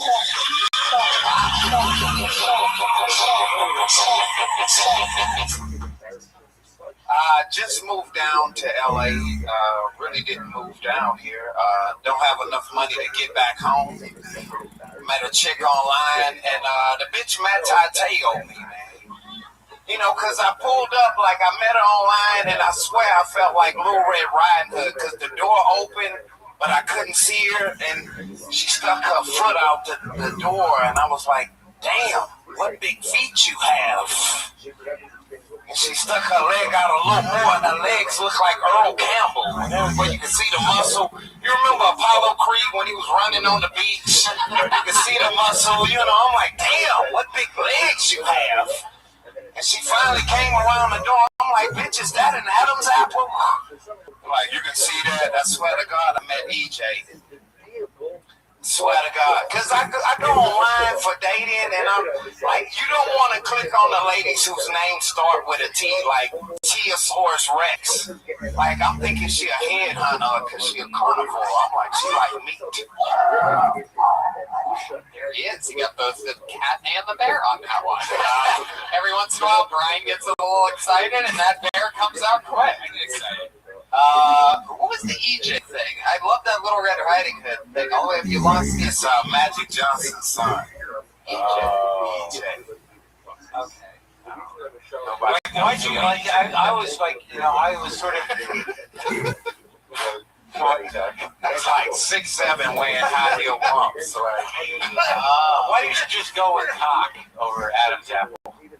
I mean, I kind of saw it coming, but like, you're like, is that an Adam's apple? I mean, you set up the leg, you set up the muscles, and then like don't shoot him in the dick. Because I agree. Maybe he didn't go with the dick there because he's not 14 years old. Plus, it was tucked. He's putting together a classic piece of that was tucked and the right leg was out. So, wait, this is a real story? No. God, that would have been so much better. What's the name of the dinosaur? Teosaurus Rex. I love that. I love that you say that way. I'm not good with dinosaurs either, but I think you mean Tyrannosaurus. No. I'm like online. There's another one called Teosaurus. No, online. Like That's what you trannies. sit down with in the afternoon. Trannies. They don't like that word. Trannies don't like to be called trannies. What do they like to be I hate to called? break it to you. Transsexuals. There's something about the with their transgender. Yeah. Just trans. Yeah. But I grew up loving trains as a kid, so I just call it. It's like you grew up with trans. Trans ham if it's in the morning.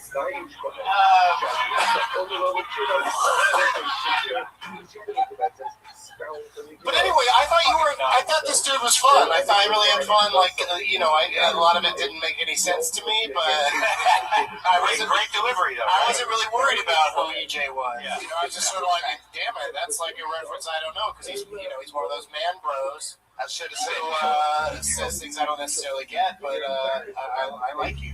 Just out of curiosity, by round of applause, how many people out there did know that when you said EJ, that meant Magic Johnson? There's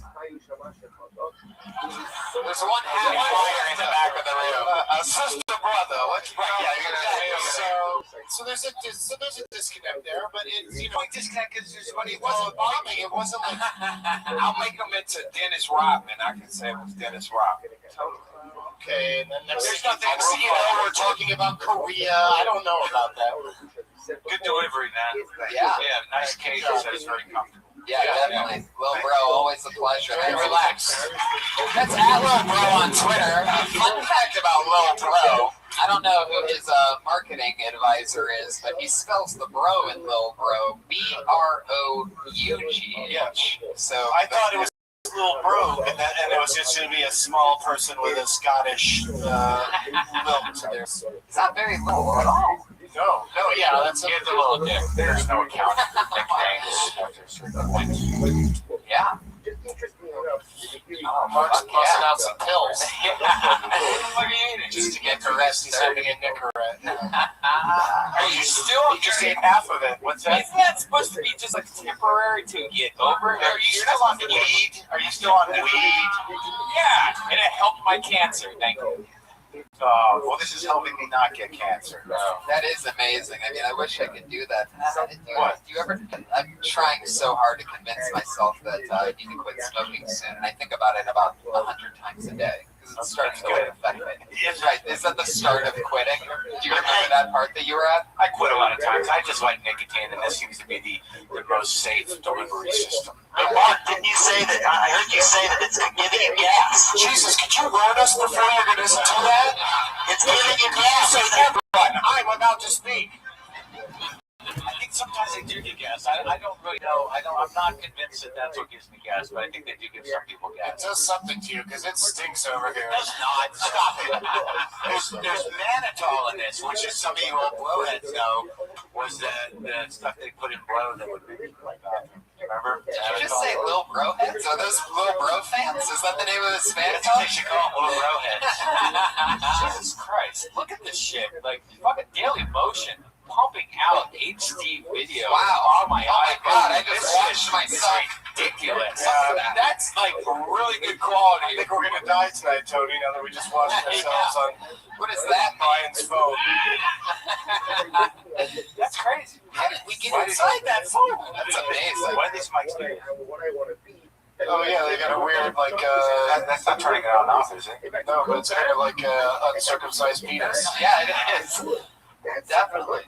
It's interesting stuff. What do we got, like 8 more to go? Yeah, Christ. The bar here closes closes at midnight. That's hilarious. That's some interesting stuff. When in doubt, when you have nothing to say, go with that. Right. Wow, that's something. That's when you know the hand's going in the bucket. You guys ready for your next comedian? Yeah. His name is Hormoz Rashidi.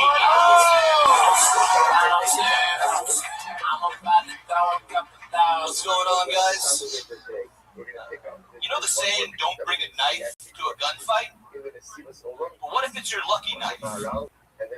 Wouldn't a better saying be, bring a gun to a gunfight? Or, don't go to the gunfight, it's dangerous.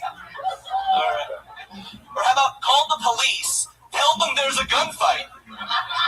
Every year, thousands of people die because of gun violence. And I'm going to tell you what I'm going to do about it. I'm going to teach inner city kids math. In no time, they'll be throwing down their gang signs, and they'll be throwing up cosigns. Usually it's only an even prime number that gets that one. A friend of mine told me that wasn't funny, and now it's been proven. 3 math jokes. So that. Wow, dismounting in an easy, making it look easy, getting off in exactly 59.31 seconds. Like a pro, Hormoz Rashidi. 3 math jokes in 59 seconds. I thought what if it's your lucky knife was a good line. Yeah. No one laughed at that, but I thought that was hilarious. Yeah. Did you get a laugh off of that? Yeah, well, I was laughing at you laughing at it, but that counts. That's how stand-up comedy works. Sometimes the whole table will laugh just because the laugh leader gets it going. But I was impressed. Like, there's another punchline you had, that the code one or something, where like you got a good laugh, cosines, and a good laugh, and I was just like, I don't get it, but everyone's enjoying it. Right. So it's a math thing. I don't know what it is. Yeah. It's pretty, smart as that stuff goes, I guess. But good delivery and confident. And you built in the joke at the end for when you tank, which is good. Yeah. Right? Yeah. No, totally. Yeah, it's good.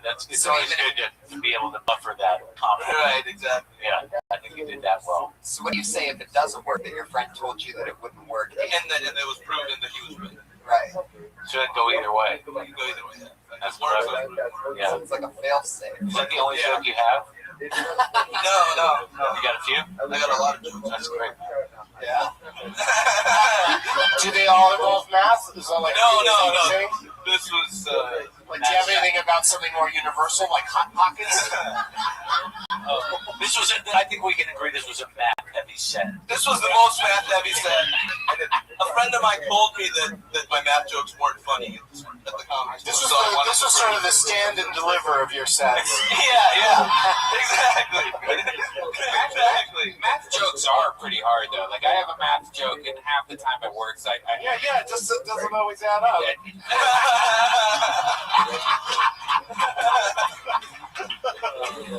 But yeah, look at you. You don't look like a math guy. He looks like a math guy. Yeah. He sells it better, but... Yeah. What's your math joke? Yeah, I actually have 3 math jokes, but my biggest one is, like, I stopped quitting smoking cigarettes because I saw on Dr. Phil that every time you smoke a pack of cigarettes, it takes off 30 minutes. Yeah. 30 minutes.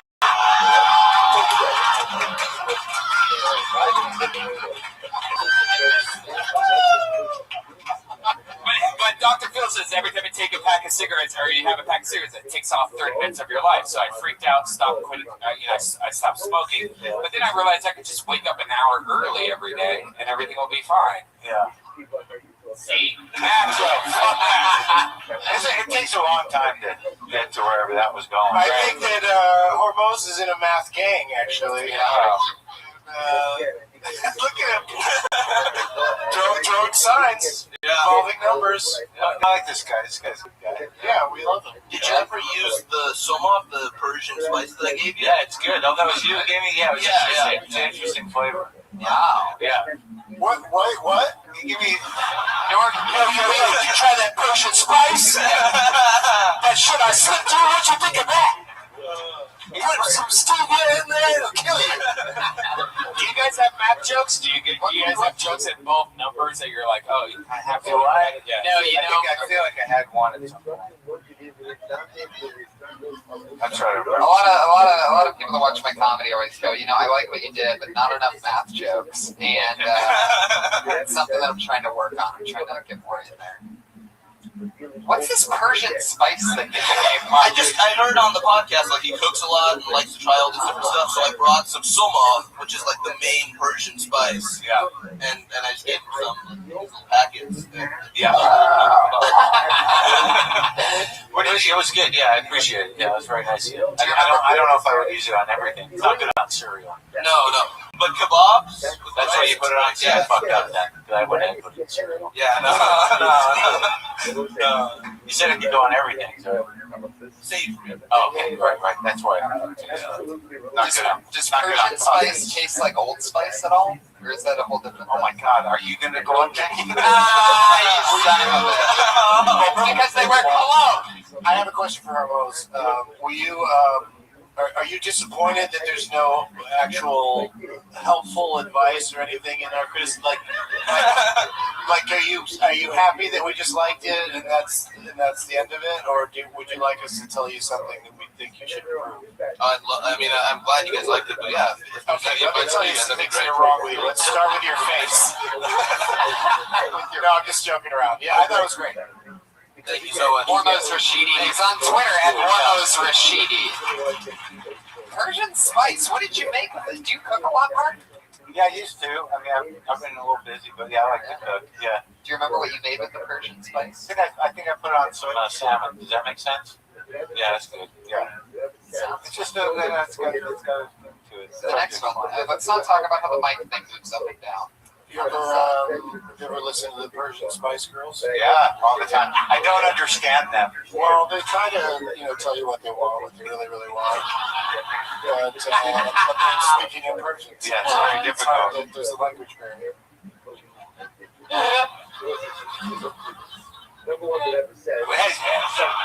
Tony, host your show.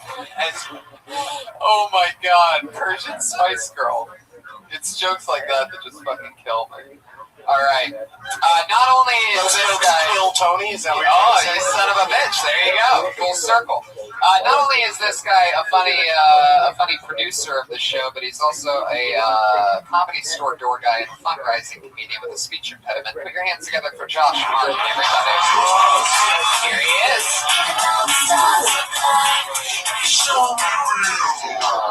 Yeah. Recently found out that cannibalism still exists, guys, which is crazy how they know that exists. Like, I feel it's crazy because we already know what stuff tastes like. Like, I know what cookies taste like. They're delicious.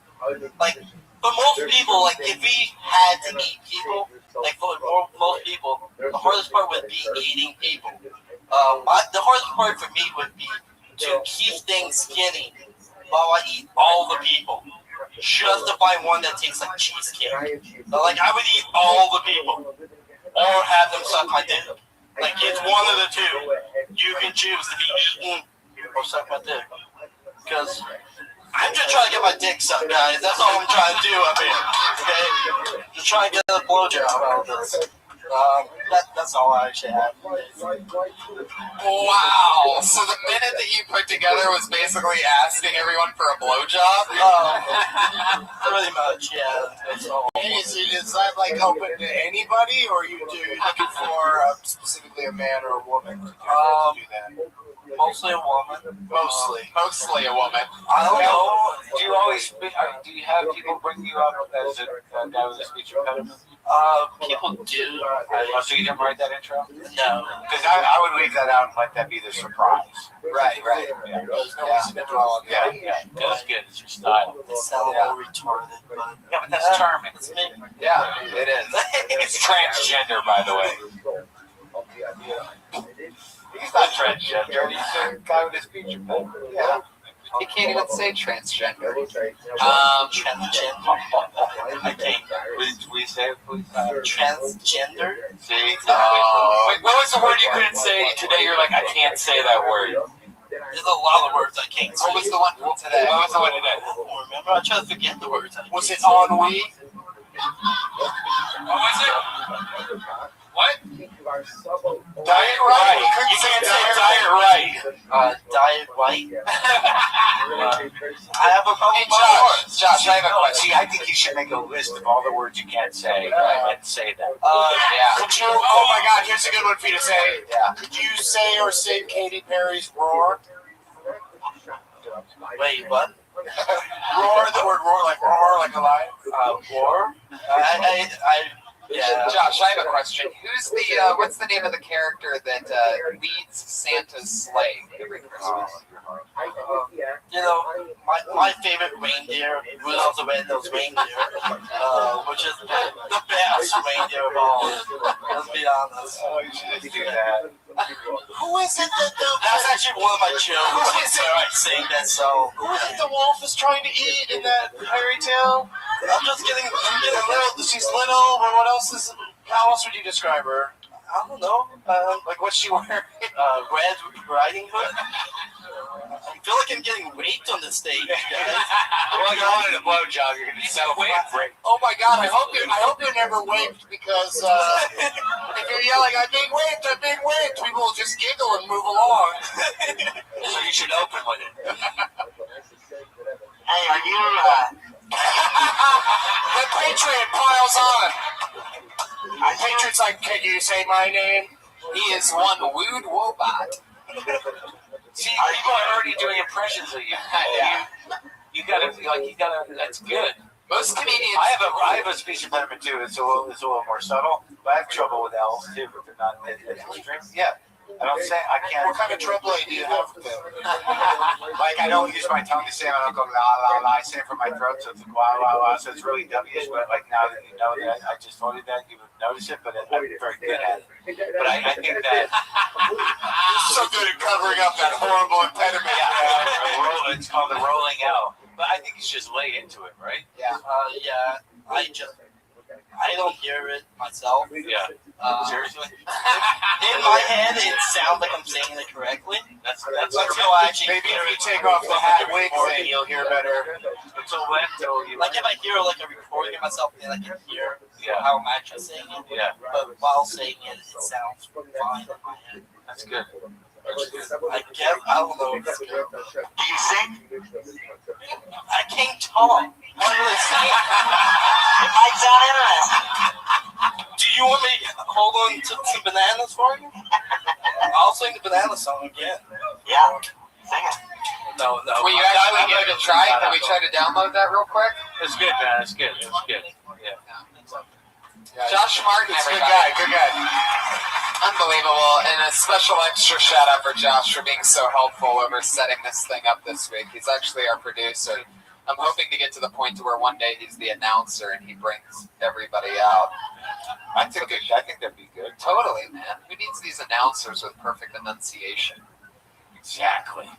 It's changed the game. I think you're right. Yeah, give people with a rolling L a break. Yeah.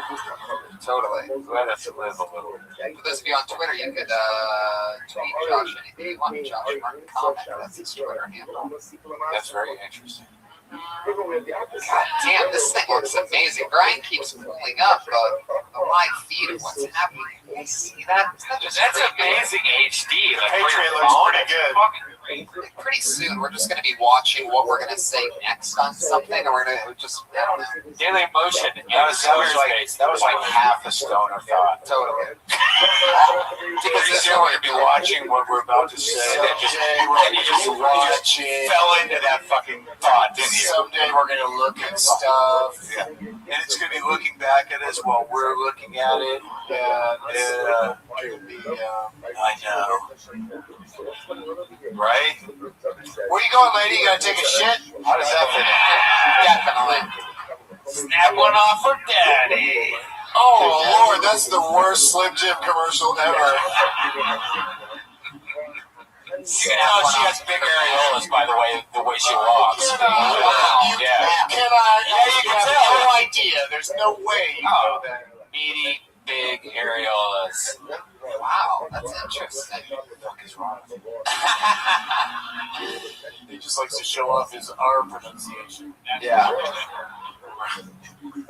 Ready now Josh is wondering what our air wheel was. Right. All right, your next comedian, everybody, goes by the name of Frank Castillo. Hello, everyone. Like you said, my name's Frank Castillo. I have siblings. I love them a lot. I kind of love my little sister more than I love my little brother, though. I don't think that makes me an asshole. I just think that makes me efficient. Like, if our house ever catches fire, I know which kid I'm grabbing. Like, we just run outside and just like, wait, where's Paseo? No. I told you guys. I would grab Osadette in my season 1 of The Wire. That's all I got. Wait a second, that was 23 seconds. I can do one more. Did it seem like a minute long when you were playing it? The bear is mad at 23 seconds. That's hard to do. All right, I'll do one more. Wait. Well, let the baby finish crying first. Okay, you can go ahead. All right. I have siblings. You did that one thing. Like you said, about his siblings. I like giving advice to my siblings. Like, I remember the first time my little sister asked me where black people came from. Like, I didn't know what to say because I didn't want to ruin white people for her at such a young age. That's clever. But, You like the bonus joke, Mark? It's a thinker. You know what I mean? It's a thinker. I didn't get it. What do you mean? I missed it. she asked me where black people came from, and I didn't want to explain everything because I didn't want to. Why people were at such a young age? Oh, gotcha. Yeah, definitely. Now I got There wasn't wordplay in it. You kind of eluded you. Why is it uncomfortable now? What was the thing about the other thing about the siblings? First of all, you used the word siblings too many times. But the other joke was he took his sister in The Wire, not the other kid. Like, The Wire was more important. Season 1 of The Wire was more important than the brother. I think a lot of us were just, caught in that moment going, is that the best season of The Wire? Because I was pretty into season 4. Yeah. But so we don't mind the other kid dying, but pick a different season of The Wire. Oh, okay. All right. I'll make sure to get on. I think that actually make it pretty specific. I think it's a good suggestion. I appreciate your suggestion. Thank you, Mark. Yeah. When you go the other joke's good, but it's a thinker. Yeah, I thought it was clever. But you only have 2 jokes? Well, I got like a solid. You can use this whole man. I got solid 3 jokes. Solid 3 jokes. You got to remember the first 4 seconds of that were him saying, like he said, my name is Frank Castillo. Do you always open with that? Only on your show. Oh, thank you. You're welcome. Thanks for bringing the thunder just for me. You're off to a good start there. Thank you. I'm also a huge fan of both of them. Oh, thanks. Thank you very much. Which 2? There's 4 of us sitting here.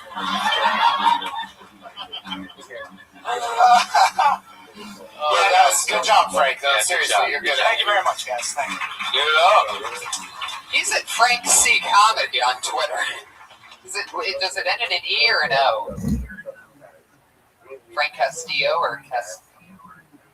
Ends with an O.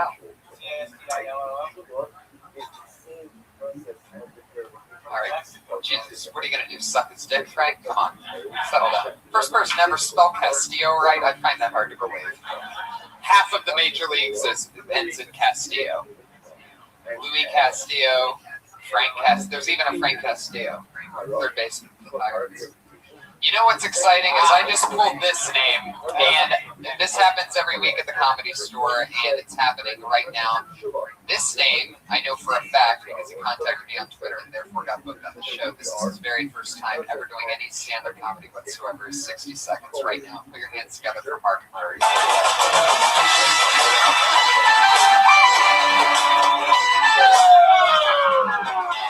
Hey, what's up, guys? So I don't know if you've heard, but you can make your own dick mold now. And dick mold sounds weird. It sounds like an STD or something. But a dick mold is actually, you can get this kit, so at home you can make a replica mold of your dick. And I'm thinking I might just make one and keep it in the drawer next to my bed. So if I get too drunk to fuck, I'll just pull that out and use that, kind of like a backup dick.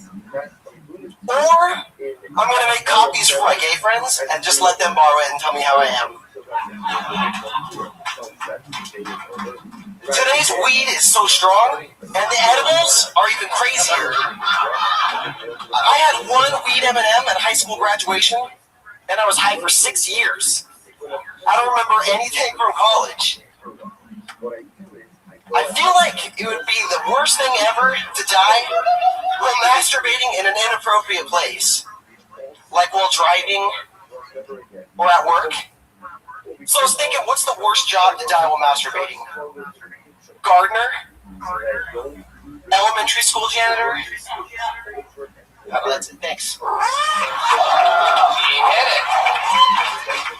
Nailed it. It's funny that you mentioned masturbation and gardening because I'm a constant gardener. Yeah. You try and rake finds. You reminded me of just that energy that you come on stage with. You have no idea whether any of the jokes are going to work, but you've worked them through in your head over and over again. How'd that feel to you? It felt awesome, man. I like you said, I thought it was either going to go dead silent, which, what are you going to do? I don't give a fuck. Or, do you not give a fuck? I don't care, man. It's my first time doing it. And I care a little. I care, you know, what are you going to do, though? Yeah, exactly. This isn't my job, so I fucking did it, man.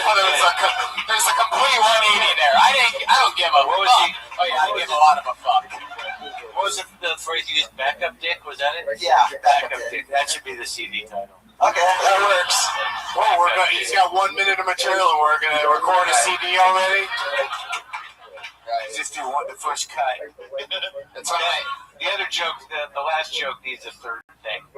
Yeah, I want to work on that one more, but I didn't hear the cat or the bear, so I'm like, let's just try that. I'll make some time because it's a special edition. But it's like you do a gardener, elementary school janitor, lane stop. Yeah. There should be a funny thing. Yeah, I haven't found out what's a good one. What's something... We're not here to write your fucking half the time these guys do. Oh, they do? Well, I was thinking maybe, Let me a sounding board. Give me some tags. I like backup dick, and the I think you should deal with some of this. The issue of like if your gay friends using your dick to fuck themselves. Yeah. It's a little weird. It's pretty weird. But that was your first big laugh. How did that feel? Like that's encouraging, right? It felt awesome. So now I know I can talk about dick molds and like all this weird shit. Oh fuck yeah. Oh well, no, I don't know if you should be too excited about dick molds, but I can just picture it now. 8 years from now, Tony, I have 3 hours on dick mold, and I didn't know what he was saying. Yeah, that's the problem. The first you said dick mold, it was so fast that you said it like could have been dick old or dick cold. Or I've got a dick flu. Like, you said it as if all of us are going to be like, oh yeah, dick molds. See, I got it, but I know about it. But you should really know about dick molds. Yeah, I have a tattoo of it. But no, you should really maybe go like they give you a clay or like you should maybe do like a 30-second. Did you see this dick mold? So one of my friends told me that he actually did this, and his girlfriend got this kit. And he made a replica of his dick. Start the joke like that. Okay, I'll definitely do that. Yeah. I did it 1 minute, so I didn't know exactly how to start it out. Like that, you just sort of like dick molds. Am I right? And you're like, no, you're not right at all. You guys, let's all go down to the craft and hobby store and get our dick molds on. There could be some bits about cheating the system, like you wrap top birds around your dick or something like that. Like, you know what I mean? You know what I mean? Wait, are you just saying that dick? Yeah. That he cheat on his dick mold? That's what I'm saying. Well, you're just looking at him, you know he has to cheat on his dick mold. Come on, guys. Wait, why did I agree with that? What was your point? What would be the point of cheating on your dick mold so you can sit there and look at it and go like, oh, yeah, that's my dick I'm lying about. So you can give it as presents and go, this is my molded dick dildo, and give it to girls for a present and just have a bigger dick. I'm thinking I could get some of those Where you guys live? What world is this where you're actually saying that to me seriously? Like, you know, when you give a dick mold to a girlfriend, hey, I could tell a squirter when I see one, man. That's what I'm saying. Well, it's hard you need to know what they're talking about when somebody asks you to DM them. I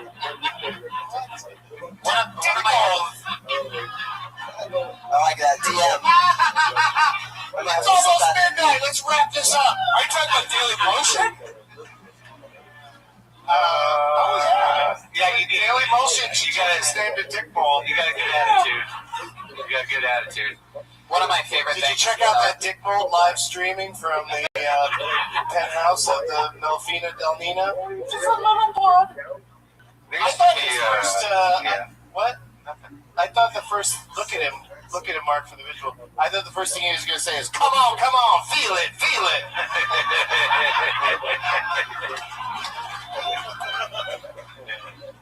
Yes. Feel the vibration.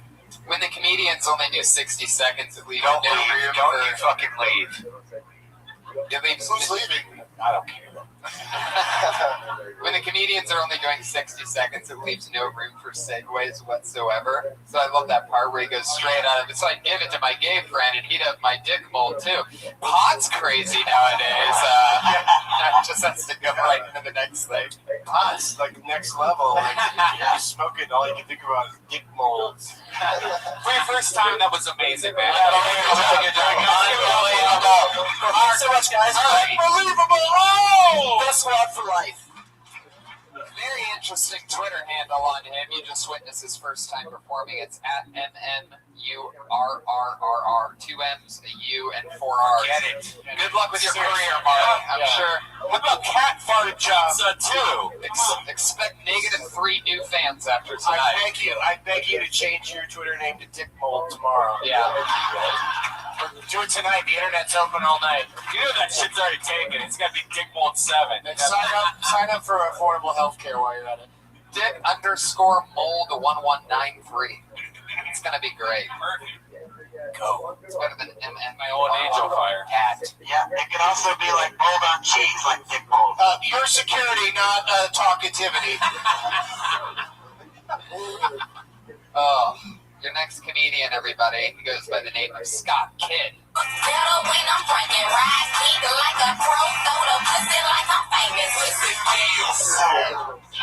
Hey, everybody. How y'all doing? I gotta be gone in 60 seconds, kind of stressful.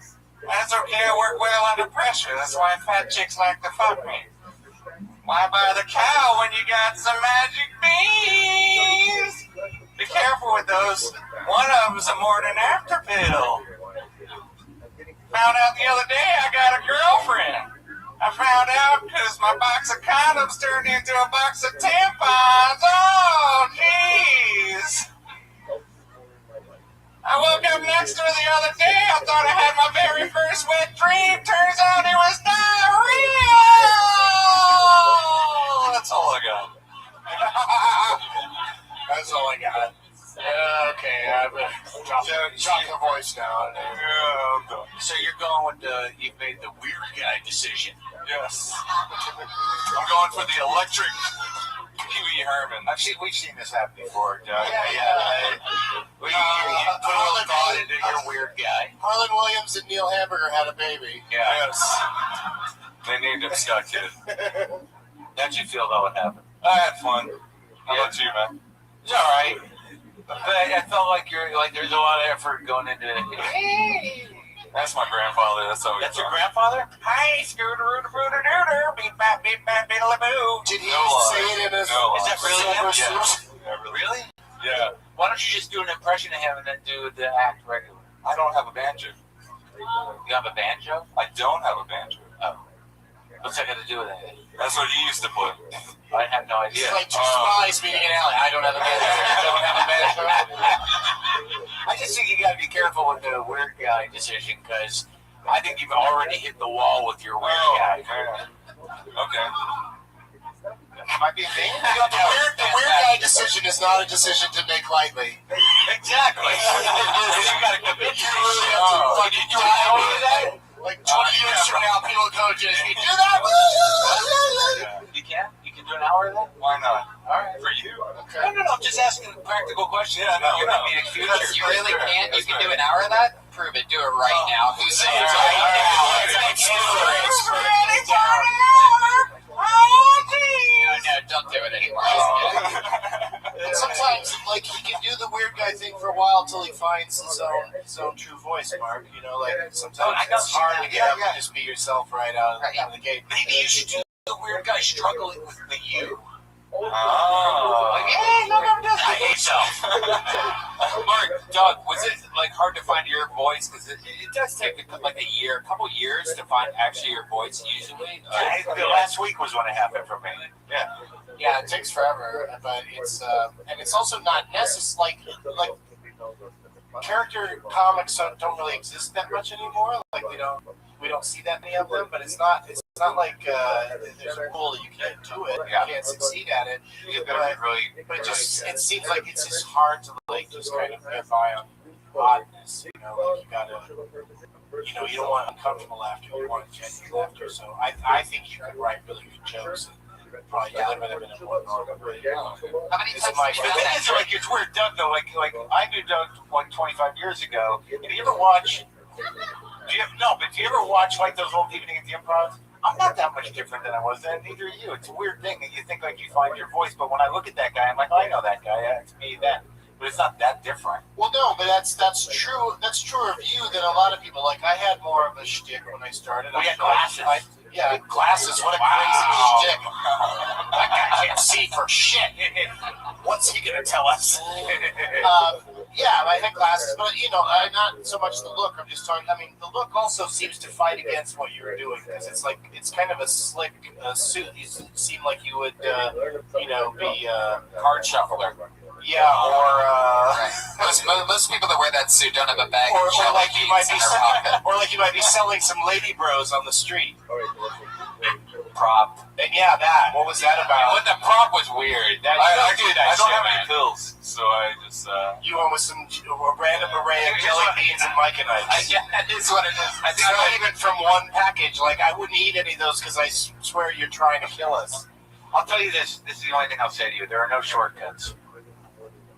Wow, it's a really great point. Really cuts the heart of it, Mark. Just say that every time we get out of here. Let me share something. I'm not trying to. Hey, didn't Larry the Cable Guy start off normal and then went country? Maybe he needs to go the opposite way. Start country, go normal.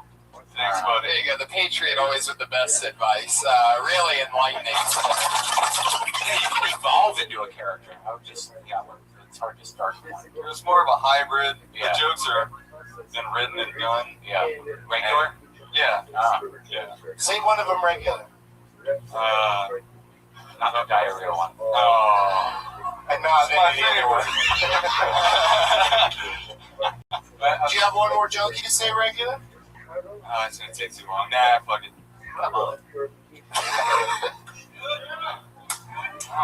Do you guys want him to do a joke in his normal voice or what? Alright, this one's dark. Good setup. Alright, great. I'm in. Okay. Bring So up the the mic, Grim Reaper, right? Grim Reaper touches you, you die, right? If he kisses you, you die. What if the Grim Reaper fucks you? You'd still be dead. What if the Grim Reaper kept fucking you? Would that be considered necrophilia? But literally translated, necrophilia means the love of death. And since he's dead, wouldn't that be considered a self-love? So all I'm thinking is, if the Grim Reaper ever fucks you, he's really just masturbating. Stick with the character. Yeah, do it again in the weird voice. Do it again in the weird voice. That is a really. Really just masturbating. Yeah, that's better for that. Yeah, it's better for that one. Yeah, see, sometimes even people that know comedy are wrong. Good luck with everything. But I think you got a future, kid. Yeah. Literally, Scott Kidd just became a man. At Devo Kid on Twitter, DEVOKID. This is not a great thing for me to do. Why? Because I always feel like I'm mean and I'm not being. No, you're not being mean at all. Shut the fuck up. Jeez, you're so mean. It's kind of great for you, Mark, because it's like you get 10 people that are going to, 10 comics that are going to hate you and be uncomfortable around you, like in one sitting. Did I say anything that would piss any of those people off? Did I get it? No. They're also mad they're not even going to raise their hands.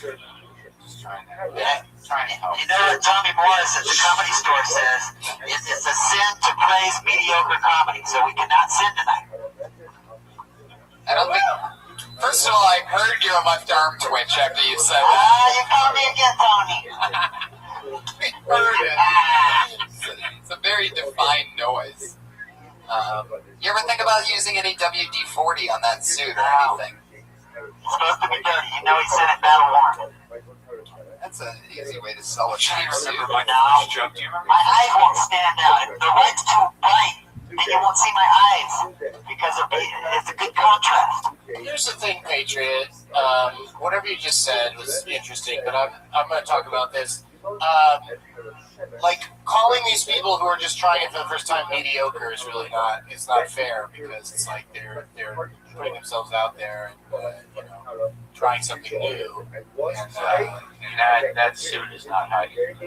I know comedy is very difficult. I respect. I know it's not easy to do. Yeah, so we're not here to like tell them they're mediocre. No, we're here to tell them they fucking suck. No, we're here to try to help everybody. Those first few jokes are so hard. You don't remember your first joke? I just remember I had a lot of props. My first set was at the Comedy Store, and I had a bag full of props. Really? Really? Yeah. I love this. At the Comedy Store. Mm-hmm. And I got laughs, and it encouraged me. So like that's what I'm hoping everyone's getting tonight is that the ones that are trying it for the first time, like that one guy. Do you have an Arcada? Marky Mark. He like got a really big laugh, and I hope that spurs him forward. Because if that first time, did you get laughs the first time, Mark? I think I got like. You have to get something, right? Oh, right. Yeah, it's like a 3 or 4 minute set, and I think I got 1 or 2 laughs. Yeah. And it's enough to make you come back. And then, I remember the panic of that. Like, you wait around all fucking night. You do these 5-minute sets, and then you keep getting bumped. Fourth, maybe 5, 3 or 4, 3 to 5. Attrition rate, and people it wasn't at the Comedy Store in Boston. And never do it again. Not the people that go on Mondays. They keep coming back no matter what, right? Well, yeah, sometimes they're a little crazy. I just remember, like, oh my god. Was your guys' shit really dirty starting off, like most stand-up comics Oh, when I you started first started talking off? about having a roommate who was like a deadhead or something. And, like he used to wake up in the morning and open the refrigerator and be like, hey, orange juice, cherry. Like it was some of that fucking retarded. And like, but then I used to take the mic stand and I'd put it on the stool and just let it sit there for a minute and just say, like, I recently went to the Museum of Modern Art. And I just used to like to set the mic stand, sit on the chair, and people would be like, oh, like that's art, you know what I mean? It was ridiculous. You're a prop comic too? No. Wow.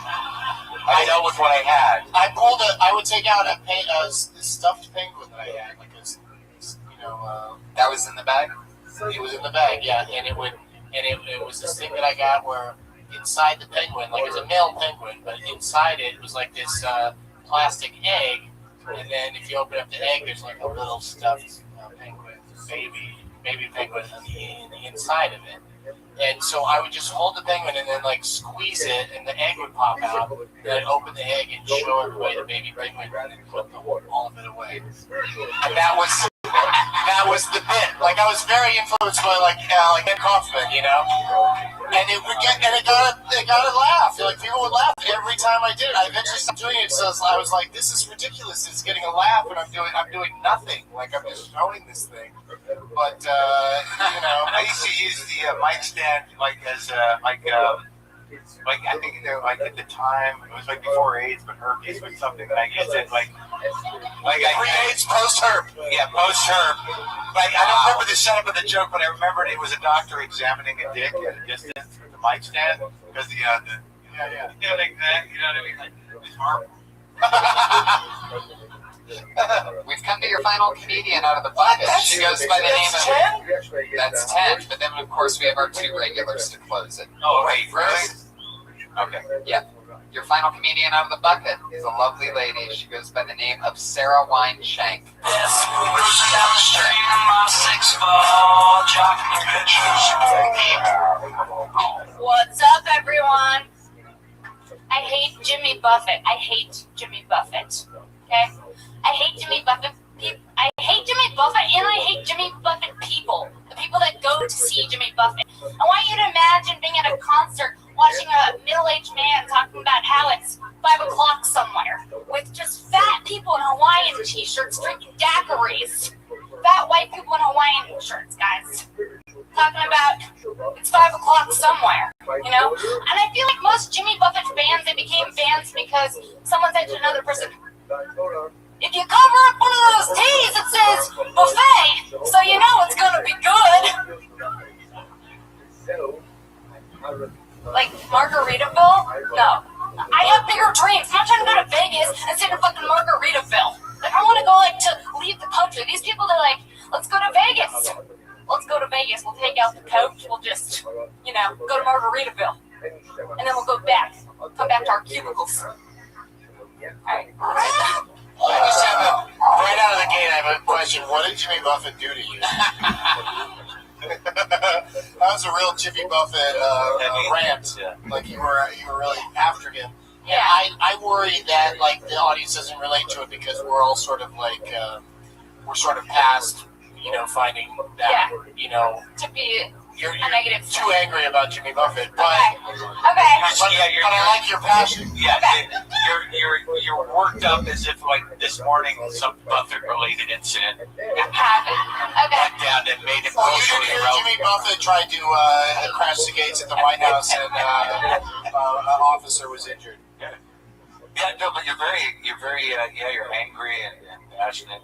That's good. I just directed at something more current. Okay. Are you a squirter? Well, there are Margaritaville is a current thing, Mark. It exists now in this world. But, yeah, and it is 5 o'clock somewhere. Was your father an alcoholic? What's going on? No. Do you drink?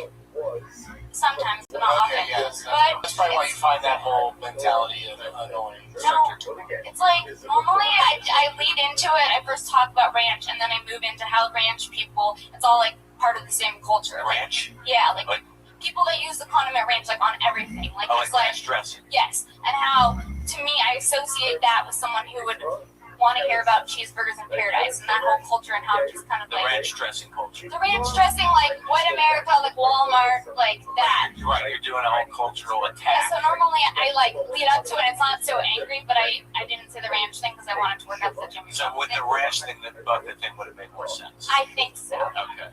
Yeah. You're not on trial. And you say you are working out something right now? Well, like I've done it, but I haven't done it like a bunch of times. You know what I mean? Like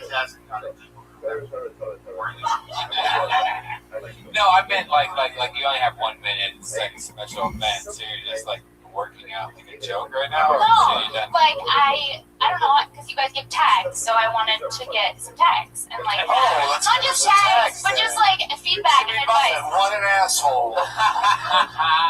Jimmy Buffett. You're trying to characterize what you think is fucking sad about America.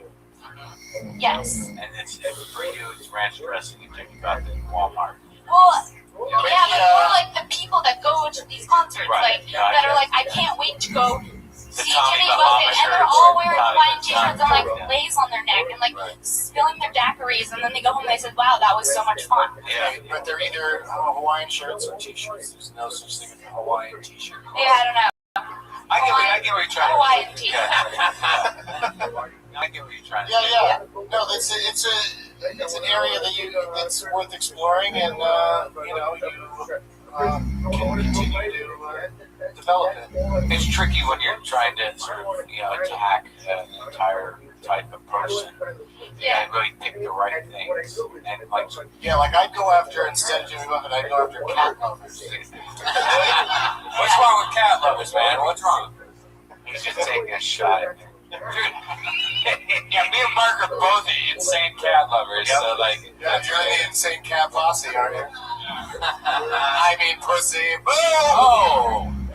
Yeah, you know, Joey Diaz. Oh, are you talking against security? Because we'd really like you to just, we'd like you to check perimeter. Joey Diaz agrees with her on the ranch because he says with Buffalo my wings, it's gotta be blue cheese.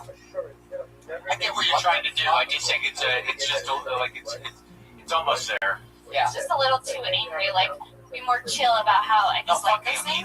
Okay. Make better references. Okay. You know, Okay. I think the anger. Go on. Have you been to Toby Keith's I Love This Place? That might be more fun to make fun of. More fun. Because, like, honestly, Jimmy Buffett people, they're usually sort of comfortable, wealthier white dudes. Right. You know, they're not like you're trying to attack. Nobody here, I think, is for or against Jimmy Buffett. No one has really filed their opinions. Well, that's I think I have a little bit of a problem with them. Yeah. Oh, see, there's you're speaking Yeah, I don't to know. somebody. Just, like, the culture. Just like, I feel like when I looked up the tour dates, it was all in the middle of nowhere. And She looked up the tour dates, you guys. guys. Yeah, I did. She did a lot of fucking research. I was that on the should be the whole bit. So I was on the internet looking up Jimmy Buffett tour dates for this routine. I did. And I got angry. I did. I really. All right, thank you very much. Sarah Weiss. He's performing nowhere near me, and I've got a Hawaiian T-shirt that I want to wear. She's on Twitter at Princess Shank, SHENK. All right, Shank. One more comment one until more. we get to our regulars and we actually count this. Yeah, There's three more comics until we get to our 4 regulars, and we'll wrap it up with our semi-regular. Next comedian, Jerron Horton, everybody. An audience favorite. I'm not a very intimidating looking guy, so the gangbangers don't really take me seriously out here. Last week I accidentally wore a blue UCLA shirt in a blood neighborhood. The niggas told me to stay in school. Like, I went to high school with these gang members, okay? They didn't respect me there either. Senior year, they voted me most likely to still be alive in 10 years. Like I'm a punk or something. I don't know. I am light-skinned, and that's probably why I don't get much respect. It sucks like white people ask me shit they won't ask no dark-skinned person. I like black people, I really do. But why did all of y'all vote for Obama? I'm not even gonna assume because I'm black I voted for Obama. I'm a felon, I can't vote.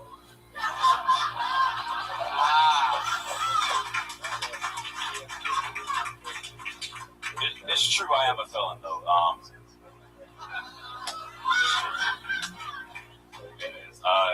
In Georgia, where I'm from, it's illegal for a black man to go to college. Thank you. Yeah. Okay, first question for me is, did you seriously vote for Obama? What's that shit about?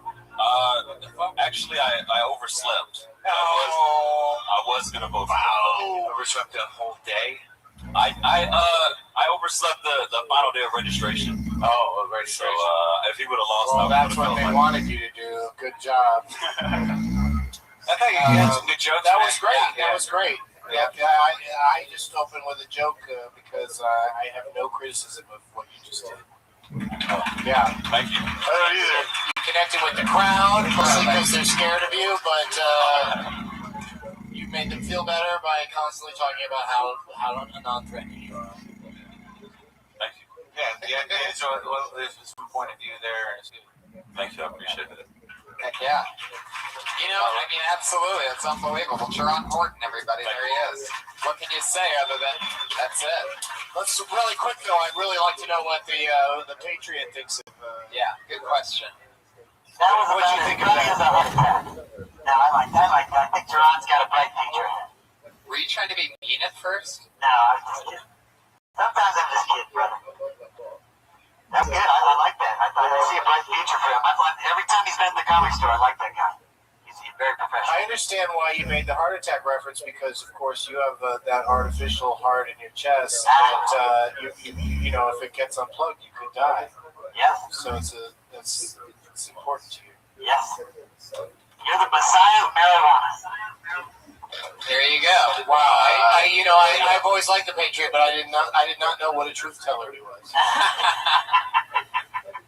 To close out every show ever since its inception, we've had two lovely young ladies who every single week. They're the only two regulars on the show, and every week they come out with a new 60 seconds of material. They started on the show. Yes, and they've been with us ever since. And But one of them's in the back right now going, fuck, what am I going to do about my Jimmy Buffett material? Right. And they're both females, which is weird because, like, females they get shit on as a stand-up comic. You know, like, it's weird seeing a stand-up comic. Yes, they get called females. Yeah. Like it's some sort of weird fucking alien species. Oh, we got some females coming out here, everybody. Oh. And they You don't shit on females, do you? No, I love female comics. I shit in their mouths. You shit on the girl. In their mouths, not on them. Jesus. In them. Hi-yo. He likes a challenge, not on them, in them. Right. He gets it right in there. The poop in their butt. The double. All right. It's always good to take a premise that didn't work initially. Right. And then Let's hammer that shit. the poop in the butt. And they are here with us tonight. So to get it started, she was with us episode 1. She's with us here tonight. Put your hands together for Sarah Mostajab.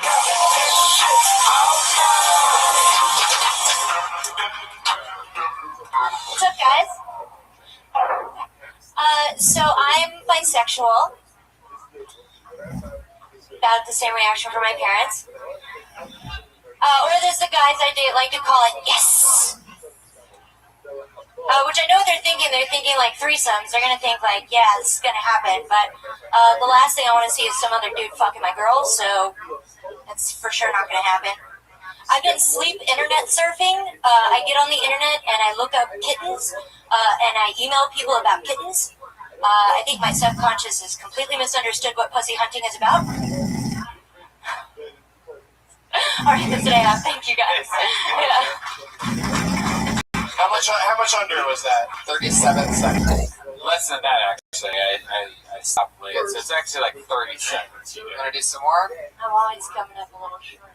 I had another joke in that same pocket is that I'm bisexual because I guess being disappointed by one gender wasn't enough for me.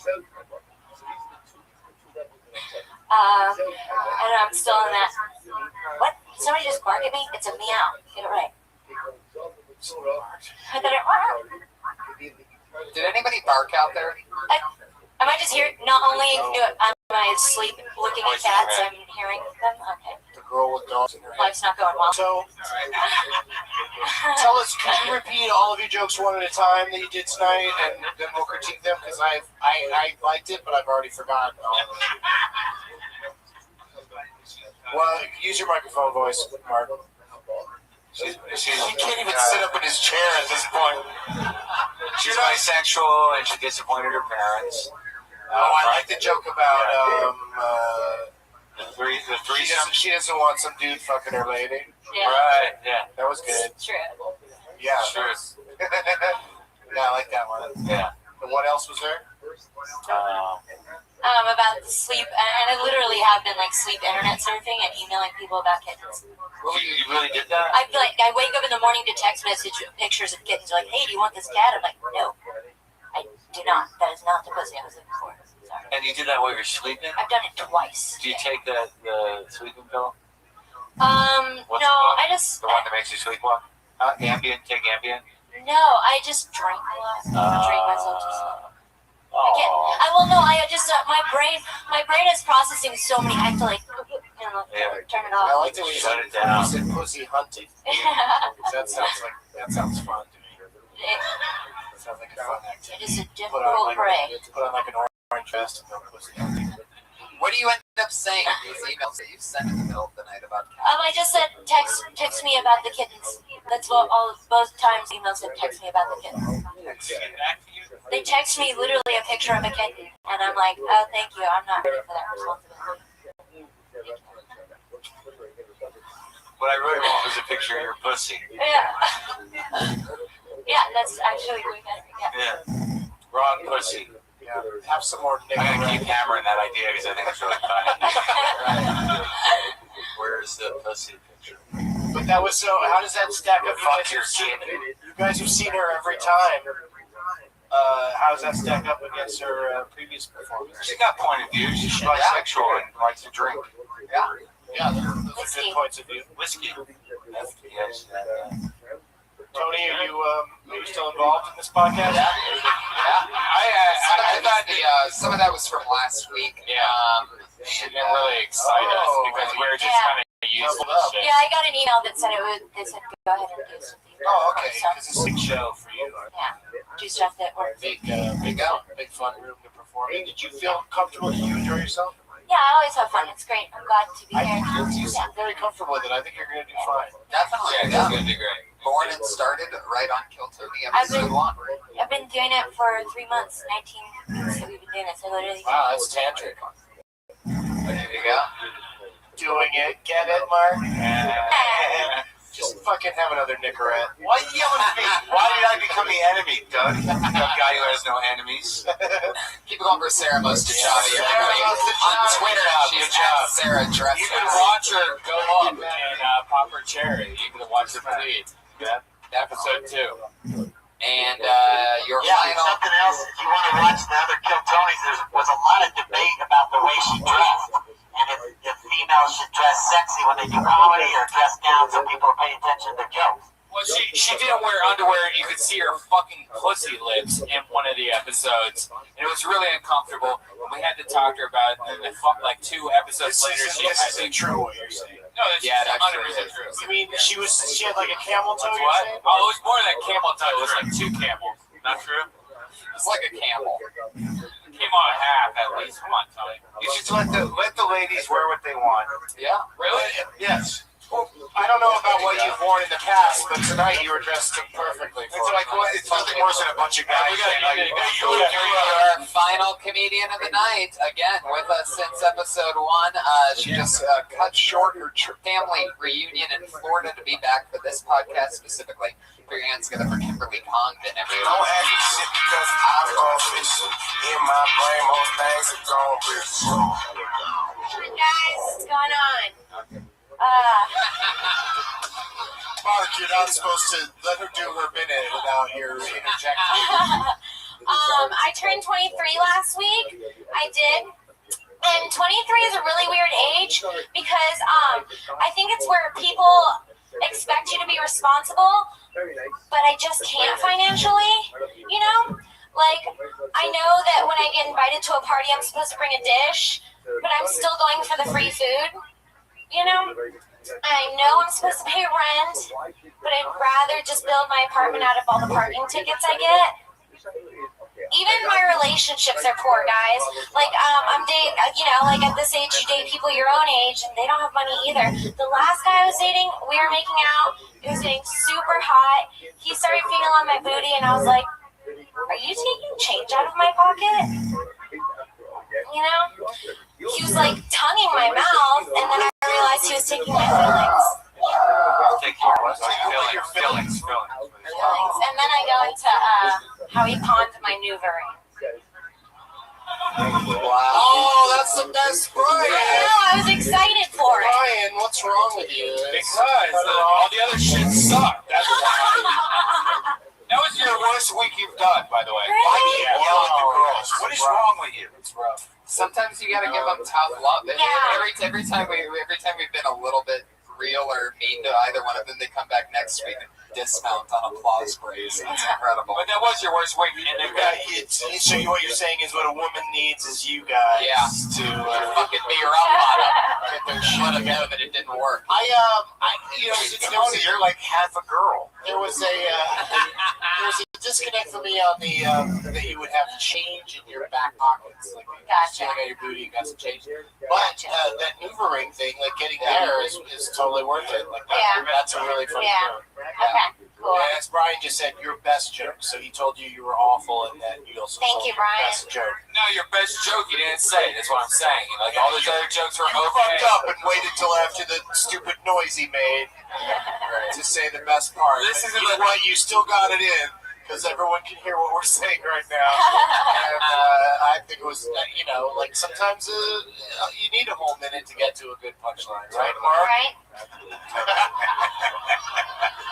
Sometimes you need 5, Doug. I need 20 minutes, my friend. But yeah, that was the new ring thing. Did you just make a 420 joke? I'll keep that one. I'll get rid of the rest. That's fresh joke. It's much fresh. And watch the new habit of I've noticed a lot, at least 4, 5, 6 knows coming out of nowhere. That seems like a new thing. Yeah. Try to switch those up with an occasional yum. Or anything other than. Or I mean. Are you really telling the guy who segues with, that's interesting? That was once. I mean, what am I supposed to say about the uncircumcised microphone? I mean, you just said I mean twice. Yeah, you fuck. I didn't expect this to happen. Kimberly Congdon, everybody. Congdon on Twitter. We did it. That's it. Doug Benson. Wait, what did the Patriot think of her? Good question. She's seen her every week. She's come a long way since the beginning. I really like the way she comes up and addresses the crowd. Could you just talk normal instead of through a walkie-talkie? And she's talking about a lot of the problems of being 23. You know, she go to a party, she needs free food. What was she saying about the rent? She's going to pay for parking. Ask for your opinion, not a recap. Yeah. Now's not the time to ask us questions, Patriot. He's at Comic Patriot on Twitter. Thank you guys so much for being here. You want to promote anything? Doug, you're here tomorrow with the podcast. Thank you for having me. I hope it went okay for you. Was it alright? Oh, that was amazing. I actually was expecting to be the one that got it the worst from you the whole time, and I noticed some jabs, but it wasn't that bad. I'm just going to drink away my sorrows tonight. After, no, it was fun. It was so much fun to have you guys. Unbelievable. Doug on Twitter, Doug Benson on Twitter.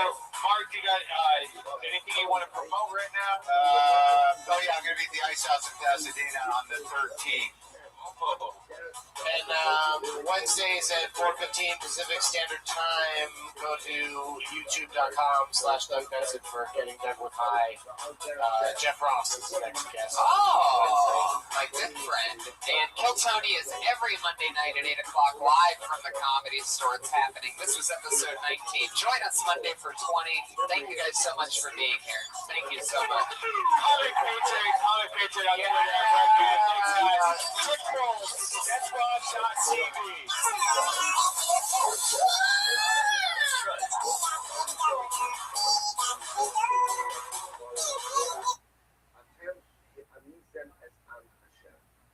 You, they accuse Moshe, look, you're killing Jews. You've killed Jews. What? First of all, Korach started. Second of all, it was an existential threat to Klal Yisrael. And by the way, as powerful as Moshe is, Moshe can't make the earth open. Hey, Moshe can't make the earth open. Only HaKadosh Baruch Hu can make the earth open. And yet they're accusing Moshe of killing Jews, of killing Am Hashem. What's the pshat? He says, turn page.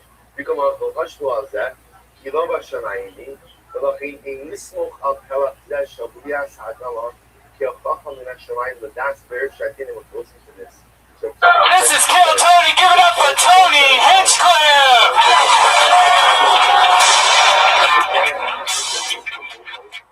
Yay! Hi, everybody. How's it going? It's exciting to be back. As always, so fun. We're here another fun Monday night. Over 20-some comedians signed up for tonight's show to do a minute hangout and see what happens. Here we are. Fuck yeah, it's been, our last episode was with Marin and Benson at the LA Podfest. So this is the first episode following that. That was a lot of fun. A lot has happened since then. Hell yeah. I died. It's true. We missed last week because you had salmonella poisoning. Oh. Bad chicken? Yeah, bad chicken. So Friday night I ate El Pollo Loco, which is, they get their chicken from Foster Farms. And Foster Farms is closing all these plants right now because all these people are like getting sick and stuff, but there's no government to actually oversee all this. So people are just dying from this fucking shitty chicken. And so I ate it right before Podcast Fest. Friday night, everything fine. Friday around 6 in the morning, fire, out of my ass, my nose, my mouth. It was the worst fucking 5 days of food poisoning I've ever So had. when you always make fun of me for being a vegan, you factor in that not only does that never happen to me, but I haven't had like a cold in about 2 years. You could get that shit from, you could get crap from kale. You know, you could die from kale. You want to hear it. Yeah, I could really, I hear about that all You'd the be the biggest time. pussy ever if you died from kale. I've heard of so many people, the new kale overdose outbreak that's happening. There's a lot of bacteria in kale unless you cook it. Just like chicken. But yeah, so That's some scary talk. Speaking of scary, that makes me think of Halloween. And we have some exciting news about Halloween this year, everybody. yeah, Segue. we're going to be in San Diego. We're going to have a Halloween show at the American Comedy Co. It's going to be me, Tony Hinchcliffe, Sam Tripoli, and there's a lot of special guests that we've already booked, secret guests. And we're even talking to the old Jew, Ari Shafir. Oh, wow. He might be in town, so. Holy moly. So it's going to be a good party. It's AmericanComedyCo.com. And then, where were you? You've been, like, is there anybody here from Windy City weekend right here? Yeah? Fuck yeah. Fuck yeah, that's awesome. You missed all of that. I know. I got booked last second to go to Seattle and work there Thursday, Friday, and Saturday nights. And then I traveled all day on Sunday, get back here yesterday. But and I can't believe that I missed Windy City weekend. It's, of all the gigs that I had, because I just found out that I have a shit ton of parking tickets that I'm going to contest. But let's just say that if you get a $60-some parking tickets and you forget to pay those, it gets to, well, I guess you get guilty. So when you get offered something, like there was a part of me, even though no comedian should ever turn down a gig, there's a part of me that's like, no, I'm not going to take the deal. I'm going to stay for Windy City weekend. But it was cool. It's cool seeing them, like, because I don't know if you ever saw the movie Windy City Heat. I'm sure you have. I'm obsessed. Yeah, it's one of my favorite movies ever. But seeing it with that's what killed me. I said I'm one of its biggest fans. I obsess about it. It was like watching Rocky Horror Picture Show, and then like at the beginning or at the front, you know, Scary Perry sitting there in the front row. People are just fucking with him, like the guys are giving him like bags of popcorn and like pouring stuff like that, wrapping them up with toilet paper and spraying with water pistols. It was fucking. I can't believe I missed it. I can't wait to. I hope there's some way to be able to watch that eventually, hopefully. Fuck yeah! As always, guess who's here? Everybody, our head of security, not only Iron Patriot.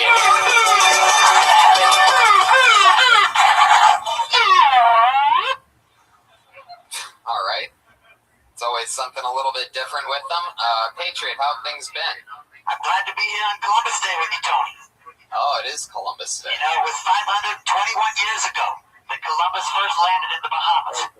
It must have been a scary voyage for him, Tony. Why is that? Because he didn't know if he was going to see land. It's kind of like this show. We're on a scary journey with Kill Tony. We don't know if we'll ever see land. What the fuck are you talking about? Anyway, Tony, I had fun at the podcast festival. Mark Maron really did like me. He said I could come over to his garage anytime. I didn't hear him say that to you, Tony. Oh, what was that? Got a little excited at the end. He even said that I could come and look at his girlfriend Jessica's feet. Yes, it's true. You know it's true. I'll take you if you're nice, Tony. I'll take you with me. As soon as I get time out from my busy schedule, you know, I'm a very busy man. Yoga on Tuesdays, Wednesdays Parks and Recreation, Thursday bingo, Friday pool. Wait a second. Wednesday you work for Parks and Rec, but Thursday's bingo? Yeah, I'm a busy. I do yoga too. I got bingo with where? You play bingo? I do meetings with Scientology on Saturday. Are you a Scientologist? Wow. We did get to meet him. It was our first time meeting him without the costume, and he used my hotel room at the LA Podfest to change into his outfit. And you did leave a sock, by the way. And I was going to bring it, but it was so crunchy. Stop it. That couldn't have been mine. I took inventory when I got home. Everything was with me. That must have been somebody else's previous. Then somebody left. Must have. Redman, there's something I want to say to you, Redman. I saw that picture with you of Jimmy Kimmel at the 10-year anniversary of Windy City Heat, which, by the way, is a film I love. I love Scary Perry. I saw the picture with you. Back in May of 2012, I was on the Jimmy Kimmel show in my old Iron Man suit for the of the Avengers. Scarlett Johansson was on the show. We had a contest where we drew T-shirts. The Hulk was on there, Chewbacca, SpongeBob, Juan Diego, my good friend that plays Captain America. SpongeBob was there. The weirdest name dropper in the city right now. SpongeBob, Chewbacca. It was all the Hollywood Highland people. Yes, it was the characters, and we were there. It was a good. We got paid union scale, and they even played it again, and we got paid another check. So it was nice. I liked it. It was a fun time. But what's been going on with you, Tony? Well, we sort of just talked about that. I was in Seattle. Another thing, I heard you on the podcast with Tom Segura and his wife, your mom's house, and you would have loved this, guys, if you want to listen to this, because this was just done last week. Tony's mom is on this show. They called to Ohio, Youngstown, and this woman, she is funny. You're going to see where he got all his wits about it. Because this woman, she's real cool, but if you don't pay her on time, that's when she turns out. There you go. Fuck yeah. So you sent me a song as you do sometimes. And you know why I'm doing this? Because at the podcast festival, Tony kept saying "Holy moly." Do you remember that? No. You kept saying, if you go back and watch the tape, you kept saying "Holy moly," and I have a song by the same name, so I said I thought it was time to do it. This is my father's favorite song. My dad, Bubba, in Mississippi. He loves this song. All right, here it goes. Holy moly. Turn up, turn up.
Nobody was clapping yet. You said thank you. I don't think the people had decided what they wanted to do yet. Let me explain a little bit about that song. That song is about a call girl named Tony on the south side of Chicago. It's an imaginary girl. It has no race specific.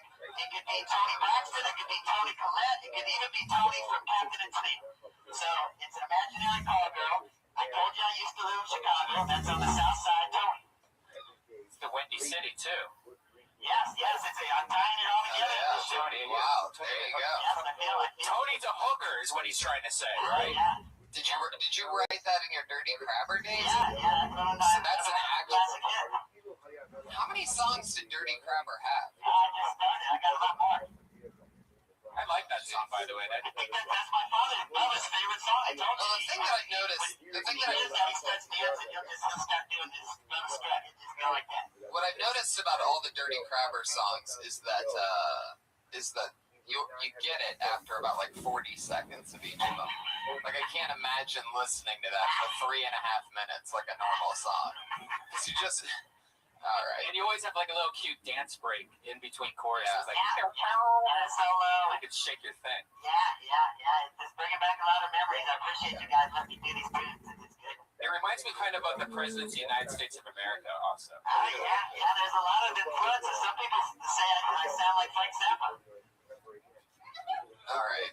Anyway, so that's the Iron Patriot. Here with us as always to make sure nothing gets too crazy. He has a suit made out of whatever the fuck. It's super heavy and crazy. Fiberglass. The heaviest fiberglass ever. He has to take the bus here because he can't sit down. So he has to take the buses because he can't sit down in this $5,000 outfit that he bought himself. It takes him an hour to get ready, and He's always with us. He's never missed a show. The Iron Patriot, everybody. So now that we know what goes on here, a bunch of comedians could come on and do 60 seconds, and then we talk to them about what happened and maybe who they are and whatever the fuck. So what do you say we get this thing started by bringing up our guests tonight? Both of them very good friends of mine, two of the funniest people I know, no particular order. The Fighting Pride of Kansas, everybody. I mean, holy moly, this guy is hilarious. Check him out on his show, The Rick Ingram Experience, now on YouTube. The one and only Rick Ingram is in the house, everybody. He was here during episode 1. He was the only guest on the show. And this is his first return since it's a pilot episode when it was actually called Hinchcliffe's Notes. Yeah, I was going to say, you said he's never missed an episode. Right. I've never seen him in my life. That's true. That's right. You're the only guest that hasn't had the Patriot experience. I'm glad, Rick, we could do it right this time. You came back, you did it the right way. I want to say something to you, Rick. Oh, wait, and also our other guest. Just when you think it couldn't get any better, there's two guests. I've seen him. This is one of my oldest, best pals. We've been roommates. One of my great buddies. You know him from his appearances on Mad TV and Comedy Central. Put your hands together for Sandy Danto. Was it Mad TV? It wasn't Mad TV. It was Mad TV? It was Mad TV. A long time ago. Wow. For 45 seconds. When did Mad TV end? I'm confused. I don't know. That's interesting. As far as anyone in here knows, it never existed. Fuck yeah. So, Sandy, this is your first time on the show, and this is Rick's first time with the Patriot. I had a brief cameo on the show with Paulie several weeks ago. Oh, yeah, that's right. Lucky. That was Kill 2013. We got Vincent. They made a surprise appearance at the end. That was very special. Do you have like a card catalog system in that suit? Yeah, I need it. I need a clock so I know what time it is. It's one of the main issues with most of the Iron Man movies is he can never figure out what time it is. It's true. All those fancy units. Everything is exactly the way it is in the movie, which is cool. Sandy, can I say something to you? I was reading about you today. I see you're from Detroit. You must be happy because your football team's doing pretty good. Sure. For first place. I first saw you on Ice House Chronicles number 55 back in December of 2012. Wow. Really like your Pauly Shore impersonation. Oh, thank you. Funny as shit. I like a raper that knows his dates. Could you do that voice for the remainder of this show?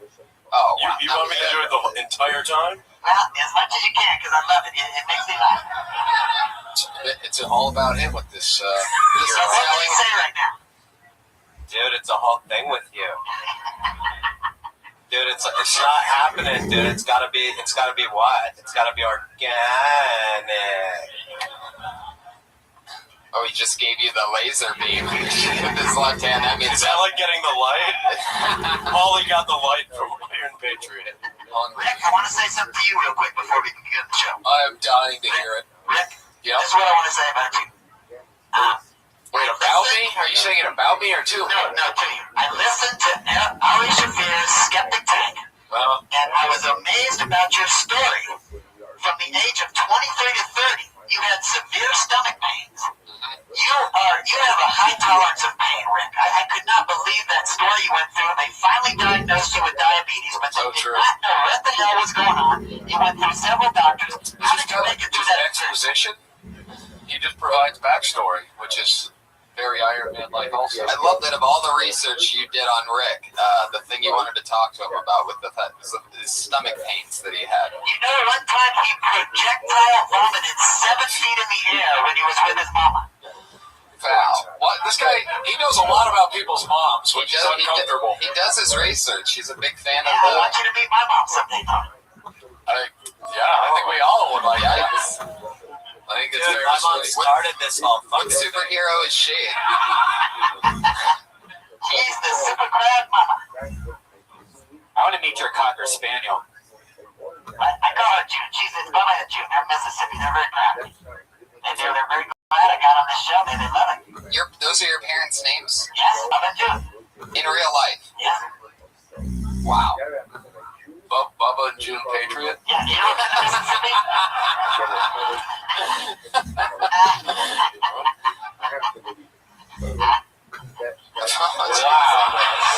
That laugh is not special. That laugh is something that would make Sandusky cringe, which is not. Well, fuck yeah, man. And the Nazi from one of the Indiana Jones movies. Hey,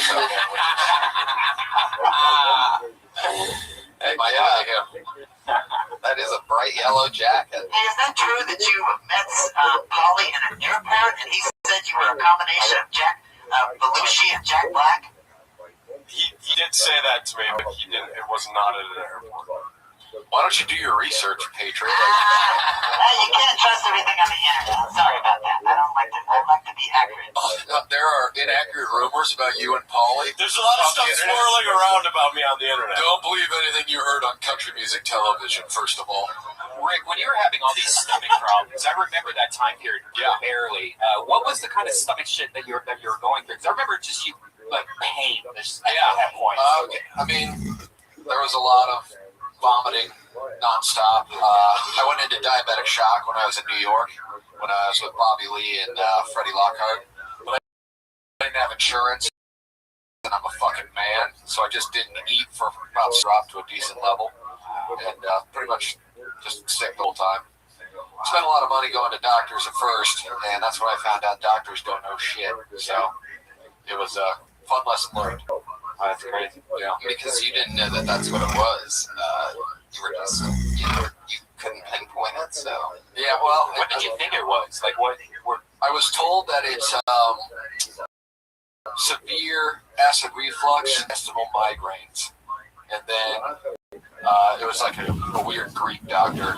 And that's when I learned never trust the Greeks for anything. Not for yogurt, nothing. Gay bath houses. Have you ever had any ailments? Dude, what about Socrates? So true. So true, Weez. Dude, you gotta think about stuff. One thing I do know, I've had stomach problems before, and it's the worst thing you can experience, because that center of your whole, your being is just terrible. You're like a fucking doctor. You think it's worse? Really figured that out. You think it's like worse than dick cancer? Yeah. Oh, there you go. Short and sweet. Oh, I yeah. didn't hear that. What'd you say? Anyway, so, where did you get this guy? I know he showed up after that episode, after that first episode. I heard you talking to Red Dan on the Ice House. There was another girl that ate El Pollo Loco too. Yes. Did she go through the same amount of time?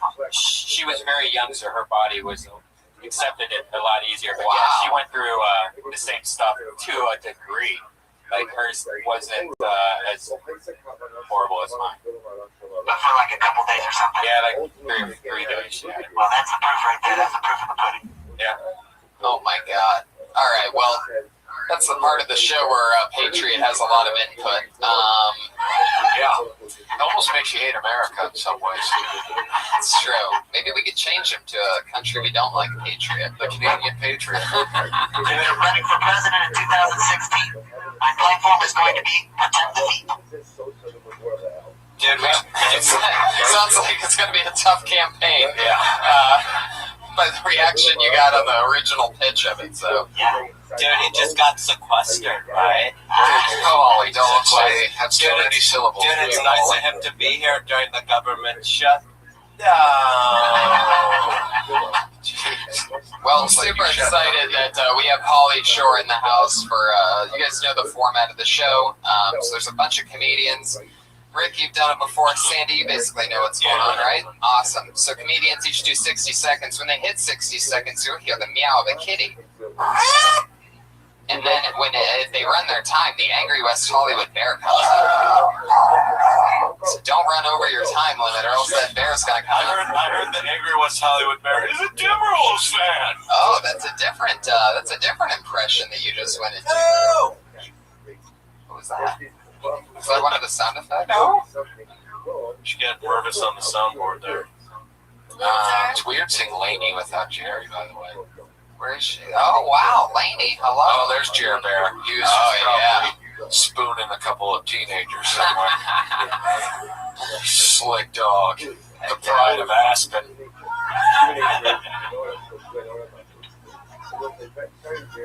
Looks fantastic. Have you guys ever talked to the Iron Patriot before? If you had one question for the Patriot, what would it be between the two of you? Put your heads together. How do you get into that thing? Is what she said. It's like launching a space shuttle. It's a very slow process. I gotta make sure every step is correct because if I screw up, I'll pay for it in pain. I gotta look like Paul Short because I had this whole story. I came 4 years ago to talk to Dean. No one said they wanted to hear the story, actually. Yeah. Dude, but one thing in common, I came 4 years ago too. Nice, Paul. Son of a bitch. Right? Ollie's already on the money. So let's get the show started. Your first comedian tonight. You guys ready for this or what, huh? It's crazy. God, so many talented names in there. All right, your first comedian tonight is Scott Kidd. Oh, yeah.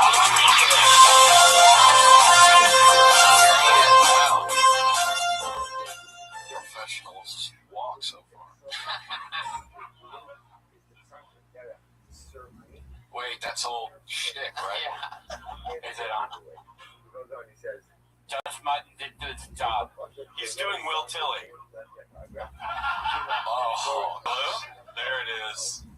Can we reset the timer? Thank you. All right, how y'all doing tonight? All right, let's feel some energy in the room. Yeah! Make some noise. Hello. All right, wonderful, great. strong intro. Anyway, so I work in a casino, and I don't understand compulsive gamblers. I understand them, but I don't understand why they still continue to live. One reason I don't understand them, because when they sit at the table and lose all their money, they go, but what they're really thinking is, and they just imagine a guy jumping off a building or two trains hitting each other, or I don't know, 9/11.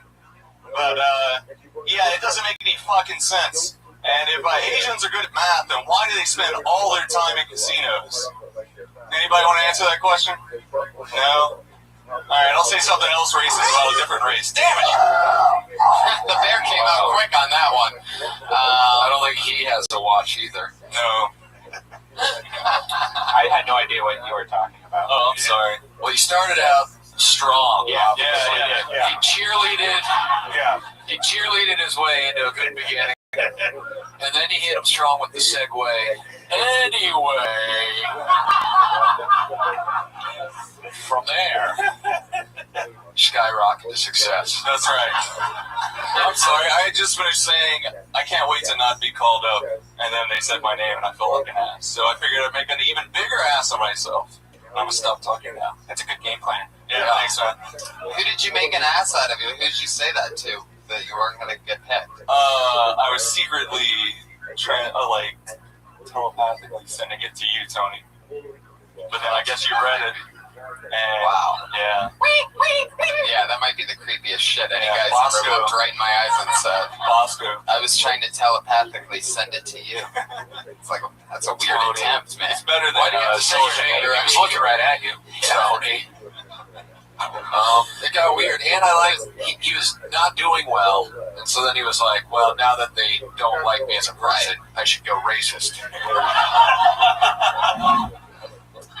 Interesting. There was also one part in the middle of it all in which he had also abandoned everybody liking him, and out of nowhere, I don't even think at a proper place, just said the words 9/11. Yeah. Oh, I'm in this hole now. What's the That's a quickest good way move, out? though, because if you just have jokes that don't go well, you could just abandon them and say 9/11, and just Every if time. you repeat that enough, it becomes a good hook. Right. Yeah. Push the You know, the government. all your jokes should just fall off a cliff, and then you mention 9/11 and move on to the next joke, and do that again, and be like, so 9/11. Anyway. Yeah, and maybe end every set with a full suicide bombing. Yeah. No? No. Get at the ice house. Do some ice. I think if you're going to talk about having a job as niche as a casino worker, you got to try to relate it to jobs that other people have. Oh, that's a great point. Like, Can you imagine if you worked at Petco and people got addicted to that or something silly like that? I bet they do. That's great. Wow, there you go. Why are we getting judged? I should get judged for saying that. There should be a There should panel be a panel of open of you micers. gotta- There should be a panel of open micers judging the judges. But I don't know. That's just... Also, he nailed it with the comic jacket. Oh, I mean, totally. Yes. I thought that as soon as he got up here. It's cruelty free. We know. Hi-oh. Zinger. Wow. Barely made sense. Anyway. Stretch. Well, I mean, like, where do you get a jacket like that even from? Like, where do you... It's like a Macy's thing right there. No, Yeah. it was Eddie Murphy's garage sale. It looks like Pacific Sunwear, if I'm being 100% honest. That OP? Macy's. It was Macy's. Yeah, it is Macy's. Got that at the DX. I could tell it was a Macy's. Yeah? Yeah. Wow. Just by the look. Smell. The person inside of it. Well, there you go. We have a lot of people, so there you go. Scott Kidd, everybody. He's got a little something for, He's going places. he can take that Petco thing, and in case he wants to just continue to fail, he could have the 9/11 hook.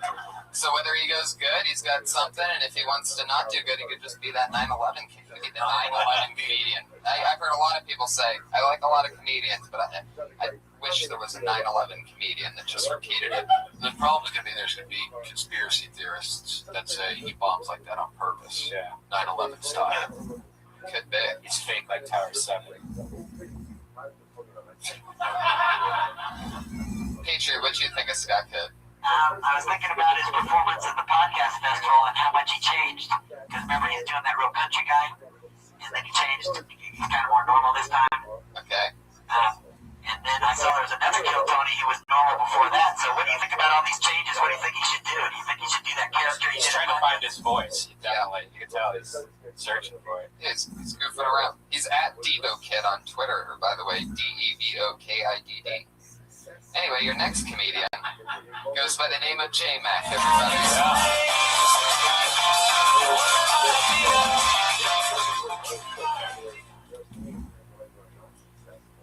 All right.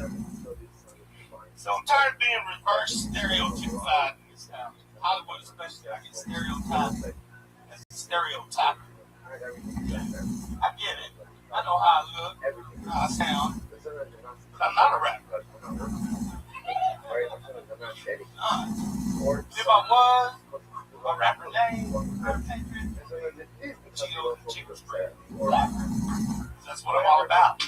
You gotta keep it real if you want to be a rapper. You can never be like a hardcore gangster rapper. They like for their women weed in the streets. I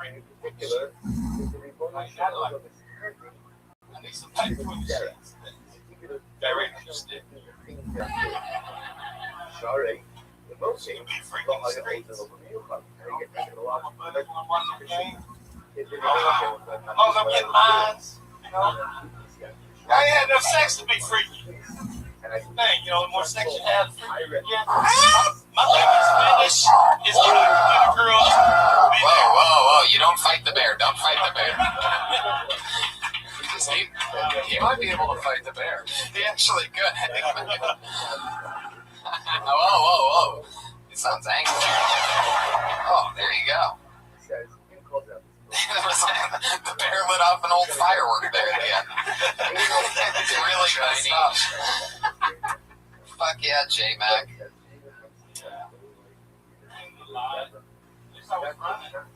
Hey-oh, Zinger. He looked up at the balcony for a laugh at that one. By the way, who did that snort during that? Was that, that was a beautiful snort. Yeah, it was not only a nice snort, but the Asian girl still covered her mouth traditionally. Oh, yeah. No, it wasn't her. That really did happen. I totally thought it was you because you did the mouth cover. It was really you? That's amazing. That's like ventriloquism. Yeah, you can throw your snorts. Heck yeah. J-Mac, do you often draw a lot of snorts from the audience when you're doing comedy? When I'm back home. Oh, back on that type of shit. that's interesting. Paulie, what do you think of J-Mac? Dude, we like him, right? Dude, look at him. You're a big hit in Oklahoma. Dude, I know you're telling me. Son-in-law, right? Dude, son-in-law's the reason why Oklahoma fell in love with me. Yeah, bro, I want to squeeze you. That is what Paulie's actually like, by the way. For those of you that don't know. But wait, I wish we could replace Paulie with just Sandy as Paulie full time. If we talk to Mitzi, she'd be like, he's better, I like him. He's better now. Oh, that's great. Fuck yeah. J-Mac, where do you keep your bandana thing when you're like asleep? Or I picture you as the kind of guy for some reason that might go to bed with like one of those sleeping hats on that has like the ball at the end that's extended. It's called a sleep apnea machine. That's his hat. Do you really have one? Do you wear? You really do. How do you have diabetes and I don't? Well, it's a different kind. Interesting question, yeah. I'm trying to get to your level. I have the kind that God gave, and you're going for the kind that you caused. More or less. But you have the American kind. So yours is the pure American hope, anyway. That's the only thing I can think of. That's why I think I didn't know for so long, because I'm not overweight. I have juvenile diabetes. I just didn't get it until I was 30. So, J-Mac, you were in the comedy boxing matches a few weeks ago. And let me just say, the best part about that match was that you chose to wear your shirt. That other guy, right? I mean, that was frightening. Oh yeah, the belly button was like it was like the crater killed the dinosaurs or something. Oh, I thought that was his dick. I didn't know that was his belly button. Who knows? Wait, did he even Audi? No, it just was. Do people still have Audis? No, that's so. They're not doing Audis anymore. Yeah. I sent a picture to a buddy back home. He texted me back and said, "Is that a tuber or is it titty?" Damn. Wow. There should be a certain weight by law that if you hit it, like you can't not wear a shirt in public. Yeah. Like it's swimming. I mean, a lot of. Do you wear your shirt while you're swimming? Actually, not so much. I always did. Do you float or sink when you're in a swimming pool? Really? I can walk on water and see water. That's amazing. I float in fresh water. I have a beer and cigarettes. Wow. That's actually what Jesus looked like. They just cleaned his image up for Hollywood. Yeah, absolutely. I could see him swimming with the shirt off just because he doesn't want to be like Mexicans. It's true. Yeah, I mean, he does have an American flag wrapped around his head tight right now. Yeah, all this looks way better than He's got a great underwater you should see him underwater. He looks fat, but you should see him underwater. I'm an underwater model. It's like Funhouse beers. It just works for him. That's great. Fuck yeah. There you go. It's J-Mac, everybody. J-Mac. And J-Mac Comedy. J-Mac Comedy. The name of that joke, by the way, there's also a one area on these sign-up sheets where sometimes people write down their topic. It leaves a space for it. And the name of that, what he just talked about up here, is what he calls reverse stereotypification. That's the name of that. Reverse stereotypification. And Scott Kidd talked about smoking. That's not what he talked about at all. He didn't mention that whatsoever. That Scott is a fucking liar. He improvised some different stuff. Should have stuck with the smoking thing. Yeah, no kidding. All right, Paulie, you having fun? Dude, what's stereotypification? Ooh, this looks like a new name. Put your hands together for Joe Barron.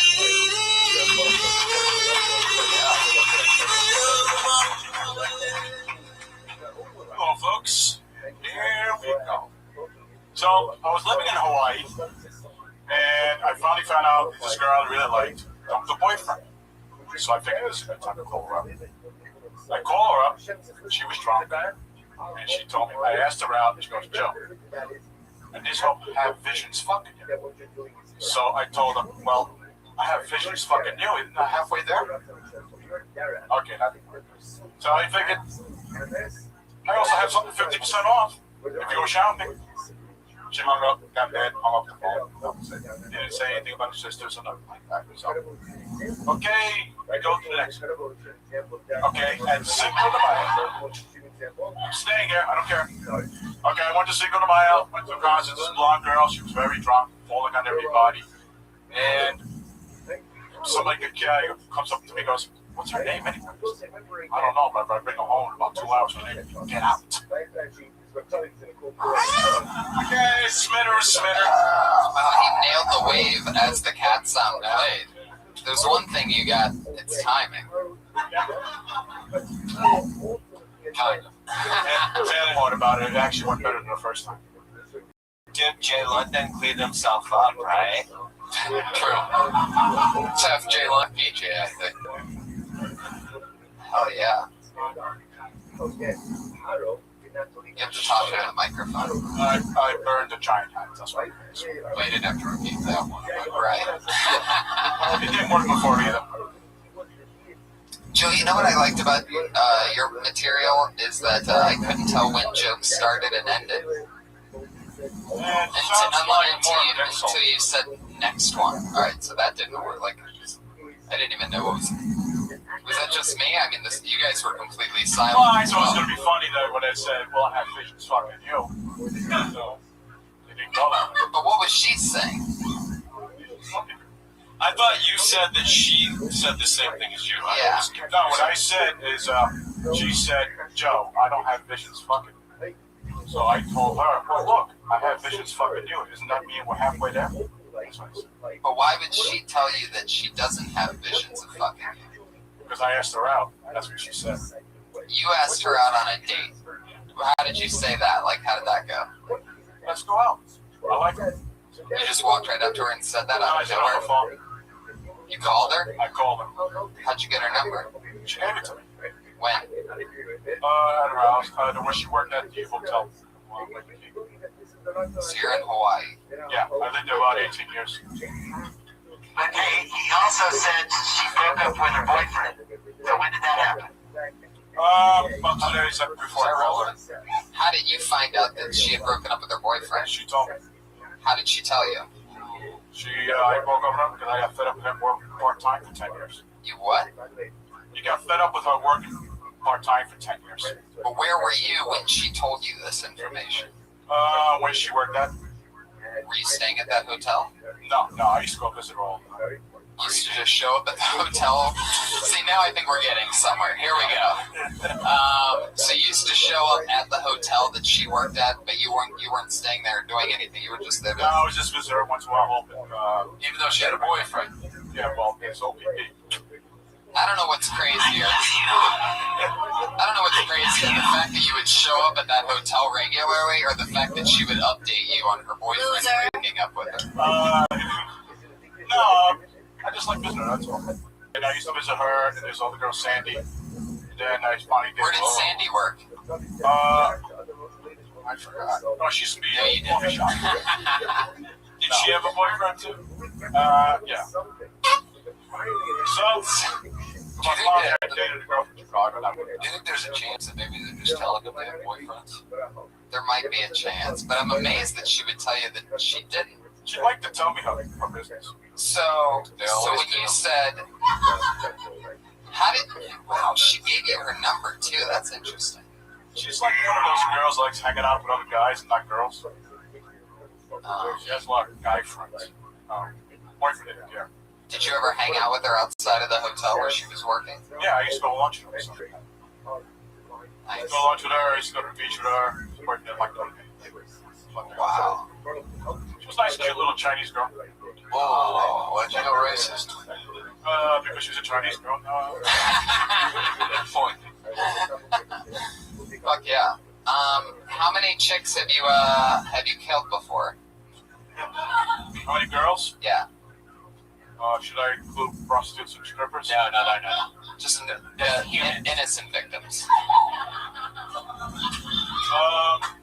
Let's see. When I had hair, 8. Then all right, Chicago. It's about 3 chicks. No, not more than that. Well, in school, I was pretty good at that. 9 in school. Wait, you just went from 8 to March 9. 5. Joe, I'm pretty sure we're all going to have to testify in court after your appearance here tonight. So thank you. And you guys have anything any questions or anything for Joe, guys? Dude, I killed Stephen Baldwin's career. True. You and Christ. I know, babe. Bio don't do. You really want that sequel, don't you? Yeah, I do. You think the Baldwin would ever do it? Dude, he's been calling me up to do it. But it's like, he wants to do it with no cursing and no drug references. You're out on that shit, bro. Yeah, dude, you gotta have that stuff. Purple sticky punch, purple sticky. Fuck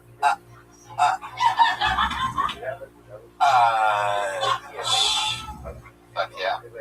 Okay, can I go now? Sure. Yeah, you can. Oh, there you go. I like how he wears a Hawaii shirt to do Hawaii material. Smart.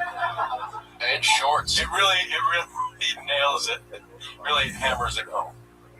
You know what? Maybe that first guy should have worn his casino uniform. Yeah, I was thinking the same thing. The little green visor might have really taken it up. Cash registered. Oh, it would have been great. Fuck yeah. Joe, you're not on Twitter, huh? Not shocking. You know what? I wish he's ready to date, but he's not ready to tweet. Yeah. He's not ready. At least he knows where he stands. It should almost be like a driver's license. You should have to be able to show you can tweet before they give you that privilege. It's true. Dude, what do you mean? Have you seen my Twitter? Actually, you're one of the only people I ever had to follow and immediately unfollow. What do you mean, dude? Paulie, if you think if I were to ask Sandy what some of his favorite Paulie tweets that he's seen, what would they be? About to go on stage with Sambi as stars in Benji. Wow. Hi, babes. About to go to the mansion. It's, hey, Cincinnati, I'm about to be there. Come to the shows.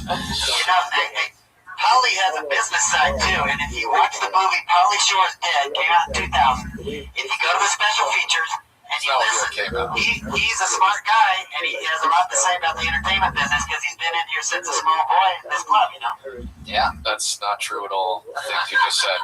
You gotta check it out. He said it. There you go. Our next comedian, everybody, goes by the name of Jonathan Tumblr.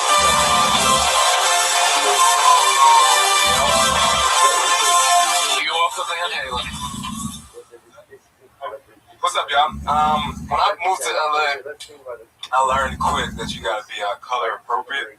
But I didn't know it applied to Hollywood. I was walking down the street on Hollywood Boulevard, and I was approached by this gang of Negroes. They came up behind me, and they were like, "What up, cuz? What you do with all that blue on, cuz?" And I was stunned, because I'm not a bitch, but I was scared, you know what I mean? And it wasn't going to go over well if I got jumped by a bunch of skinny jean wearing dudes and shit. So, I did the only thing I knew to do when I'm in trouble. I went back to my roots, and I was like, "Excuse me, my brother. I don't know anything about any cent that you talk about. I'm just trying to get to the club over here." And they let me go, man. They were like, "You wanted them real niggas, huh?" That's it. There you go. Fuck yeah. Hell yeah. I mean, he killed it more than the other people. I have that same punchline to a lot of my jokes. But dude, that's one of my jokes word for word. I stole it from Paulie. Dude, sometimes people just, have the same thoughts. That's true. I've always been I think like a brother. Oh, you're going racist. What do you mean? Dude, I was in the wash. Shut the fuck up. What is the wash? I don't even know about that. Dude, Snoop Dogg and Dre. The remake of Car Wash. yet. Oh, that's what they call it.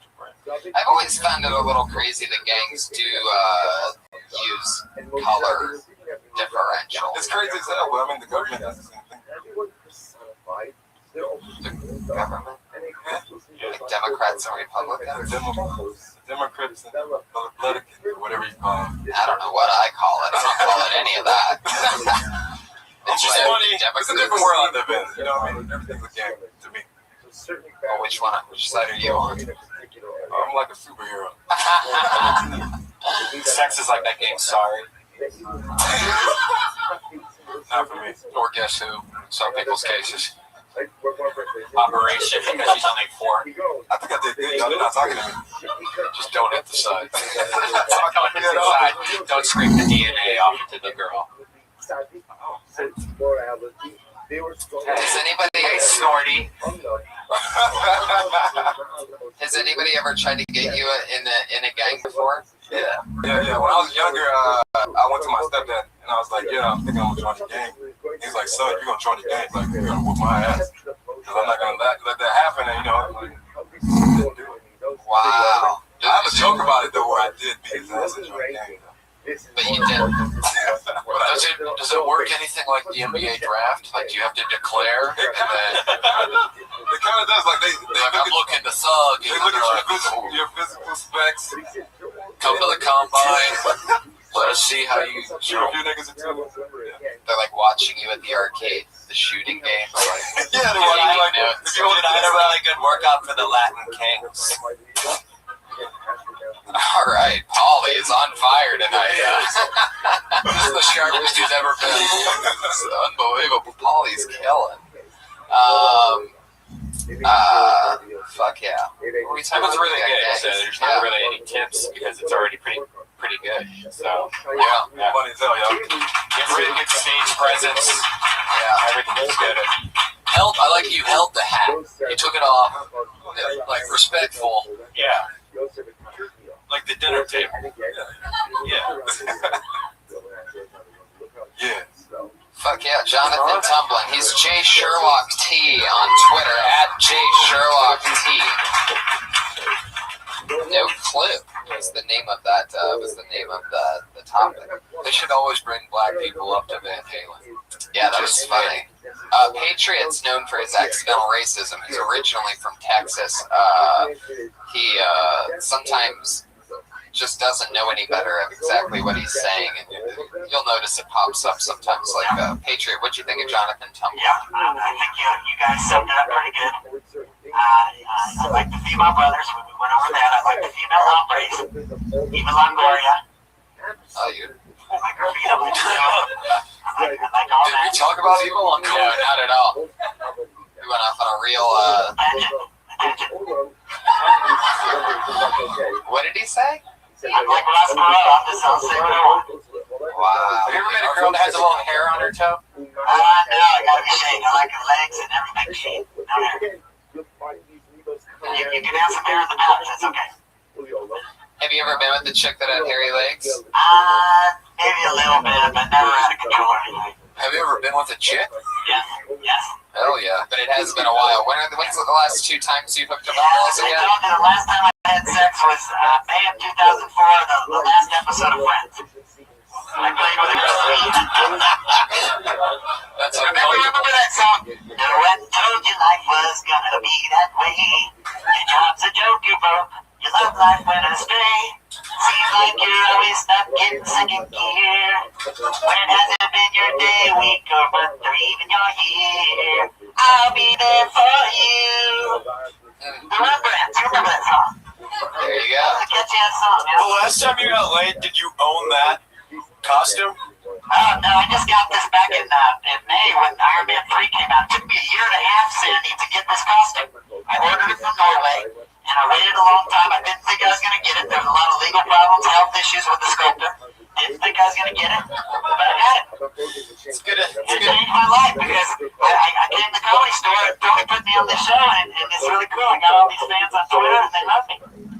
Who did you have sex with the night friends ended? What? I said, who did you have sex It with? was a bartender girl at the Sugar Shack. I was a DJ there in Dallas. The Sugar Shack. Yeah. Did you ever fuck during Mad About You? No. Strange. What about Carol? Have you ever tried to fuck any of your Twitter followers? Well, I'm hoping things are going to change for me. I'm starting to meet women, and it's just a matter of time before I get lucky again. Can I ask you something? If you met a girl that adored you because of your persona with the costume on, would you fuck her with the costume on? Yeah. No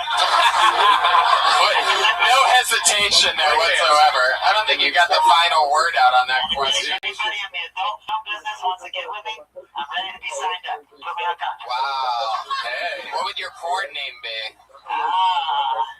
What would be the Iron Patriots porn motto or porn name? Share your banana with the Iron Patriot.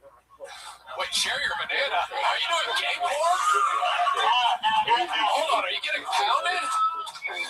Share your banana. Hey, Iron Patriot, we actually have a lady in the audience. It's in the adult industry. Mia Lee, how are you doing today? I'm good. Thanks. I try, I guess. I try to do it. You guys like it. Would you ever work with the Iron Patriot? I just did a shoot for Fuck Machine, so if you rebel those kick.com, Marvel gives a release, I guess. Well, yeah, we're already questioning whether or not, because Marvel in some forms, you know, you put us in quite the conundrum because they own the Iron Patriot. However, this is kind of a custom model, so I might not have as much trouble. well, we already found the solution actually, because we want to avoid, you know, there's been rumors of a lawsuit, a pending lawsuit, Death Squad versus Marvel, and we wouldn't want anything of the such. So I think we're going to we're going to start bringing beards. Yeah, we're going to try some different looks for you. Like a curly hipster mustache. Yeah. Do you think I should just call myself the Comic Patriot instead of trying to do Iron Patriot? I think you could call yourself the Rocketeer, because I think the path counts. Because your career's a put a fin on. Yeah, if you just put a fin on the head and call yourself the Rocketeer. Oh, yeah. They'll probably appreciate it. Yeah. They'll sell some VHS. Rocketeer. Laser disc. Wow. Dude, Laserdisc is the best way to watch mine move. So true. The munchies and the weasel. Right. Back to the bucket we go on that note. Your next comedian is Leah Nauer.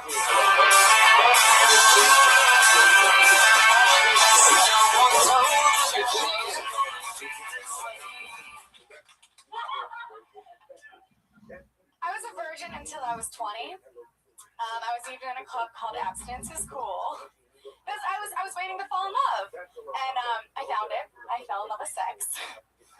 Thank you. We're going on a year and a half, and we're thinking of taking our relationship to the next level. Anal. Yeah, really excited. But that being said, I've only had sex with one guy, and it totally works in my favor, because now, like, whenever we're in a fight and I'm mad at him, I'll just be like, yeah. And then when we're happy, he's still the worst fuck I've ever had. He's 7 years older than me, and I love older guys, but there's one thing that they do that I cannot stand. I'll be talking to a guy, he'll find out that I'm 21, and then they'll be like, oh, whoa, am I gonna get arrested for talking to you? Are you gonna rape me while you're talking to me? Yeah, probably. There it is. Thanks, I'm Leah Nauer. Heck yeah. Heck yeah. How old are you? 21. And you've only really slept with one person before? Yep. Can I make a suggestion from your material? Please. You should have sex with another guy, say a movie star, and then you'll have a lot more material because you can talk about that, babe. Okay, thanks, Polly. Here, put your number in my phone. I'm about to come. You should put my You're not a movie star. What? Wait, what did you just say? Oh my goodness. For TV movie on country music television 2 years ago. It was called Risky Business. That did come out. He played it's another thing, much like The Rocketeer, something I haven't thought of in quite a while. whiskey business. Yeah, I think he played the Situations. Dude, it was Pauly Shore goes Jersey Shore. Nailed it. Fuck yeah. Well, what an interesting perspective you must have as a 21-year-old. How long have you lived in LA? 2 years. How long have you been 21? Great question. Since June. At least 2 years, probably. Yeah. When did you first have sex? How long ago was this? It was on I was technically 19, but also 20. It was like on my 20th birthday, the eve of. So, yeah. Jesus, women are so fucked up like that. Yeah. I'm saving it for the eve of my birthday. Fuck yeah. Yeah, I think just, more fucking. Cool. I can do that. Are you really gonna do anal? Have you done anal? Tried. Didn't work out. Did it hurt too much? It just No, not it boil? just didn't work. Oh, because he was gay or something? I don't know. I want to try again, but. So smiley. You gotta have a glass of red wine and a Valium. Pretty sure I just okay. Pretty sure I just heard Red Band come in his pants. Like I heard this weird liquid release and little splash. I actually heard him come in my pants. It's heated because of the salmonella. It's a little hot.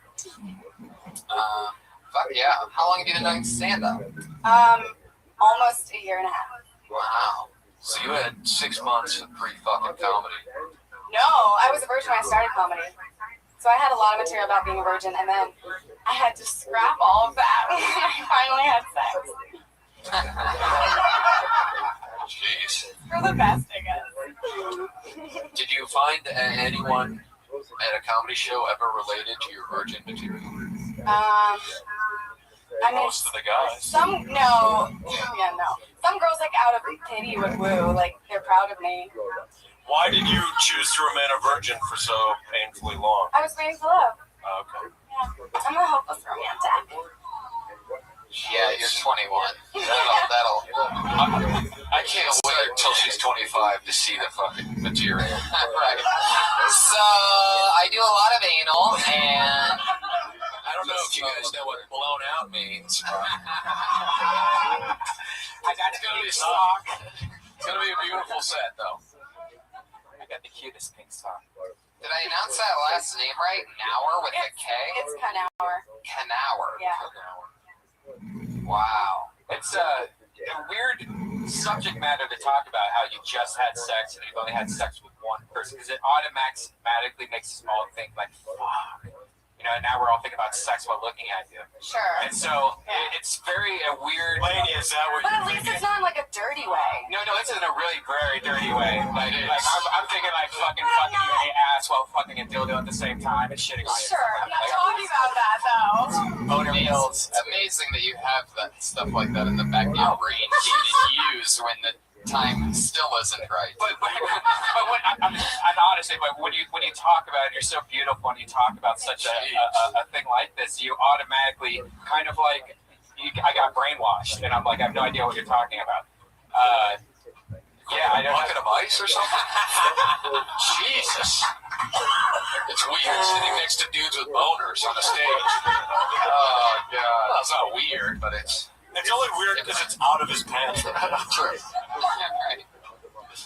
Would you fuck her I gotta boyfriend try to it get to on. her? What? Would you fuck her boyfriend to get to her? Hand job? Is that her boyfriend, the guy right up He'll there? take her from behind, and you take her from behind him. Got a yellow jacket, right? But anyways, what I was saying is that it is distracting when you bring up sex and you're so innocent and beautiful looking. So be prepared that a lot of your material is probably going to be a lot of guys going instead of I don't know. Another option is to keep the material and get fat and gross. Yeah. I don't want to do that. Always a That's not fun. no. Patriot, what did you think of Leah? I've heard Dr. Drew say that constant anal sex can be dangerous. Because when you get older, you might have to wear diapers. Shit just fall out. Okay. There you go. Be careful with that. Farrah Fawcett got colon cancer from it. That's it's pretty much as good as I think Dr. Drew would say it if he was here. So, Will you show Iron Patriot your feet? No. I was so afraid that he was going to look at them actually. Because I am wearing gloves. Okay. Cool. Thank you. What's wrong with your feet? No, it's just that You they're got one of out. those retarded little toes? I don't know. It just like freaks me out knowing that people are getting turned on my feet and then I'm wearing flats. Those are like naked shoes you're wearing. Naked. It looks like you're not wearing shoes at all. There you go. See, he already looked. That's why he said he wasn't going to look. He had already looked. She's not wearing open-toed sandals, I can already tell. By what, the smell? No, I glanced down and you can't see nothing. How long do you think she was on the stage until you had to look at her feet? Tell the truth. You know, I'm always looking at everything in this club to make sure it's Yeah. Actually, you're not. We can see where you're looking, and it's only within like a 30-degree radius. So, seriously, Patriot, what part of her being up here did you look at her feet? I glanced as she got on stage. Pretty early on. That's right, Patriot. When you have a foot fetish, you own that shit. I mean, I don't know. You're the only pal that I know that has a foot fetish. Patriot, would you consider going to podiatry school? Yeah, do you get a pedicure every once in a while? I don't want to tell you. What'd she say? She said she didn't want to tell him. That's a perfect answer. That's Thank you. exactly what I would say too. We Canour, everybody. Canour. It's interesting. She's got an O-ring that doesn't even let dicks in at this point. It's true. Very, very tight. Most chicks at 21 are just, I mean, they're on the Sibian already nowadays, Is this guy already following her on Twitter? Yeah, I think that's what's happening right Followed. Wow. Yeah. So if you follow him back, you're assuredly going to get a DM in about 13 minutes. Yeah. So. You like going to podcasts? It's that easy. Welcome to show business, kid. You like Olive Garden? Yes. That's interesting. Bruce Boyman? Oh, wow. Holy shit. Oh, yeah. This is amazing. Fuck yeah. Everybody, nice to see you. Jewish people have been attracted to comedy from history. So the next minute, I'm going to be your village idiot. Yes. I love interacting with younger people. It's always interesting. Young people check out young guys check out older women. Sexy ones. They call them MILF. And I'm hoping some nice young ladies checking me out, thinking, hey, he's a father I'd like to hump, which would make me filthy. Worked out. 1 minute. In fact, my last girlfriend said I was just like the dog. And she's right. My dog chews because at Sam's Club they have kibbles and bits. I chew at the strip club because they have nipples and clits.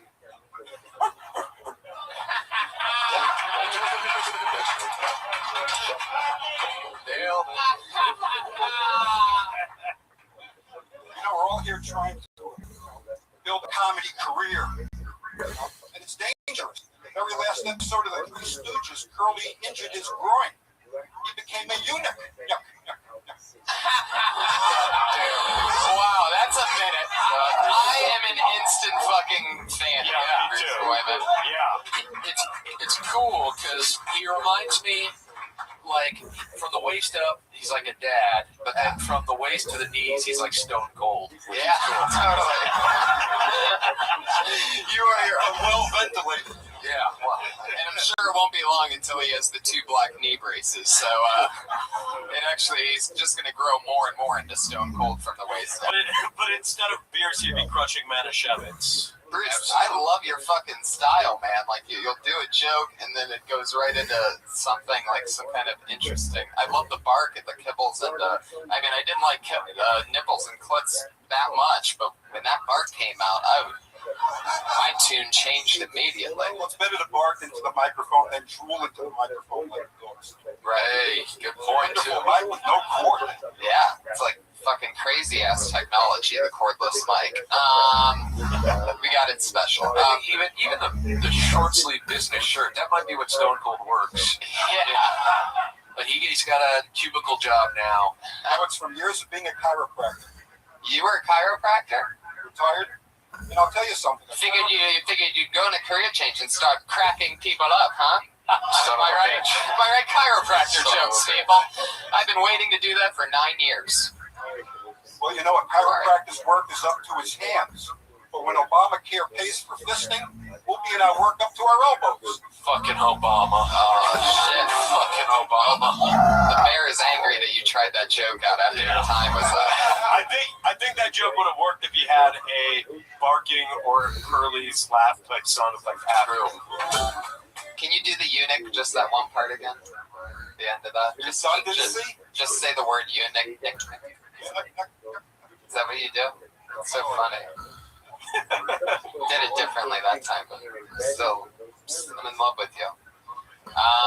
What do you do now? How long are you in LA? You live here? I've been in LA for a year, doing this for 6 months. After years in Portland, Oregon, great town, big comedy scene. And it was going so well. When life fell apart, you know, family courts and things like that. Oh, that you into this world family. Right. This is going boring. Yeah, quickly.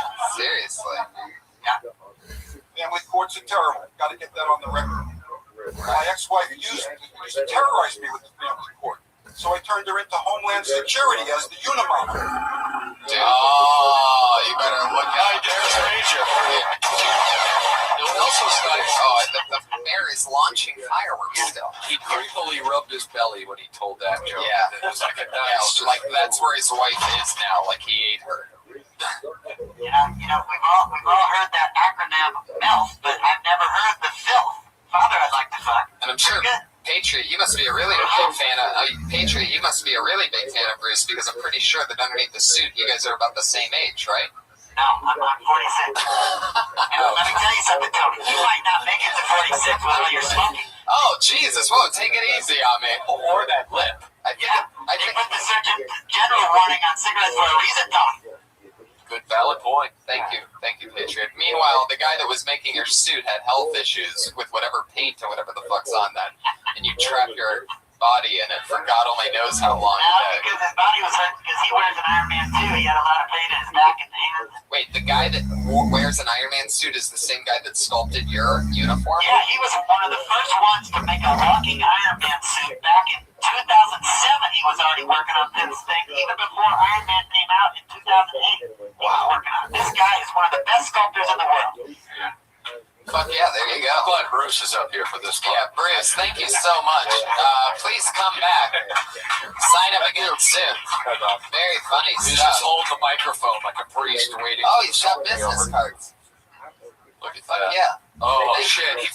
He insulted us and called us homeless. He said he gives to all homeless people we meet. He meets. He doesn't have a Twitter handle, but you can call him at, no, I'm just kidding. He does have AOL, however. Oh, yeah. AOL. 3.5 it says on here. Wow. That was a good year. AOL.com. 10,000 free hours.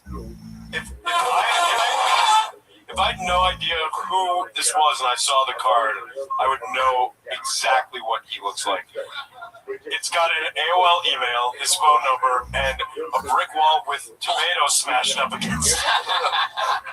See, I thought it was blood stains. So one's a blood stain, one's a tomato. Family courts to the belly room. The guy's making it right now. Yeah, hey, Bruce, I don't know where your ex-wife is, but I think she can see who's winning now. Hell yeah. Totally. All right. She might have gotten the money, but... Yeah. Did it not go well, the verdict?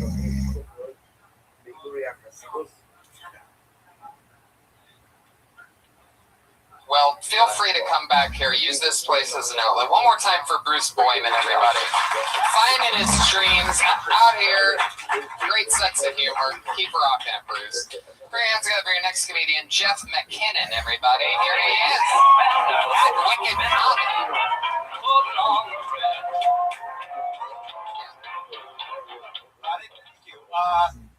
You already met my girlfriend, Leah Knauer. Oh, wow. Her time up here was a thrill for me. Show this whole room I'm the worst fuck she's ever had. And Tony, I don't think she realized I don't give a shit. I just don't. And interesting enough, I know that you posted Brian might have to fuck me to get to her. And I'm not putting anything on the table, but truth be told, I am bisexual, which is a label I don't. It's not a label I like. I prefer sexual double threat. Because when people hear bisexual, they're like, what? So that just means you'll just fuck anybody? It's like, no. There are still ugly people. Like, I like very specific types of people. I like short, beautiful women and guys who look kind of like me. It's been like the last 25 years trying to figure out if I'm bisexual or just the most extreme narcissist. Narcissist, thank you. That's it, everybody. Thanks. There you go. Jeff McCannon, everybody. Interesting. So you're the one that took Leah's virginity, huh? Did. Fucking A. So do I just put it like on your cheek or something like that? I just drag it on your chin? Red Band, just retweet me once and you can get a blowjob. Retweeted. I think it's from him. They do kind of look alike a little bit. I kind of have a question. Yeah. If he's bisexual, how did the ass sex not work out? I know that was going to be posed. You know, in general, I mean, I'm not a fan of anal sex, period. Oh, okay. Across the board, I find the butthole to be disgusting. So when you're with another dude, you guys are just like blowing each other? Just ramming dicks, like yeah, like a mountain goat. Yeah.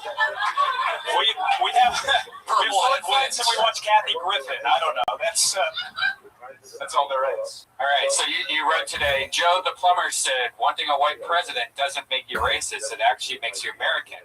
Actually, it makes you a racist American. And I just retweeted that. Thank you, Brian. Yeah. All right, Leah, can we get you up here? Patriot, secure the back. We've got this as a giveaway. Fuck yeah. And he wants a podcast too, so this is going to work out. Looks like a double retweet. Nice. Roll down. My only advice would be you should definitely break up with that girl.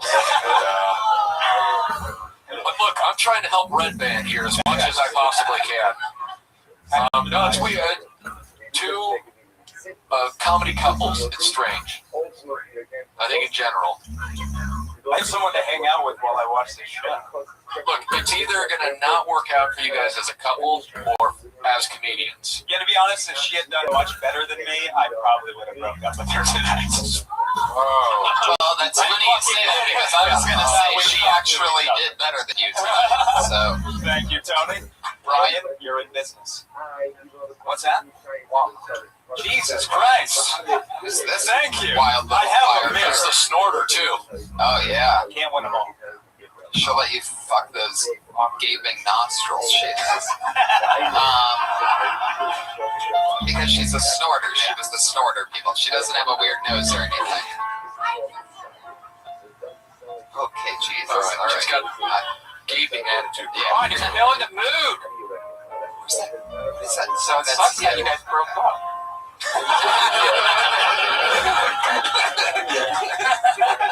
Well played. Awesome. Fuck yeah. So what are you gonna do now that you're single? Dudes. Snorting lady. King.com apparently. I never knew that opportunity existed here. So, oh yeah.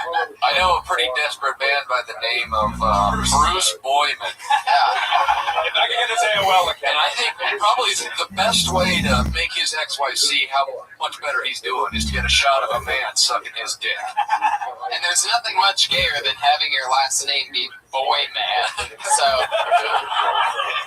I mean, other than Larry Ladyboy, that's pretty much it. Yeah, you two should totally fuck. Bruce, would you be interested in fucking Jack McKinnon while Red Band fucks his girlfriend? Hey, where did it become that he fucks me? Listen, man, you don't like buttholes. You don't like buttholes, so Bruce is down with anything. Fuck yeah, totally. Take it off. There's nobody that owns that pair of denim shorts he was wearing that doesn't love anal. That's a fact. They make sure you want these Levi's shorts that go above your knee. Do you love anal? And if the answer is no, they're like, you got to go get Wranglers. Yeah. You're required to steal the denim shorts usually, unless you have a bar fight. Yeah, guys. I brought my Hot Ride 5000 too. Your girl's in luck. Perfect. Yeah. Wow.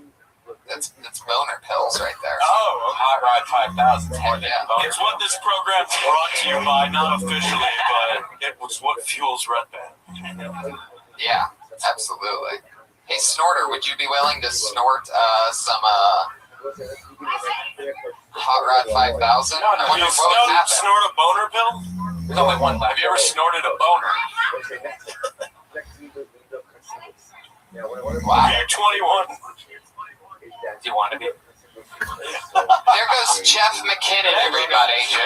At Wicked Comedy on Twitter. Fuck yeah. She waited for love, and love was with a bisexual. Unbelievable. No. He loves blowing dudes. She's waiting for love. He's waiting for a hole of some sort. They really are in love. I just saw them give each other a kiss on the lips when he got back up there. I heard he Swapping just like everything's cool. Dude, bisexual is when you have sex and then you say goodbye, right? Yes. Yep. It's like we just fucked, babe. Bye. Oh, Paulie, you are unbelievable tonight. That's not fire. All right, I think we have about time for about one more out of the bucket name. Let's see what's going on here. So, okay, a regular person. Put your hands together for Sarah Wineshank, everybody. Yeah. For Molly. The shakes of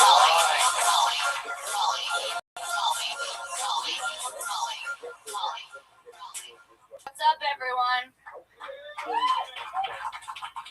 Anyone eat raisins? Yeah. One of the only adults I know who eats raisins. Right? Like after 5 years of age, no one's like, I want a snack. Let me have a raisin. Let me have a handful of raisins. Because you're still fucking hungry. You know what I mean? And raisins are weird because, like most other dried fruit, it just calls what it is after the word dried. Like dried apricots, dried cherries, dried cranberries. Some like uppity French person was like, beginning to kiss in raisins. And then it stuck. It's weird. Like the only other fruit that's not called dried what it is plums. Prunes. It's weird. I hate picky eaters that are children. Nothing's worse than a picky child eater, except for their parent that caters to them. You know what I mean? Because life's hard. Like your kid, if they don't want to eat tomatoes, let them peel that shit off. 'Cause life's hard. You know? If they don't, it's weird. It's like, just take off the onions, okay? 'Cause life's hard. There's lots of challenges. Alright. Fuck yeah.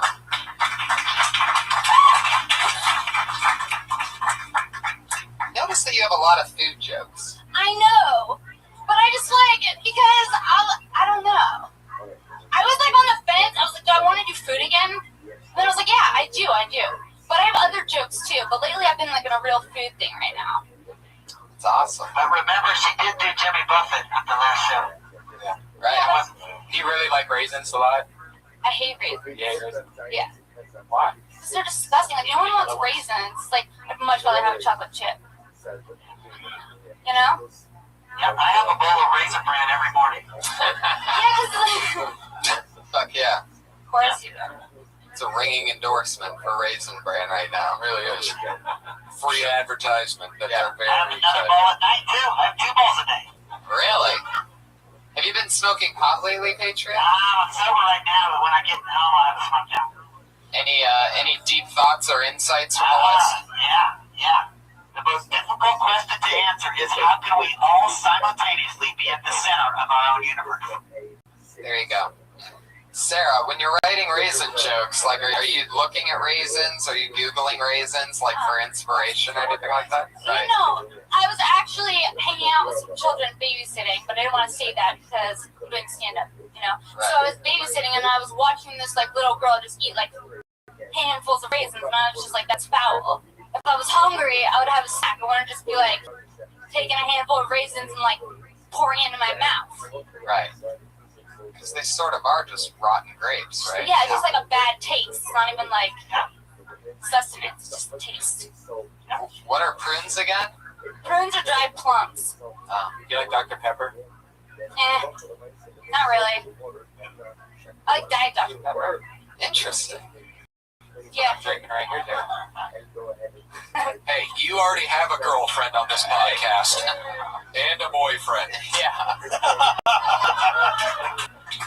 get rid of the boyfriend with this girl. Just hey, just keep them both for now until you figure out which one you really like more. Play both sides. Already over there, I'm thinking. Do you babysit a lot? Is that a lot of your day? Is babysitting? I mean, do you have a lot of material that comes from like watching kids? I spend like a few days a week babysitting during the afternoons. Yeah, kids, but not too much kids because I don't want to isolate people by just talking about kids. You know, not everyone has them. But everybody does have food. Yeah, it's true. Yeah. Some people Can't wait till she forget goes about outside. Really connected.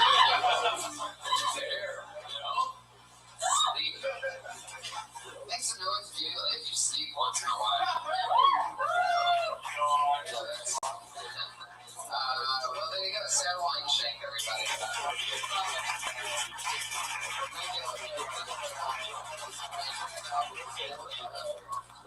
What's that? If you had a torture belt on or something. Oh, interesting. I missed that. Hey, Trey, we noticed you don't have a belt of any kind of superhero, no real weapons or anything, huh? No.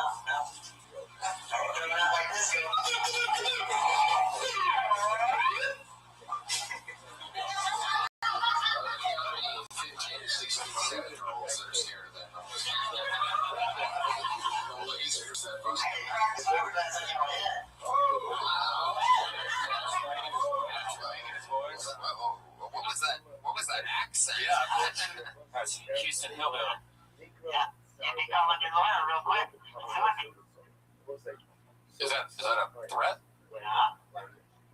Okay. I like your rip, but don't cross the line. Wow, there you go. I think you just got called out by the I was going to say, where is it? That's the line that he can't cross. This again up the step. You're my favorite kid fucking superhero, no doubt.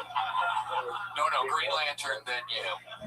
Well, it's time for the regular portion of our show where now it's two lovely young ladies regularly do a new 60 seconds each week on the show. No particular order. Let's do tonight first. Kimberly Congdon, everybody. Here she is. Hi guys, what's going on? I want to talk about something a little serious tonight. I caught my little sister sexting, and I wouldn't be so upset about it, but she's 12 years old. Yeah, it's true. And I'm like, what are you sending? Like, is she sending pictures of herself completely naked? Like, yeah, I just got a Brazilian. Haley, you don't even have armpit hair, you know? She's like, she's being really bad. She offered our other sister for a threesome, and I'm like, you can't even have a twosome or a one-some. I'm like, Haley, Mom and Dad are gonna kill you. They can never see this. So I did what every other good big sister would do. I helped her download Snapchat. Thank you. Yeah, it's an internet. What's Snapchat? I don't know. I'm not a social media You old man is. Yeah, I know. Snapchat's something that you send like a photo or a video and it disappears after a short period of time. So you're like, oh, look at her tits. Oh, it's And you only have like 10 Are you already friends with her little sister on Snapchat? Yeah. That's a very uncomfortable material to kind of go down. Yeah. Well, it really happened. So I felt like I had to make a joke about it because it was scary. Maybe not make her 12 because that's like. She is 12. I She's know. sexting. Fucked up. What? It's crazy. Yeah. Yeah, this is probably one of those that it would be funnier if it wasn't true type of jokes.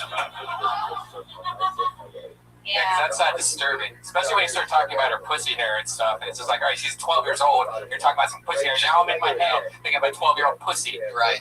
Aren't you usually? Yeah. Dude, I know. Normally, Brian wants to decide when he gets to think of a hairless 12-year-old. He doesn't want anybody telling him. Yeah, he's not a if there's grass on the field, play ball guy. He's a if there's a field, play ball. Right. Sandlot or not. First period. Yeah. 12-year-olds love playing in fields, so. Yeah. So, yeah. Sandlot stuff. Okay. Well, Did you say that she invited you to do a threesome? no, she's really innocent. She doesn't actually, hook up with boys, and she was just trying to impress an older boy, and so she thought that was like the cool thing to say was to like have a threesome. 12 years old, she's saying this. She's already a Yeah. fucking cock tease. This is terrible. Yeah. Basically. Dude, what were you, a virgin until you were 21? Jeez. When did you start having sex? I was 17. Alright. Well, you need to have a serious talk with your sister before she can physically get pregnant. Yeah. You need to talk to her mom about this. Your mom about this. I did. She told me to make a joke about that. Your mom? She was like, "Oh my God, Kimberly, you have to do that in your freaking comedy." See, I think maybe if you would have done the mom accent while talking about the little sister pussy. Replace the mom part with the pussy. There you go. Oh, okay. Kimberly Congman, everybody. Yeah, always something new and different. Sandy, I love this look that you have. Yeah. It's like the dude Belushi. Yeah. Very Rick Ross on the beard. That's what I was going for. Yeah. Yeah. All right. I drink a lot of rosé too. Our second comedian, as always, regular here since episode 1, Sarah Mostachabi, everybody. What's up, guys? I'm not ready to be a mom. I'm not ready to wake up angry every day. I've been throwing up every day for like 20 years. I'm not ready to like give up all that hard work. Yeah, I'm fucking nuts, or you know where I'm going. You know, my mom told me, she said, "Sarah, whatever you do, don't have kids. You're just gonna fuck them up." And I said, "Well, you what? You don't want to like pass down the tradition, or?" I figured it'd be nice. I'd be afraid of what kind of mom I would be. I was driving through Burbank the other day because I hate myself. And I saw a mom carrying a tiny little dog and dragging a child on a leash. That would definitely be the kind of mom I would be. I've only had one thought or dream where I was a mom, and basically in the dream there was a baby in a crib.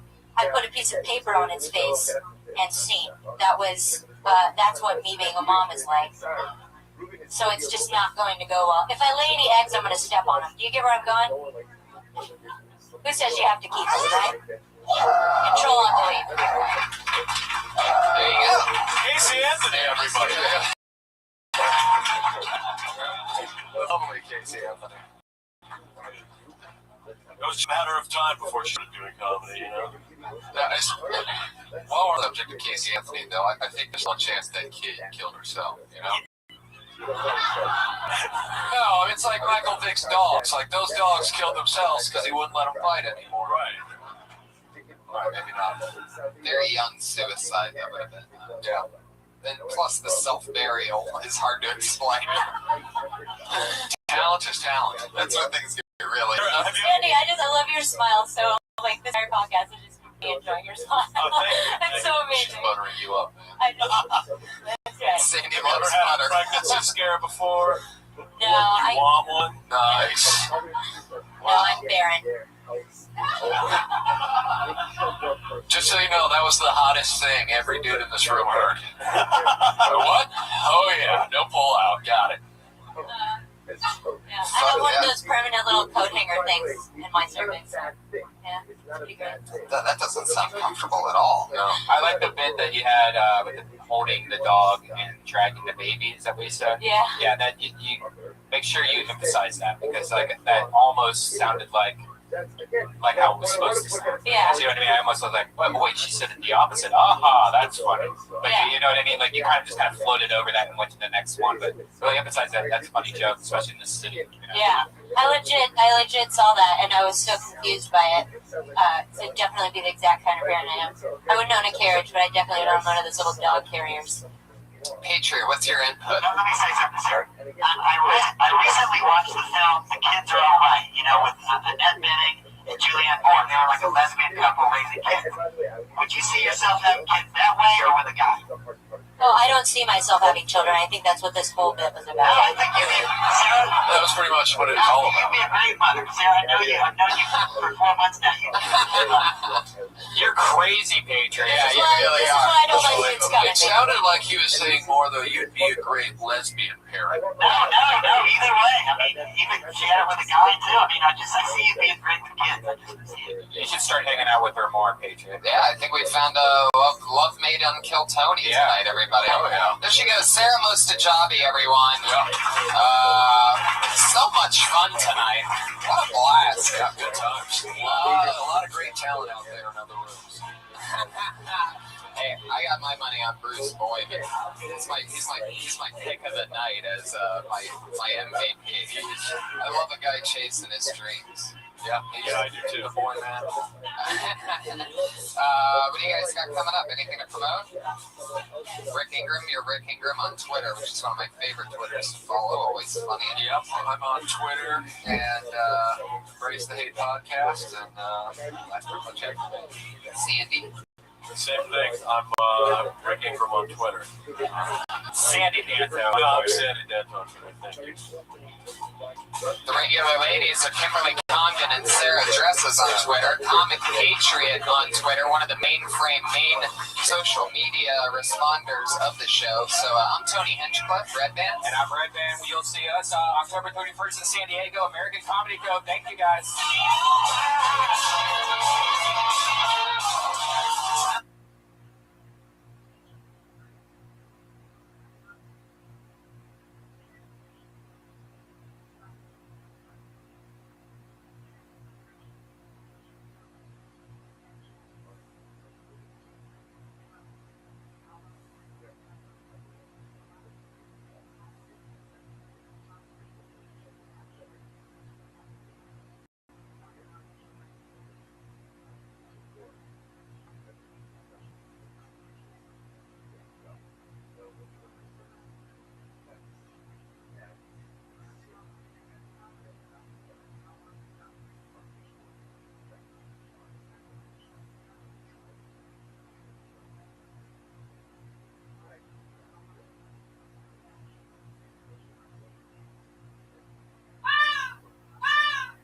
Coming to you live from the Comedy Store. How you guys doing today?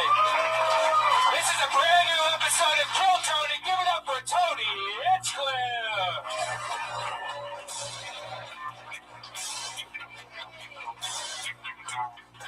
It takes me so long to get to my seat the way that this setup is. Yeah. We never really made that any easier. No. We never made any adjustments to the big entrance where I have to walk around 3 chairs. How you guys doing out there? This is so exciting. This is 21 Mondays in a row that we've been having this fun little get-together, and yet we're still at the very beginning of something that I think is very fun and exciting. Yeah, so here we are. 21. 21. Yeah. The Iron Patriot is here, our head of security. Put your hands together for the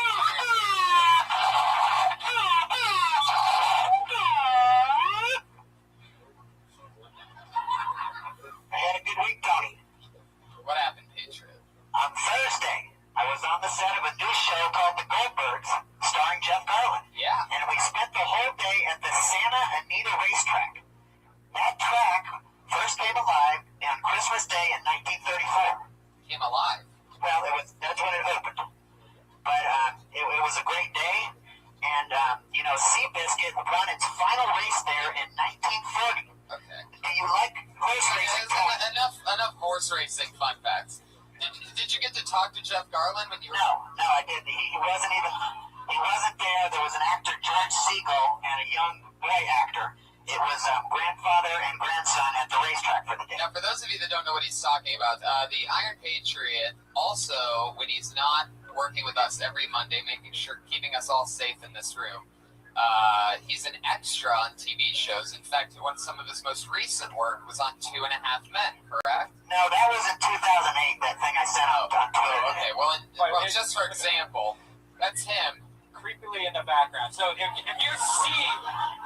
you guys see this, get a screenshot if you ever see him in a show, because this is the new Easter egg. And he gets a lot of extra work. If you listen to the show, you'll find out that almost every week he books something. Now, you got the Goldbergs. So do you think you're going to be in a frame on this racetrack? How many people were at the racetrack? How many thousands of people were in the stands? This thing they had a bunch of extras. We were down at another part of the track, but the people that were actually, we watched a few races, and we were waiting every 30 minutes to film. But we were in another section filming the rest of the people, but the whole place doesn't fill up anymore. It's not like it was back in the glory days, but there was still a lot of people there. It was fun. Oh, so they were filming during actual races? Yeah. Well, in the morning we did some stuff before the people got there, and we had to be there at 8 in the morning. And I was getting real sleepy. It kept telling me you got to wake up. But it's really beautiful out there with the mountains. Have you been to that track, Tony? Who told you? The people that were running the extras? Yeah, he said, "Hey, you, wake up, move over there." Wow. It's tough. It's tough being. I like to think of myself as a background artist, but it's tough. It's tough doing that because you got to keep awake. And I was there for 12 hours. It was a long day. Wow. It's hard, But I'm a member of SAG-AFTRA, and I get paid a little better than the rest of people. But it was a good day. But that episode that Red Band just showed, that was called The Devil's Lube. That was back in 2008. And, I spent a lot of time that day sitting behind John Cryer. That was the name of the episode? The Devil's Lube. Yeah, really? That was the episode. Wow, look how edgy 2.5 Men was at one point. Oh, yeah. I was sitting behind John Cryer, and he's got kind of an interesting hair to it. It almost looked like he had black spray paint painted on there. It probably was. Yeah, I don't know what was going on, but I got a close look at it. It's like, I'm kind of providing you some behind the scenes here, Tony. Well, they have this amazing thing that I've noticed since getting the pleasure of working in show business, which is this thing where in the makeup room for men, there's like this pepper mill that's sitting next to like hairspray and shit. And what they can do is they can take this fucking pepper mill and just basically grind pepper hair onto your head. Oh, cool. And it fucking looks like hair afterwards. It's pretty crazy. And I think that. Yeah, and I think that a lot of people are using this thing. Yeah. And you can't see it on the camera, but I was up close. I could see. Heck yeah. There you go. Yeah. So next time you're looking at the back of John Cryer's head, make sure you get a sneak peek of what. Yeah. I hate to talk bad about him, but he make a lot of money. He don't care. Heck yeah. Why burn bridges in a city that's telling you to wake up and keep moving? Yeah. I love it. Yeah. Tony, when I get to know someone, I kind of like to know what they eat. Could you walk me through your day? What do you eat when you get up in the morning? You really don't want to know. You really do. It would creep you out knowing what I eat. But I've known you over 4 months now. I just feel like we're getting closer. And what do you eat for lunch? He eats the same as what a bunny rabbit would eat. Yeah. Well, that's good. You keep it safe. Berries, all right. I don't know why you do that. It's like just horrible. It's like that's what 13-year-olds joke about vegans. Vegans don't drink cum, Brian. It's not a gay thing. It's not a gay thing, Brian. Yeah. Nobody's drinking cum. They told me that smoking cigarettes takes 10 years off my life. And then I read that being a vegan adds 10 years to your life, and I don't want to quit smoking, so there you go. I'm a vegan that smokes a pack and a half a day. Well, I'm here to support you, Tony, if you need my support, because I had to quit smoking at one time, too. It's tough. I realize it's not very easy to do. Yeah, you don't want to end up in the iron lung, right? No. You don't want to have that happen. I know it's tough. How long did you smoke for? I smoked for about probably 12 years, so it was a long time. Wow. It was tough. That's what scared me. It concerned me. When you guys got me smoking weed again 4 months ago, it concerned me that I was going to start smoking cigarettes again, but I'm able to stay cool, and I didn't do it. I'm just, toking on the bud, but no cigarettes. It's great. Toking on the bud. Yeah. That's a guy that smoked a lot of pot in the 90s. Yeah. And is just starting to smoke again. Yeah, I was toking on the bud you gave me, and we have our big Halloween show coming up October 31st in San Diego.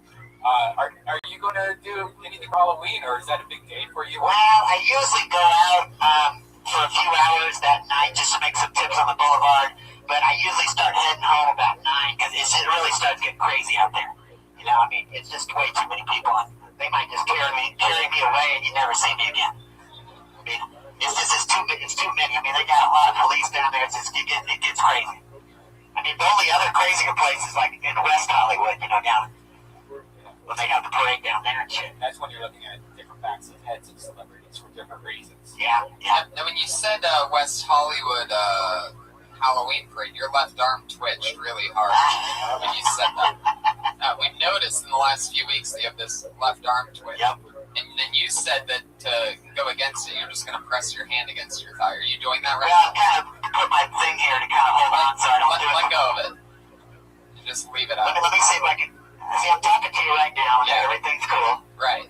But wait, your right arm is switching out. Wait a second. Whoa, right, left. Jeez, he's throwing blows, everybody. You're gonna have to catch me, Tony. I'm not gonna make it easy for you. Yeah. Man, if you get any extra work on Michael J. Fox's new show, you guys are gonna have to have a shake-off or something. That would be great. Just the two of them fucking. You could play Michael J. Fox's mirror image. Yes. I'd love to spend some time with Michael. Oh, I'm gonna burn in hell.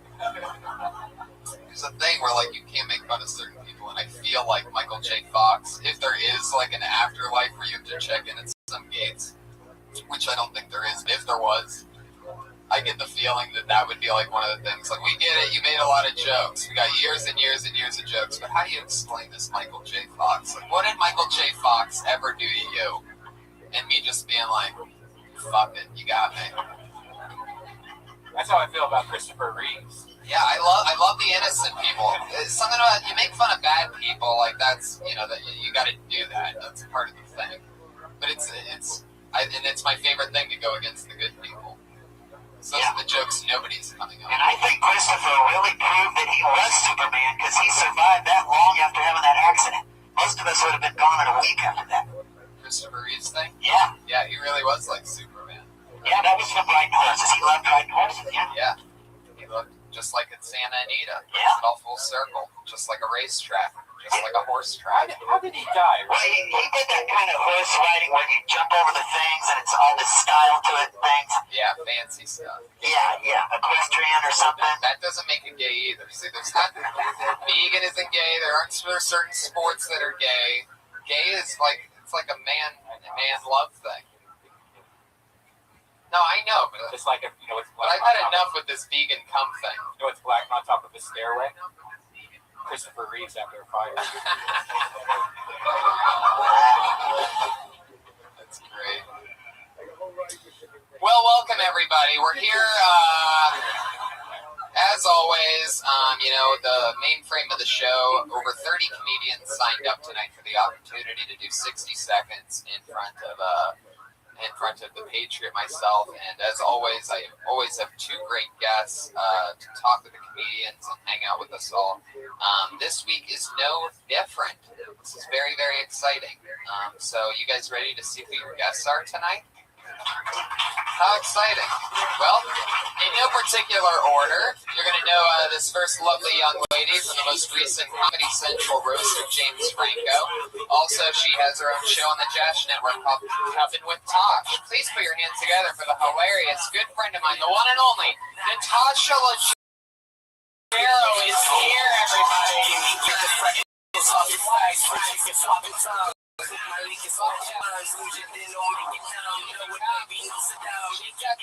everybody.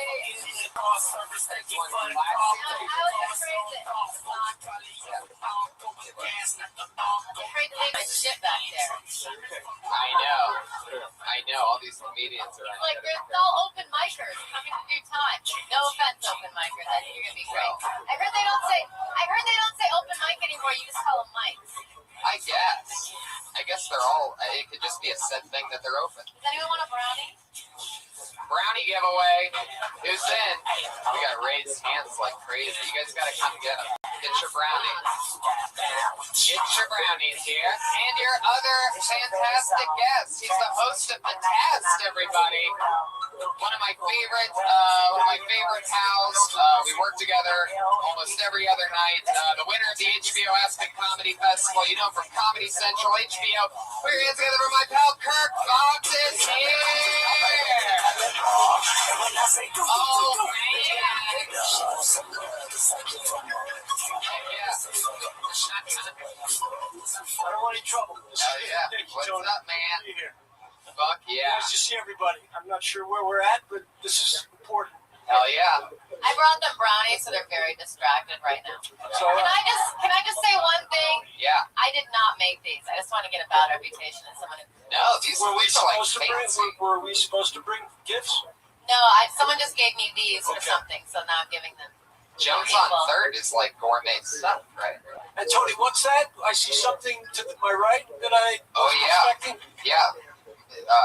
Natasha and Kirk meet. Every episode he's been here for us. That's the Iron Patriot. Hello, guys. Okay. Who is that? He's not a comedian. His name is Jeff Crabtree. He used to play in a rock and roll band in Texas in the 90s. Now, if shit goes down, does he have our back or is he with the audience? Well, in all reality, his intentions are to have our back. However, he can't. Is he aware of that? He doesn't look like he's focused. He can't move in that. He doesn't look focused to you? No. He's got like laser beams coming out of his Yeah, eyes. but they're not going in the right direction. Natasha, can I talk to you for a second? I mean, do I have a choice? I got some time.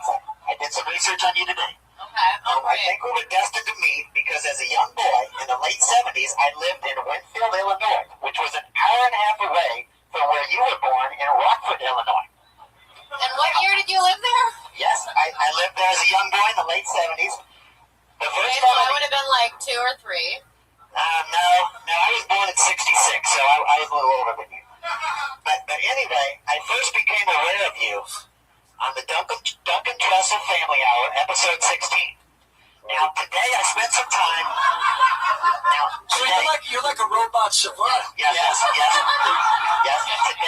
Today I spent some time looking at pictures of your feet on the internet. Okay, this is what I noticed. I brought my stuff on stage with me. This is what I noticed. I noticed that the fourth little piggy on your left foot has a cute little curve to it. Now, do you think I could come on your show, Tubbing with Tosh, and rub your toes under the water? What the fuck, Patriot? From now on, all of your questions from the guests have to go to Can I answer? Yes. That would be First of all, I'm sorry. Now you can answer. unqualified and resounding no. You don't even know me yet, Natasha. And I have a question. Are you short? Why is that microphone positioned where it's at? I got a speaker. Are you just plastic? I mean, what? Are you very short and you're just disruptive? I want to see if I really have a curve in my toe, actually. Who doesn't? He has what's How did you know that? It's with a little piggy on the left foot. Oh my God. I didn't even know that. Yeah. That is adorable. It's cute. So you're an educator. Yes. You ever been to that website, WikiFeed? They show celebrity feet on there. WikiFeed? Are you serious? That's how deep you're. You have a lot of free time during the day. Yeah. Kirk, I did some research on you. Okay. Tell me about my toes, motherfucker. No, I didn't see you before. Go ahead. Yes, I was watching an interview you did on Conan. Okay. And you were talking about how stressful it is on your new show, The Test, because they're giving paternity results out. It's very stressful. Okay. So they said the show to relieve your stress. This is stressful also, talking to you. Well, they've been sending you to a massage parlor with a Thai woman. Yes, sir. And the Thai woman has been complaining because your back is too long. She says she has to walk too far. This is true. What I want to ask you is, okay. Now when she gives you the happy ending, does she complain that your banana is too long? Listen, we never even get to the happy ending. There's not even a decent beginning. It's hell. But I was hoping you wouldn't bring that up. But thank you, Mr. Plastic Man. What band were you in the 90s? I was in a band called Dirty Crowder. You can look on YouTube. There's some videos. You know that leopard skin bikini you're wearing on Twitter picture? Are you talking to me or her? Yeah, Natasha, Natasha, I need a background dancer with my banana song. I got a song that goes, share my banana, share it all with you. You could be behind me with 2 bananas in your hand. I could? We could go to Vegas and be the hottest show there.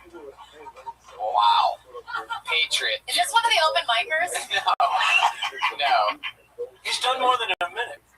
Yeah. Patriot, first of all, you're out of control, man. I'll shut up now, Tony. I'm sorry. What are you doing? What do we tell you about this? There's no blocking the left arm twitch, and there's no crazy questions for the guests. You're still blocking it. I know when you're putting it up against your thigh, and it drives me crazy. I'm serious. Take it off there. If you're an advocate,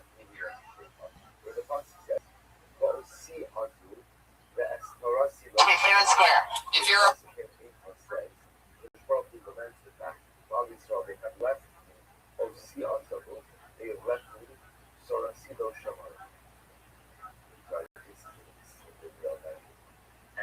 Mark's gonna twitch. I want to see a twitch. He has a left arm twitch that he can't control. Why wouldn't he? But there's something about a guy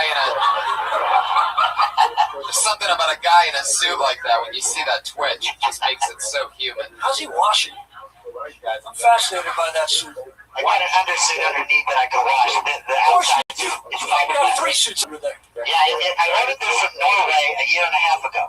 I didn't know if I was going to get it. It took a long time. There was lots of delays. The sculptor had health problems. He had legal issues. And I was excited to get it. But for a year, I've been dreaming. I want to come see Death Squad. And when I got the costume, it took me a month to work on it. And then I came down. You need to hire an editor ASAP, by the way. Yeah. Every explanation is just 40 seconds too long. Isn't it fun to have someone you can just tell them how terrible they are all the time? Why do you want to know how big Kirk Fox's dick is also? Natasha, I enjoyed you. Natasha, let me say something. That laugh scared the hell out of me. I enjoyed you on the James Franco roast. But I wanted to know, did any of the jokes you did, were they written by Tony? Because I know he was a writer. Look, that's not how that shit will Patriot. Tony helped me with some jokes. Yeah. I don't remember if one that he wrote got. I mean, Tony helped a lot of people with jokes on there, right? Yeah. I think he got a lot of jokes in. Yeah, it was fun. You did Tony is one of the best roast writers, I think. Well, thank you so much, and it was a pleasure to work with you because Natasha killed it. Did you see it, Kurt? I saw parts of it. Natasha killed it. Yeah, I even like my part. I saw your part. I picked certain parts to watch. In the live show as well, which a lot of people don't get to know how that whole unedited that part of it is. But I feel like they didn't edit it that much, though. Oh no, it's true. Yeah, they really left it long. It was just very, very funny. Anyway, you know why we're here. Many comedians signed up to do 60 seconds. Natasha, Kirk, 2 of my good pals. We're gonna sit back and listen. Am I too close to where it's all gonna go down? No, but if you want, you can scoot over a little bit. Listen, I don't want them influenced by my feet. It could only distract them. I don't want them to all start doing feet jokes. Right. Are you one of those guys? What's his name? Patriot? Iron Patriot. Hey, Iron Patriot. Did you name yourself? Well, people call me different things. I'm really from the comic books. I'm not from Iron Man 3. Well, either way, Marvel's going to end up suing us. So what we're doing next week is we're putting a beard on his face, and he's going to be the bearded Patriot from then on. You know what's interesting is, see, I originally wanted John, my sculptor, to make me an Iron Man costume. And he said no. He said, I want to make you something custom so you won't have legal issues. So I might be okay, because this is kind of a custom thing. It's not like a movie. Yeah, not enough. No, we'd have to check into that. I don't know for sure, because he made it. He didn't want me to get into it. He asked him to get money with it. Okay. Sorry, I engaged. Fuck yeah. So, you guys ready to get some comedians up here? What? Everybody does 60 seconds. In 60 seconds, you know that your 60 seconds is up when you hear the meow of a kitty. And that's time to wrap it up, because if you run the sound of that kitty noise, angry West Hollywood Baron comes out. He's been extra angry lately, so don't run the kitty sound too long. And he comes out quicker and quicker every episode. Red Band over here gets a little excited, and I notice every time it comes out quicker and quicker, so look out for that kitty meow. You guys ready to do this thing or what? Your first comedian tonight. Wow, there's a lot of names in here. How exciting. I can't wait for what it's worth. That's Rob Weissman.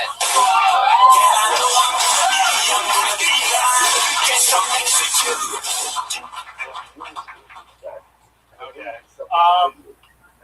I got inspired by the Iron Patriot for a new joke. What is this? It's when the Iron Patriot has a nose itch and has to scratch it. It's a podcast, it's audio, and I chose a visual joke.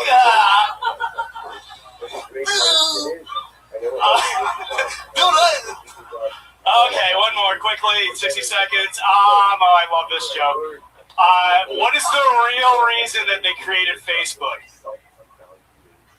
Because it's easier to jerk off to your phone or computer than to your high school yearbook. Oh, thank you, darling. Thank you so much. And I didn't even go to high school with her. Oh no, the West Hollywood Bear. No, we're having technical difficulties. Oh, so you want me to keep going? Yeah, there you go. There you go. Fuck yeah. Are we gonna I have a question. Oh, are you done? Yeah. No, I think so. Is that like a common thing to jerk off to Facebook? I mean, is that what people? I don't go on Facebook. I think the real question is, are people jerking off to their high school yearbooks? That's the real question. That I feel like God, she was most likely to say, I think you can look at it as a brave thing to say that. That's the way this game is. I agree. It was brave. It took a lot of balls. Okay, have you ever jerked off to your high school yearbook? I hadn't even thought about it. I didn't even know it was an option. Also, I think it's funny. The truth is, I can't wait to get home. Most people don't have. Oh, high five! I'm not touching your.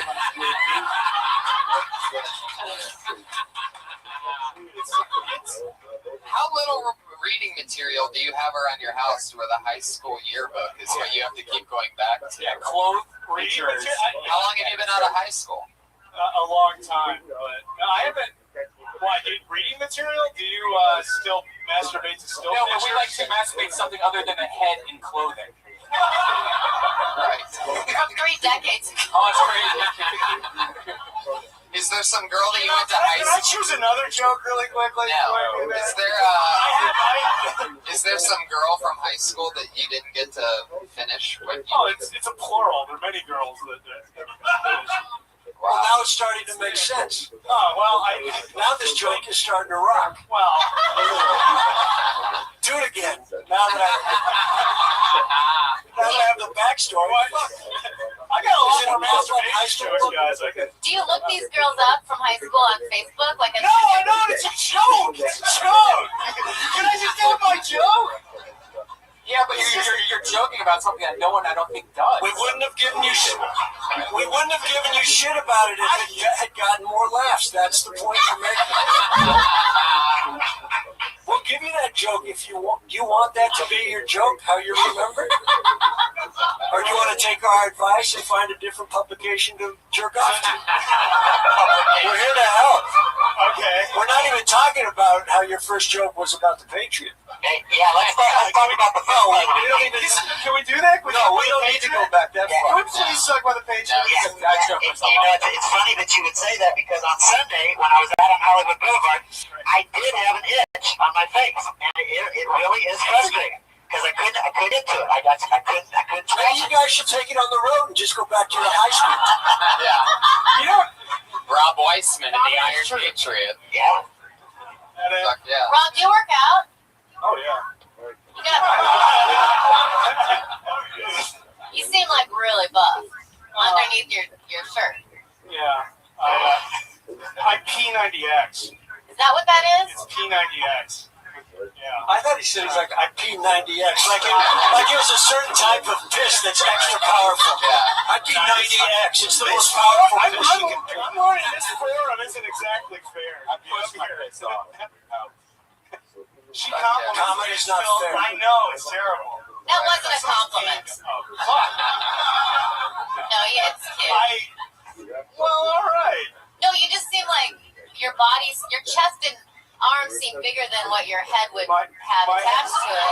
Yeah. And that's through a pretty bulky shirt. It's just a shame you didn't have that body when you were in high school. You would have been banging all those girls. Now that I think about it, you are jerking off to the right book. There he goes, everybody. Rob Weissman. Weissman Digital. We're already off and banging. You're funny, don't worry. Oh, yeah. No, they love it. The next time we do the Tonight Show, I open with that joke. Just like I rework it. But I don't want him to think we're just roasting him. No, he loves it. He signed up for that. I think he thought this was like stage time. It was. It was. That was 60 seconds we can never have This is what better exercise than talking to your peers. So I'll call him later. I feel bad. That's at Weissman Digital on Twitter. For those of you that are into people with 20-letter handles, at Weissman Digital with 2 S's in Weissman. Tony, how do you get so many people at this show? Because it's an awesome show. This kind of cutting it down to 30 seconds. This kind of craziness happens every week. 30 seconds, I don't know. I'm doing 60 comments. He's doing 30 seconds. 600, I'm doing 10. James did seem like it went on for a while. He stretched those. Yeah, we had some technical difficulties. You'll hear the meow of the kitty for Ricardo Flanagan.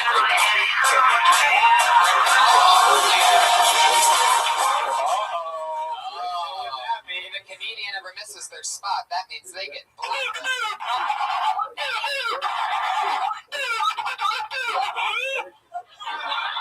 And he makes those noises, and that means that comedian's not allowed to ever sign up for this show again. Isn't that crazy? Yeah. You should have to make them like give a letter of apology, or there should be some sort of like plead their case, perhaps. That should be interesting. They have to write into the Iron Patriot on Twitter, and it could have been a bad accident. Hey, fucker might be dead. Or you could have just watched Rob's set and been like, why would I put myself through that? there was once Mom will come back. Yeah. A few weeks ago, there was a blind guy whose name we called, and we blacklisted him. And then another comedian's like, "No, he's blind. He's downstairs." And then they went to try to find him. But if he's blind, he can't hear his name. He was in the wrong show. He was in the wrong room. That's what it was. They found him on the sunset. He thought Kill Tony was in the kitchen, and he was wondering why the audio wasn't so good. Anyway. All right, put your hands together for your next comedian. Timmy Day, everybody. Here he is.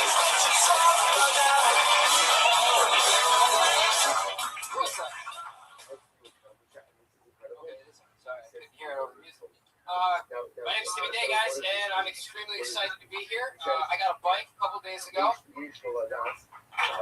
Yeah.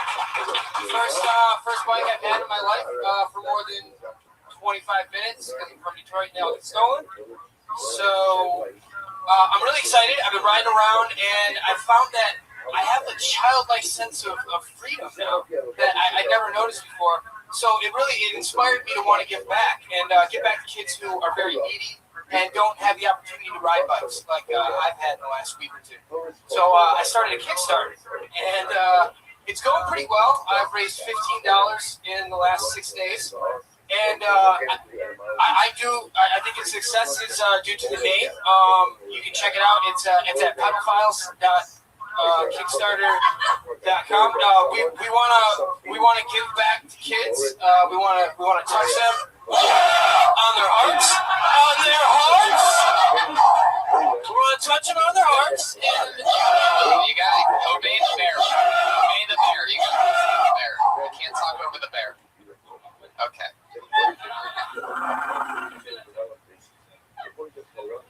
No, it was definitely a minute. It was a minute 20 at this point. Maybe you didn't hear the part about the kitty and the bear whole thing. You might have. That must have really blown your mind when that bear just kept chiming in there at the end. I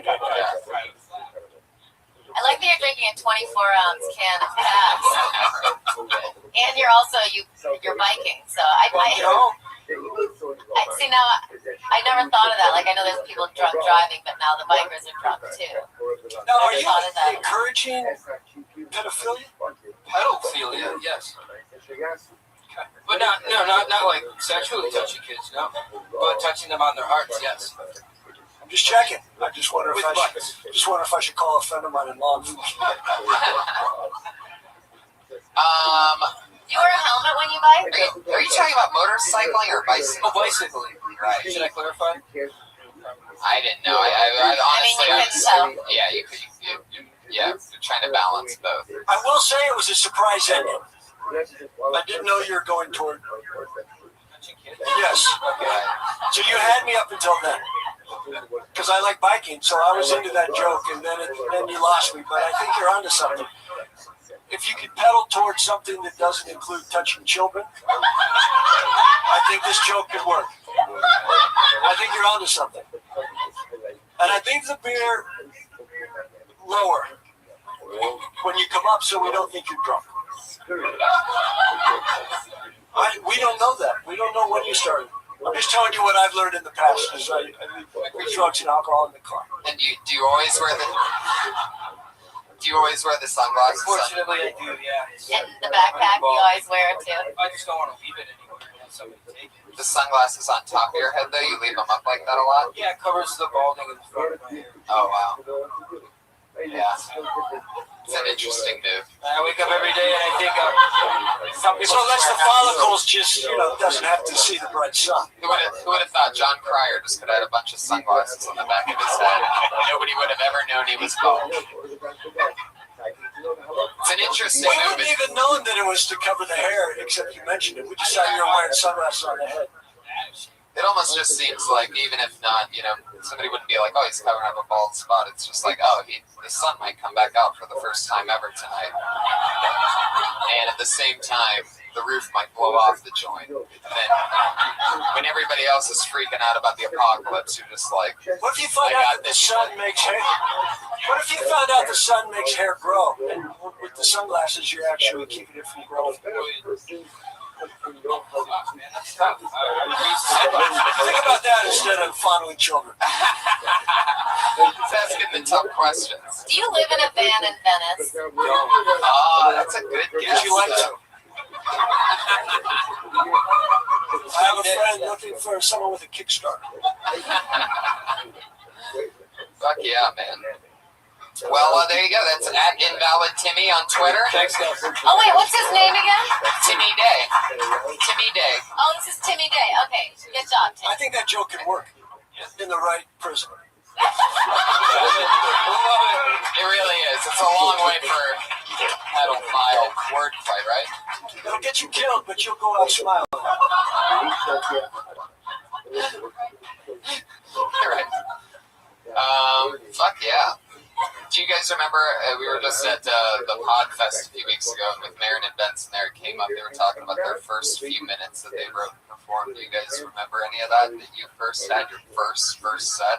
My first set was right on the stage. In the belly room? Yeah. Wow. And That's so cool. killed. Yeah. And then my next one, I just bombed. Because I thought that's just how I was always going to be. Yeah. I didn't know this room was so easy. Right. See, look, they just laughed at it. No, it was, yeah. What about you, Kurt? My first set was downstairs. November 11th, 2002. And I did 3 minutes where I was pretending I was Jesus' brother, James. Because I had the hair and the beard, and I was really going with that angle. You played Jesus, you played a character? Listen, I went out strong. James of Nazareth? I did not get one laugh because I was actually pretending that I was him. I wasn't being a character, I was being him. And then after 3 minutes, I said, this was funny this morning in front of the mirror. And then they laughed, and then I understood comedy. Right. Did you wear the Jesus outfit? I wore James's outfit, which was mostly jeans and a t-shirt. Jesus was the one that wore the decorative sheet. His brother wore denim? Yeah. That's why it didn't work as much. It almost sounds like the kind of thing. I might bring back that joke. Yeah, I was just gonna say, it seems like the kind of Kickstarter for James's brother. But I remember that night. Yeah, that had to be interesting. I remember thinking of types of characters that I would. It seems like an easy way to break. I had read an article where they found a little casket that they thought James had been in. So so I just run with that angle. That's so funny. That's the name that they had for him. Jesus' brother was James. Yeah. Wow. I didn't, pick the name. I just went with the comment. It didn't work then. It doesn't work now. Some jokes just fucking don't. Patriot, if you're ever going to do a set of stand-up, the man under the suit, what do you think a major premise of your first 3 minutes would be? I just introduce him to who I am and tell him about my first crush on a female brother was Thelma on Good Times. A female brother? I'm close with that. I wouldn't open with that. For some reason. Close with that. Make that your closer, Patriot. Yes. The great metaphysical poet John Donne said, "No man is an island." But if what I'm saying is true and every man's at the center of his own universe, ironically, the opposite is true. We'll decide if it's ironic.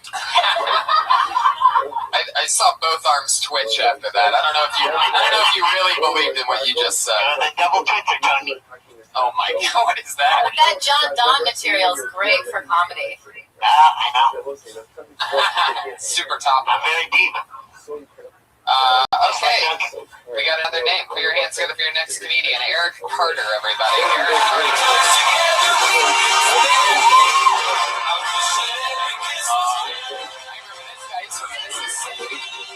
What's up, everybody? How we doing?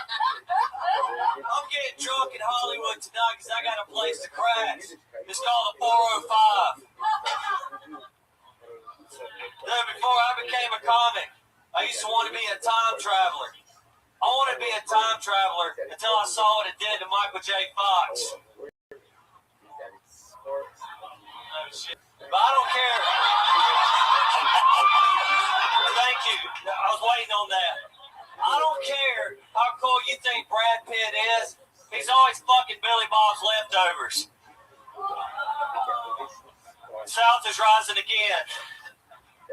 Now it's fun.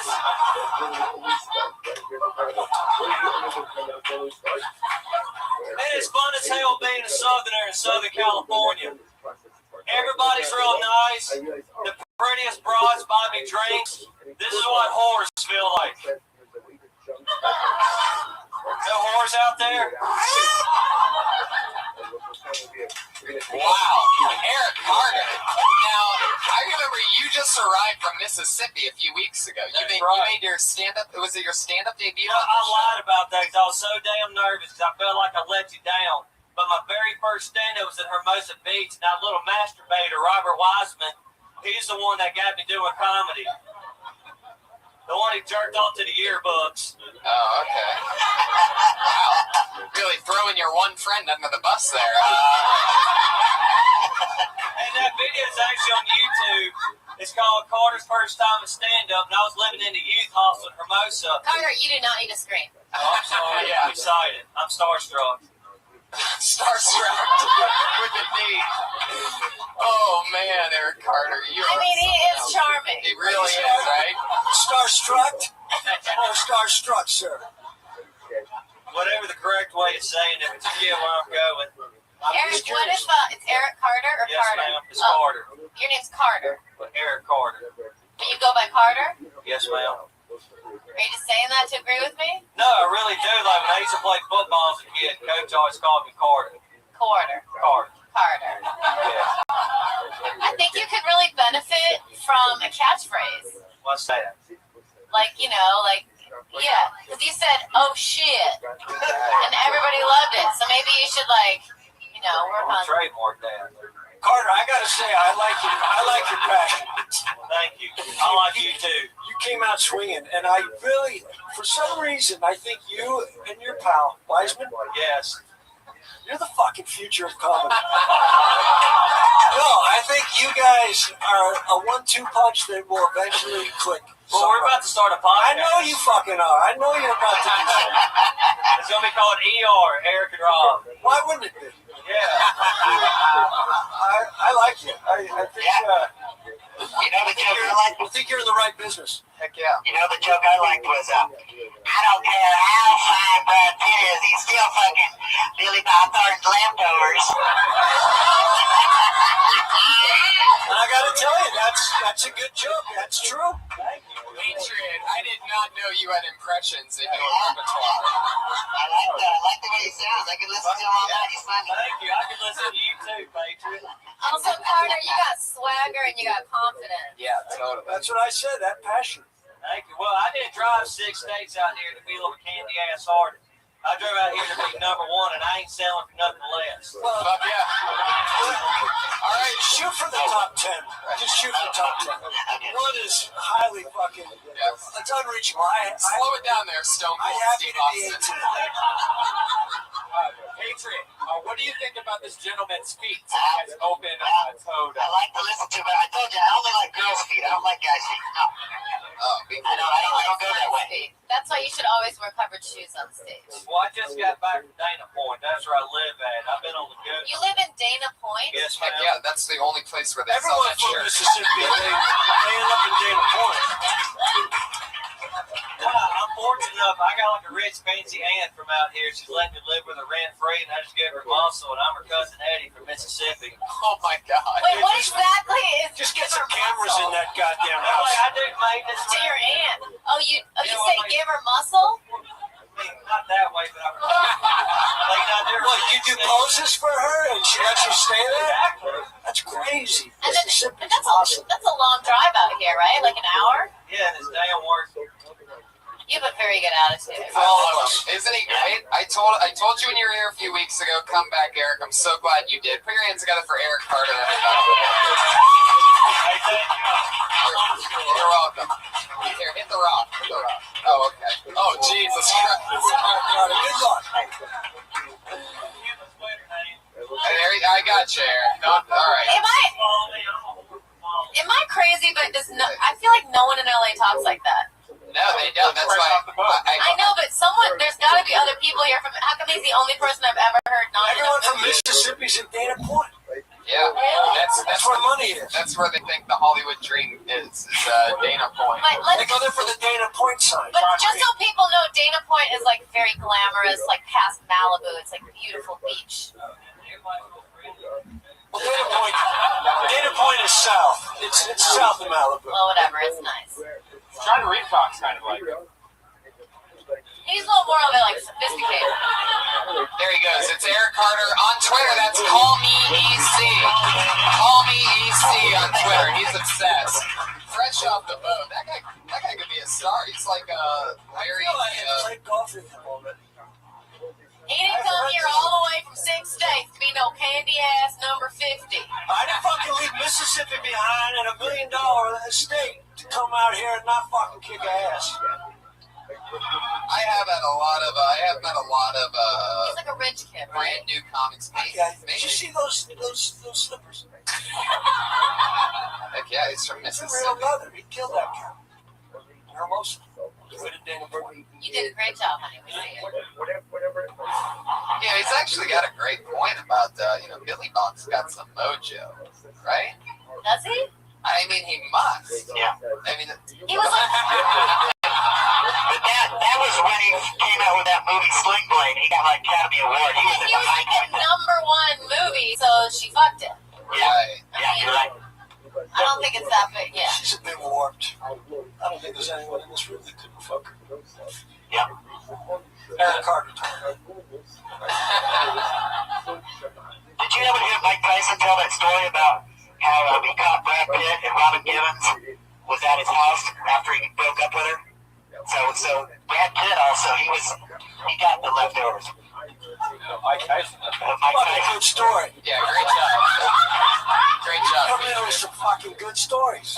What do people listening think this man looks like? They know what he looks like. He's one of the. They made a T-shirt for Kill Tony. One of the fans did. And lo and behold, when the smoke cleared, it's just his face is the entire T-shirt, and it says Kill Tony in front. Yeah. They love him, man. The Patriots, we found out so much crazy stuff about this guy. I mean, he's so cool. Yeah. I was actually starstruck when I got to meet him for the first time just a couple weeks ago. The man behind the suit, and he came out, and sure enough, he rolls out of his car, 3 crates of all this stuff that he brought because he always comes dressed as the Iron Patriot. He can't even sit down in that uniform. He has to take the bus here because it'll let him stand up the entire way from where he lives. You stand on the bus, or do you? Or they hook you to the front? No, I go halfway back. Everybody's funny like this, yeah. If I was there, yeah. Oh my god, that's the greatest thing I've heard. That is my favorite Iron Patriot joke ever. Oh yeah, exactly. How do we get that for just like 30 seconds?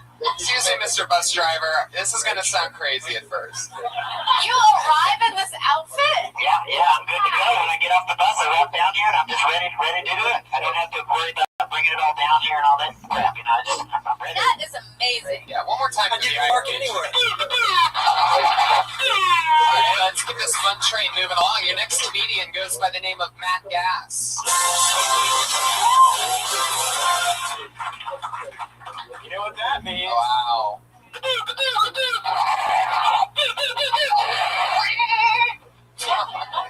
was an interesting ending. Maybe they hear how hard we are on them. No, it's not that. They always come up to me the next week like, hey man, I think I got blacklisted last week. Alright, put your hands together for Melanie Baldonado.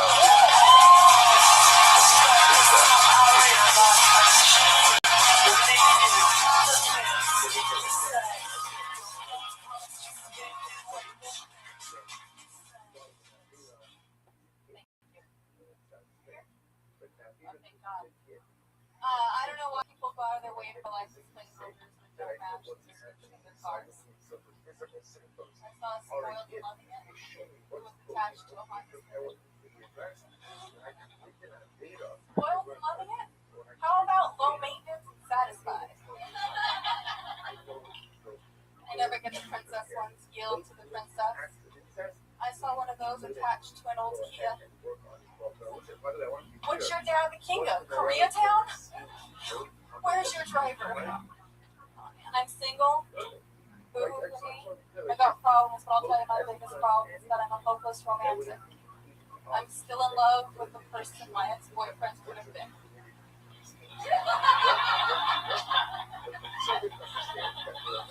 It's too late for us now, though. John Stamos. That is, exactly. You nailed it as soon as you said, I think that's my minute. That's a great premise. The premise of the license plate holders not matching the thing.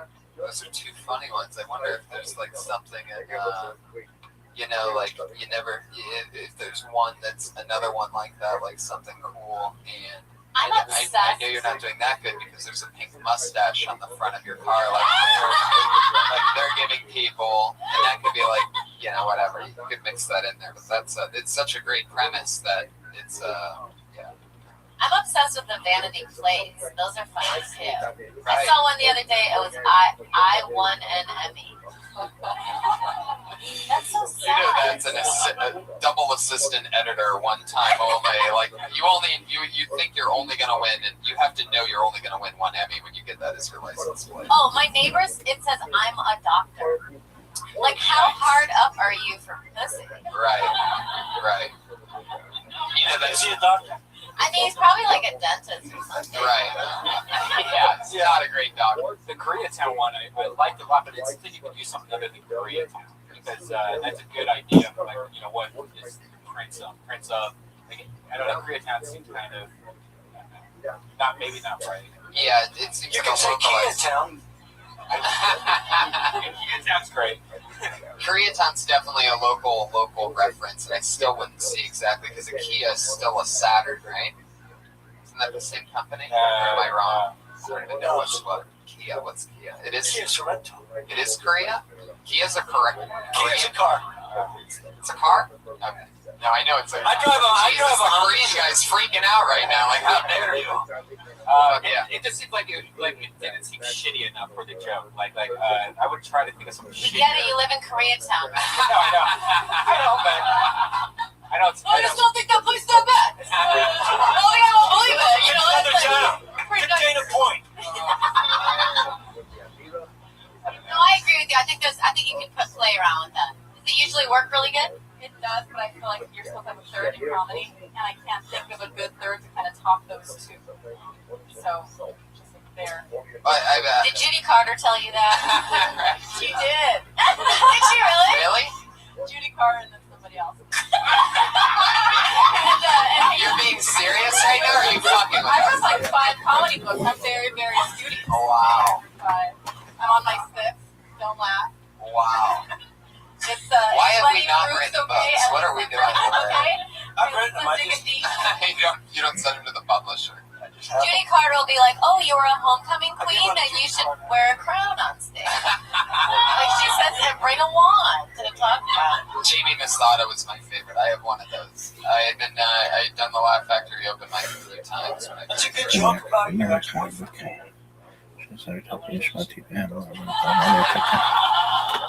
Wait, what was Jamie's advice to you? Jamie's advice to me, and you wait out there for hours to get up at this crazy middle of the day open mic. I mean, it's ridiculous, and I'm pretty sure they're still doing the same. Anyway, it's terrible.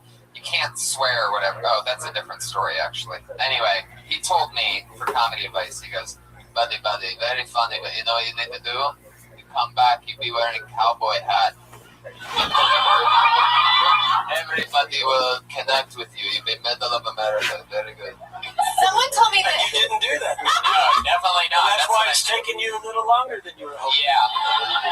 But is it true that Mitzi, who owns this place, she told some guy like, you should change your name to Johnny Bananas and wear a yellow suit like a banana? I think she would do that with people that she didn't like. But I think instead he wears a Patriot suit.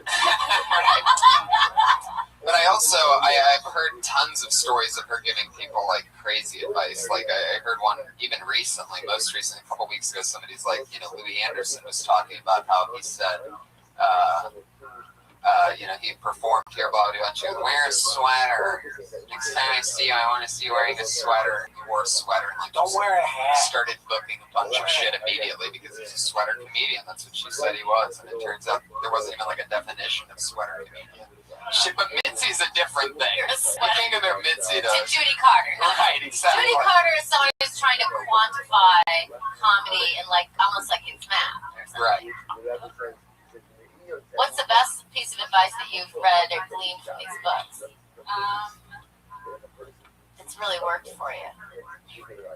I'll tell you the best piece of advice I got in college is off all the books, and it's do something you like so well, you do it so for free, but do it so well they pay you for it. That trumps it all. No, but I want to know all this reading for all these. I think from Comic Insights, I like Louis Anderson has a piece of advice in terms of timing, and he says don't say it until you feel like you have to say it. Like when you feel like in terms of your timing, to get it down, I guess. So you feel like it has to burst from your body. So just and Louis knows a lot about things bursting from his body. Here's a piece of advice. Mitzi told me, she's like, treat 3,000 people like 3, and 3 like 3,000. Oh, that's amazing. That's amazing. Hey, can I ask something? I think they're, Does anybody know when is the last time Mitzi was at this club? Really? There you go. By accident. She walked in here by accident. What the fuck is this place? I mean, how sick is she? Where's that fucking banana I was looking for? Fuck yeah. Hell yeah, well there you go. You have a beautiful smile too. Yeah. What's her name? Melanie Baldonado. You can follow her on Twitter at Melanie B Comedy. I think I already did it. What do you do now? I think that pink mustache thing will kill, by the way. Yeah. Then it doesn't even matter what the band is. It's just a funny picture. Actually, I saw a Porsche yesterday with a handicap placard hanging from the rearview mirror. It was a brand new Porsche. What about it? No, I saw a Porsche and it had a handicap placard. It was like, I'm handicapped, but give me a car that is the hardest thing to get in and out of, so no one will even notice that I'm handicapped. Right. That's what I would buy a handicap placard. I want one of those. Hell yeah. can How buy much are they? Koreatown. I think it's pretty cheap, like $80. You do live there. Where do you live? Really? You can buy those in Koreatown? Yeah, they're pretty easy to get. Actually, we know a couple of comic friends that actually have them. Are they handicapped? No. But they have the handicap things like this parking. Is there like a secret passcode in Koreatown to get one of those? Like, do you have to go to a Chinese restaurant and be like, I'll take the number 73? Something like that. All right, your next comedian goes by the name of Bo Scott, everybody. There we go. Good name. San Diego. I know this guy. Hey guys, my name's Bo. I'm gonna try to make you guys laugh. Before I do, there's something I need to get out of the way. All right, now that shit's out of the way. Let's begin. All right, there's been a lot of talk about bananas in here tonight. Figured out how to get free bananas for life. You can grow that shit. How fucking good I am at this. That's why I don't understand why there's still starving people in the world. I realize money doesn't grow on trees, but food fucking does. It does. I don't understand that shit. Halloween's coming up. I'm giving out bouillon cubes. I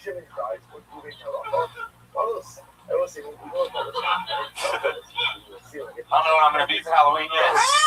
Thinking about either a mailbox. Fizzling out there at the end. I had a good punch right there at the end. What was it going to be? What are you going to be for I was Halloween? either going to be a mailbox or I was going to put goats on all my fingers and be Edward Goat Hands. All right. Anyway, You had a chance to finish before that line. Yeah. What was the physicality you were doing there? Right. I have a right arm twitch. Are you kidding? Yeah. Yeah, he's trying to make the call back. Why did you do that? I don't know. You don't know why you were pretending like you were playing the drums for that first joke? I don't know what that was. But I was Are really you a good at it. mystery to yourself? I was really good at it. When I first started comedy, I was really bad at it. Do you know anybody that... But I'm just curious. No, I'm fascinated. How does the banana fit into that? So can we just explain to the audiences at home, like he was doing some crazy physicality where he said that fruit grows on trees, but then it was like he was playing a Better drum? that the people at home don't know what he's doing. You had one foot up and the other foot was like, or hand was karate chopping, making a weird. It had actually nothing to do with what I was saying. For those of you listening to the audio, for those of you just listening to the audio, when you get home, go home and just download the video just to watch this one part, and make sure that you have a rope or a gun with a bullet in it handy. Now, were you implying that you could make money doing that? I do make money doing that. By that move? Yeah. I can do it for a lot longer than that. I only had a minute, but I could go. Do they pay you to stop doing it? What kind of Persian kingdom are you working in where some guy's making you do that for hours at a time? Look at the white guy that I keep over here for only $100 an hour. He doesn't even know what he's doing. He just keeps doing this thing where he lifts his leg and moves his arm back and forth. So basically your last joke, you could put for Halloween 10 goats on all your fingers and be Edward Goat Hands. Right. You could really substitute any name. You could be Edward Cow Hands, you could be Edward Banana Goat was Hands, the best I could do, I think. Edward. What's funnier than goat hands? Anybody? Anything. No, like I want to know because that's my favorite joke. Let's just say going with goats on that was a bad decision. Thank you, everybody. Hey, nothing gets worse than goat hands. You can make any bad joke at that point. No, it's awesome. I'm speechless. Which is that's good. I'm still confused about, do you often break out into like some physical things that are incongruent to what I you're just try to talking make about things during your set? uncomfortable. People will get to know me over time, but that's cool. People don't know about me, but His you guys will opening know was about good. me one day. The opening was good. When you move the mic stand? Yeah, That's funny. I gotta be honest with you. You made me very uncomfortable, so you succeeded. Hey, would you call your comedy extract? Or, off the wall, I think I would call it. I hate doing comedy on walls and shit. Yeah. It's a fun room. Yeah, it is. Don't let it fool you. Believe me, all your sets aren't going to be this good. Yeah. We're not always going to be here for you.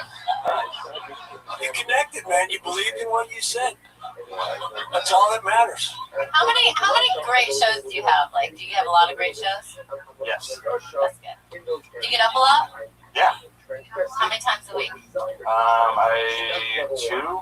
I had a show last night in San Diego, like you said. I grew up in San Diego. Cool. What part? Pacific Beach. Nice. That's where I learned to do this. I can do this for hours. I made 60 grand last year. Usually I'm in a car trying to get the brakes to stop. Fuck yeah, Bo. Do you live down in San Diego? Oh, yeah. No, I just moved here, yeah, actually, like 2 weeks ago. What are you, his manager? Did you just fly him here when I asked? Question? Like, he's going to be a big deal, guys. You don't get the foot thing, but he's been working on it, and now he can do it pretty well. He started out with his left foot, and that wasn't working. Right. I can't do it on my right foot at all. Isn't that the one that you did it with? Are you dyslexic? Wait a fucking second. This joke is starting to work. Holy shit, you're onto something. Fuck yeah, who would have If we thought? can get a Q&A involved with that joke. That's true. We're going on the road with you. I'm there. Heck yeah, just us and fucking goat hands. I love it. Thank you so much, Bo Scott. There you go. Say Bo, San Diego. That's at Bo_Scott on Twitter. For those of you listening, if you want to chat with Bo Scott, it's Bo_Scott. Talking I'm not done with him. I'm fucking calling him. And there's also a line here. I gotta find out what makes that guy tick. There's also a line on these sign-up sheets that has their name, their Twitter handle, and the topic. His topic was Halloween/goats. Well, guess what? He fucking nailed it. He did. He did not. Halloween's coming up. Halloween, goats. Let's keep flying through this. Mike Stanley, everybody. Mike Stanley.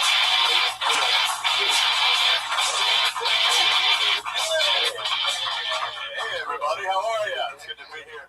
I just went back home to Detroit, which is beautiful this time of year, you guys. The way the sunlight hits the poverty, it's just breathtaking. Times are tough. I was in my buddy's apartment recently, drinking Sanka, chit-chatting, stealing his neighbor's Wi-Fi, when he pulls an envelope off his coffee table and he goes, "Look at this! Jury duty! How am I going to get out of this?" And I was like, "Look, dude, you're 35, unemployed, and live in Detroit. If I were you, I would probably take it just for the paycheck. Unless you've cooked up some pyramid scheme that involves you taking bong rips and playing Xbox. I don't really see a lot of career opportunities coming down the pike, my man." And he said, "I know how I'll get out of it. I'll just say I'm racist." "Yeah, you are racist." He said, "Come on, Mike, I'm not racist." I said, "If your plan to get out of jury duty is to say that you're racist, that means you're automatically assuming that whoever's on trial is going to be a minority." Which sounds pretty fucking racist to me. And he said, "Well, I heard that if you say you're racist, they have to let you out of jury duty."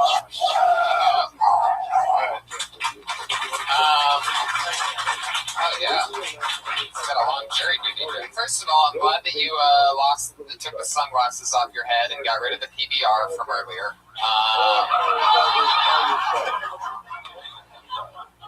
It's a different guy. No kidding. Fuck yeah, that's a lot of jury duty. Yeah. Oh yeah. That was a clever joke. I thought it was good. I wanted to hear the whole I thought it was quick, and I just wrote it last week, so I thought it was fast. That meow is hard to hear. Yeah, that's why the West Hollywood Bears are.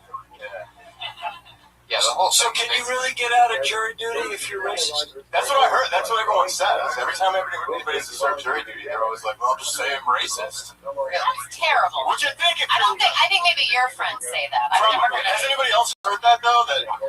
Yeah, like, that's what everybody says. God, you're all racist. When I was at jury duty last time, they made an announcement on the loudspeaker, and they're like, just because you do not speak English is no reason you cannot perform jury. Like, they were making, because people were trying to get out of it by like, I don't speak English, and they were like, absolutely not. That still means you have to be a part of the system. Well, the thing about it is, like, they don't pull the end of the joke is they don't pull you aside and ask you in private.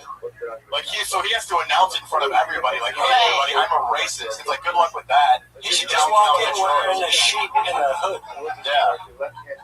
They won't even have to say it. I think that was at the Family Guy, that whole racist thing also. I think that's how Peter got it.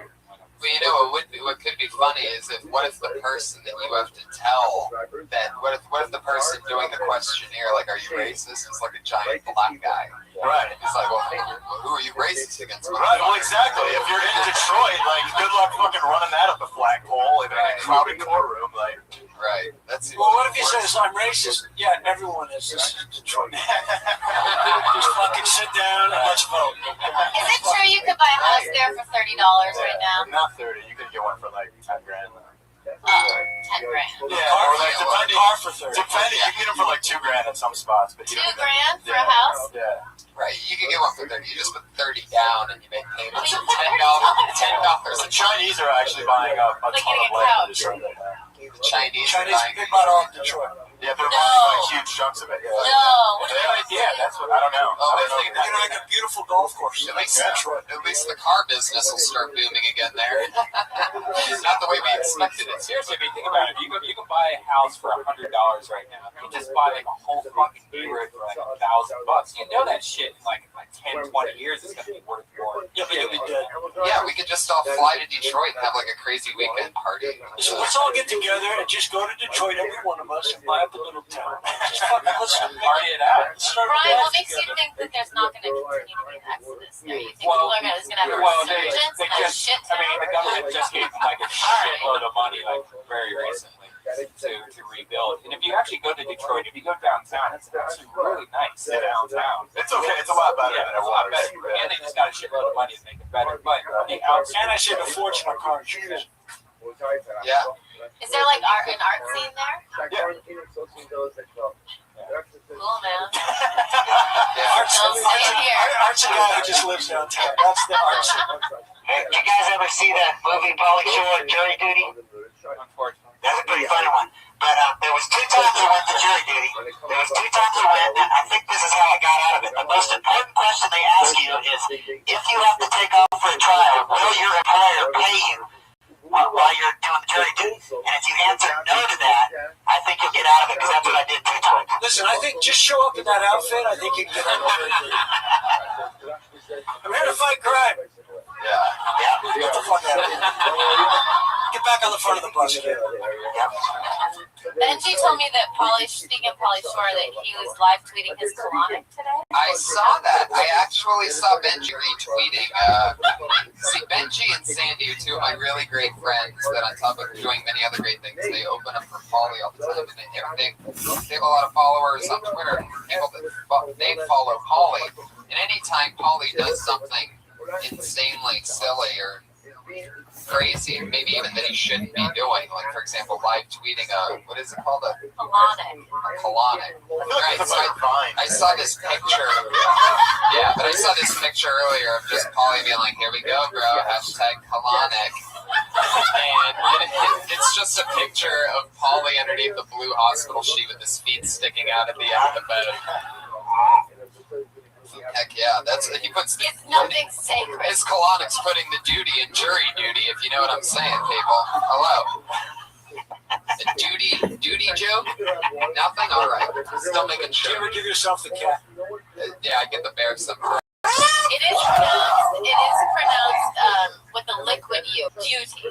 Oh, duty. No, duty. Duty. Jury duty. Oh yeah, it is. I mean, if you want to get technical, Jury. it's not jury duty. It's a liquid U. Duty. Duty. Duty. Oh, it's a duty. It has a Y in it. Hey, it's a fucking duty, am I right? What are we talking about here? Fuck yeah, Mike's silent. How can I say that? In this area, sharing in this area, and it's not a contradiction. It's a dialect. It's a conversation. It's a balance. It's two forces that simultaneously find expression inside of me, inside of my persona and personality. I will say it's not a life of funny like that. Because so many times we think that if we're imperfect, the good that we have is meaningless and insignificant. Like if I'm going to be a Russia in certain areas, then the fact that I'm a Tajik in other areas, that means nothing. That means nothing. What is that good for? Like, what is my good matter for if I know that I'm a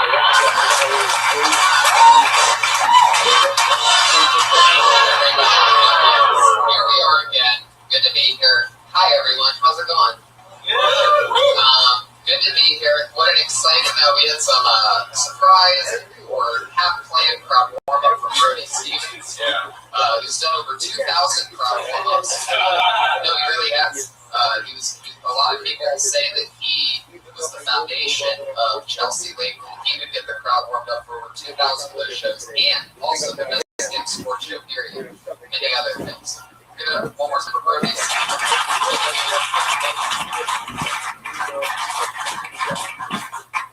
It's so fun. I'm so excited. We have Brody on episode 2, and Was it 1 or 2? it was 2. You said it was 1. One was Rick Ingram. Oh, that's right. 2 was Chris. That's right. I'm so excited to have somebody who I've learned so much from. And he helped me out a lot. Really, really smart, unorthodox, funny comedian. Most comedians' favorite comedian is Brody Stevens. Like, all the big... You ready, Miss Aquarius? I had the pleasure of meeting in my few years ago. Yeah, I got woken up. What awakened you? No. What? Nothing. She okay. She called me. And I was trying to take a nap and she woke me up. But good she did. Okay. So I can play with you. Yes, ma'am. Okay. You, my friend, need to wait approximately 15, 14, 13, 12, 11, 10, 9, 8, 7, 6, 5, 4, 3, 2, 1. It should be there and now. Yay! Miss Aquarius, it is 11 days, 5 hours, 3 minutes, 20 seconds until Stacy's day. Yay! Yay is right. I'm excited. You should be. You got it, Rabbi. Do it, man. Strike it. No doubt. Got it. Garbage.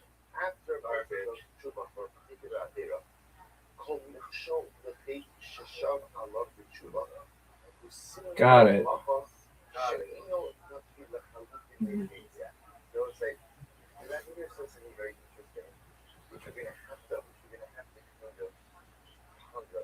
So listen to these words.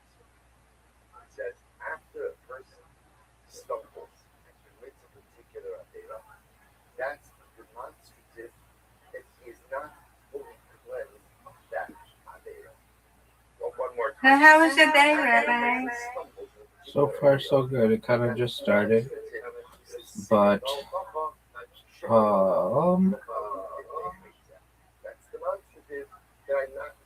Oh, that was a good spare. Thank you, ma'am.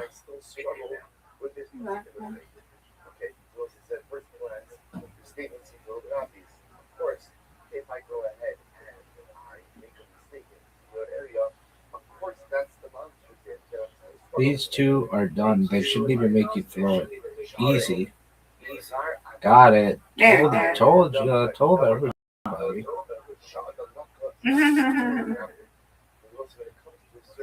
Get it. Come on, straight. Okay. We need these two.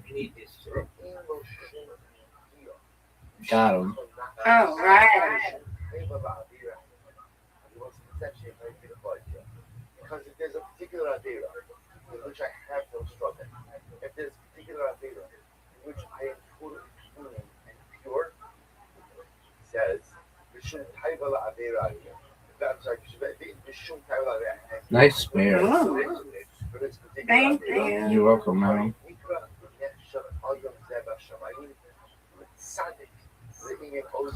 Oh, this is a tough one. Very tough split. Give it no. That I don't stumble, particular Avera that I don't transgress, and a particular Avera for which I have no desire, I am totally tzaddik in that area. So these are the two Almost. parts of life, of my personal life. They're the areas that I transgress.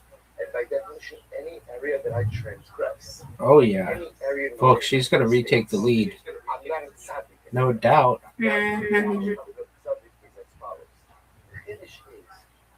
Nope, you got it. That's the Rabbi finish.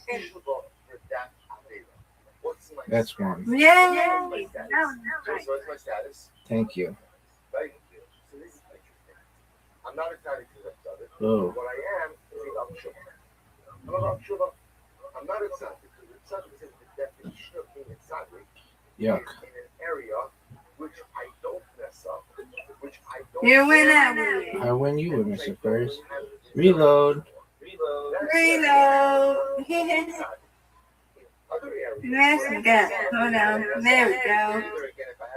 All right.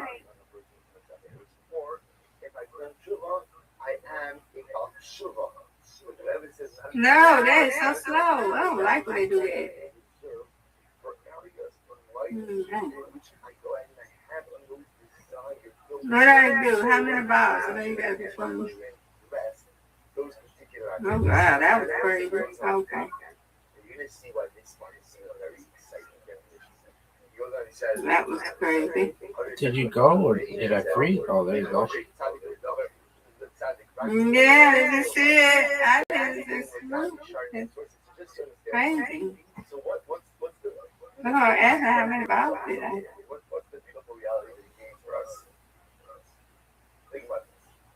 Oh. Yeah. Many areas. Okay. One can make the argument that we are tzaddikim in many more areas in which we are chas v'shalom. Nice strike. Thank you. You're welcome. Which maybe we transgress. So think about this for just a second. Remake.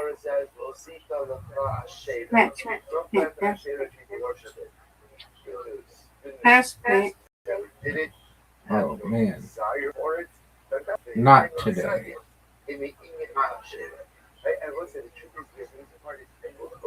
Mr. Aquarius had an amazing strike on the previous and puts a big score now.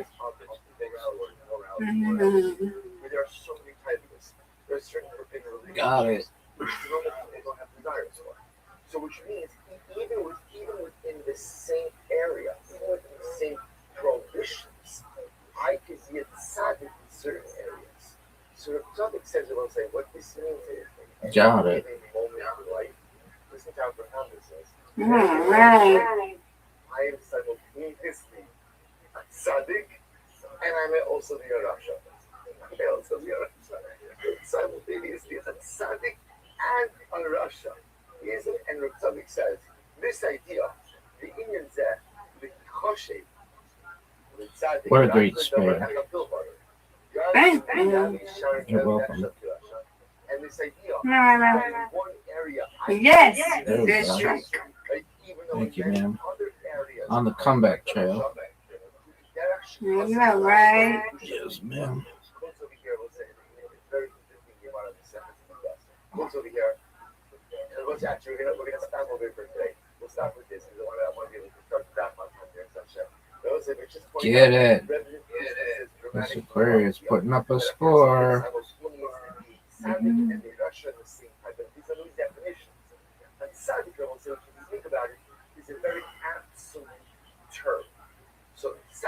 Down 30. Yeah, let's go. That's one. Yay! You got it. That's big time.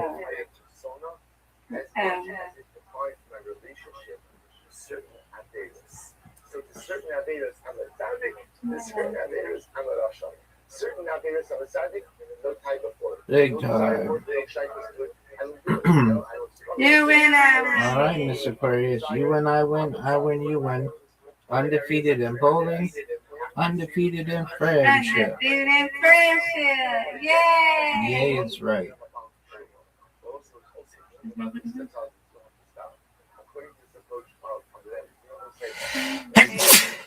Pardon me. You get ready, go to bed now. Back to sleep. Sweet dreams to you, madam. Sweet dreams to you, and talk to you later, okay? God willing. You guys willing. That's right. They say, I'm 365 months, whatever. I'm so this amount of time.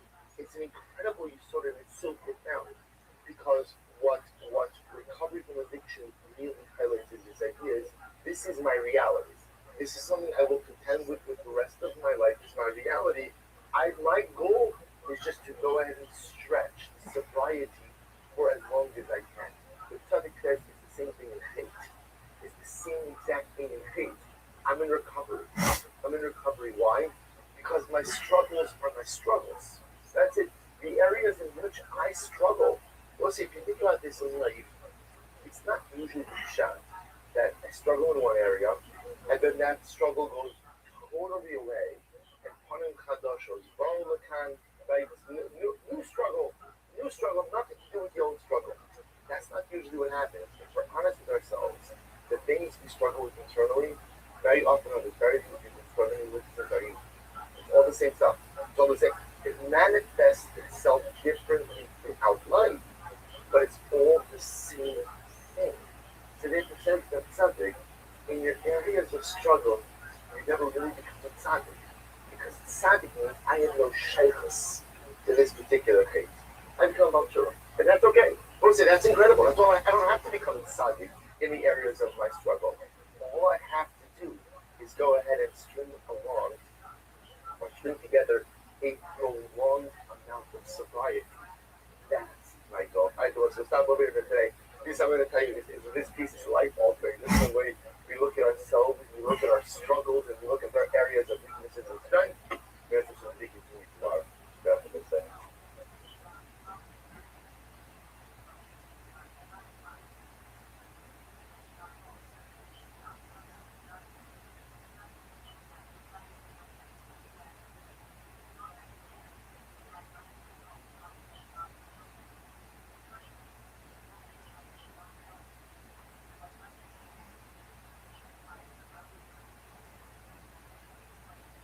Alright, people say good morning. Let us begin. So we are going to invert Hashem. Eat oatmeal Zion.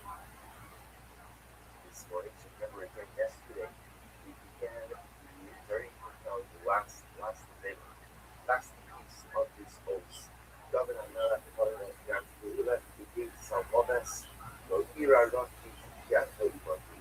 So, something to convince us the idea that the gate Salmodas is actually a reference to Gehenna, which is an incredibly dramatic idea. Reference to Gehenna. David Anara saying, even though we go to Gehenna, not scared you are with Richard. Said, David Anara, why do you think you're going to go to Gehenna? How can you say with such certainty you're going to go to Gehenna? After all, again, David, even if you've done things wrong, David Anara ultimately again is a paradigmatic example of the power of Tshuva. Furthermore, maybe you're concerned, maybe you'll do something terrible in the future. I'll give that never suffer. Like it's not the way that you speak, it's not the way that you think, it's not the way that you are going to life. Good Shabbat says the Gehenna, which the first is the Gehenna of all of us, the Gehenna that one experiences as a result of the Atmas Nefesh, as a result of the turmoil, of the stress, of the pain, of the embarrassment of hate. So David Anan says, "Dam Ki'ila B'Nid Salmonis." I had experienced my Gehenna in the also speaking of this. The Gemara says that David Anan walked in this message, and he always has to be on point. But David Anan suffered from the conflict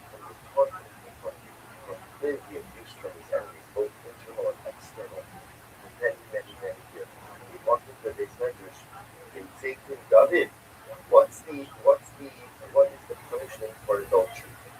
What's the punishment for adultery? So David HaMelech would say, truth is, the punishment is Isa, but if he does true, he has Olam Haba. But the Vayish as Hadera of the Rabbim, but one who embarrasses his friend in public, has no portion in Olam Haba. This is David HaMelech's life. This is what he contended with when he went to the Beis Medrash. Figure out the external enemies that he faced. He said, Gam Keilach begets Halodas. I walk in Gehenna. And again, this is the nature of my life. And I will say what something we began to speak about yesterday a little bit was again Page Kuflamites. Look at the bottom right of the area Hasidus. He says, from the Rock Harot Achakov, Hori Ayvi Atzos Shidish Belibo. As Shina Stalakis Midas. Here, Moshe, we began, I believe, to speak on this dynamic yesterday. On one hand, the subject has been extolled the power ultimately of Usha and the power of Agmas Nefesh and the power of inner turmoil. He's been extolling these things because they are representative of a person's status of Tshuva. But at the end of the day, says the Tzaddik, there's another part to this, which is the possibility that as a result of the depression, of the sadness, one doesn't have a Shechina in their life. Because as the Tzaddik said, left hand column, page Kofar on the test, Shara'ina Shechina Shora Elamiko Chassidna. The Az Machmas Tzarko. So of course, this is really this incredible, almost profound dialectic. That on one hand, Agmas Nefesh, the busha, the sadness that is the result of it, is so powerful and cathartic because it represents Shuvah. That emotional reaction tells me this is not part of me. This is not who I am. I am not a kohen. I am a good person who sometimes does bad things. But I am not a bad person. Baharaya, look how I feel in the aftermath of doing something negative. That's the profound.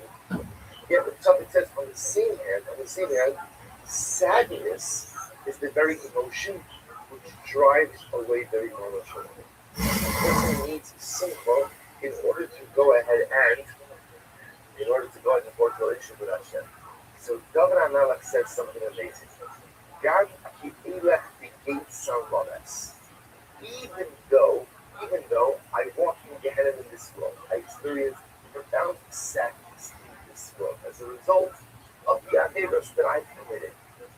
Lo irara. If you look in the Tzaddik, it says over here, sit down in the middle of the paragraph, on the left-hand paragraph, the Virah Hasidus. V'yalza Amar David HaMelech, Gam Keilech B'geit Salvaves. Haynu ba'asmus al chata'ai, lo irara, ki atot iman. David HaMelech says, Baruch Shalom. Somehow, someway now, Tzaddik gets into different or more specific ideas as to what love represents. Well, I don't think it's essential for our field right now. But something is simple here, something so profound. What David HaMelech is saying is, even though I experience the Zusha, the Agmas Nefesh, the visceral emotions of hate in this world, nevertheless, Lo Irara, I am not worried about the spiritual downfall. Why? Because ultimately, again, Kodesh Baruch Hu, somehow I found a way to create this balance between Agmas Nefesh and sadness of sin, yet the need to go ahead and maintain a positive, sympathetic disposition in life. You want to see what's happening over here? This I think, is perhaps one of the most profound factors. I think it's one of the most profound things that I've ever learned in my life. The Tzaddik is saying, life, successful spiritual living requires this incredible dialectic balance. On one hand, I have to have the Agmas Nefesh and the sadness and the profound embarrassment, the busha, over what I've done wrong. The danger with that is you could lose yourself in it. You could lose yourself in it, right? I can become so overwhelmed by the sadness, by the embarrassment of what I've done that wrong, that I give up hope on myself. I just lose myself in that abyss of sadness. So that's why the other side of the coin is, yes, I have Agmas Nefesh, I have busha, I have character. I have all of these things that I hate, but I also possess optimism, hope, resolve for the future. I can do better. I can be better. I can live better. These are these two sides of the coin. Hope, optimism, promise for the future. And that says what David is saying in his capital of this one phrase. I live in the Gehenna of Olam Hazeh, the Gehenna which is often the aftermath of Chet, where I recognize that I messed up so bad. Didn't need to be this way. This is not who I am. The Busha, the Atmas Nefesh, the Harata, the Lo Yirah. Lo Yirah says, but I'm not scared that I'm going to lose myself in it. I'm not scared that I'm going to lose myself in it. Why?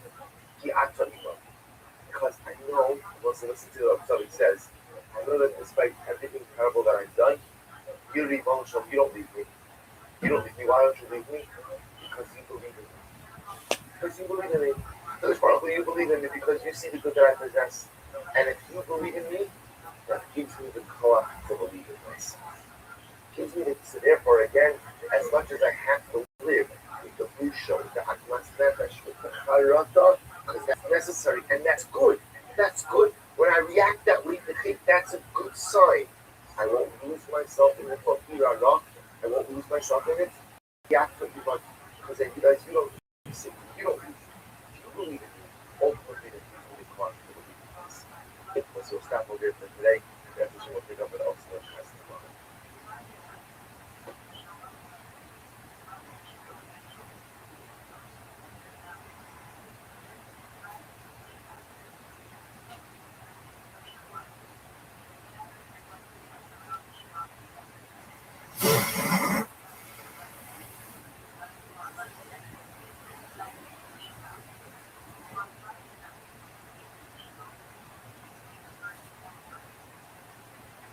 All right, so we'll say good morning. Let us begin. So we are going to finish up.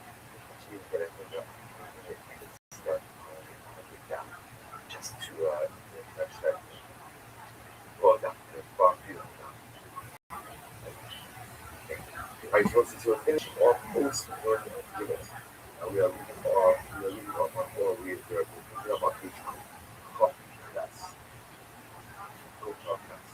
Remember again that Rabbi was presenting this incredible idea, this really beautiful idea, that when a person speaks, what the person says is often an expression of their inner spirituality. And on a specific level, when a person commonly says something, that can often refer to a particular aspect of their beliefs, a particular aspect of their personal mystic kedusha. Because what differentiates us from the animal world and the rest of creation is the ability to speak. But it's not just the ability to dialogue, it's the ability to articulate from inner or innate holiness in a way that the rest of nature cannot. That's the Catholic supreme. It's like when a person constantly says how do you know? When I tell you, like, he's one of the coolest dudes we've met. He's just a good guy. Yeah. How do you know me? We always go back and forth on social media. Yeah, I support him. I would kill something about our kids. I got to talk to him. I bet genetics. It's just crazy. Self-expression of my core life mission. What is it that I have to accomplish? What is it that I have to do? Who is it that I am in my essence? So this can all this host with 2 interesting examples. He says, about page cook test, left hand column. Ukahai Gavra, including a little open column. Ukahai Gavra, and this in this manner, gain that as when you huddles Ha'adam if you can see the singularity of man through the speech. Now I gotta listen one more time. Not just seeing the singularity of man in his place in nature to the speech, but the singularity of man and the singularity of man in his essence, who he is, what he is, who he is in speech. To give you an example, this is great. Go to the Gemara seconds to suffer.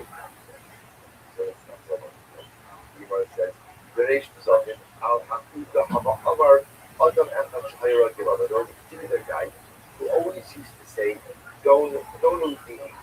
Whenever he would have an issue, he would always say, okay, let's go to Beis Din. Let's go to Beis Din. And it was like, you know, the Gemara is not trying to paint an issue on the painter. Everybody has and most times people try openly to sell their disputes amongst themselves. This particular guy never felt the real need to settle his disputes among him and his disputers. But rather, again, he's kind of reflecting the actual, you know, let's just go to Beis Din. We'll settle it in days. We'll have others go and help us. So the Gemara says, the home of the Gemara last month, someone, how you always come in, volunteer. We think to someone, why would you come to this? Come to this. The one thing that everybody has in common is somehow more regular than they've gotten to see Rabbi. It's a killer. It's so funny. Check out his stand-up. He's on the Oddball Comedy Tour right now. The most awesome possible thing any comedian can be doing. Touring all around the country, doing arenas with Dave Chappelle. So that's just a taste of what we're in for later. Now, say hello to the one and only the head of security here, the one and only Iron Patriot. Everybody, let's go with us.